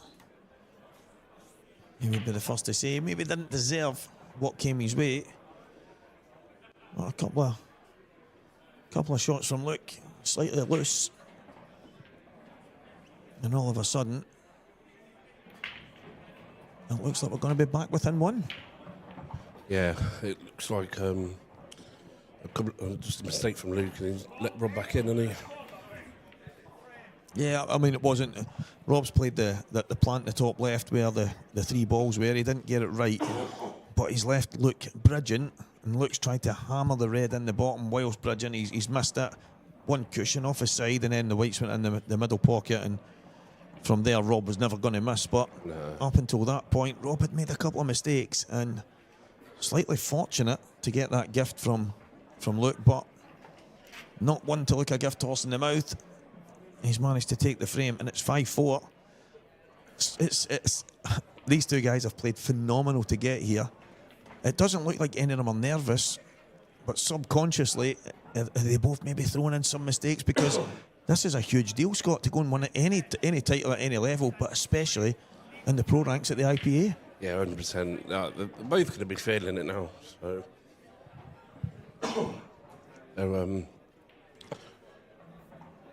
I think we're closer to the end, you're going to see a bit more of it. Otherwise, got enough. You know, I mentioned earlier on today, Morgan McInnes was on commentary with me, and I says every now and again, probably more than you realise, you're at the table, you make some kind of uncharacteristic mistake, you lose the frame, and then you get punished again the very next frame. You either get broken dished or reverse dished or something. It's like you get punished twice, Scott. Yeah, definitely in the pro ranks as well. It happened to me as well. I played that Adam Stevens, 100%. That happened to me this weekend. So you play a bad shot, you run out, and then you get break dished or whatever next. Scott just trying to catch his breath, guys.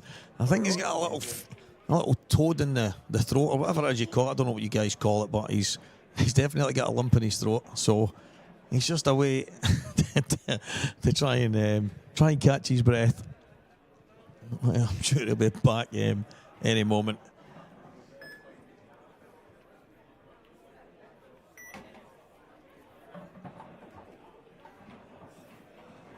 Yeah, he's got that wrong. The thing for me was, I didn't think that was the ball for the plant. I thought he would have been better off taking the one to the bottom left and then going upstairs and using the one on the right-hand cushion.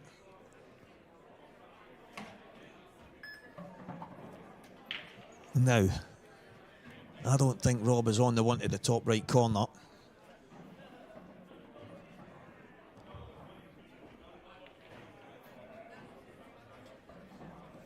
So, can he maybe just about keep the black ball from going in the bottom right? She's going to touch yellow onto yellow, nice and easy. Oh, he's went bottom cushion. Oh, I like it. Maybe that is the Scotsman in me, but I like that. Rob Wilson up against it there. I thought he was going to play the plant and just try and cover the bottom pocket. But he's went one cushion off the bottom rail and touched the yellow, where it's still potable, but he's got a snooker at the same time, Scott. And we're back. Yeah, I was just I was having a little bit of a laugh at the same time, but I probably shouldn't. I probably should have been looking at you in case I had to do a Heimlich manoeuvre and try and save you. But yeah, I'm saying to get the viewers at home there, just trying to catch your breath a bit. Keep coughing. Just down my throat or something. No, that was a good shot, that was, to be fair. Don't know if it's even total. Yeah, well, I think it was called as a total snooker, and I don't know if Rob or someone else has questioned it, and it's now being checked. Now, I don't know about you, but does that weight looks right. smaller, doesn't it? It Yeah. looks smaller to me. I don't look right anyway. And I'm always told that it's the exact same size, but it looks so small. Yeah, it was total, yeah.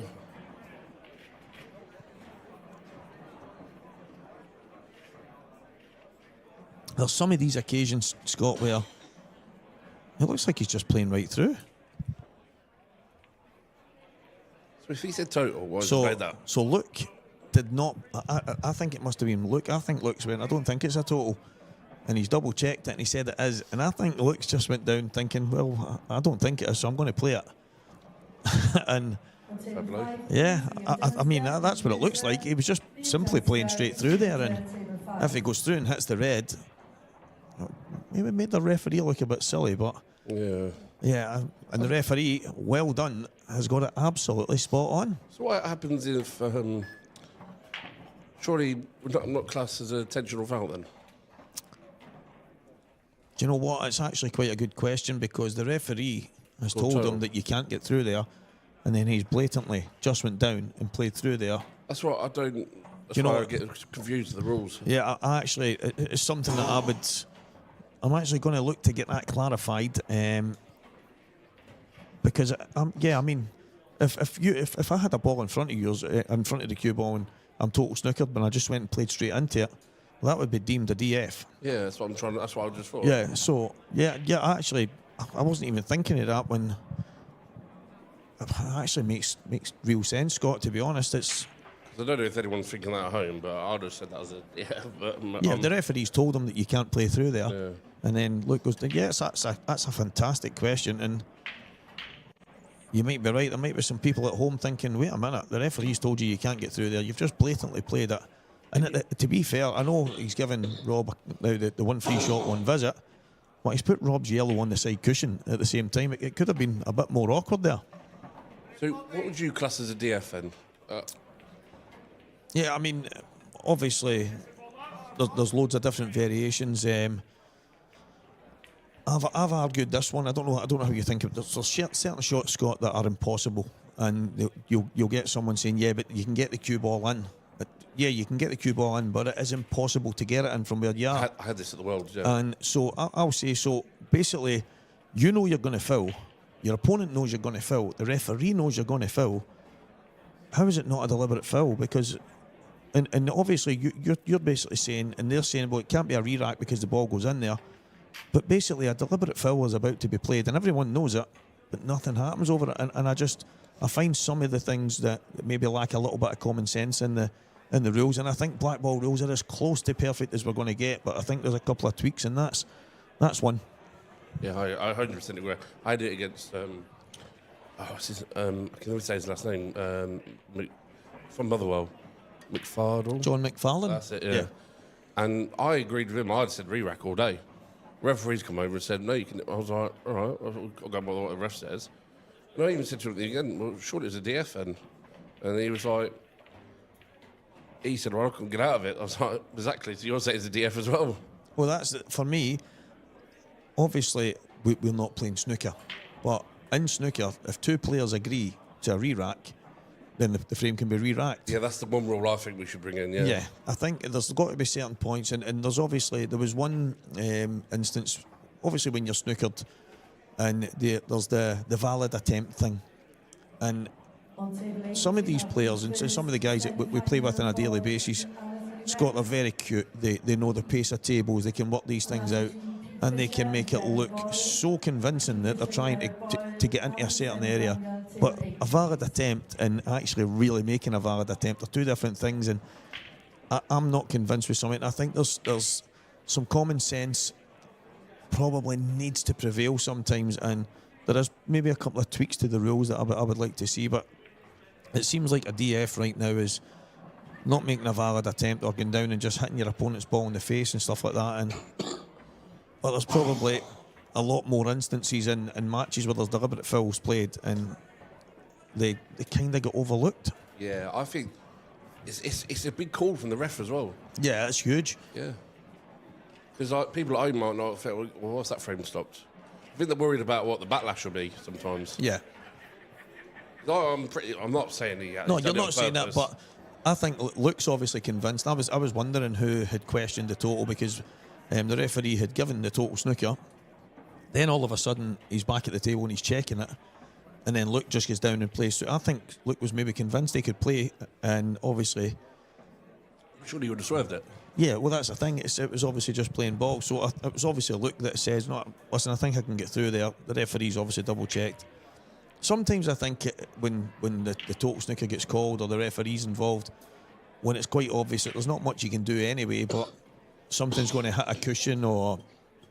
But yeah, that is a fantastic question, and obviously we've got some fantastic referees in the building, and none more so than Renzi. Alan Reynolds is obviously a real stickler for the way the rules are upheld, so it's a good question to give him after this match. He's got the video proof for it. Yeah, exactly. 5 frames all, guys. White's going and the in. cue ball. Black's going in, isn't it? Yeah. Yeah, he'll take that. The only ball that dropped. There's Keith Robertson again. He's keeping fighting. He's 7-6 down. And he's on the yellows. Obviously, that White was close to going to nothing by that reaction. Talking about Renzi. There he is. Alan Reynolds on the shop floor, having a laugh and a joke. You won't be laughing, Renzi, when we've got questions for you.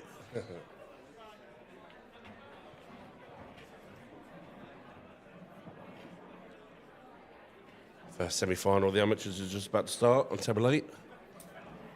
Pete Fisher versus Gerard Boyle. That'll be a hell of a game, that will. Yeah, that's going to be some match. It took a while for Gerard Boyle to get there, 8-7. But get there, he did. But he's got Pete Fisher to get through. The amateur contingent absolutely flying right now. But it's back to the professional ranks here at the IPA European Open in Newcastle, and Rob has gone in off. Oh, it's just standard, isn't it? That is what you call the golden rule, isn't it? When it's when it's dry or whatever. Yeah, it's either dry, leaving absolute tappers, or in off, and it is so mad how often it happens. It's incredible. I don't know if like your mentality makes you want to hit the ball harder or something. Yeah. It's like someone said to me quite a while back, you're actually playing that shot. And I said, what do you mean? He said, well, do you ever get a moment in the match, Scott, where you say, right, there's maybe one yellow at the top. As long as I don't land behind that yellow, I'm okay. As long as I don't, and then you land behind that yellow. And he's saying, you're actually telling your brain the shot to play, even though you don't want to play it, the subconscious then takes over and says, okay, I'll put you behind it. And it's, so you play that shot, and I'm thinking, that is too advanced mentally for my thinking, but he's the guy is that's his thing. He's like a sports psychologist and stuff like that, and he basically says you need to just program exactly saying, well, the yellow might be there, but you say this is where I want to be definitively, and you go and play to a certain area rather than worry about the wrong. Makes sense. Yeah, it just makes sense. But we all seem to do it, and it seems to be that unwritten rule that you break going off. After you have a... Well, saying that was the black the only ball that dropped in the previous one? Yes. But the cue ball was in the top left corner, so Luke wouldn't have had much of a shot. And now he's got these. Even though the first shot was quite bad. Yeah. He's got away with it. Because the black came in the wrong spot, didn't it? That's right. But he took these out well, actually, you know. Yeah, and all of a sudden the match was getting a bit tighter there. But Luke has composed himself after Rob went in off and heading to a 6-5 lead. But it is a race to 10. And it's looking right now like it is going to go all the way. Not much to separate them. But Luke Sanchez looking like he's going to go into a 1-frame lead, at least for now.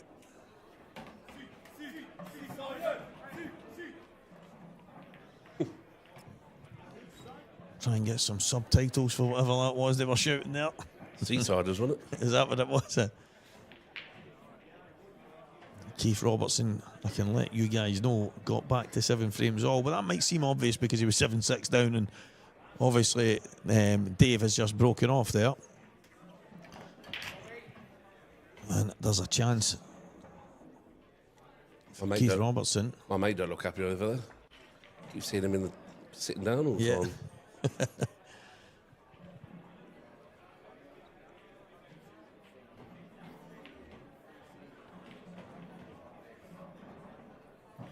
Oh, he's got up now. Yeah, he's playing.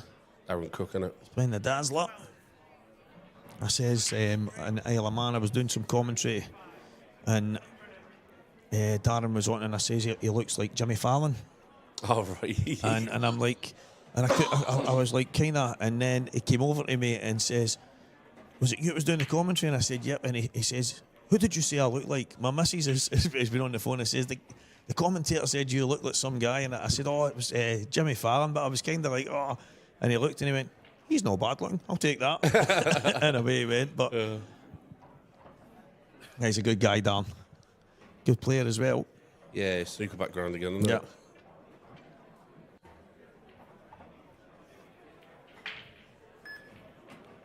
Mate, fair play to Keith Robinson. It's bad to 7-0. That's crazy, isn't it? Incredible.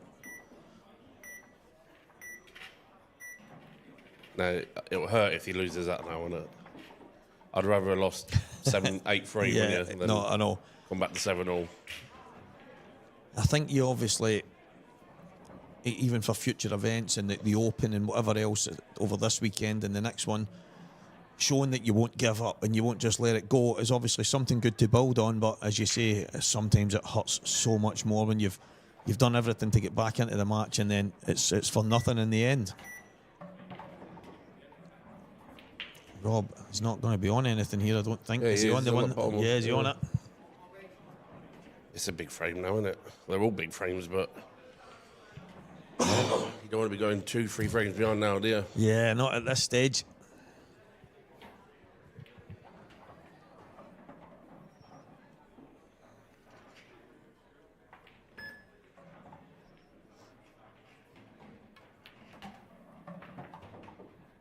Didn't want to be on that one, but he's got away with it. Yeah, you'll take that. Got into that one a bit too much. I tell you what I'm impressed with as well, because Sanji's looked like, when you come back, Rob, it looked like Sanji was about to not lose his composure and that, but he's kept it as well. Yeah, he has. And I'm impressed with that, to be fair to him. He's done really well to keep it, because things weren't going right for him for a few frames there. All of a sudden, I think he was 5-3 up and Rob's got back to 5-all and looks in the ascendancy. And then even when the opportunity came, sometimes you can be forgiven for making a bit of a mistake because you've been sitting in your chair, you're getting frustrated, your opponent's coming back at you. But as you've just said, Scott, he composed himself well and he showed no signs of any of that frustration. He's in the lead. He's really well there. Really, really well, actually. Are you running one cushion and then back across, or are you dropping it and playing the yellow to the bottom right? It depends what angle he's got. If it's simple, one cushion, I'll be going middle there. Yeah, I think he can. He needs to concentrate on this. I think I'd have been middle, but you're right here. I think the reason why he didn't go middle was just in case he either hit it and it came up, he had to go back up and down. So realistically, he's played the better shot.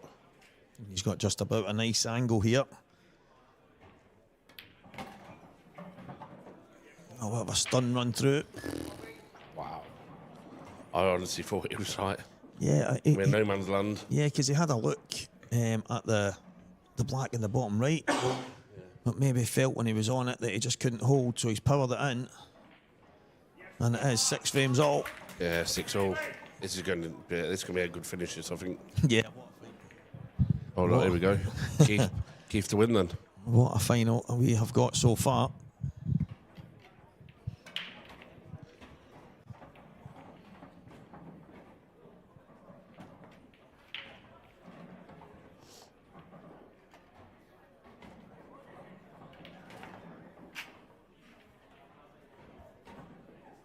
Keith Robertson, he's absolutely perfect. Just needs to drop past the yellow. Yeah, just don't hit the yellow and you plumb in the black goes. You can tell, can't you? And he wasn't feeling very good yesterday, Keith. He was struggling a bit and managed to just kind of power through it. He's come back today feeling a little bit better. And from 7-3 down, he has dug in and looks like he's going to go into the semi-final for an all-Scottish semi-final. Just don't go beyond the yellow. Yeah, that's it. Now, it's just left us curious.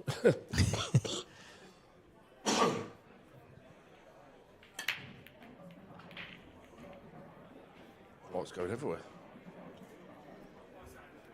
Yeah. Another dry break. At what time, Scott, do you think? Oh wow. wow. How has he ended up there? He's overrated, isn't he? Yeah. Oh my days. Is there ever a time where you in the match? Craig teasing us now, look. Yeah, Craig's just flicking back and forward. And do you change your break? It's not been going for both of the guys. They're gifting chances back and forth. But do you ever decide, you know what, it's not working, I want to change it up slightly? Oh, he's potted it. Wow, only 4 knuckle. Oh.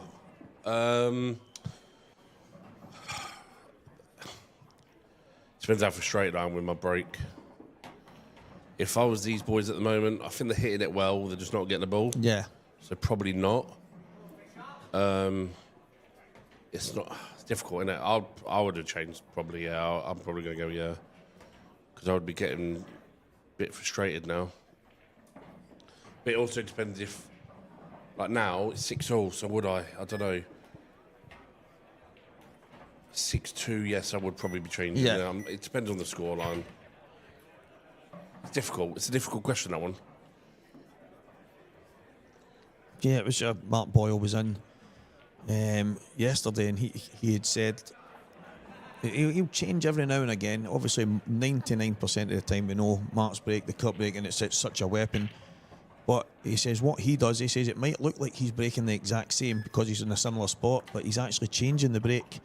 He's hitting a different point of the ball, different point of the cue ball. He says because all balls and all tables are different. He says so he's just looking for that perfect contact, and it might take him 2 or 3 frames maybe to find it, or even more. But still doing the cut break. Yeah, he says, but he's always just tweaking it. He says because it shows you're thinking, and it shows you're obviously trying to adjust if something's not going your way. And what's mad for me is I might go cut break, but then I'll change to down the middle rather than what Mark's thinking, and it's quite an eye opener listening to it. Yeah, that is quite good actually. See, I'd say it is an idea for us. We should do like a podcast kind of thing. Yeah. I think that'd be quite good. Mate, I've spoke to the guys and I've suggested doing it here. It doesn't seem to have took the traction that I thought, so I've actually got some of my own stuff getting set up, and I'm going to be bringing it to the tour, and then we'll get it sorted 100%. Yeah, I think the stuff like that is quite good. Why is he? Oh wow, look, Sanchez, what have you done? What's he done there? I think he was on the yellow to the middle. Just take it, and then take your medicine, go back, and then you're leaving Rob Dolly's here now. Yeah, that's so surprising. I'm actually really shocked by that shot. Yeah, I must admit, I'm the same. That needs to sit on that red.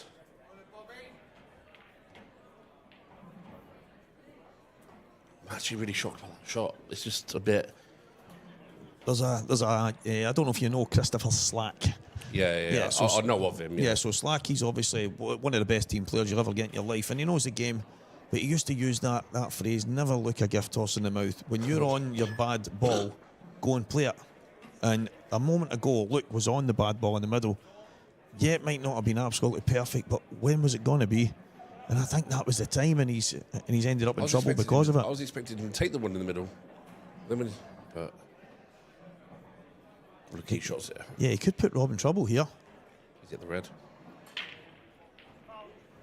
Don't ask me, I know.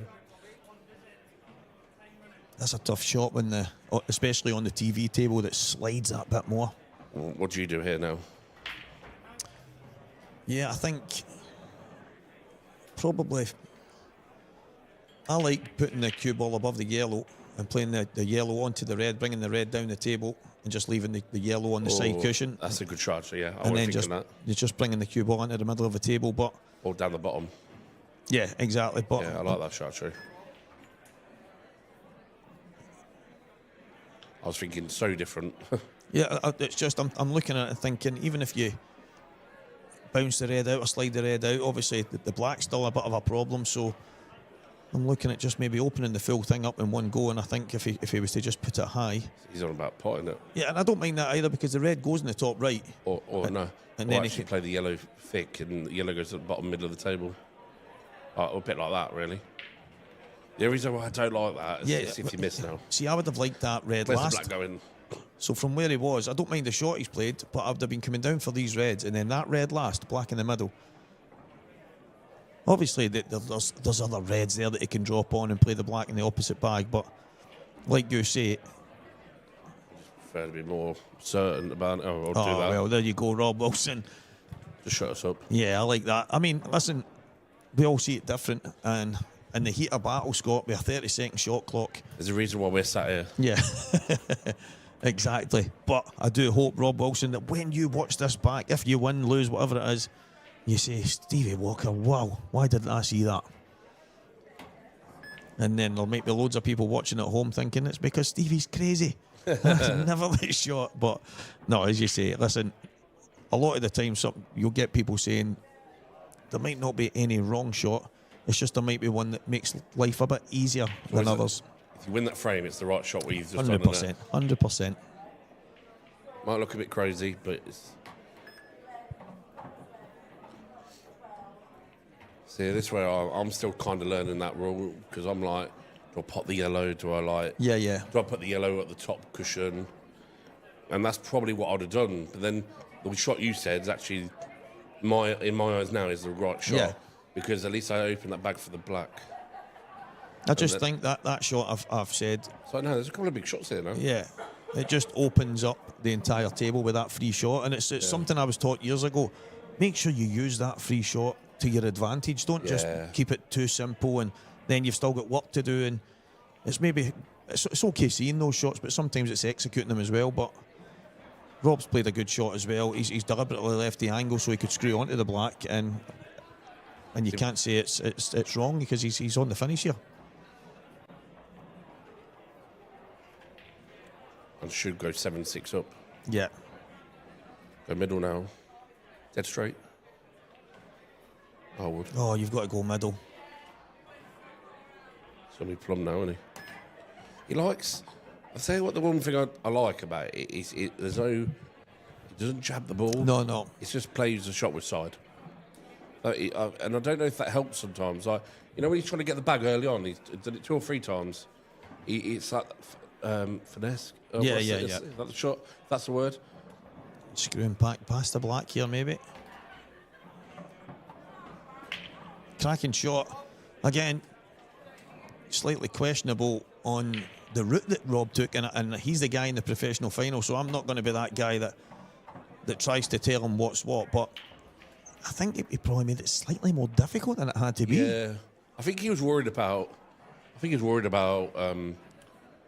that top yellow, obviously, wasn't he? But like you said, that shot you said, I think would have made it a lot easier. But like you said, we all see it different. 100%. Right. There's the guy you were talking about there, John McFarlane. John, we were speaking a number of years ago, and it was at one of the big tournaments, and he said the thing, Stevie, is almost everyone in here that's playing at a decent level have all got similar ability in different ways. Someone will have a bit of flair, someone will be really, like Dunster-wise, maybe you've got your Ryan Davies and your Clint Jansons and all these guys that have got so many certain kind of features, he says, but the thing between the ears and the decision making they make is the difference between getting to the tail end and winning finals and stuff like that. And your ability will always let you down. That's just one of the things. But for me, Rob looks like he's in full flow, and he looks so assured. I said it earlier on, but those fine details can be massive. Scott, you know yourself, you're playing at the highest level against the very best players, and sometimes it's the fine details. If you go back and watch yourself, I'm sure you go, oh, why didn't I? Oh, and 100%. And it's always those tiny details that make the difference. But that's also what makes you the better player. Go watching yourself back, innit? Yeah. Like, I already know certain things. I know why I lose now. Like, it's either that I've lost my concentration, I know my back arm's not straight. Do you know what I mean? I know certain things now, but I've learnt so much in the last 3 years as being a pro than I ever did as an amateur. Because I know if I'm not playing well against the big boys, I'm getting punished. The question is, why am I being punished? It's like prime example this weekend, I know what I did wrong. I didn't take care on certain shots. The key elements like breaking and all that, I wasn't breaking well. But the major elements are, you've got to be queuing well, concentration levels have got to be high, you've got to be up for the fight as well. And whatever he brought to me, I wasn't up for it. You've got to ask yourself why, ain't you? Yeah, exactly, that's it. And it's almost usually the small details that make the biggest difference. But I like the fact that you're saying that, because a lot of the guys, they might not always find themselves on the TV table and what have you, but there's normally someone, I think at the high level, you're up at the Saltires and obviously these IPA, there might be someone, it could be yourself, that maybe I come off the table and you say, Stevie, that last frame there, maybe you could have, if I'm not listening to that and then trying to take it, and that's, you might go and see your own details, but someone else might see something. There's a lot of people that are too proud to take advice and they think, no, I played the right shot and I was just unlucky, and you know what it's like, it's just one of these things. But if you've got that in the tank to go and work on the tiny details that make the biggest difference, then you end up where you are right now, and that's mixing with the pros at the top end. And trying. No, that's it. But that's it. Talent's not enough. You know that yourself. You've got to work on those certain things, and I think that's where you get the rewards. And these two guys right now in the final of this first tour event of 2025, and both of them playing great stuff. That break. See that one? He hit that break so well, but it's nothing's like. Yeah. The white's hit a ball and it's gone in no man's land, doesn't he? See, straight away I'm thinking just slide in behind the yellow and just let Rob maybe leave me a chance next, but it looks maybe looking at a pot somewhere, maybe the red into the left middle, is it, as we see it? Is he going for the long yellow here? That's some shot, isn't it? Yeah, this is brave. Would you be tapping up? 100%. Yeah, I'd win. See, this is what I'm saying. This is what they've been saying the whole at the beginning, and then Sanchez started so well, and now it's like that's the key shot I was on about earlier. He's what's the word? It's that experience now, isn't it? I thought he was going to prove us all wrong, but that sounds wrong, doesn't it? That sounds harsh, doesn't it? But I'm actually surprised at Rob taking the reds here. What about you? I'd have thought yellows all day, yeah. It must be something I don't. Yeah, I'm really surprised. Because even the yellow just to the left of the red, the one just above it, you can drop that in, just flick the red out the way, and I'd have gone yellows all day. Yeah, they're all there. I don't even think you need to flick the red. No, you could just drop on it and play it in, but he's played this up and down in open and up, and he. But he's going to play it off the bottom cushion into it. Does the red go on the top? Yeah, it does actually. Because Rob was in the way. I think he's going to play into it. He might drop on and go top bag. It was just the way he was looking at it there. I was just wondering, but there you go. You've got it spot on, Scott. Yeah, but the only problem is now he's got to take the other ball. He's got to take the other red. Because he won't be able to get that out, surely. No chance. He's going to have to go bottom right. He's going to have to cut the other one, surely. We have the other amateur semi-final on table 14, please. Brian Cumming, Keith Robertson. Pete Fisher, 3-0 behind against Gerard Boyle. Gerard Boyle obviously flying. You don't get to the semi-final of any tournament unless you're playing well. And Pete Fisher, for me, one of the amateur favourites, if you want, for this weekend. There's an all English affair and an all Scottish affair in the other semi-final. So that'll be a good game, won't it? That's a great shot. Don't be straight again. Oh, that's just enough, isn't it? Just about enough. You've been well annoyed if that was come out straight, isn't it?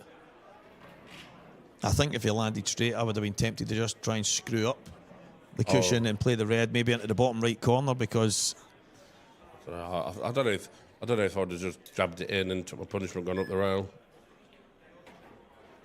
Needs to punch this in. He might even jab this in and do what I said. Like that. Fantastic shot. Gonna go top now. Rob Wilson. Top left corner. For 8-6. Chance to go 2 frames away.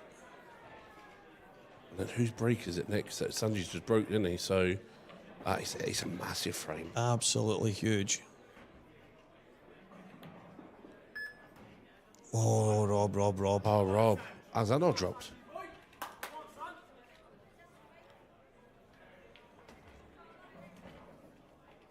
Wow. Yeah, that is a wow. That's a treble wow.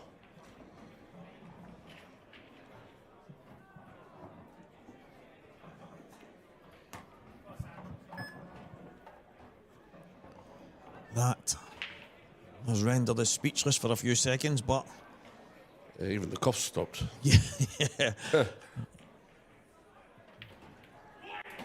What a moment in this match.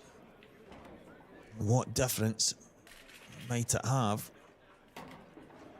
as we get towards the end? Rob Wilson, a mistake I did not expect. Still think the yellows were the balls, but Rob had worked those reds pretty well. The red to the top left corner. Even though he missed it, still had a chance of dropping. Luke Sanchez is going to steal this frame from the jaws of defeat. It's a winner get, $5,000, is it?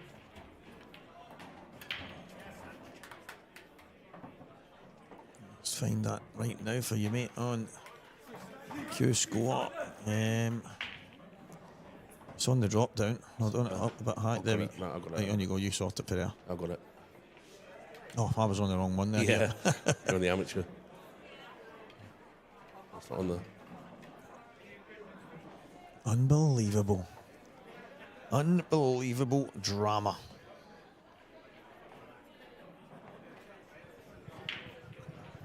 Gerard's Mr. Black, the amateur one. Pete's a bit of trouble here.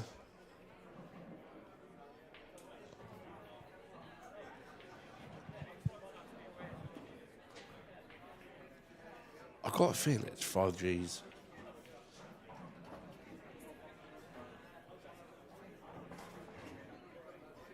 It's double money in the grand final, isn't it? Yeah, well, I think it's like times and a half or something like that, but it's... That could be, yeah. Yeah, it's usually on the Q score, on the information tab, but I'm checking it here and I can't see it, but I think you're right. I think it is. But just to let everyone know, the Brian Cummins, Keith Robertson match.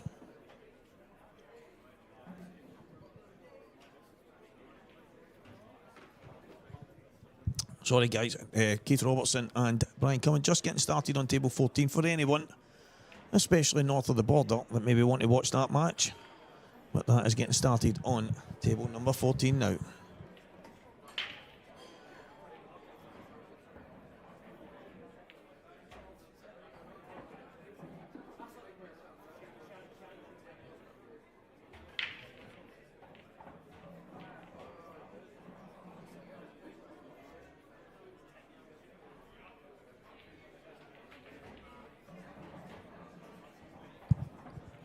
Chance again for Rob. Coming down for the probably the most awkward yellow of all at the start of this frame. And these are the big moments, Scott, when in any match, obviously, but in a final, you can't dwell on what happened before. You have to just look forward. The thing is, though, every time we say about Sanchez is about to do something silly or whatever, or loses, Rob lets him back in. So are we talking it the right way around? Maybe we should be saying about his Robs. No, I mean, I'm well impressed. I've been impressed with Luke for a long time, but I think obviously he was in front at one point in time, the match turned on its head. But you're right, he hasn't. Rob's made a few mistakes here. Yeah, and Luke's punished him every single time. He's jumped off the seat, he's getting there, and it's one of them where it's been quite nervy. I think both of them have made mistakes, and probably to be expected, but yeah, I mean, 7-all. I don't even know if you could argue with the score. None of them have actually blown each other away, so it's probably a fair reflection in the way the matches went. Yeah, I think at the end of the moment, I think Rob would be a bit more annoyed. But yeah, I can see your point. Yeah, I think Rob would be a bit more annoyed. Yeah, obviously there's been a couple of frames that key moments. Yeah. It's not like they haven't blown each other off the table, like you're saying. Yeah. But there's key moments here, like the fine details. Yeah, again. Rob's been in a lot recently, and he's been in he's always the first one in, isn't he? And that's probably the way the matches went, and it Rob's in first. He's not managed to get over the line in every one of the finishes he's taken on. And even here, this is not easy. Does he have to screw up and take the yellow into the left mid, or can he stun out? That's a great shot. What a shot. That did not look on to me. I think he might have to take the other one and go middle. And screw back. And screw across. At least you've got more options then. I think that's the better shot, screwing across.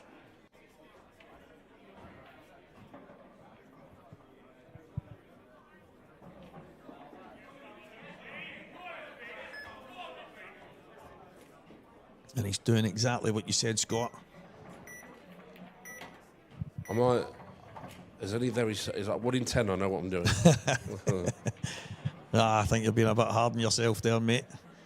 But you're looking at it from the simplicity point of view there, because the only way it probably goes wrong is if he takes the tougher shot, doesn't get it, and then all of a sudden he's given Luke another chance. See, I was about to say that could be missable because he's got to play with so much Loads side. of side. And I actually thought he missed it. That's only because of the camera angle we got. But that's, see what I mean? He's missing a 9 out of 10, 10 out of 10 for him at the top of that last frame. Let Sanji's back in to go 2 frames clear. And now he's just broke dished. So it's just a silly game, isn't it? There is a semi-final match between Brian Cumming, sorry, there's no S at the end of his name, sorry Brian, and Keith Robertson. So there's going to be an old enemy final, and it looks right now as though Gerard Boyle is going to book that place, but Pete Fisher will not be going anywhere. It is a race to 8 in that semi-final, and a long way to go. He's got a frame back now, Pete. Yeah, he's got one back. You'll know if he wins. Which way, going forward, or he's stunning it sideways? Depending on how much angle he's got. If it's just off straight and he can just drop on the top cushion, I think that's what I would do. But yeah, I'm going Ethan White on the top cushion.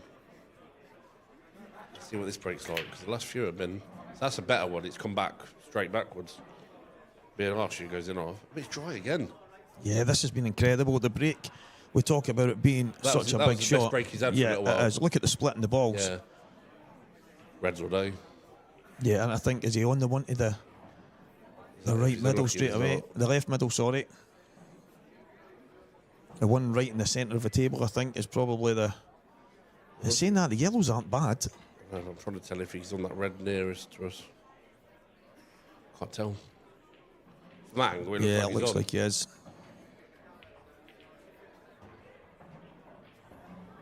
By his reaction, he's not.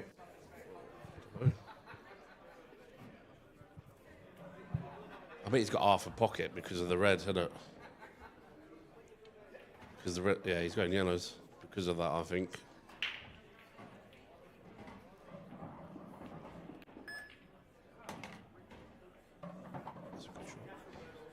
Yeah, he's controlled that pretty well. He's got good control, isn't he? Like he has. See, sometimes let me down on them shots. I'd overpower that sometimes. You know what I mean? Yeah.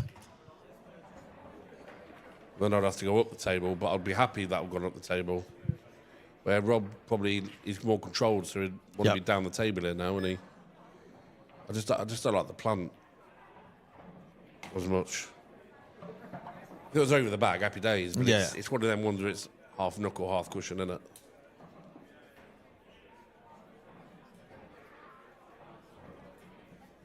And he's probably leaving this last as well now. Or is he coming up now, or do you reckon? I wasn't 100% sure this went at the beginning, but obviously he played on it right away, so... But again... He's coming up the table. He's got it. Oh, don't roll on the red. Yeah. I thought he was going to get slightly unfortunate there, because that's a good shot he's played. He knows he's playing into a specific gap. You said that the yellow at the bottom's going to be last now. Yeah, but now it's like you've got to punch this in a little bit. This could go wrong. This is a key shot now. Yeah. I think he's perfect, dead straight, isn't he, for it? And that's just nice. Is it? I think he can just... too close to bring it out, isn't he? I think he can maybe... and the rest. Oh, well, then again, I'm thinking he can just drift past it for the two of them in the same bag here.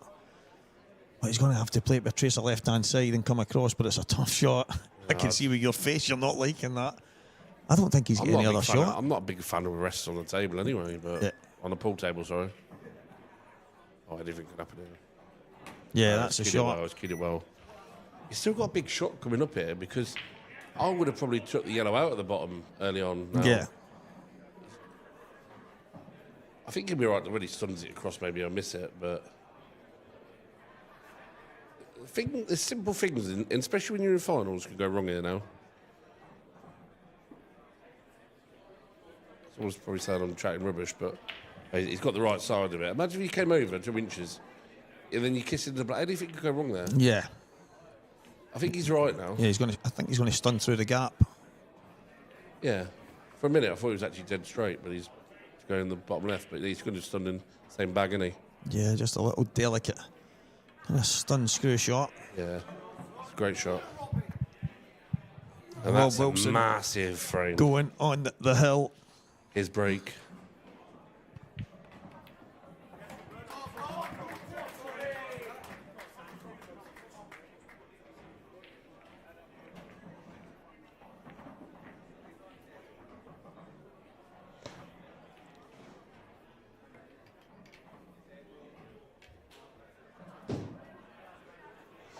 As you can see, Pete Fisher's about to put the black.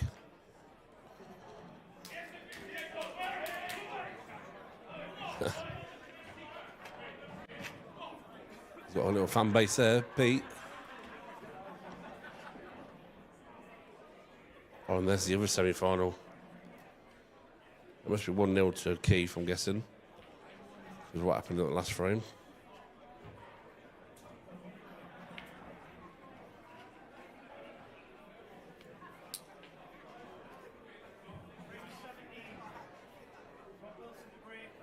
This is going to be a big frame for Rob now. He's got a chance to win his first pro title. Is he going to get a ball down?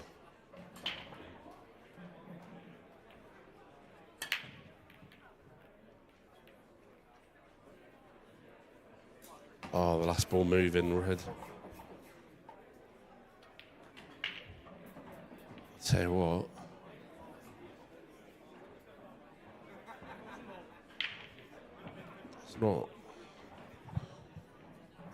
It's not the easiest set out, is it? Got a bit of work to do here.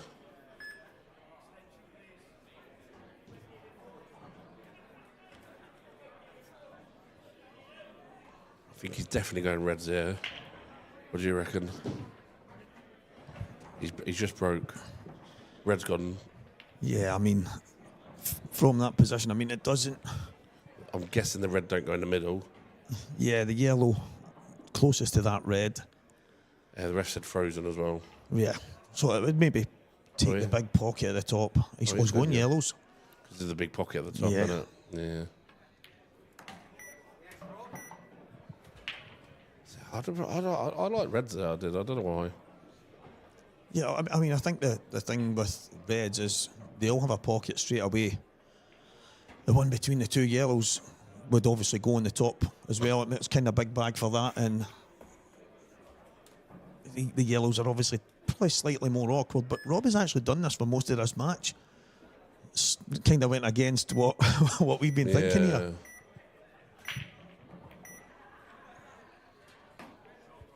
Oh, and that yellow still goes to the top bag. This could be it.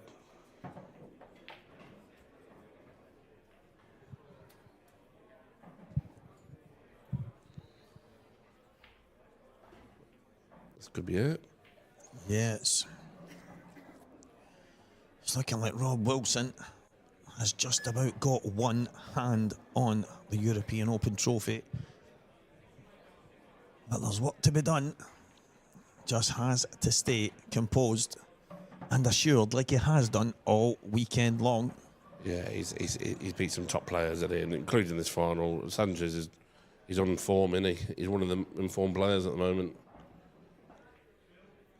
Yeah, it's good to see. It's such a positive for the IPA Tour, and shows the strength that we have right now, Scott, and it's fantastic for the future, and obviously tomorrow, and obviously tonight there's some matches going on, but tomorrow in the Open, the pros and the amateurs are all clashing right now, and who knows who's going.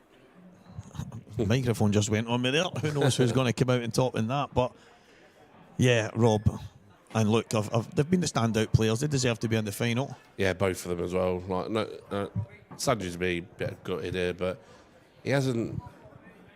I think this is actually the final. The breaks have both let them both down. Yeah, it has. And it's key like, times. We often talk about the break shot being one of the biggest in the game, and you don't want it to be the shot that costs you certain matches, but it's cost both of them here. It's probably been one of the things that. And Rob could have had a few more here. Unbelievable stuff, Rob Wilson. And to be fair, this is a good dish. This is a phenomenal finish. Yeah. And if you're going to win any title, this is the way to do it. This is in good fashion, Scott.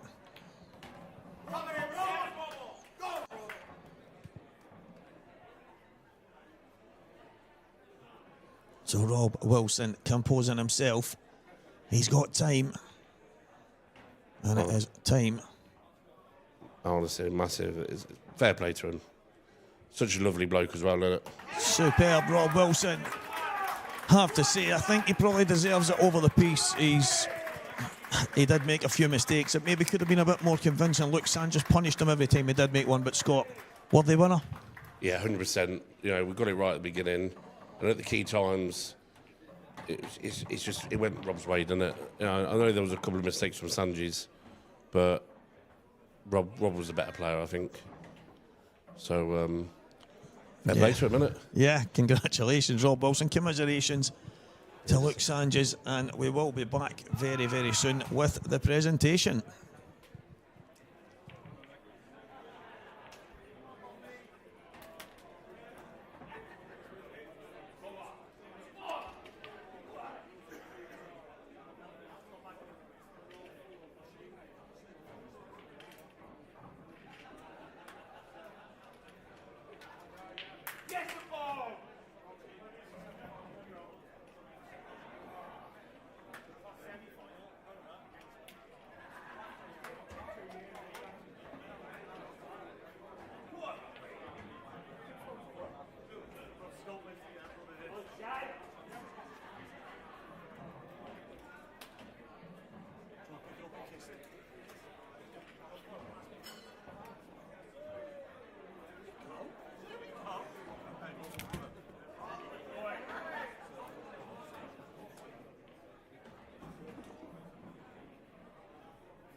Welcome back, guys. Stevie Walker now out at the presentation after being in the commentary box for one hell of a final. And guys, please give it up for these two finalists.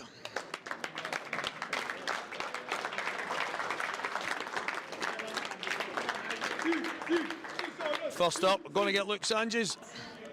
Luke, well done, mate. Listen, it's been one hell of a weekend. I know that wasn't what you were hoping for, but it's not a bad run. Yeah, not a bad run. I didn't deserve to win. I emptied the tank about 3 rounds ago, but take nothing away from Rob. He was the better player, he deserved to win. So, yeah. It's not been a bad start to 2025 World Championship semi-final, and now a final in the first tour event of the year, European Open. Is this a sign of things to come? Hopefully. Yeah, I just need to work on a few things, but just building blocks in it. Yeah, I mean, you look disappointed, and I get that. I spoke I'm to not you. disappointed. No. I didn't deserve to win at all. No, that's I'm nothing disappointed at all. I just emptied the tank, but Yeah, I mean, it's a tough school, obviously. The pro ranks is absolutely stacked right now, and it's a good time for the IPA. Yeah, it's a fantastic setup. Look at the buzz around the place. That's why I come back at the end of the day, so, yeah. Well, I hope you go on to win something. You're playing some fantastic pool, and look, Sanchez, well done, mate. Thank you. Thanks very much, mate. Well done, mate. Well done. Cheers, buddy. And guys, please give it up for our winner, Rob Wilson.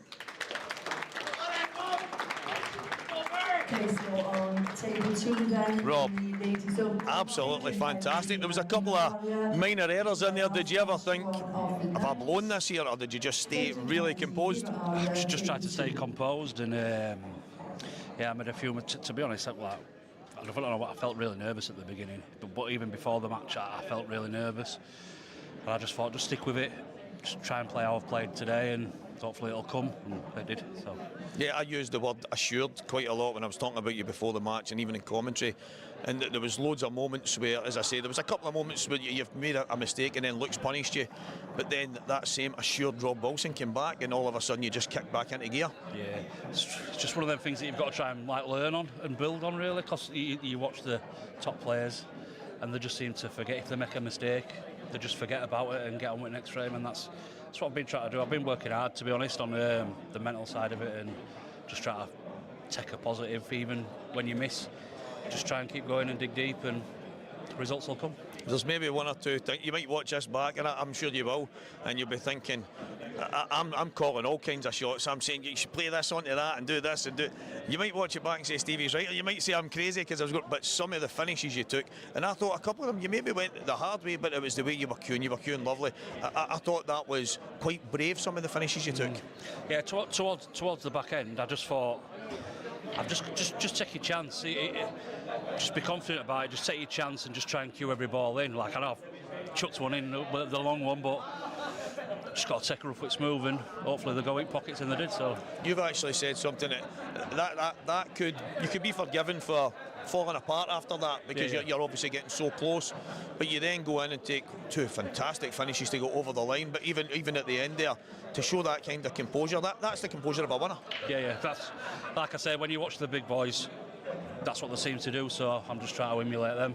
And well, mate, I'm absolutely delighted for you. You know that. You know, obviously, love you to bits. And Rob Wilson, you are the European Open champion. Cheers, thank you.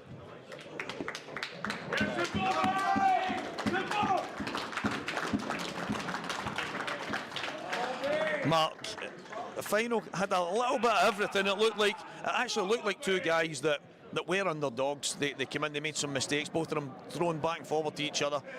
Luke probably just made one too many, and Rob, a worthy winner. Yeah, well, let's talk about it first. I mean, this is their fourth match. You know, they've played all these long races and that. You know, it takes you toll on you, and mentally, you know, not just physically as well. I mean, you probably saw, you know, Luke there. He was pretty drained, weren't he? You know, it takes a lot out of you. And, you know, for them to do it and still achieve that great level, you know, it's a credit to both of them. Yeah, and I actually said to Luke, you look quite disappointed, and which obviously you expect in any final. He looks like a winner, he's one of the guys, but he actually said, you know what, I'm not the best man won. I just feel that maybe I ran out of steam a couple of matches ago, and I'm just quite happy to get here, but Rob was a worthy winner, and yeah, I think that was the case. Yeah, he was a worthy winner. You know, when I watched him against Scott Gillespie, you know, Scott Gillespie doesn't roll over in his matches at all, and he just played solid throughout. And even in this final, you know, he's taking out big finishes, and he just looks the calmest man on the planet. And you know, Luke Sanchez, he's had an incredible start to 2025. You know, he's got to really take some positive out of this. You know, even though he's really disappointed, you know, it's an incredible start, incredible, you know, for his ranking points, and that's a great start for him as well. I think that's huge, and in the case of Luke, nobody wants to get beaten in any match, never mind a final. But I think when he dusts himself down, even after the World Championships, I know he would have looked back on that and saying that's not a bad start. Well, he's looking like he's continuing the way he means to go on. Yeah, definitely, and he's going to be one to watch out for. You know, if he started like this, how's he going to finish? You know, he's going to come up. He's more than likely going to pick up a title this season. How good is this, Mark? Scott Anderson was saying in commentary, how good is it for the tour to see two guys maybe in the kind of middle end to the lower end in the rankings, to come through in the very first tour event, get to the final, and then have a winner in Rob Wilson. It must be great for the tour. I mean, Rob Wilson's ranked number 28 on the tour, and you know, even after this win, he's probably only going to go up 2 or 3 places. So, you know, come the end of this season, we're really going to find out how good Rob Wilson is and whereabouts he is going in the rankings. But it really shows the strength in depth that these 2 players get into the final, and what a terrific spectacle they put on. I asked a question to Scott Anderson about how stacked the pro ranks are right now, and does it make a difference that we've got the full quota of pros, and that there's no buys, there's no seeds getting that walk to the next round? They all have to play these matches, and everyone's a tough one. Yeah, it is, and you know, even the top seeds, they're all looking at this final now. You know, with Rob Wilson winning it, you know, they're gonna set out a bit of a light on top of the red, because they're going to be wary of these 2 players now. But it'll also bring up the other lower players, and they're all going to come up and get to Rob and Luke's level, and it's going to be a very interesting season. Yeah, it is inspiring for all the other pros and all the other players here, and we've still got a lot of pool going on right now. We certainly have. I mean, there's 2 more streams going off. The ladies' amateur finals over there. I mean, it's probably coming to the closing stages now, but it's still playing. And then there's going to be, well, the men's amateur semi-final. That's on the other stream table as well. So we've still got plenty of action to show you. Plenty of action still going right now, but Rob Wilson is the IPA European Open champion, and a worthy winner he is indeed.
Just a gentle reminder, everybody, that the clocks do go forward tomorrow night.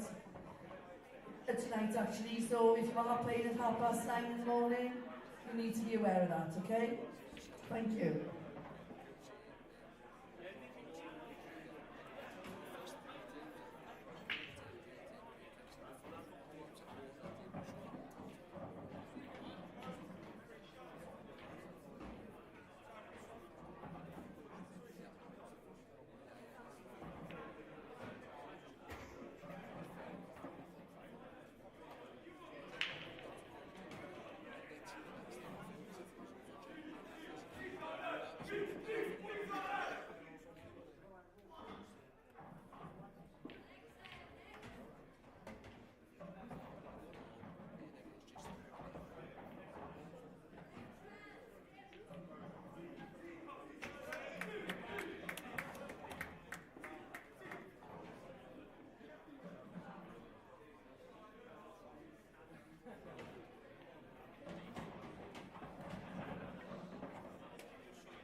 Okay, so it's not finished just yet for this evening. I'm just wanting Stevie.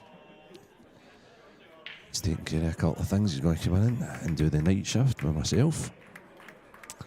What we've still got going is quite a few ladies' matches, but these are the semi-finals of the amateur.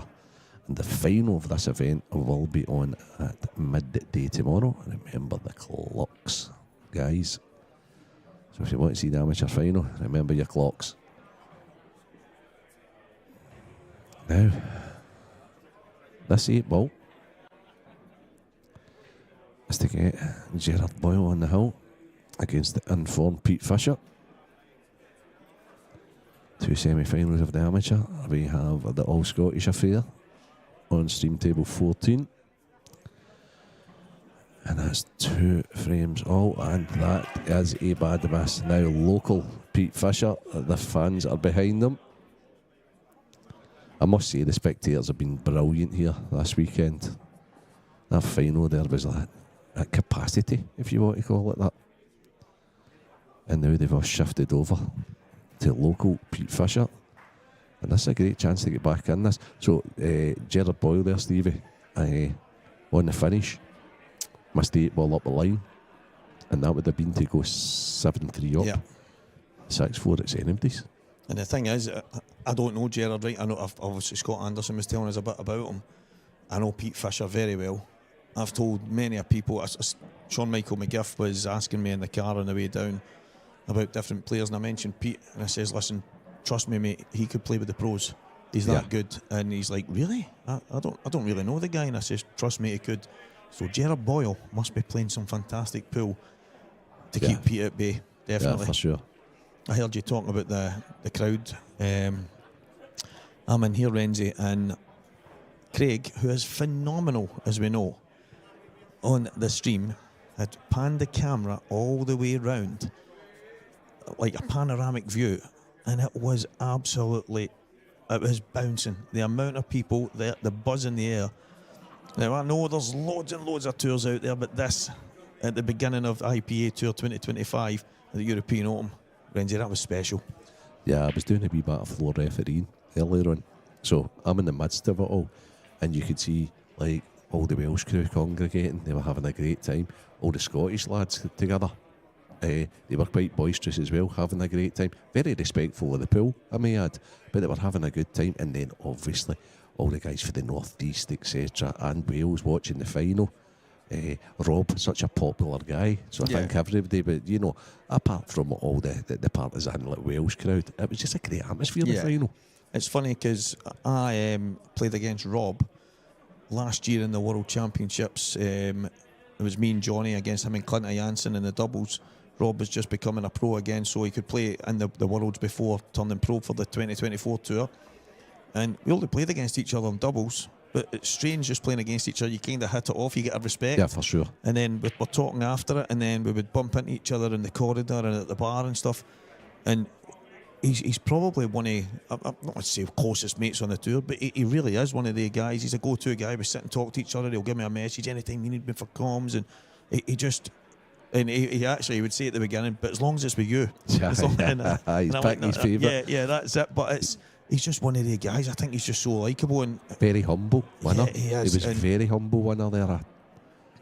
He's getting his trophy, Renzi, and he's just talking about the top boys. Yeah. He's like, well, this is what the top boys do, and if they make a mistake, they shrug it off.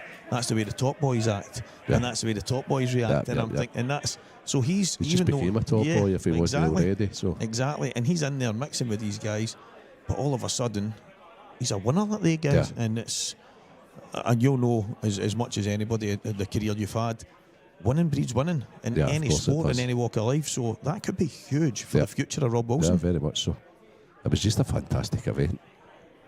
It's mouthwater. I'm looking forward to the Open now. It is. Because you've got some right good amateurs as well, just like watching as well. And so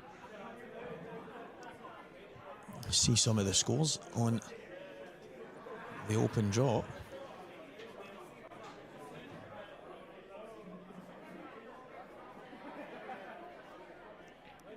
Oh, and this is so these are all matches. It's finished. That's the pro. Let's see if I can get the Open. If you can, I know a man that can. You? No, it's certainly not me. It is They were all on here, but I tell you what, let me see. What is it they do? Do they do this? Then they go live. Yep.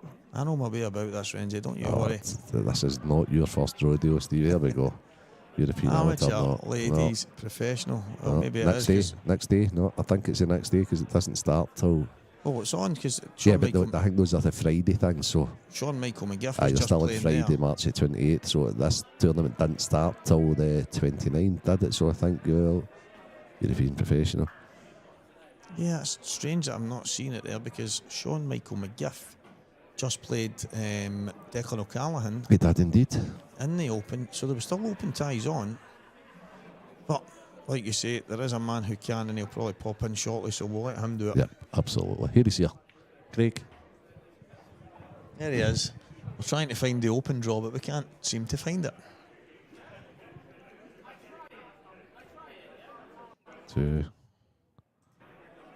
Look at this. 2 clicks, 3 clicks. Yeah, this is not normal, Renzi. There's 4 clicks of a button here. 5. Oh, this is more than I thought it would be, Stevie. There he's got it. He's got it. He's got it.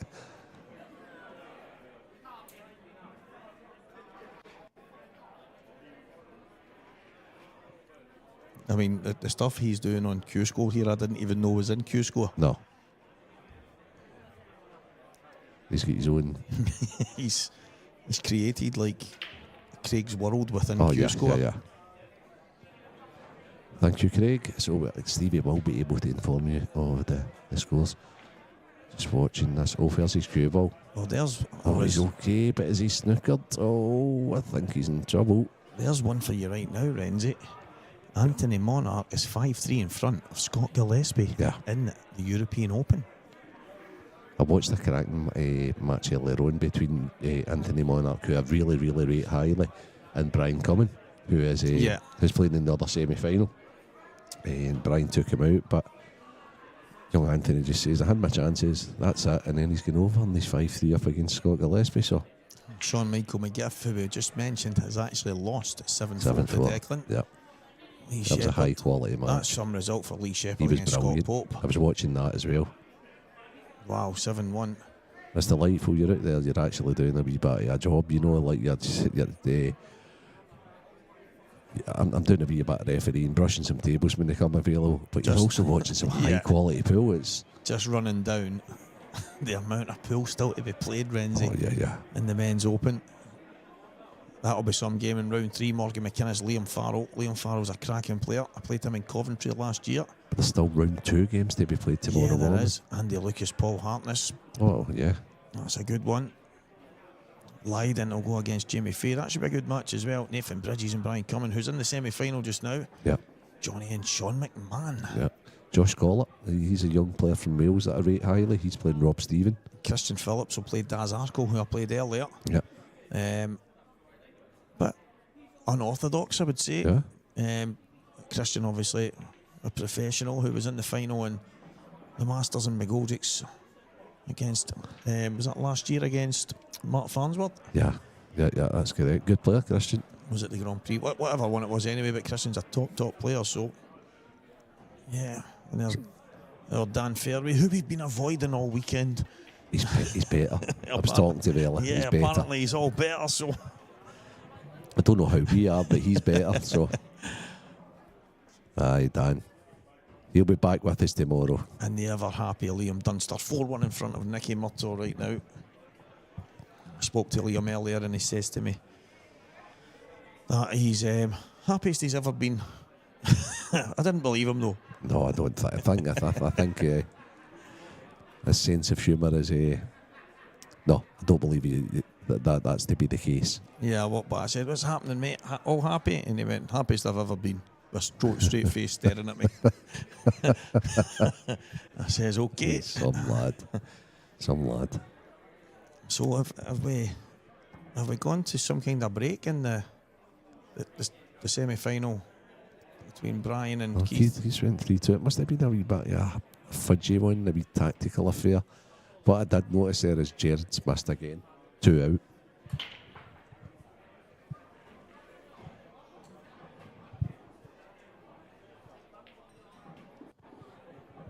He's missed his second last year, look. Pete's coming in.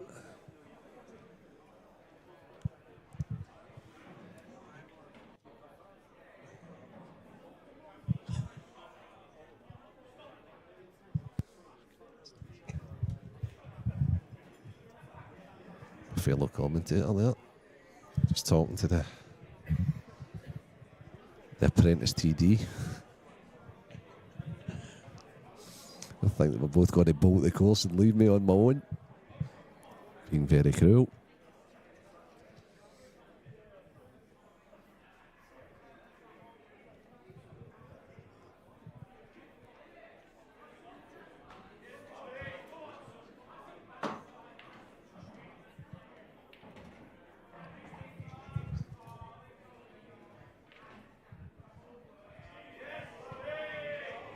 Pete Fisher from 6.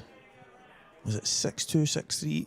Is now about to go 6'5", and he is. He's not going anywhere. Chris Boron, Richard Swaffield, all the guys in the background. I know Pete Fisher, such a talented player, Mark. He's not going to go anywhere without a fight. No, definitely not. He's in it till the very end. I mean, race to 8. Still a long way to go in this match, and even though it is 6'4", or 6'5", should I say? I mean,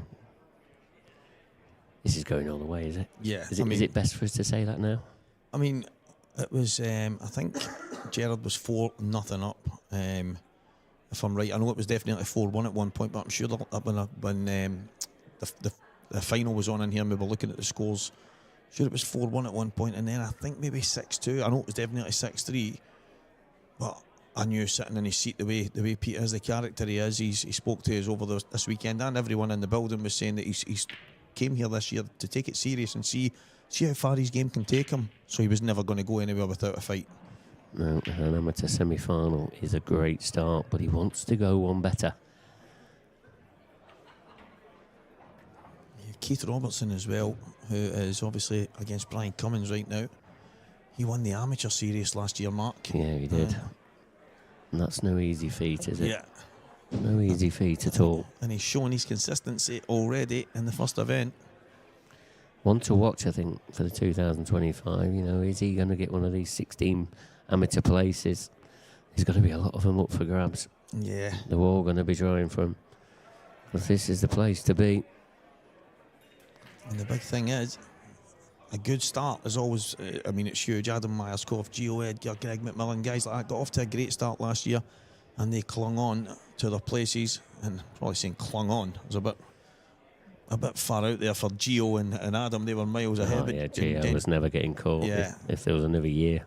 Johnny obviously started brilliant. to kick on towards the end, but a good start is always big. But even in the case of myself, Mark, I had a phenomenal end to the year, and I only finished a short way away. I think I was at 26 or something. Yeah, that's right. But yeah. I was a good way off it up until the grand finals, and then a good run to get to Gio in it was the semi-finals, and obviously the ranking points. You can never give up. You've got to keep going all the way to the end, and a good start always makes a difference. Yeah, it can settle you down a bit. So and it's going to be the same for these 4 players now that's in this semi-final. Definitely the start they wanted. I'm not sure how these 4 players are getting on in the Open. I've not really looked that far into the draws. You know, the Open don't really start until tomorrow for us, does it? But I know it has already started. There's been some big matches already. Keith Robinson's got carrot a bit. It's a tasty one, isn't it? Yeah, that's some match to get started for Keith. But he's absolutely flying, and I've got to think that the guys have maybe taken some kind of break in that match because there's not been much happening. Yeah, something's not a lot. Or it's a tight frame. I'm not sure. Have you been commentating on that match then? It was on when I sat down, and then the camera changed to this one, and then I haven't seen the score change in quite a while. So. Right. But also, that is on the other stream table, so anybody who wants to watch Brian Cummins, Keith Robertson, that'll be on the other stream. I'm assuming this is the main stream that we've been with most of the day. But what a clearance this has been from Pete Fisher. He's like a man possessed. He's got massive support there as well. What a shot that is. Yeah, played it lovely. The atmosphere in that place has been electric. I thought the Worlds was bad, but this is a different level. Just listen to that roar. He's up for it, isn't he? The fish gate, Pete Fisher. Yeah, this is it's exceptional. It's all played in good spirits, though, isn't it? Yeah, Gerard Boyle, he was flying at the start of this match, but all of a sudden it's 6-all. Pete won't go anywhere. But I get the impression after the tight match that Gerard had in his last one, he won't be too kind of upset or unnerved right now, because he's been there before. Yeah, he's done it for a lot of years. Been at the latter stages of tournaments, win tournament wins, big tournaments as well. So, but he's back. He is back, and back in this match as well. 6 frames apiece. It's going to be an interesting final. This is tomorrow. You know, come 12 o'clock when we start our stream, it's going to be a very interesting one. Whoever makes it through. Yeah, it's going to be a battle of the old enemy, as they call them. Scotland versus England. Or England versus Scotland, as we would say down here. But it's going to be intriguing. I'm just still wondering what's happening in the other semi-final. Yeah, that scoreline is still 3-2 to Keith Robertson and Brian Cumming. It's got to be in play, surely. It's been ages.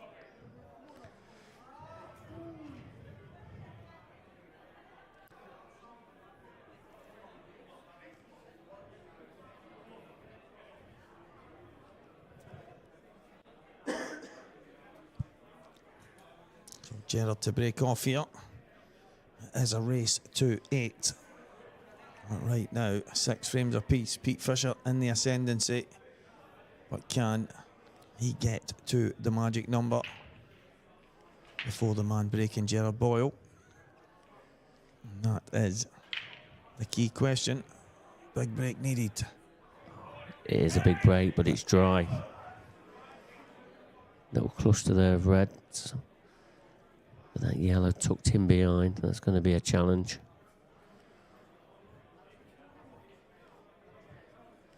He's got an opening shot on either colour set here. So yeah, either way, it's the ones closest to the middle pocket that's going to be the defining moment in the frame, whether it's reds or yellows, Mark. Yeah, I think yellows is the obvious option.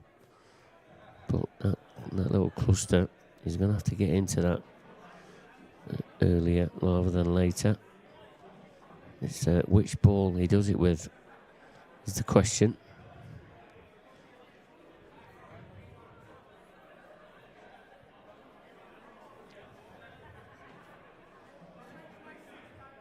Yeah, you probably feel that it'll be one of the yellows at the bottom end, but I think he would like to have the yellow up above the black at least.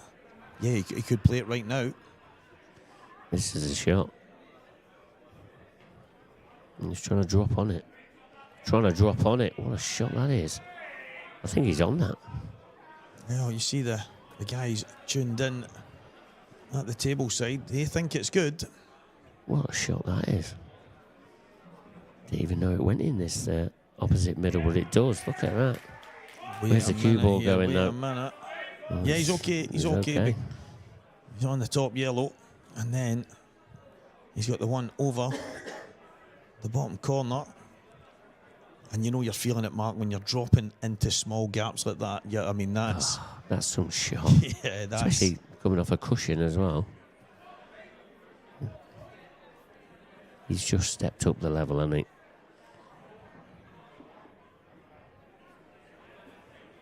Just feel that his supporters, it's lifted his level up as well. Yeah. He's got that fire in his belly now. That'll do it. Yeah, played that well. They're always tricky, they are. Needs to run towards the red on the cushion. Does that go past that red? I'm assuming it does. The way he Shaking his played it. head. But Maybe it don't go. Yeah, I think his worry here is he's going towards those reds. I don't think there's any doubt it goes, but... We wanted to come back down further. Yeah, he's worried about the reds. I think you just have to play this positive, even if it's at pace, and get the reds out the way and give yourself a shot. I mean, ideally, he definitely needs a cannon. He's relying on a bit of luck. It's hard for him to play any sort of type of shot because he's close to the cushion as well. That'll do it.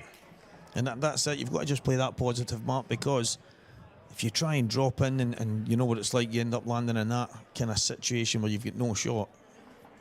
He's banged it in. He's gone 2 cushions, top and bottom. And that tells you Pete Fisher is absolutely feeling it.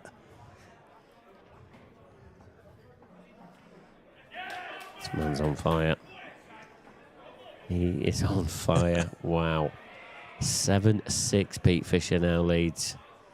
And he's going to be breaking in this next one. Keep watching Chris Boron with that finger wagging through the crowd. It looks like he keeps shouting one more, but he's been saying that for the last 4 frames. Or maybe he's just saying one at a time. I suppose because he was obviously trailing. I suppose that's what it was about, was it?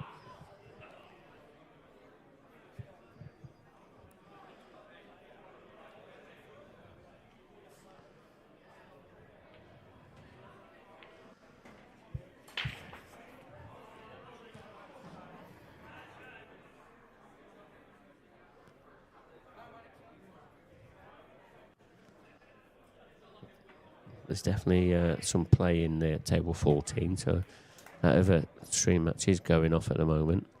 There's a couple of balls left that I quickly saw.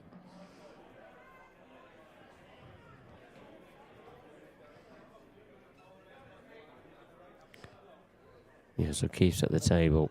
He's on his final red. What a break. If he can keep the cue ball on the table. He has done. He's got a yellow. Now, is there a chance? It doesn't look as if he's got anything easy that stands out. Keith Robinson's taken that frame as well, so he now leads 4 frames to 2.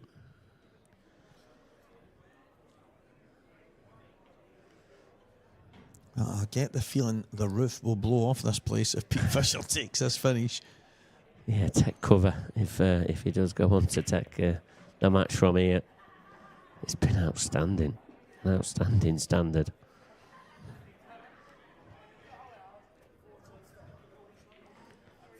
Yeah, I wasn't sure he was on that red. Now, is there a chance to finish this from here? I think there might be. I think the 2 reds close to each other. I think one maybe go in the opposite middle. Is he looking to see if one goes through the gap just now? If that goes, it just opens it all up. He's going to play it right now. I think, is he playing that one? Is it the one to the bottom left? No, he is playing it. It does go. This is all over. Wow. What a performance this has been since I sat down. Jesus. I think Pete Fisher has got... He's got that... It just seems to be more and more people come around watching. He's got that aura about him right now. He's walking with the shoulders back, the chest puffed out. He loves it, doesn't he? It's time for fish cake. He loves it.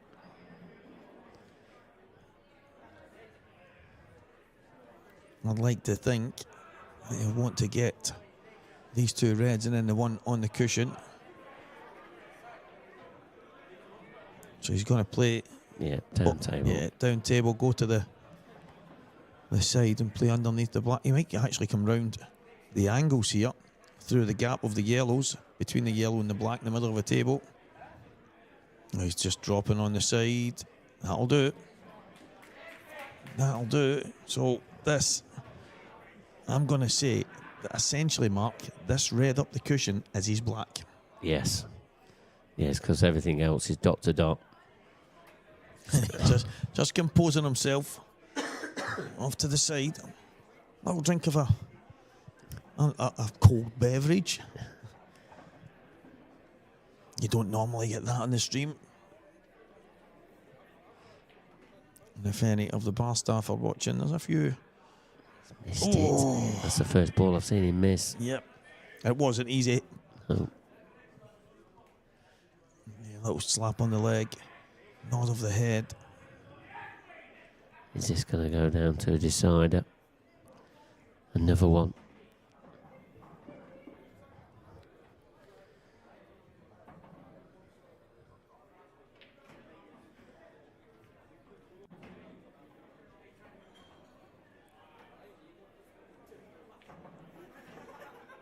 Yeah, the yellow at the top is obviously tough. But I wonder, obviously the camera angle we can't really see.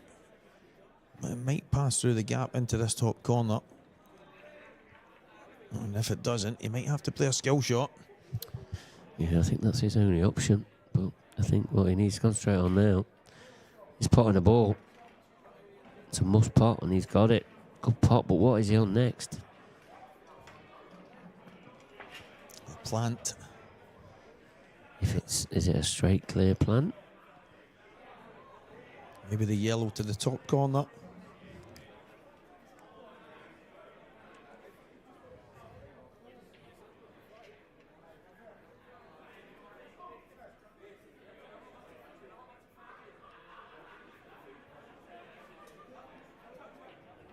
Yeah, he's up against it here, but he has to pull something out of the hat. Yep, it was on. And does he get a chance to play a pot kick here? Off the yellow in the middle pocket. And I think that is 100% the shot. He just has to execute it. And then we could be heading to a decider. Got to be careful with this one because that red is right over that pocket. It's a chance of the cue ball following it in, but he's played that ever so well. Wow. Where's that red going? You don't want to be in anybody's way. It's okay. Yeah, that'll do it.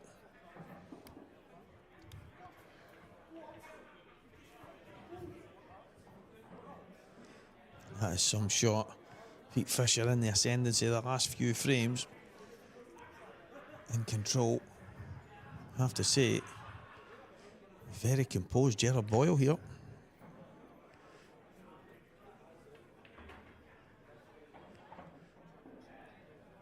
And it will be, I think, Gerard Boyle to break in the decider. He doesn't want to be on the cushion, and he is. He's going to have to jack up here.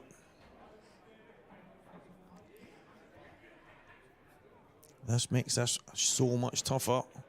What a shot. Yeah, tapped the legs there. That was shot. not an easy shot. He'll be pleased to get that frame under his belt as well. A decider is what we're going to. Yeah, some standards here. And this is only the amateurs, Mark. I The know. IPA is absolutely on fire. It's booming. So, Gerard Boyle, dry break last time.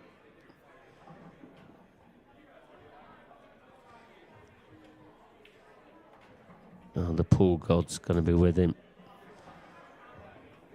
It's a one-frame shootout. Absolutely incredible stuff here.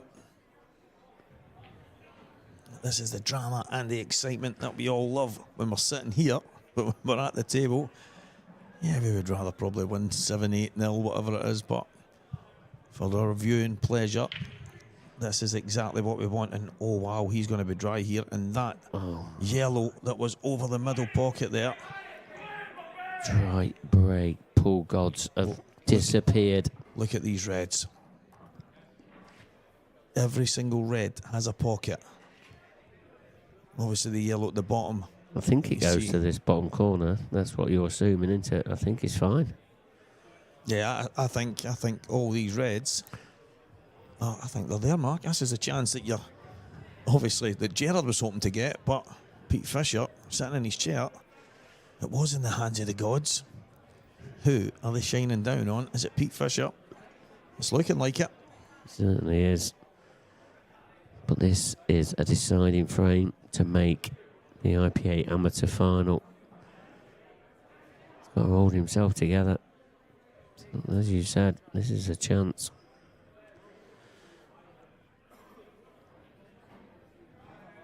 You can feel the tension in the crowd anyway, just by looking at him.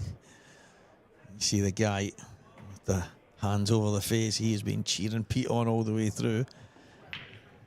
He's got the kind of purpley jumper on. He looks a nervous wreck.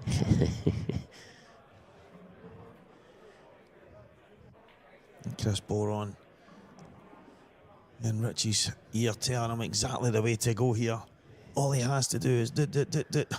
It's easy on this so side. it's so easy at the side. He's going yellows. So he's going to play a pot kick. Like I said, all the reds had a pocket.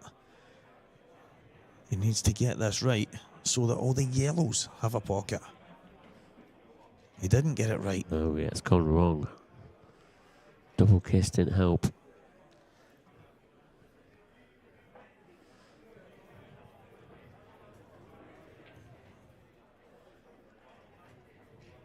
Yeah, I don't know if there's any joy in continuing to pot balls. Maybe just touch the yellow, put the cue ball in behind the red, bring the yellow back to where it is and leave. Not much of a shot, but the way Pete is playing here, that was never going to happen. Is he on it? That's too hard. Yeah, he's not. He's playing into Gerard Boyle's hands here. Yeah, he's running out of options.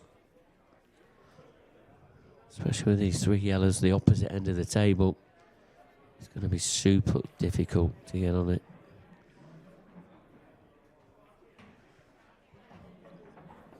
Brian Cummings, he took that last frame. So it's 4-3 now to Keith Robertson.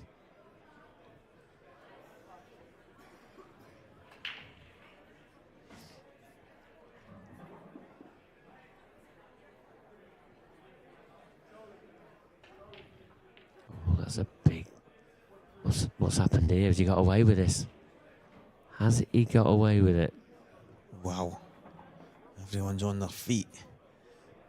And that red that's close to that middle, is it far enough off the cushion for him to drop it in? That's the question. It's not easy. It's hard to see what his opening shot is here. Not sure how much of the yellow is possibly covering the cue ball.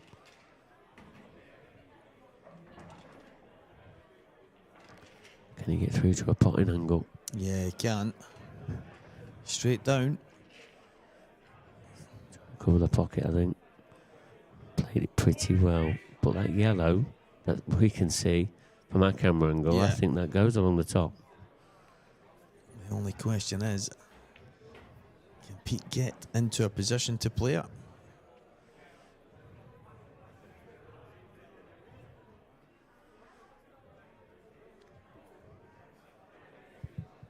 Very, very tense in this semi-final. Last frame decider. And not so long ago, the place was bouncing. But all of a sudden, there is a lot of nerves around the table from the Pete Fisher contingent.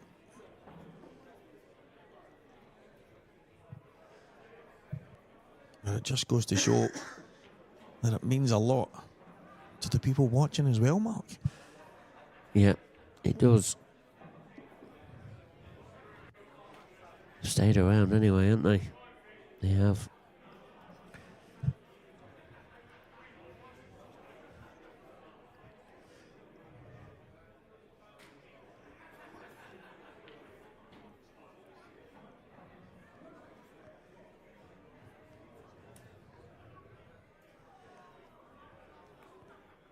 I think Pete knows as well. He's got to get this shot right because it could be his last one.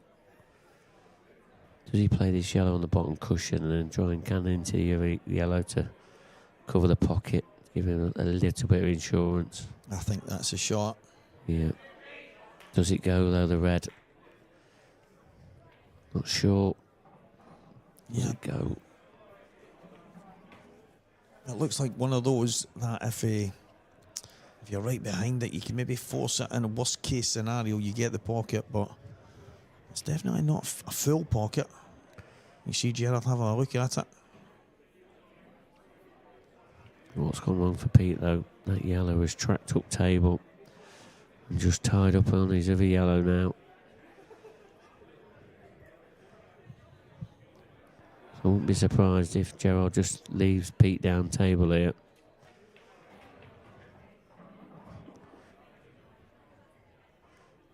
But if you can get this somewhere over that pocket.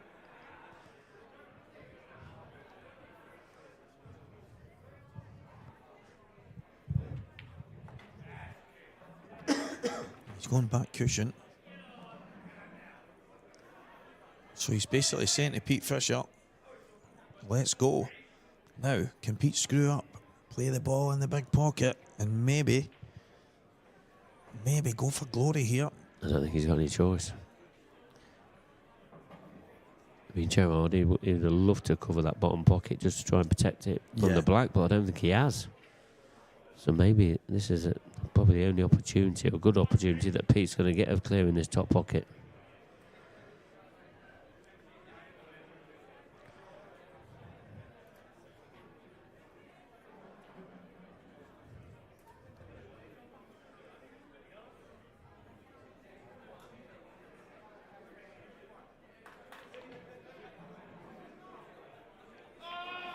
Oh, he's unlucky there. But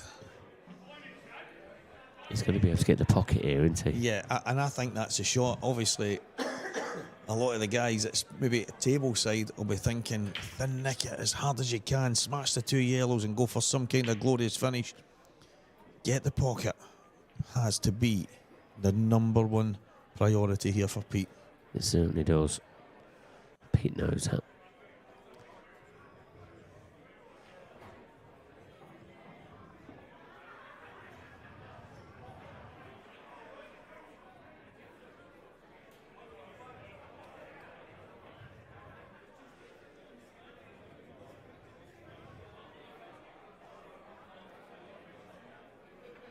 Yeah, massive moment in this frame. Pete's 3 yellows against the 7 reds. Normally not a good sign, but if he gets this pocket, he'll still be in there fighting. And he's done that. That's the shot. 100% that's the shot. Really now, as you said, these reds outnumbering these yellows. He's definitely going to favour Gerard, but he needs to be hiding the cue ball. If he does get a good snooker and Pete misses, surely then he can get himself over the line, but there's still a little bit of pool left to be played here yet.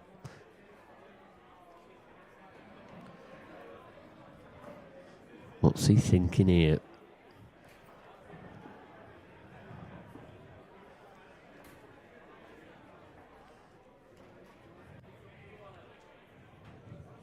Is he going to be ultra aggressive and try and win the frame rather than not lose it?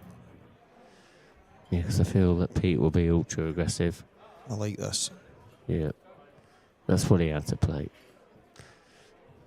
It's a little bit more insurance. Pete, you've got to say he's got to must hit this now. I'm still interested on that red as well. That's near that middle pocket. How far is it away from the cushion? That could play a major factor in the clearance as well.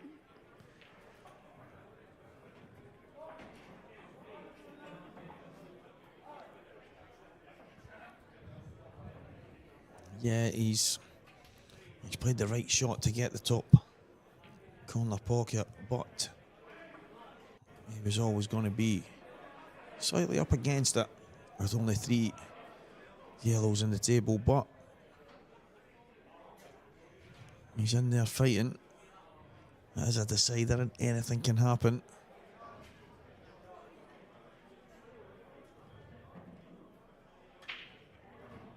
I actually feel if Pete went for the Reds, this match would have been done long ago. Yeah. But then again, Mark, we are sitting looking at a funny angle, and from here it looked like those Reds were all perfect. But maybe at the table, because I think Pete's far too good a player. If those Reds were as easy as they look from here, then the likelihood is Pete would have had it finished. What a shot that is. Did that ever so well. I didn't even see it. There was a gap down there.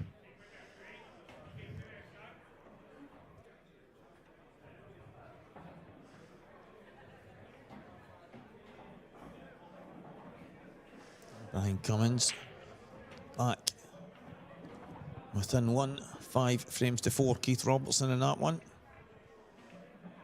Nice touch.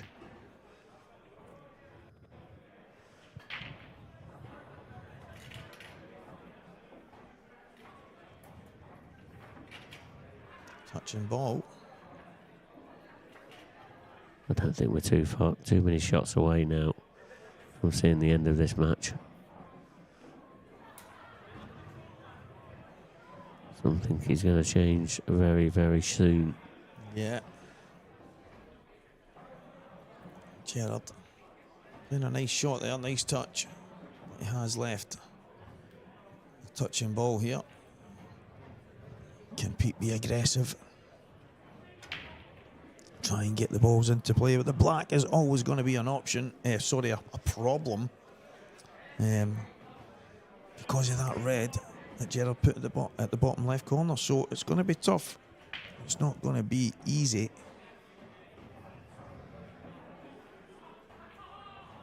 By any stretch, if Pete was to be aggressive, but right now he has to just hang in there.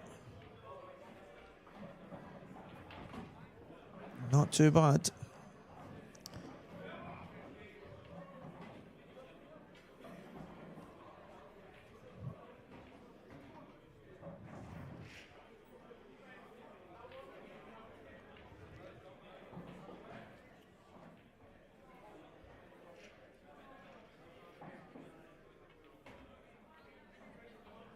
Oh. I didn't think that red ran. Does now though. What does Pete do here? Does he go aggressive? Even just knowing that black's not in a great position either. Yeah, it's one hell of a decision to make. It's such a pivotal moment in this semi-final match. It's a tough one. It really is. I must admit, I honestly don't know what I'd be doing here. But I think Pete Fisher would love to go for it, but I wouldn't be surprised if he just touches the yellows. Well, I'm wrong. He's on this. He's on it. But he's still going to have the problem with the black. He's just got to make sure he gets on this other yellow. Can't go around dislodging blacks out or anything like that. He's got to try and get on this yellow. Doesn't look like there's a lot of gap. Oh. I think he's missed that purposely either. It's just a bad miss. And obviously Gerard bringing that red away from that middle. That could be a shot that's going to win in this match. I think the black, where it is, even if you drop on it, it's not a gimme. So Gerard's still going to have that problem as well. And obviously the two reds at the top. He's going to play on them right now and then work his way back down. Oh, he was too straight on it, so he can use this one. Just a little screw back. Maybe come back off the cushion and have the choice of the two reds. That's exactly what he's done. So the 8th ball is the one question mark in this finish. You see Gerard there having a look at where he would like to be. Oh, he's missed it. But you know, Chubby. yeah, and I'm not sure if that's a good thing or a bad thing for Pete Fisher, because Pete is then going to have to bring this black out if he can somehow get the yellow on the side cushion. Does he play the double on the yellow with like a double plant and whip the cue ball around to get the black out? Huge shot, but he can't play that. Yeah, I mean, that Not would at be 7-all. that would be unbelievable. I would love to see that shot. Yeah, it's an exhibition shot. I think isn't he'll it? drop this in, and then I think he'll play 2 doubles. Oh, Played it off. He's unlucky there. and it's even worse now. I don't think it doubles from there. Yeah, that doesn't double. If he gets his yellow, though, you can guarantee he's going to go all out, full on for the black. Unless he can place a kind of thin double and somehow get the yellow in the bottom left corner in behind that red. I don't know. I really don't know what he's got here. It's tough from the angle that we're seeing, Mark. Yeah, very tough. I think we're definitely ruling out the double in the middle, because I think the yellow's too close to the cushion. He did go for it. He did go for that shot. Is that it now? He's not going to get a better chance than this, is he? Just going to be that black. Is there going to be another twist? It's always an IPA twist somewhere along the line. Yeah, it's a nervy moment and a nervy end to the semi-final. It is absolutely incredible. Can he hold himself together? He just needs to keep these as simple as he can, because he'll be feeling it. Yeah, and that's the window he's looking at. He wants to be just past the yellow, and then he plays the kick shot with the red over the bottom corner. This is a key shot. Needs to leave the perfect angle. He hasn't done. So the options now are bottom left, middle, and then the black down the cushion. He's not going to be moving it now. Played that quite well. You don't want to be on the cushion. Yeah, that'll do it. He's not wasting any time here, is he? Yeah, cued through nicely. This black then. And it's all or nothing here for Gerard in the semi-final.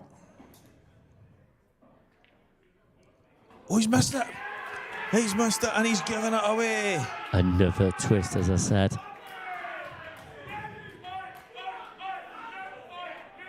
Wow. We knew it would be noisy. We know Pete Fisher can be loud. He wasn't vintage Pete Fisher at the end there. But we know Gerard wanted to move that black. He was, and I think the doubt that was always in his mind, he wanted to move it. He didn't get the chance to move it. And I think that's ended up playing into him missing. Yeah, it did. I mean, obviously the crowd's helped Pete there along. But Gerard, you know, he'll be disappointed about that. Because he played the clearance really well. Yeah, he got did. onto the black very nicely. And, you know, just missed that black. Probably played it a tad too hard. But that's pressure. Yeah, 100%. That is all down to pressure. And this match is also going to go evenly poised. This is going to be 5 frames apiece. As soon as this black is potted. Is it worth saying now? It's going to be another decider? I mean, it's looking that way. It's been a decider weekend, hasn't it? It is. It's been one of their weekends. And I don't think it's going to change anytime soon. No, we've still got another day tomorrow, haven't we? Unbelievable. Unbelievable. The amount of drama, excitement and phenomenal pool that we've had so far. And it's not going to end there. We're going to have another full day tomorrow. And I'm sure everyone at home is absolutely loving it, because we are. Yeah, we certainly are. We're going to stick with this match all the way till the end. We're with you to the end. I hope that's okay with you all at home. I'm staying anyway. What about you, Stephen? Yeah, I guess I'm here till the end. But we're here till the end now. Time's just gone 11. Even with 1 hour's less sleep tomorrow, we're staying with you. This is evenly poised, 5 frames apiece. Has he got a ball? No, it's dry, but look at that cluster on the right-hand side. It's horrible. These are attacking players, though, aren't they? Yeah. They won't be hanging around here, will they? Brian already looking at the pot kick, possibly from the first shot.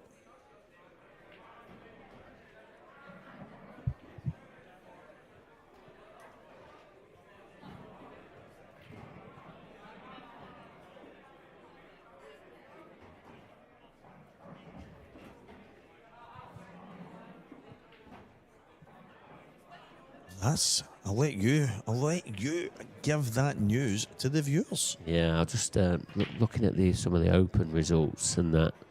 Obviously, still in the very early stages of the Open competition, but our very own commentator Dan Fairway, he was, I think, 4-2 behind against Matt Steeper, but now he's 6-4 ahead and 1 frame away from getting himself into the next round. Give him the day off today as well. It's the worst thing we did, wasn't it? All of a sudden, he's like a man possessed.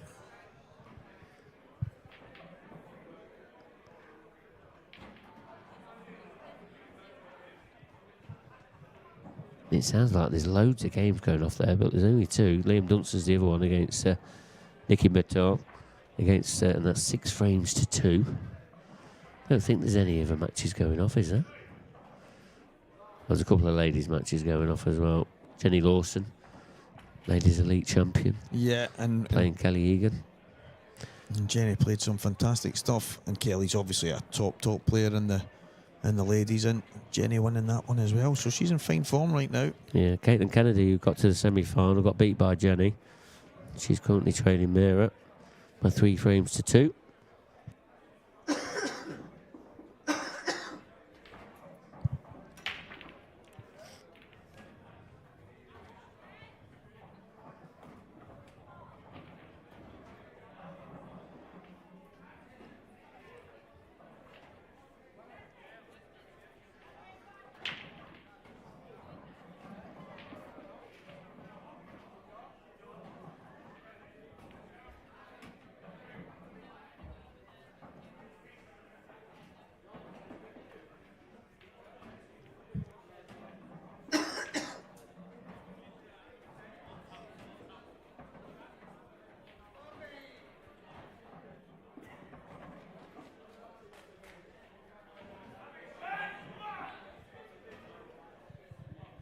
Like you said, Mark, these 2 players very attack-minded. Keith probably a bit more methodical than what Brian is, but Brian straight away was always looking at trying to get that ball into play. He's played a decent shot there, because I don't think there's anything real now open that Keith can play and try and pot. But Keith might decide to slide off the red and just keep Brian in there.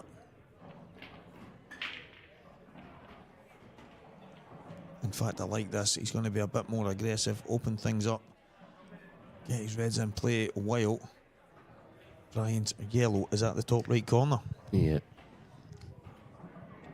Yeah, he played that quite well as well. And he has left Brian a pot. Brian might play the double here. There's enough room to come past that red to play the double.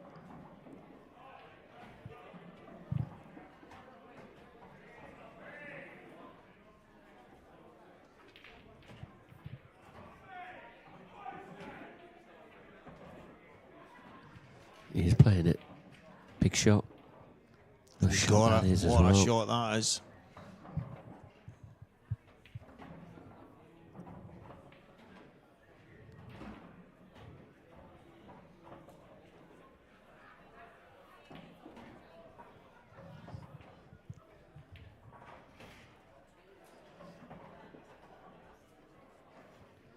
Yeah, I think the only shot he's got on here, just a yellow onto yellow plant. It's not a simple one, but yeah, it's more like a flick away, play it with a bit of pace. He's played the double kiss. Really like that. Keeping the yellow over the bottom right corner. And Keith's played a very good attacking safety type shot. If he gets the red in the middle, he's got the finish. If he If he doesn't, he's massive favourite, and Brian goes and pops in a double, then plays a double kiss plant, and all of a sudden, Brian Cummins is at the table with a chance in this frame.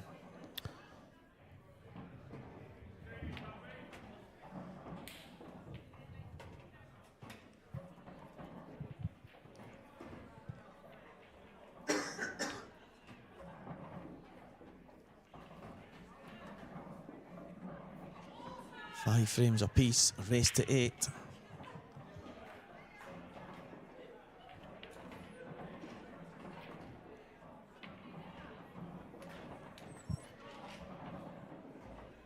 Yeah, he needs to cannon that red. Full in the face or half ball will be okay. Just doesn't want to slide off it. He could end up canning it, sliding up to the top red and ending up snookered. But he's played at half ball brilliantly well. Young, well, he's not so young anymore, but Brian Cummins, he's looking like he's in the zone here.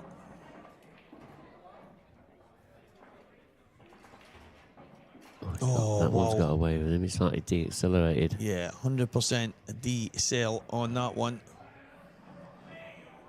And all of a sudden, he's got no shot. There is no shot now. Not sure. Is there anything he can even conjure up? I don't know. I don't think so. Yellow off the red. Oh, that's it. But then the reds... And he's dicing with the middle pocket as well. In fact, I think he is close to straighten off playing that shot. Yeah, he's in a world of trouble now. He's just trying to make it as tough as possible for Keith here. He's played every shot right there, and then just that, the cue action there, it just let him down.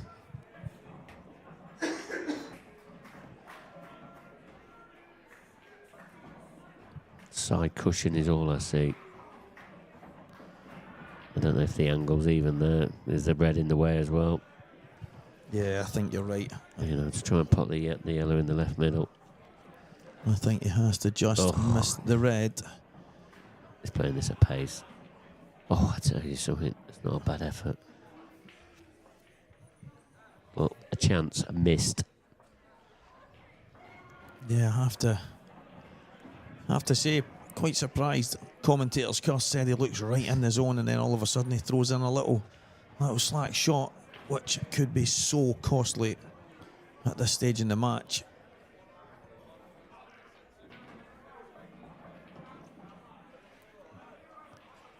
I don't mind this from Keith because he's thinking of knocking the yellow across to the right-hand side at the same time. Opting against it just in case it goes wrong, which is probably the right idea.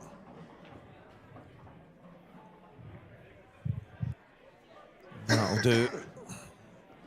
He would have been unfortunate not to be on anything there, the way the reds are spread out.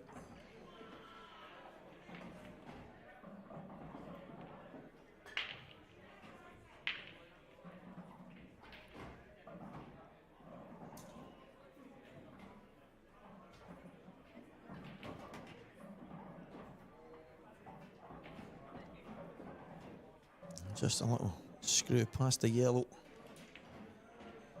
Yeah, for the one up to the top left now.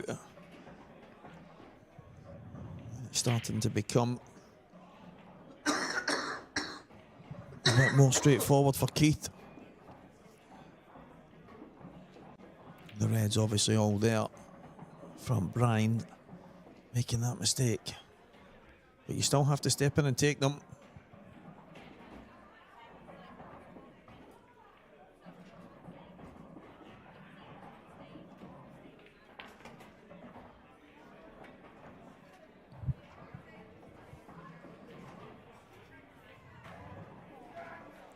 So Keith Robertson edging closer to a lead in this match. It is finally poised at 5-all, Mark, and nothing between them, but we've seen that all weekend. Yeah, every match has been pretty tight all the way through. It's a nice shot.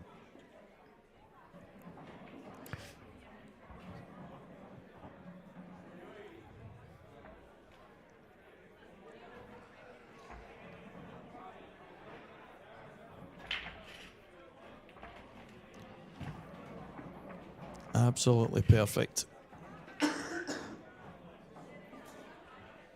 Just a simple drop in.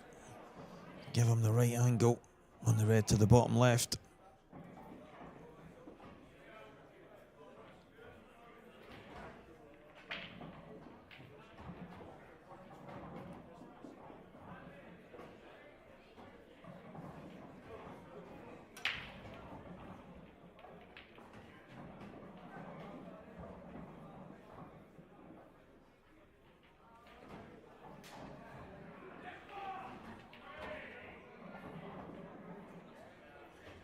Really surprised at the way Keith has played that.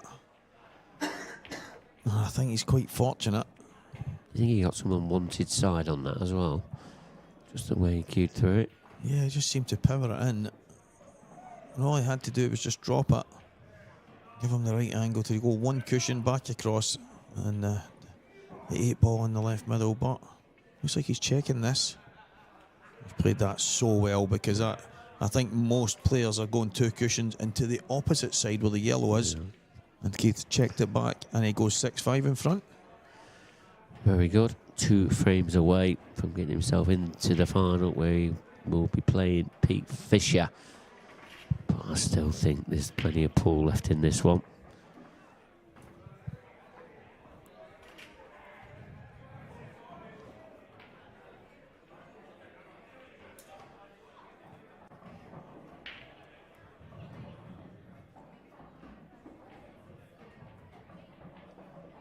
Yeah, he'd be disappointed, Brian, that he definitely should have been 6-5 ahead himself. Frame number 12. That started off as a monster break. Balls flying towards every pocket. And it's dry. Yep, nothing down.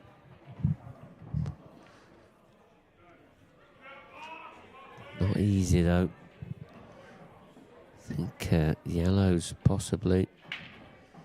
Only because of probably the opening shot. Yeah, I think the yellow as well. That's joined to the red in the middle. Looks like it goes in the top.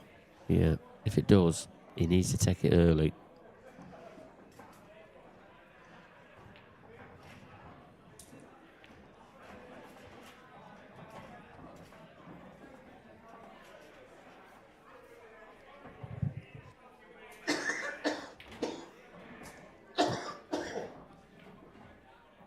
Looking at the layout here. If he takes the one to the bottom right, then he could take it early. If he takes the one that's closest to it, the bottom left, I think he needs to take it second last. So I think it depends how he starts off here. We're about to find out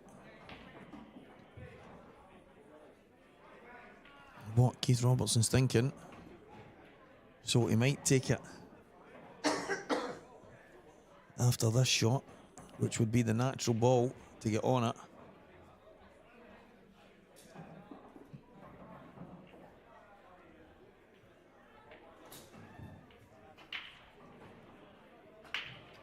Does he drop the one on the bottom right and then take the one on the bottom cushion, or closest to the bottom cushion? There's a few options here, but it's quite tricky, Mark. It's not easy. No, definitely not easy. The pattern of this, it has to be executed with superb skill. Because it's difficult.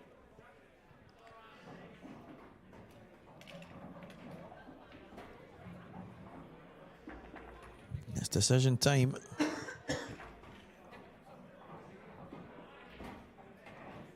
So he is playing on that to the top left corner. He might decide to run through, take the one to the top right, and then come back down through the gap. He had a look at the yellow he's closest to see if it went in the bottom left. Yeah, I mean, if that goes, say now, the one in the bottom left, the one that's on the black spot, then that would help the position side of it if he did run this through into the top left.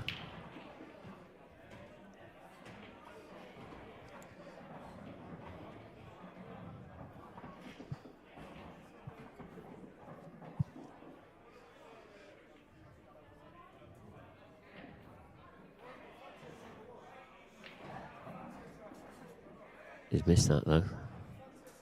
Missed that by a bit of a distance as Yeah, well. he did, and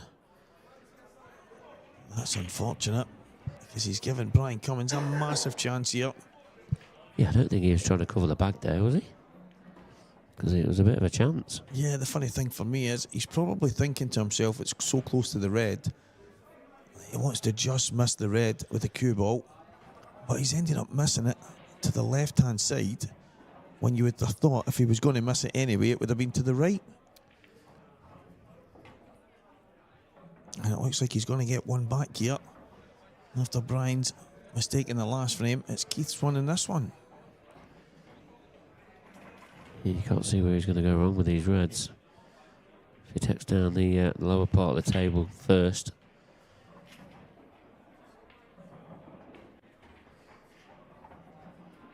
Then he's going to track up table.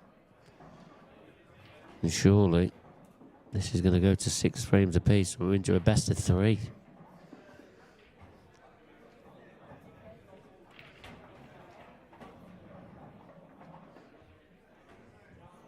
That's okay. He wasn't being greedy on that, just leaving himself the shot to go up to the top end of the table. And he can play red over the pocket and leave the one in the middle of the table to last. That's exactly what he's doing, and that is absolutely perfect. We just pop this in and then play the one to the top right. One cushion straight down, and I think he'll take the red. I think he would have taken the red to the bottom right, but he might decide to come past it now and just play it in the middle. The only risk with that is going wrong side. So I like the fact that he's played the exact shot that I said to start with. It makes the black ball so much easier.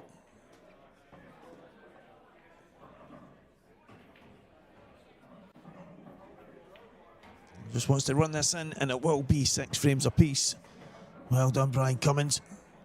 The battle of the Scots. Both tossing chances back and forth to each other. And right now, nothing to separate them. It is a best of 3. Who will be in our European Open Amateur Final? That is the question that will be answered probably in the next 10-15 minutes. Unless we end up with one of the crazy, fudgy tactical frames that I hope we don't. Because as Mark alluded to, the clocks go forward tonight. And we don't get much sleep at these events. Trust me, we are non-stop. So I hope everyone at home has been enjoying the coverage over the course of this weekend. There has been some phenomenal stuff played so far. And look at this. Never mind a tactical frame. Someone's having a comfort break. It seems like they believe we have all night. But myself and Mark are not going anywhere until this one's over. Now 3 more frames, or possible 3 more frames. It's definitely going to be 2 anyway, because both of them are 2 away from getting into the final. Who's nicked off? Brian? Both Yeah. Both gone, have they? Yeah, that looks like Brian's pouch on the table. Well, appreciate you all staying with us on this one as well. He must be as bonkers as us, which is fine. It's allowed. Kelly Egan, she's 5-4 up now against Jenny Lawson. Caitlin Kennedy, 4-3 up against Mira. Let's see how our very own commentators getting on. Down fairway. It's gone to 6 frames each. Wonder if our director can get to that table number 3. If he's listening, if he's still awake, Craig. 6 frames all down fairway, Matt Steeper.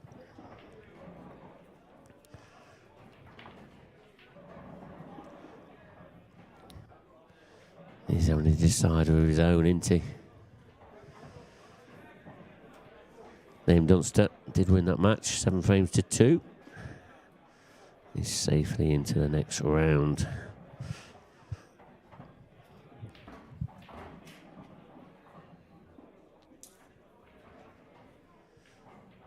Yeah, still almost 500 people watching at this time of night. Bonkers.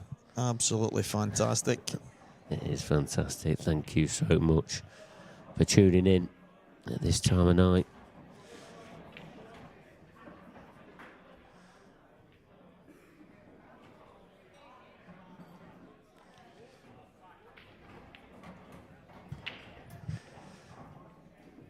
How far are the toilets away from here then? They're a bit of a way, are they? You know, I says to Scott earlier when I was in here, Mark. Yep. That in the last few years that we've been in here, I have been leaving this room and going about a mile away. Why? Not knowing until today that bathroom is 10 feet behind me. I know it is. I had no idea, and I could not believe it when I seen it. And I only seen it because I was throwing the darts at the board that was in there. And I looked to the right of me and and I said to Scott, Scott went, I didn't know it was there either. And I went, well, neither did I, because I've been walking a mile every single time. Yeah, we're quite blessed here, aren't we? Yeah, it's phenomenal.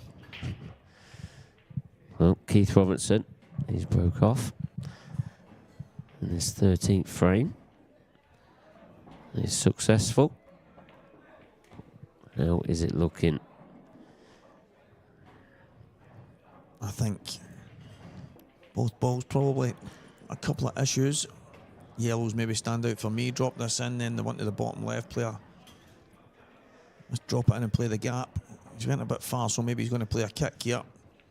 I thought he could have just dropped it in, left the cue ball where the yellow is, and then played the yellow to the left middle, and then worked his way up from there. But it looks like he's going to play a kick here. So he needs a bit of fortune. Yeah, this can go wrong.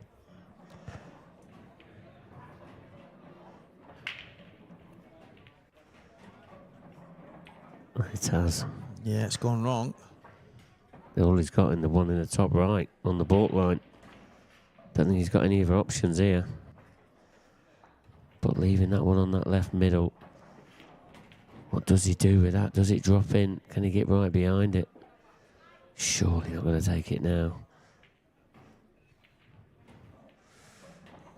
I actually don't mind just sliding it up high on the middle pocket.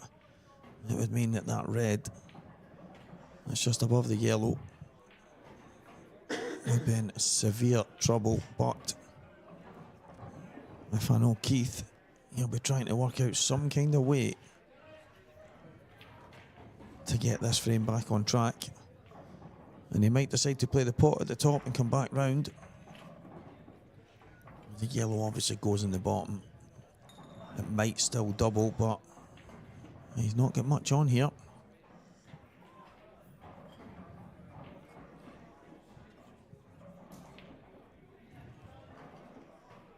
That looks so tight on the camera.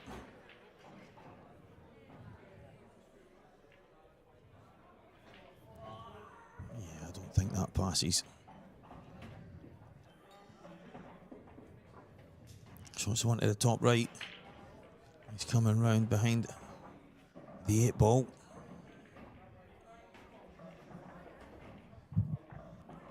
And again, he's not had much fortune from that kick, but he's got a shot. And I think he has to play this down the left-hand cushion right now.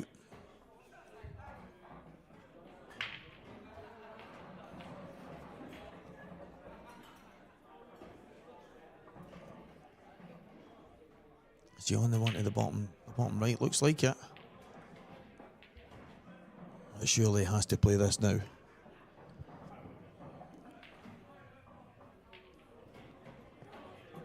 Massive shot. He's got it. Oh, what a shot that is. He's got it. Keith Robertson has it. He's absolutely powered that in. Yeah. Look where the cue balls ended up. Out of 10, how many times do you get that? Oh, I mean... 2? Yeah, that's such a low percentage shot. Especially the pace he's played it at. He's so close, maybe an inch and a half away from the ball. Still not out of the woods yet. Yeah, he wants to just screw to the side cushion here.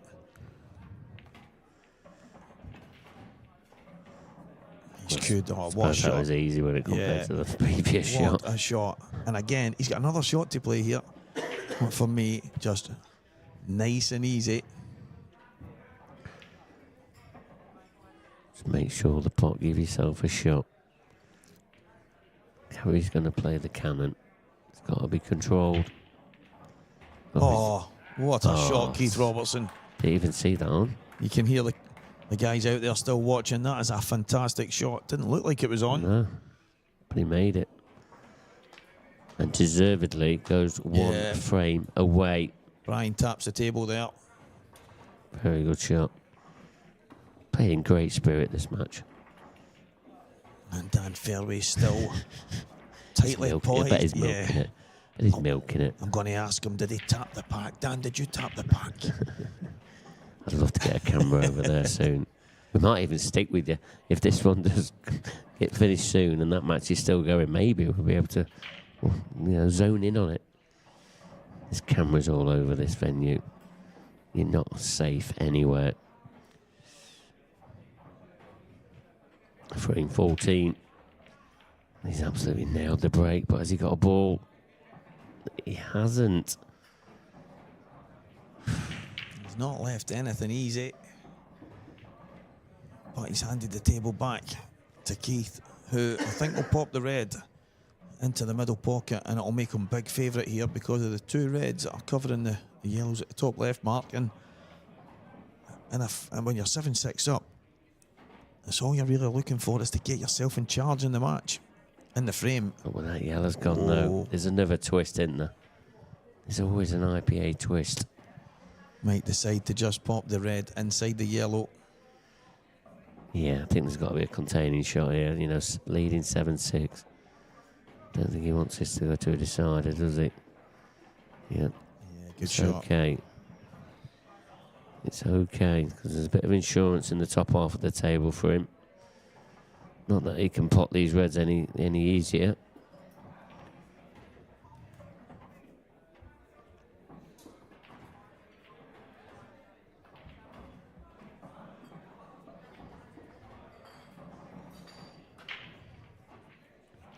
Yeah, Brian Cummins. I keep putting the S on the end of his name, and his name is Brian Cumming. Yeah, just Cumming. Even I've done that. Yeah, and it just seems to roll off the tongue, but he's in a bit of trouble here. But I know him far too well. He will just keep digging in. Yeah, it's not going away easily, is he?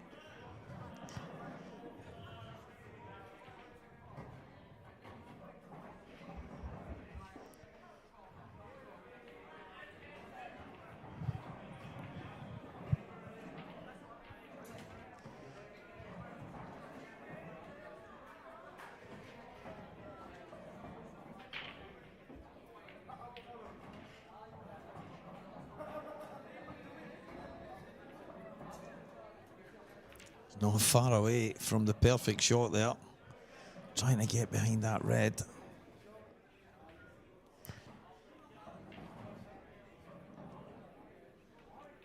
Just about getting the balls into the right positions now. It's Keith's frame to lose here. Brian, right up against it, it has to be said. He won't give up. But there's not...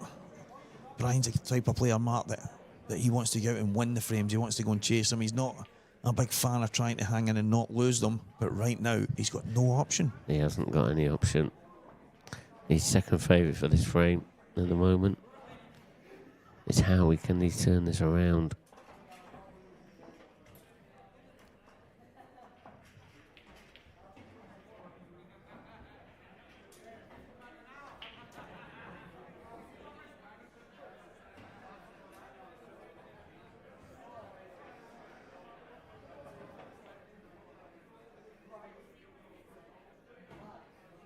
Thinking of flicking the yellow out and putting the cue ball in behind the red. Yeah, the kind of throw of the hands there. there's not a whole lot option-wise for Brian here. Another decider in the ladies. Jenny Lawson, 5 against Kelly Egan. 5 apiece. Yeah, it shows the standard. Race to 6 in that and open.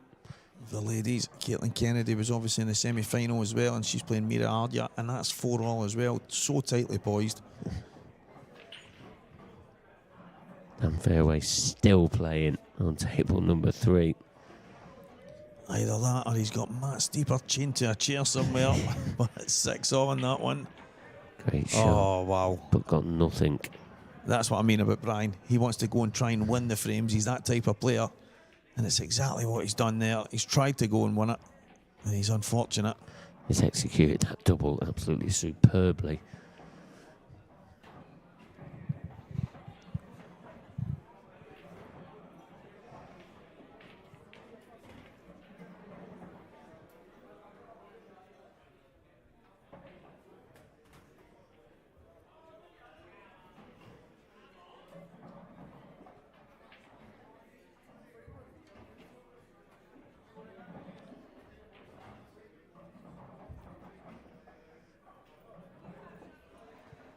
So, Brian will continue to have a go here. He's trying to pop that in. He was only had on, wasn't it? Yeah, he would have tried to drop that in and then play a pot kick off the yellow to the left middle. He's one of the players, he's super aggressive. And he has a fantastic talent when he gets them and when he's in full flow. He's one of the best players, especially north of the border, to watch. Right now, unfortunately for Brian, he's right up against it.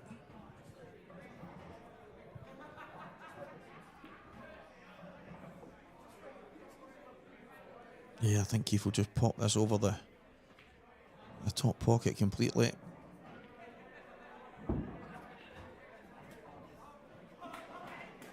And do we have any news, Mark?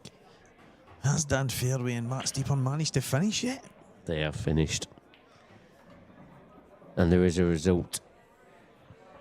The suspense is killing me. Dan Fairway is into the next round. He's beat wow. Matt Steeper 7 frames to 6. He does everything to try and get out of work. We've given the day off today to try and get better. And look what he's done to us.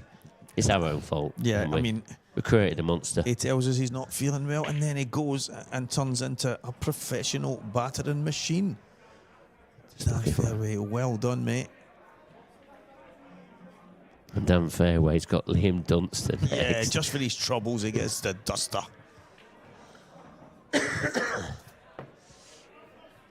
He'll be chuffed with that. And he's not going to be on till around, it's going to be, what, 1 o'clock? Yeah, most there, likely 1 around o'clock. about that time, yep. So, yeah, 1 o'clock tomorrow. Yeah, so well done, Dan, for getting another early start off tomorrow. Only Liam Dunster. Yeah. But anyway, we'll make sure he's doing some work tomorrow. Yeah, most definitely. Yeah.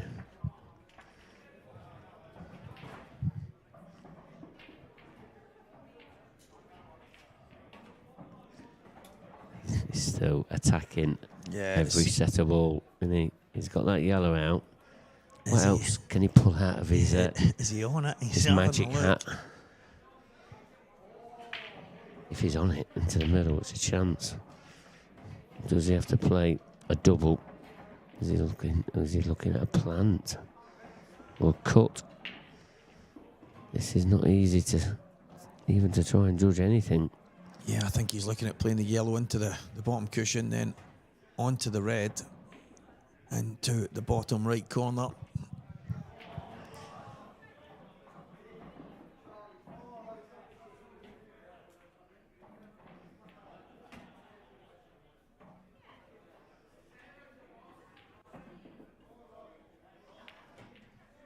It's going to be one hell of a shot if he makes it.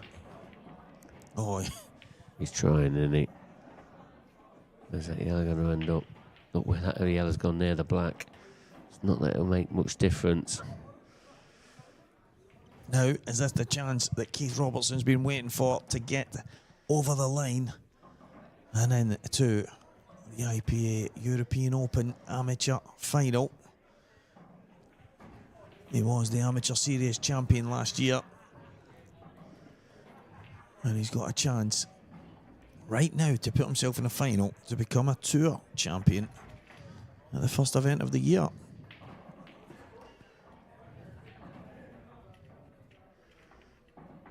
And it's not straightforward, as you say, that the black, it's obviously got a pocket and he can drop on it. In fact, it's got numerous pockets. It's only not got two. Left, middle, bottom, right. Oh, sorry, top, left. But he can drop on if he wants into the right, middle, the top, and even the bottom left. I've said it's only not got two pockets. Half of the table's missing. It's all about the angle on this one.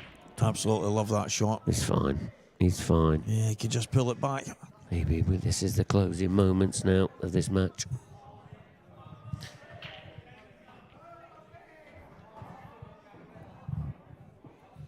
Just has to bring the cue ball back even an inch, and then it's just a case of how Keith gets to the magic 8 ball. It's about holding himself together here.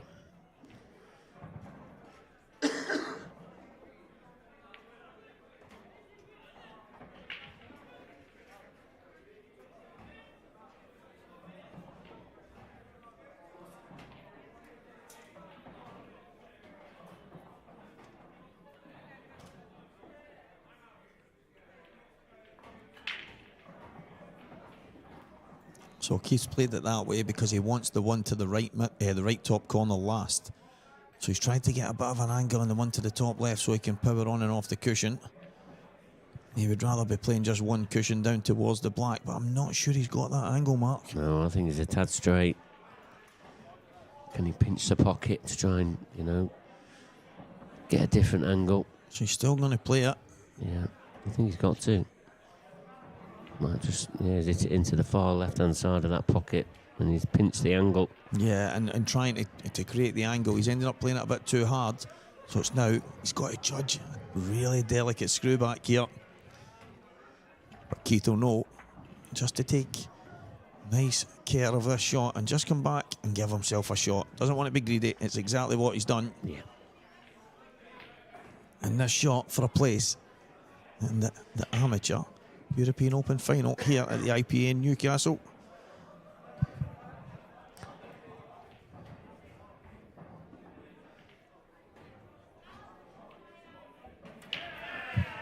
Well done, Keith Robertson. Very good indeed. That sets up a terrific final for tomorrow. Unlucky there to Brian. He's had a great run. But Keith Robertson, he's into the final against Pete Fisher. That pretty much wraps this up for tonight. Yeah, it's been one hell of a day, Mark, from start to finish, from when we kicked off. Some of the matches we've had, some of the scores, some of the pool. I mean, it's just been one of the... I mean, it's only the beginning of the year, but 2025, if it continues like this, it's looking good.